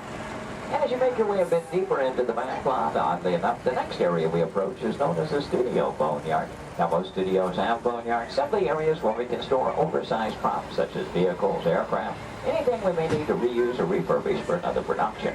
A large steamroller, for example, appeared in the film Who Framed Roger Rabbit, starring Bob Hoskins and Christopher Lloyd. We also passed by a Venetian gondola here in the film Casanova with Heath Ledger and Sienna Miller. And that's followed by two model airplanes. Now the first of those two, the larger, used in the filming of exterior shots for Flight Plan, which starred Jodie Foster. The second one, you may notice the wording The Jailbird on the nose from the 1997 film Con Air with Nicolas Cage and John Malkovich. The new period motorcycles on the end used by director Steven Spielberg in Indiana Jones and The Last Crusade, starring Harrison Ford and Sean Connery. Now, anytime a production team has to travel to a city or town to film on location, they have to deal with a lot of problems they have little or no control over. Things like crowds, traffic, and noise. To avoid that, they often prefer to film on a studio backlot. Now, normally we have quite a lot of activity taking place, and well, this week is really no exception. One of the things we have been doing some special effects testing this morning in this large standing set off to the right. And when the tests are underway, the set becomes off limits to our tours, but see, we have been given green light here at the moment. You know that Ashley is in contact with our production coordinator, so apparently the between takes here. In case that gives us the opportunity to go inside the set, we'll get a look around and hopefully a good photo opportunity for you as well. Now, we will be going over a bumpy bridge, so please hold on to loose items like cameras and purses, and especially hold on to small children, please. For the safety of everyone, please remember to remain fully seated throughout the entirety of our tour. Now, this is a large standing set, and that's the type of set designed to be used over and over again. This one is modeled after an actual canyon in Southern California, the special effects set that we call the Master Canyon. The large tanker truck is another large prop like those out in the boatyard area. Not an easy task to get that truck into place. We actually had to hoist it up over the canyon wall and lower it with a crane. You know, one of the reasons that production teams like to film on a backlot is because of the things they can recreate and that even influence the weather. As a matter of fact, one of the effects they were testing earlier today was a rain effect. And, I wonder, anybody still upstairs? You might run the canyon's rain effect for us? We would appreciate that. Now, why might we need such an effect? Well, let's say that our script calls for a real downpour and it happens to be a nice, bright, sunshiny day. Time is money in the movie-making industry, and camera crews can't just wait around for Mother Nature. When it starts with cameras to roll, like that's what we want to call. Well, thank you very much. We appreciate that. Now, this is actually being created by some high-pressure water shots over here, just down in the camera rain. Then it's going to wander upward and upward and it's switching the motion, giving the weather back to the fall. Now, we wanted to create a comfort zone on that. We could add some drone lighting at one end of the airplane. No, I'm sorry. Another way to back. Stop. Hold on, everybody. It looks like we're going to be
small yellow pipes carry the gas to the fires up above. The large gray pipes the water to the flying block. Now to start that flood in motion, you'll see 3 large holding tanks up at the top of the canyon. When we open the gates to those tanks, that allows 70,000 gallons of water to come running down toward our tunnel. Then we had even more dramatic impact. Some of that water was blown at you by hurricanes. The earthquake effect created by large hydraulic sugar vapors under the grid. The Astro containment was originally put together with the help of a Hollywood special effects team, so that what seemed to be an out-of-control disaster was really a very safe, computerized sequence of events. The entire sequence can reset in just 3.5 minutes. During that amount of time, the 70,000 gallons of water gets recycled to begin our show all over again. Now, as you make your way out from the canyon, take a look ahead and off to the right. You'll see a special aircraft to us here and a bit of Disney history as well. This one is not a prop. It was an actual aircraft, known in airports throughout the country simply as the 234 Mickey Mouse. Among some of its earliest assignments were to shuttle Walt Disney and his Imagineers from Los Angeles to New York for the final planning stages of the 1964 World's Fair. That's where we premiered It's a Small World. Great moments with Mr. Lincoln and the Carousel of Progress. Then during the mid-60s, Walt made use of that aircraft on scouting missions over Central Florida, seeking the ideal location for our Walt Disney World resort. Now with a little movie magic here, we'll make our way from the canyons of California to the streets of New York City just by crossing our backlot area. As we do so, we'll also be passing by our newest attraction here on the backlot. You saw some warm-ups going on earlier. Now up ahead, the Mediterranean Village set in the large grandstand is the site of Lights, Motors, Action Extreme Stunt Show. That show is based on one of our most popular attractions in Walt Disney Studios Park in Paris, France. Lights, Motors, Action takes you behind the scenes. We show you how we create vehicle action stunts for the movies. Now you feel like you're right here on our set as the film crew shoots a series of highly orchestrated stunts using custom-designed vehicles and carefully controlled pyrotechnics. The resulting footage is then edited, mixed with visual effects and audio effects. We show you how we create a dramatic action sequence on film. To make that all possible, we worked with some of the world's top stunt directors, designed some high-performance vehicles capable of some pretty evasive maneuvers. Now this show involves automobiles, motorcycles, and jet skis, all in all a very exciting adventure here. Do check your showtime guides. There are 3 performances scheduled today. The first one is at 11:50 this morning, just a little over 30 minutes from now. One at 2:45 this afternoon, and the final show of the day at 5:30 this afternoon. So if you've ever wondered how they create vehicular stunts for the movies, try to work one of those shows into your schedule today. Now they will start loading that show again 30 minutes before those scheduled showtimes. Off to the left, we'll pass by another series of props. Miniature cattle cars, small jeeps, both unique props from the filming of Mighty Joe Yacht. The Acme Waste Disposal truck from the live-action version of 101 Dalmatians, and the large silver space pod from the 1986 Disney film, Flight of the Navigator. Star Wars fans may recognize the sand skip from Return of the Jedi. The bright yellow submersible and mini helicopter both appeared in the Life Aquatic with Steve Zissou, which starred Bill Murray. This version of the Love Bug is Demolition Derby Herbie, currently appearing in Herbie Fully Loaded.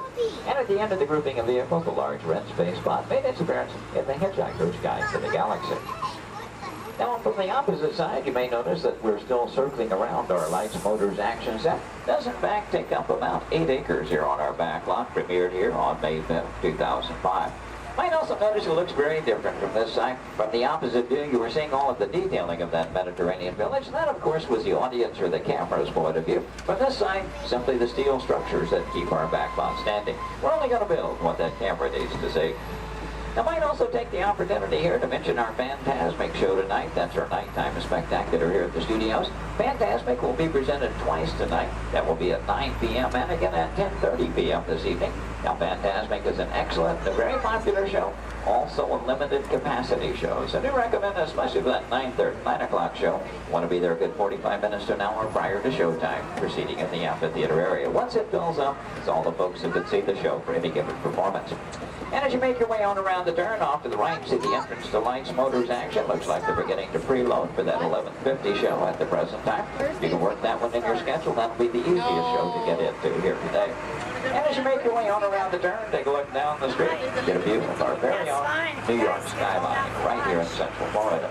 Now this illusion is created by an old movie trick known as forced perspective. The skyscrapers at the end of the street are actually just painted glass. The tallest of which are about 4 stories tall, a block and a half away. You might also be be interested to know, we recently redeveloped this entire section of the back lot.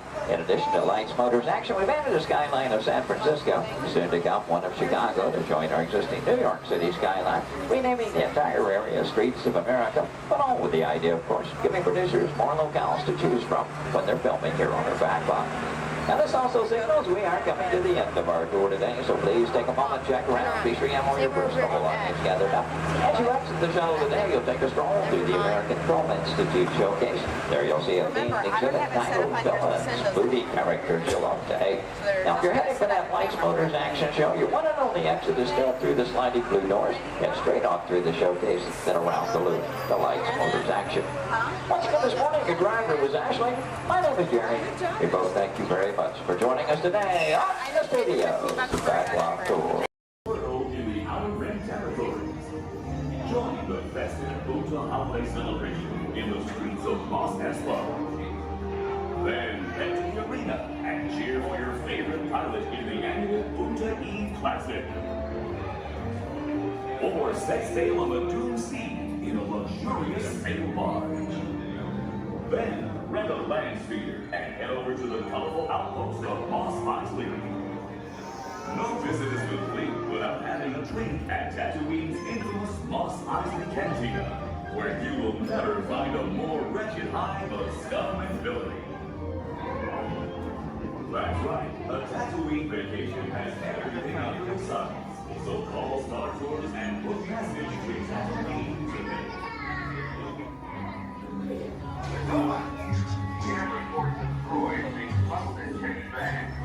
I can honestly say that I have not seen a thing. Honestly. As if anything would ever get past me.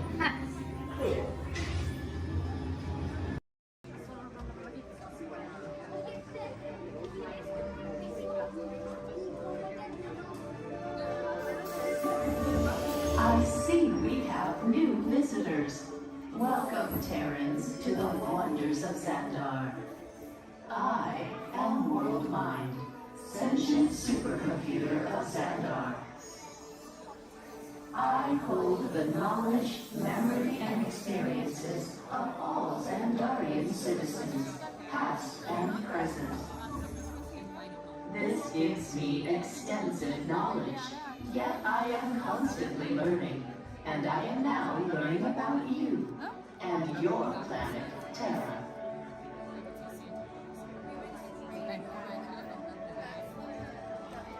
Much of my knowledge of your world came from your great scholar, Peter Quill.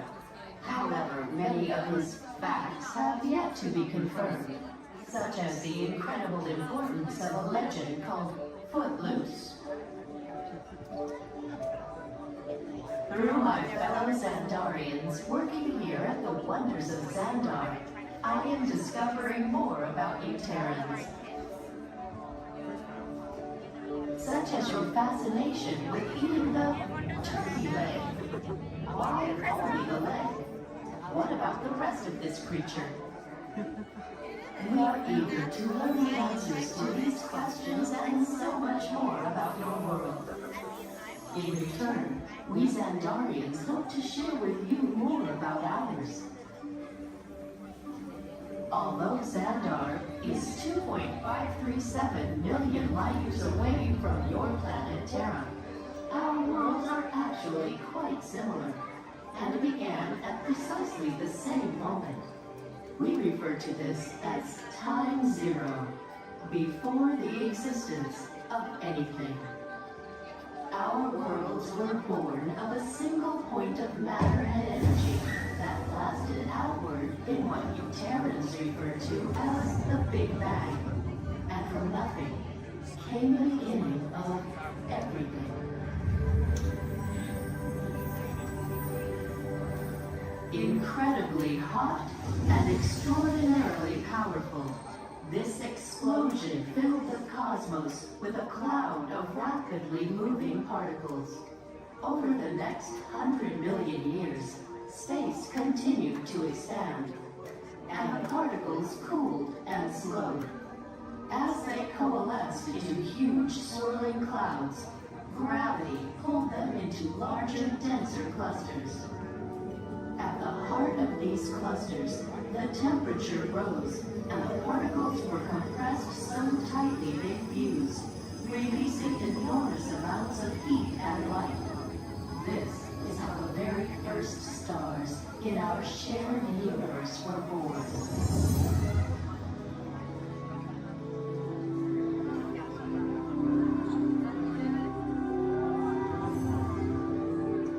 The singularity is just one of the commonalities between our two worlds that we will explore today. Welcome, Terrans, to the wonders of Xandar.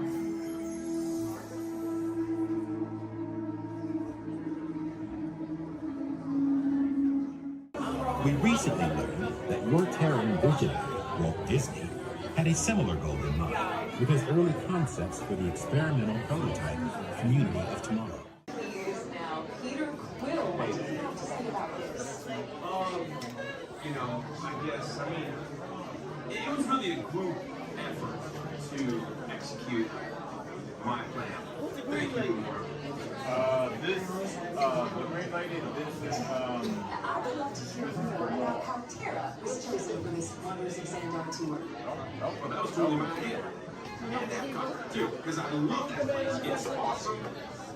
I went there as a kid, and I cannot wait to get to go back and ride the rice. I got this, man. I also want to see the energy, dinosaurs, and of course, hear the veggie fruit. It's the best. Can't wait. Okay, well, I'm sure it will be wonderful for you to relive all of those memories again. That's us. And it's thanks to Guardians that Xandar is reaching out to other cultures across the galaxy.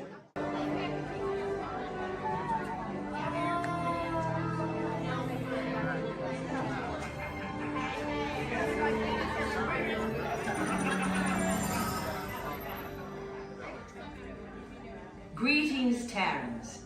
I am Nova Prime Irani Rayal, Commander of the Nova Corps. On behalf of all Xandarians, I hope you have enjoyed exploring the wonders of Xandar.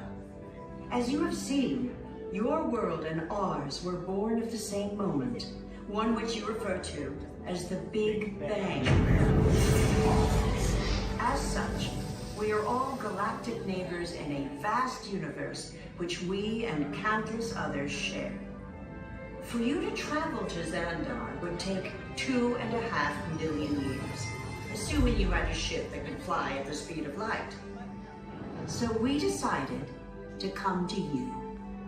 But even we could not have reached you so easily were it not for the Cosmic Generator, an advanced piece of Xandarian technology that creates jump points, artificial tunnels that act as shortcuts, linking distant points in space.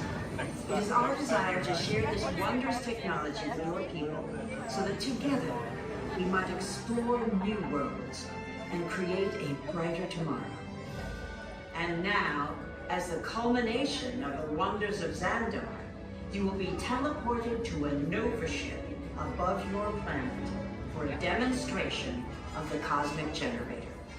I trust you will find it an unforgettable experience.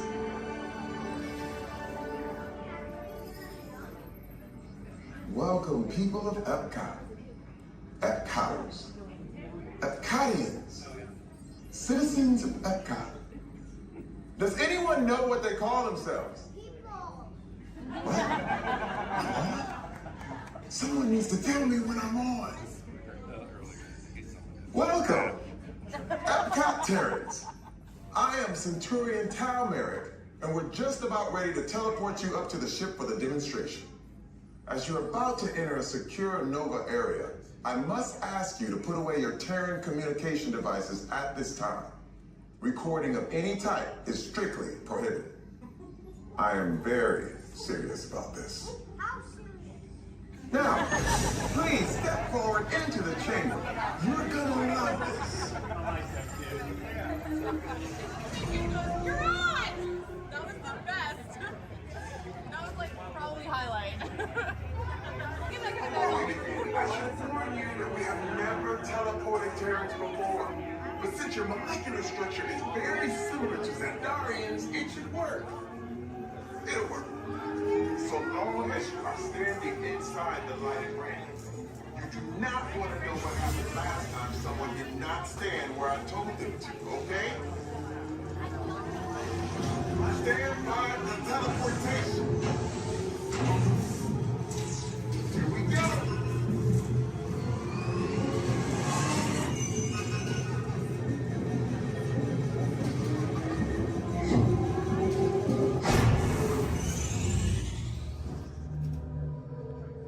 You made it. I mean, of course you did. Nova Prime, they're ready. Excellent. What you see before you is the cosmic generator.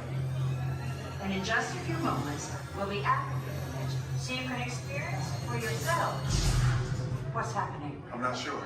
Our power's out.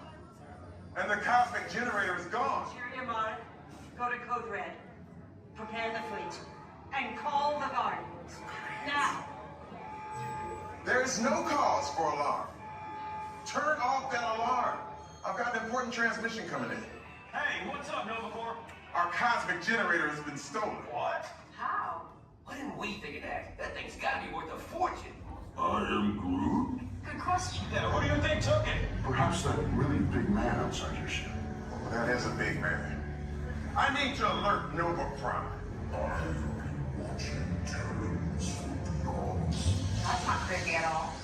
This species has failed. Wait, whoa, we didn't even know there was a test. He's got the cosmic generator. He's creating a new jump point. Jump point to where? Not where.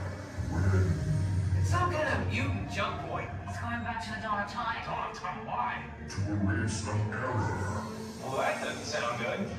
Your time is over. Wait, what do you mean? What do you mean that's so vague? The jump point is closing.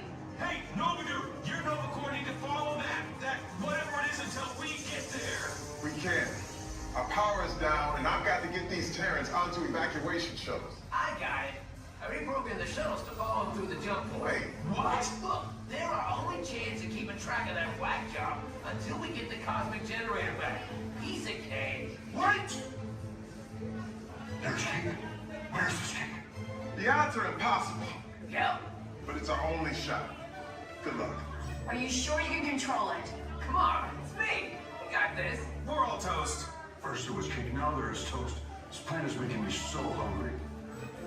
Terrans, listen up. We need to make our way to the evacuation shuttles now. We'll follow the fleet and get our power. Okay, they're headed for the jump point. This plan is never gonna work. Well, Okay, I'm locked onto your vehicle. We'll be right behind you. nothing to worry about. Unless we cannot stop this unusually large man. We are likely doomed. Good luck. You're gonna need it.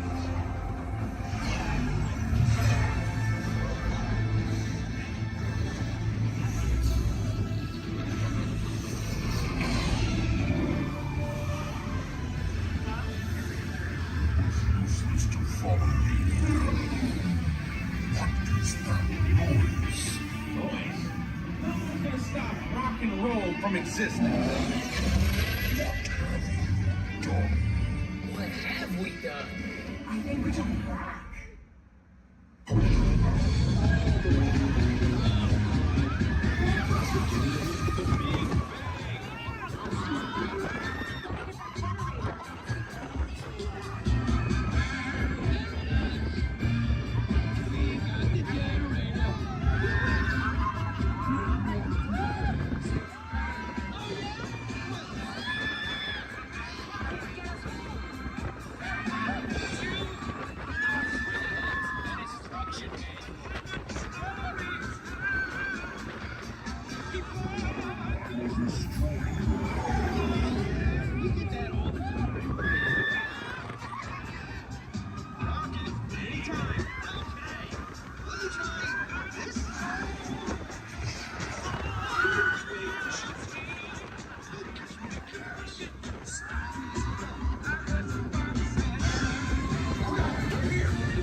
Bring your stopwatch.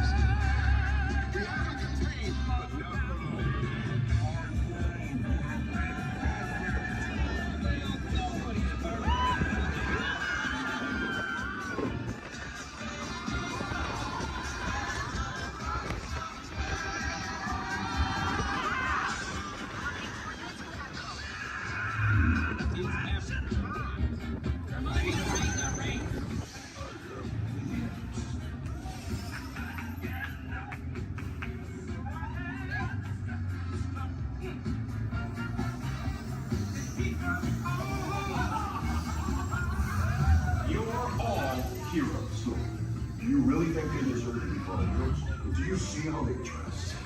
It's just a figure of speech, Drax. You are lying to them. Now I understand. Welcome to the Guardians of the Galaxy.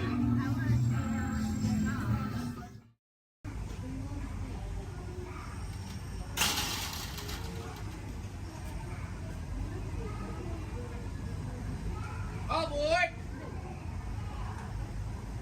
For those of you just joining us, welcome aboard Excursion 3 on the Disneyland Railroad. For your safety, please remain seated at all times, keeping your hands, arms, feet, and legs inside the train. Please supervise all children, making sure they are seated away from the train openings, either fully on a lap or on a bench. Our next stop will be Main Street, but before that, we will travel into the tunnel ahead and journey through the Grand Canyon and Primeval World. While you are more than welcome to take as many photos and videos as you'd like, we do ask that you please turn off all flash photography, video lighting, lighting toys, and accessories, including any lightsabers, light up ears, bubble wands, balloons, and many more.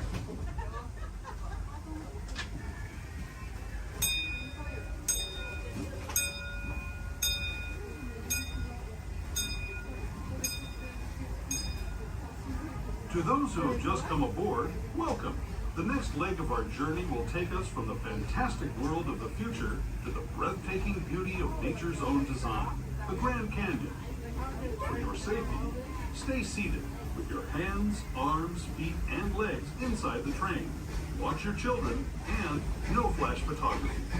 Para su seguridad, permanezca sentado y mantenga las manos, brazos, pies y piernas dentro del tren y cuide a los pequeños. Por favor, no tome fotografías con flash.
That was the Grand Canyon as we know it today.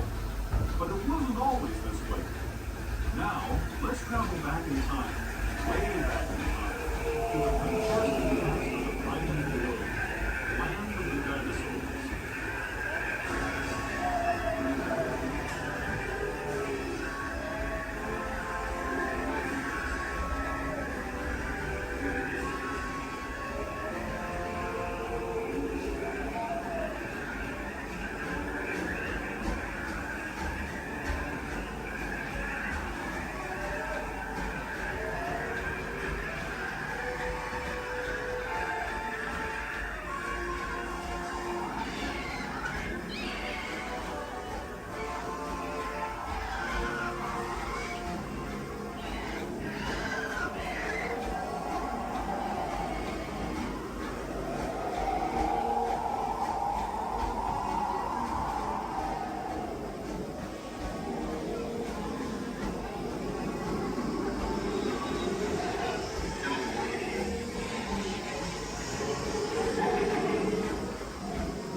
We're now returning to our own time and to Main Street Station, gateway to Disneyland. If you're leaving us here, stay in your seat until we come to a full stop. Remember to gather all your personal belongings and step carefully from the train. I'd especially like to thank those of you who've been with me.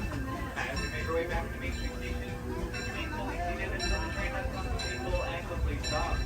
As a reminder, Main Street Station has stairs, there are no ramps or elevators, so if you got rail, you can also retain wheelchairs only to the streets at the very bottom of the exit stand.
That's an adventure for sure.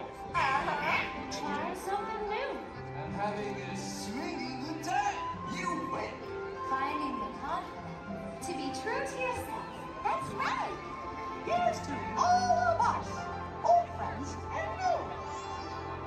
Warm hugs for everyone.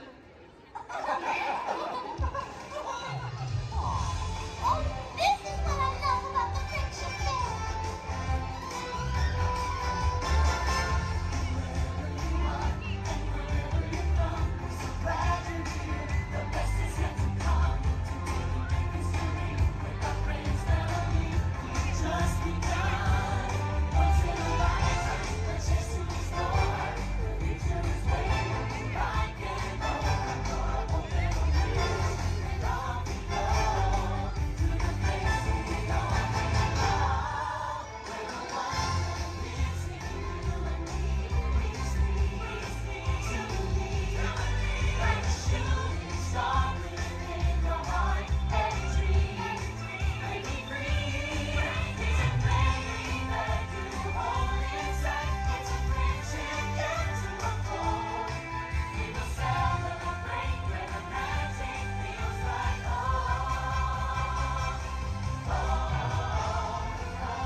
Thanks to all of you, old friends and new, for celebrating with us today.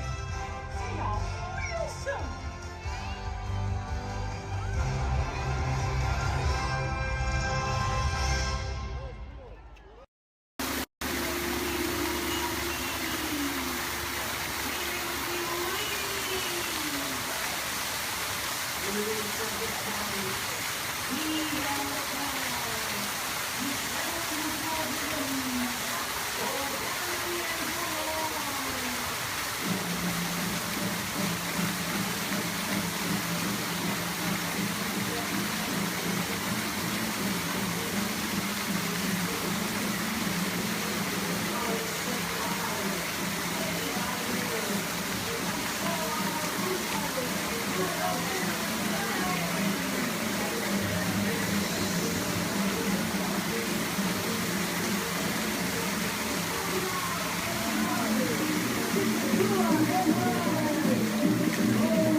Wowee! Phew, that's almost as much fun as New Year's Eve in the orange groves. I'm glad we did get a mite carried away, huh? I say, look out there across the water. It appears we're a bit of company. Law me, yes. Welcome, you all. Permit us to introduce ourselves. My name is Claude, and my loquacious cousin over here is... I'll introduce myself, if you don't mind. Hi there. I'm, now, let's see now. It's right on the tip of my beak. Clyde Birdbrain. Oh, yeah. I'm Clyde Birdbrain. Oh, I say, perhaps you good people have never conversed with toucan birds before. Well, neither did we, till one day we discovered this magic sunshine pavilion. By Jove, yes. I remember just how it happened. Many bird baths ago. There we were in an explorer's launch on a mysterious river in deepest Adventureland. Off in the distance comes the fierce roar of an African lion.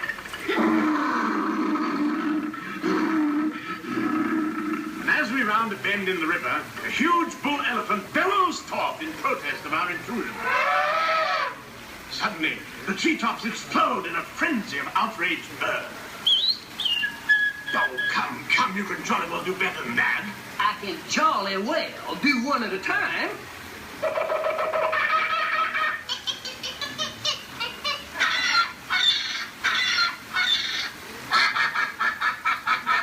Meanwhile, shifty-eyed crocodiles lurk by the water's edge. Lurk, lurk, lurk. And the giant python slithers down from an overhanging limb. What's happened? What's wrong? I think snakes. Don't be ridiculous. I'm only relating a story. Oh, all right, Clyde. Enough is enough. That wasn't me. I never even opened my beak. Huh? Excuse me, I really hate to interrupt such an exciting story, but they are calling us for a show. Sakes, it's already showtime? And say yes, it is already showtime. And now, Claude, it is your turn to make the announcement to all our guests. Righto. Ladies and gentlemen, boys and girls, gather up all your cameras, purses, and other articles, and now turn to your left towards the tall doors. When the drums begin, they'll open magically to lead you right into the Sunshine Pavilion. Is everybody ready? Follow me, please.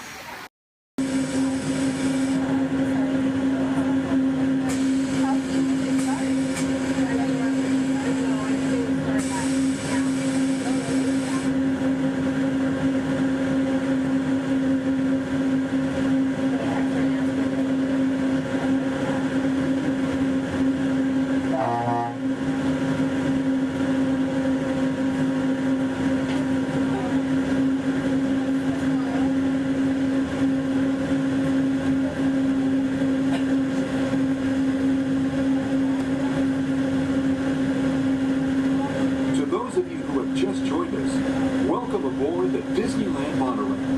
For your safety, please remain seated, keeping your hands, arms, feet, and legs inside the train. Watch your children, and no smoking, please. Bienvenidos a bordo. Para su seguridad, permanezca sentado y mantenga las manos, brazos, pies y piernas dentro del tren y cuide a los niños. Por favor, se dirija a la Gracias. We're now en route to our final stop, the Tomorrowland monorail station. Along the way, you can get a bird's-eye look at the downtown Disney district, Disney's Grand California Hotel and Spa, and Disney's California Adventure.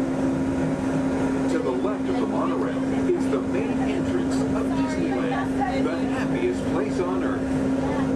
Disneyland is truly an American original.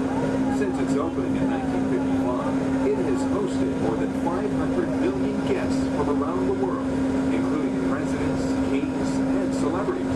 It is the original Disney theme park, created and enjoyed by Walt Disney himself. To the right is our transportation plaza, where you'll find taxis, hotel shuttles, and public transit stops. We're about to enter Disneyland. Some of the clearances are pretty tight up ahead, so be sure to remain seated, keeping your hands and arms inside the cabin.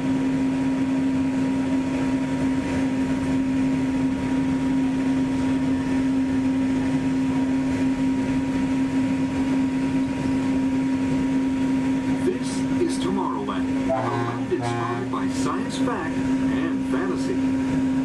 Directly below us is the Submarine Lagoon, where you can dive into an exciting underwater adventure aboard the Finding Nemo submarine voyage. Across the way are the icy peaks of Matterhorn Mountain, home of the world's most famous bobsled run. And beneath us are the roadways of the Utopia, where drivers of all ages can ride the road to tomorrow. As As we cruise over Tomorrowland, our pilot would like to share a few program reminders. Hello everyone, welcome aboard Monorail Red. For your enjoyment, this land park will remain open until 9 p.m. tonight. The park's hours has been extended to 9 p.m. Our last monorail tonight will be at 9 p.m.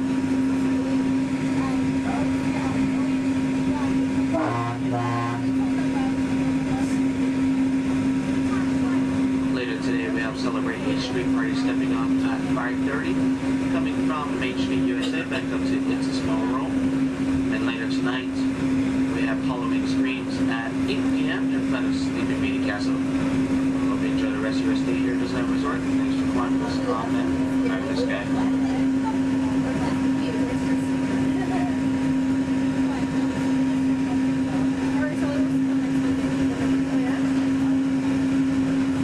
Just ahead and to the right of the train are the sparkling gold spires of one of Disney's most beloved attractions, It's a Small World.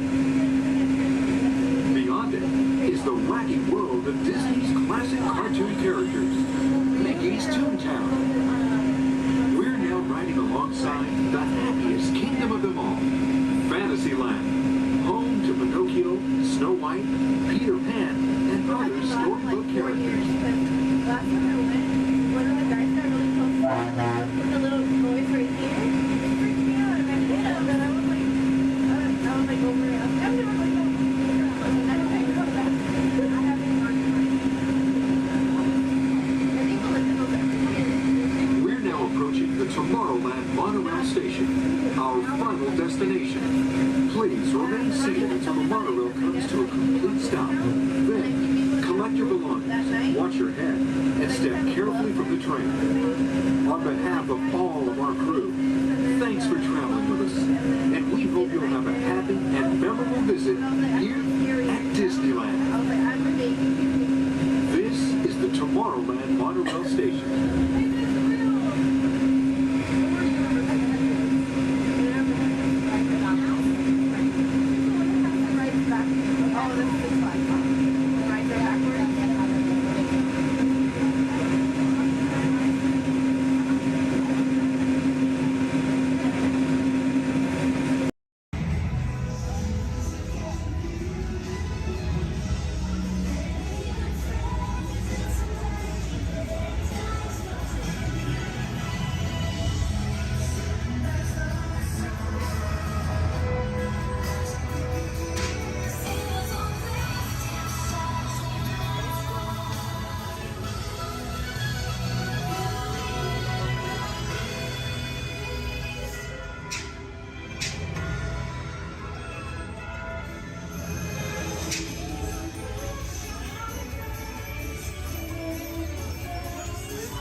everyone for the next 7 days and 2 nights out here in the jungle. But before we go any further to increase our chances of fun and survival, please keep all hands, arms, legs, and feet inside the water all the time, and please remain seated. Oh, and watch our children. Because if you don't, the crocodiles will. Yeah, they have an excellent day here. So now we start off on top of the Amazon River. It's the home of some of the most beautiful butterflies. Did you guys know that their wingspan can grow from 12 inches to a whopping 1 foot? Yeah, we call them the rulers of the jungle. True monarchs for you. And now we come upon Inspiration Falls. We call this Inspiration Falls because the longer you stare at it, the more it inspires you to go. Like deeper and deeper into the jungle, that is. Can everyone say ooh? Everyone say well, that sounds like inspiration means that we're going to keep on traveling. Well, we're not just crossing different rivers, we're actually crossing into another continent. We're now on the Congo River in the deepest, darkest part of Central Africa. Ooh. I didn't think so. Now, if you guys have not seen it before, there's a Jungle Book. You might get it because it's like a book in the jungle. Never mind. So now up ahead, we have a big welcoming party just for you guys. Everything's in full swing. Everyone should hear as you tell from the music that no one is here. I cannot see anyone. Canoe? No? Okay. Don't worry. My pet python is here, but don't look him in the eye. He can develop quite a crush on you. The relationship can be a little restricting, but we're not going to get wrapped up in that, okay? We're going to stop at my base camp just to grab a couple of things we need for this journey that would happen. Oh, great. They do this all the time. They throw all my stuff everywhere, they break my dishes, and now they even flip my Jeep. I really wish they would have flipped my house. I would get a better return on it. Well, anyway, we're in the Nile River. The Nile River goes on for Niles and Niles. You make a left, it goes on for a couple more Niles. But if you don't believe me, then you must be into... No. Disbelief or disagreement. Come on, guys. Anyway, this is the African elephant. One way you can tell it's the African elephant is because of its big floppy ears. Can you guys get the second way you can tell they're African elephants?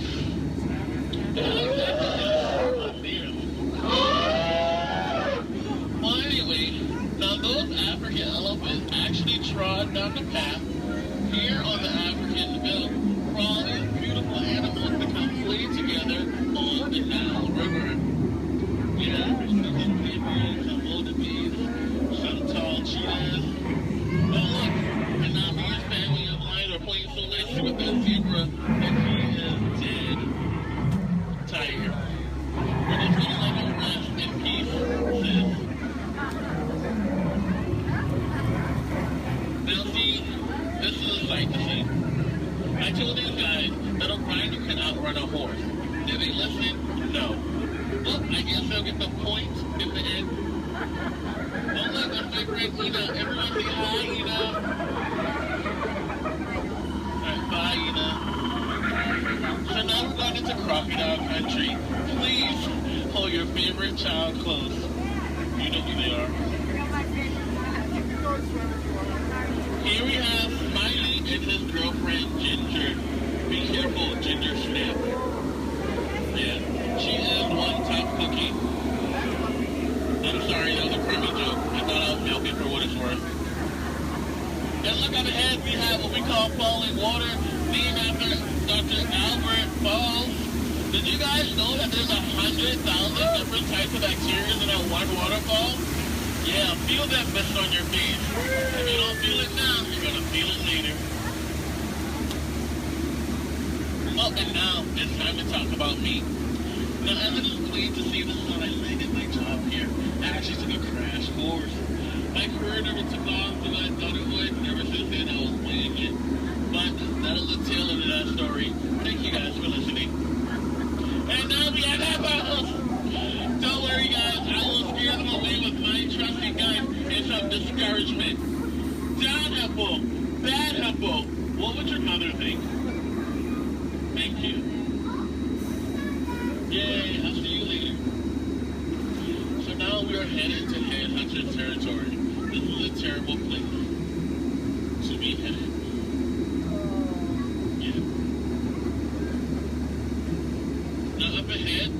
last group.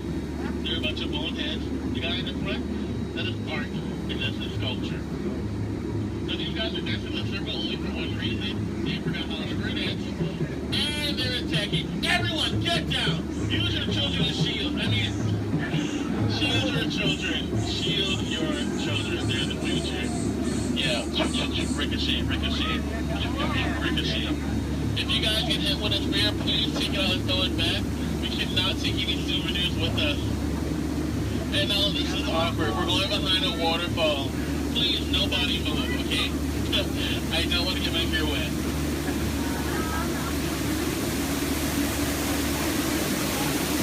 Now that bacteria. That is actually the backshot of water, also known as O2H. So now we're on the heart of Cambodia, on the Mekong River. Apparently, there was an earthquake, because now this temple looks a little... They do have their trunks on, and a lot of you guys may think that's water coming out of their nose. Well, it's not. And this guy here, if you guys can make practical jokes, sometimes he sprays your boat. So I think we're going to miss it this time, so if we go back really, really fast, we can miss him. Maybe not. You might want to duck, duck, duck, duck, duck, duck. Goose is a very fun game to play. I'm actually a two-time world champion of Duck Duck Goose. Ooh, so now this is my favorite part of the cruise. I'm going to point out some of my favorite plants. Pay attention, please. That one. That one over there. The green leafing one right there. And then the tall one in the back. Did you see that? Okay.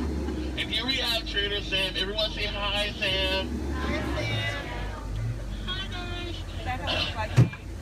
So, Sam is actually the head sailor of the jungle, but recently his sails have been shrinking. So he's got a great offer going on for you guys. 2 of his heads for 1 of yours. So no matter which one you guys place it or dice it, you always come out ahead. So now we're returning back to civilization. Please keep your hands, arms, legs, and feet inside the boat at all times. And please remain seated. This is kind of awkward. I'm horrible with goodbyes. So I'll leave you guys with these parting words. The same thing my mom told me when I turned 9 3/4. She said, "You're a skipper, bud. Now get out." Oh, please watch ahead and watch your step. If you miss your step,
Welcome to Turtle Talk. My name's Andrew. Before we get started, there are a few things that I would like to go over with everyone.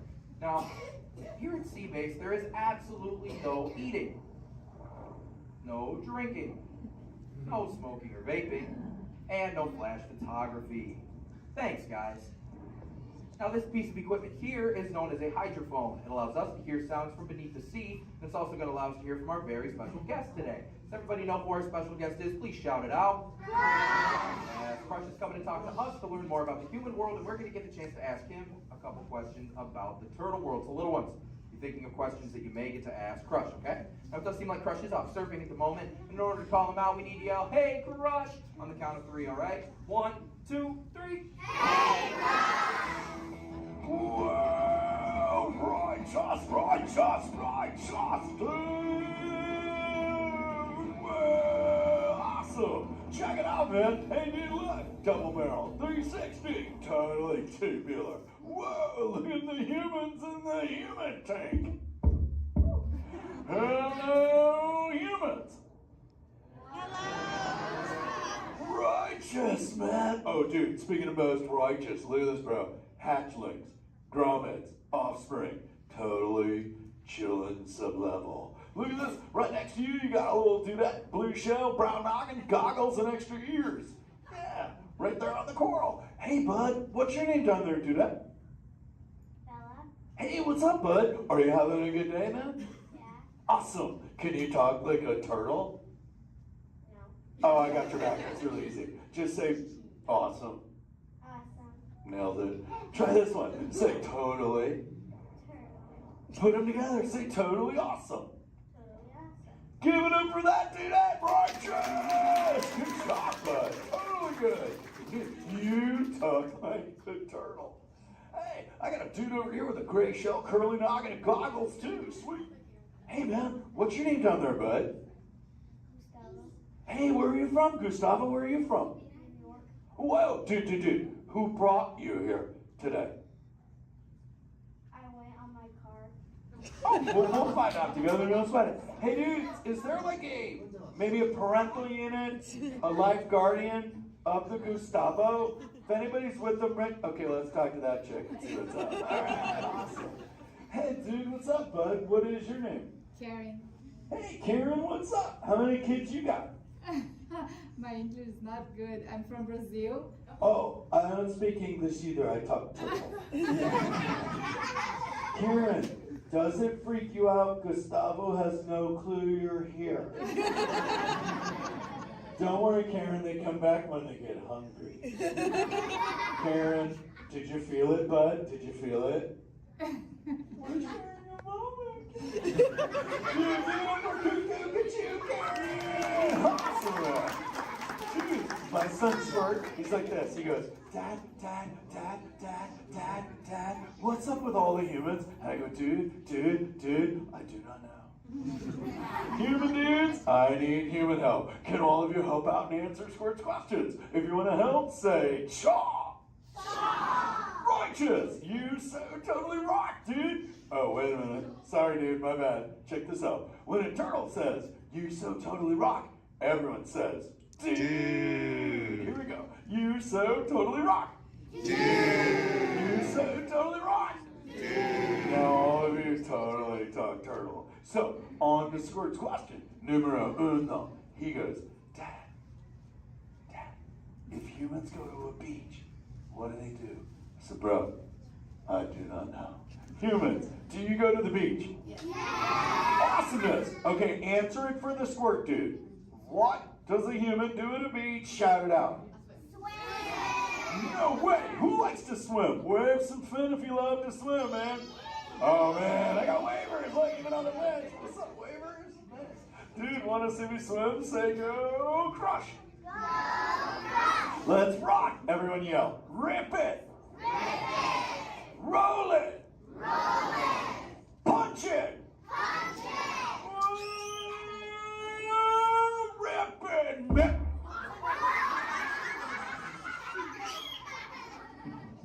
Hey, Crush, watch out for the glass. Hey, dude, thanks, Hank. How long has that dude been there? Oh, no, man. My bad, bro, my bad. Where are the manners? I've been asking the questions. Dudes, do any humans have a question about being a turtle? Raise a fin. Hi, if you have a question about turtles. Cool. Got a chick over here, aisle style, red shell, brown knock, hanging loose. Hello, bud. What's your name? Hey, bud. What's your question? What turtles eat? Oh, dude, we're chowing green seagrass and green sea kelp. Big dudes, you're sitting on green seagrass benches. But check it out, Harper. We only eat green stuff, and so it actually turned us green. So, like, I'm green, and my kids are green, and my parents are green. Oh, and my wife's green, and my favorite color ever, purple. He's pulling your fin. It's green. Hey, there's a purple chick over here with like a jellyfish lid. Let's talk this one on this side. Hey, bud, what's your name down low? Scarlet. Hey, cool name, Scarlet. What's your question? My name's not Scarlet. Oh, wait, what's your name? It's Charlotte.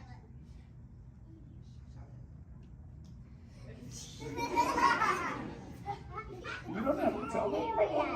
Okay, what's your question, little bud? Okay, hey, let's head over here. We got a little friend on this side. Looks like a light blue shell brown noggin. Let's talk to this bud.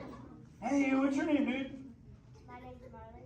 Hey, Marley, what's up? What's your question? What's your favorite food? Oh, dude, besides eating green seagrass and green sea cup, we totally chow on the jellies. Yeah, they're like so tasty. Hey, wait, Marley, do you eat food and sleep and stuff? Yeah.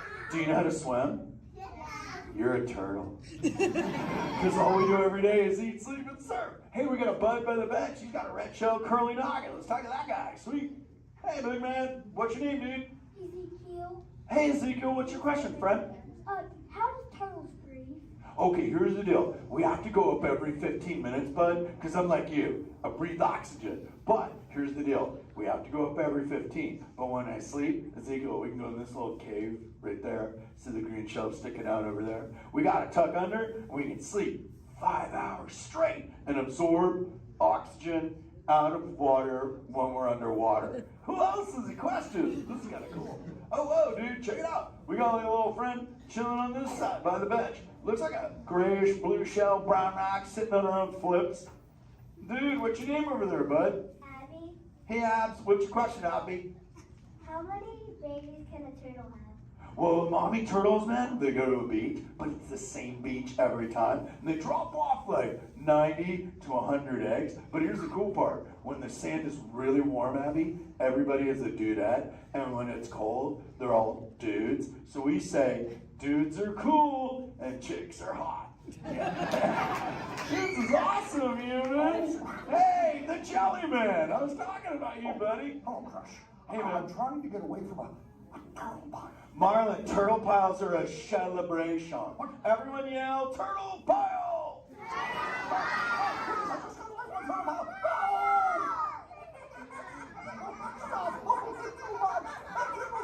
Oh, cool. Hey, boys, surf's up, dudes. Thanks a lot, Crush. For what? The turtle pile? Shout it out, humans! That dude has serious thrill issues. Humans, you rocked it! You so totally rock! Okay, like 4 kids remembered. The rest of you dudes pulled a hard dory. Dudes, don't space out! Remember, Turtle says you so totally rock. Everyone screams! You so totally rock! There you go, you're back again. Oh, bummer. Hey, bro, the frequency thing is not working. Whoa, it's Bailey. Call him back with your fins. Put your both fins up. Yeah, put your both fins up. Go.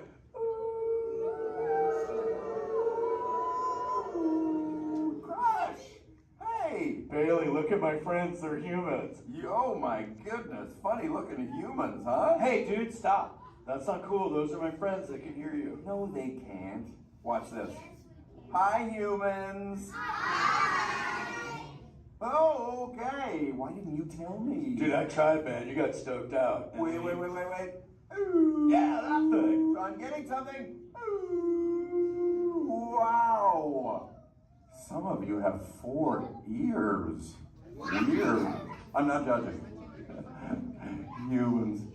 Later, Crush. Later, Bailey. Everyone say, later, Bailey, dude.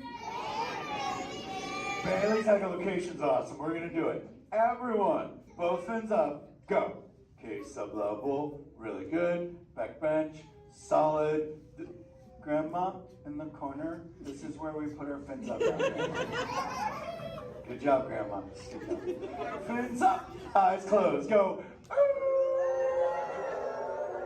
How many fins am I holding up now? No, you gotta go. Yeah, you so totally rock. Squirt, come here. Squirt, look at this. Squirt, I just taught humans your ultimate favorite. Sweet. Dude, go for it. They'll blast you. You so totally rock. Rock on, Squirt! That's my son. I'm in a jam. Oh, wait, remember this thing. You gotta be good to the oceans. And the oceans will be good to you. And slap the fins together for my man Andrew. Rockin' the mic, man! Oh, righteous. Little dude. Use the word dude all day long. Because your parents will love you. Hey, Karen. You're welcome, Karen. Let's go! You so totally rock! Let's give it up for Frog. If you would like to learn more about Frog and friends like green sea turtles, manatees, or sharks, you can do so up on the second floor of Sea Base. Now, little ones, don't move until your adult comes to get you. Adults, please collect your belongings, collect your children, head on up to the right direction. Doors, or if you're taking, please don't stand up.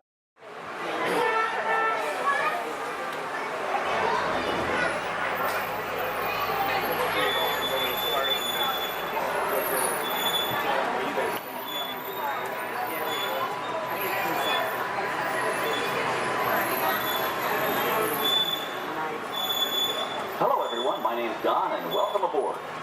We're heading into the back lot of Disney's Hollywood Studios.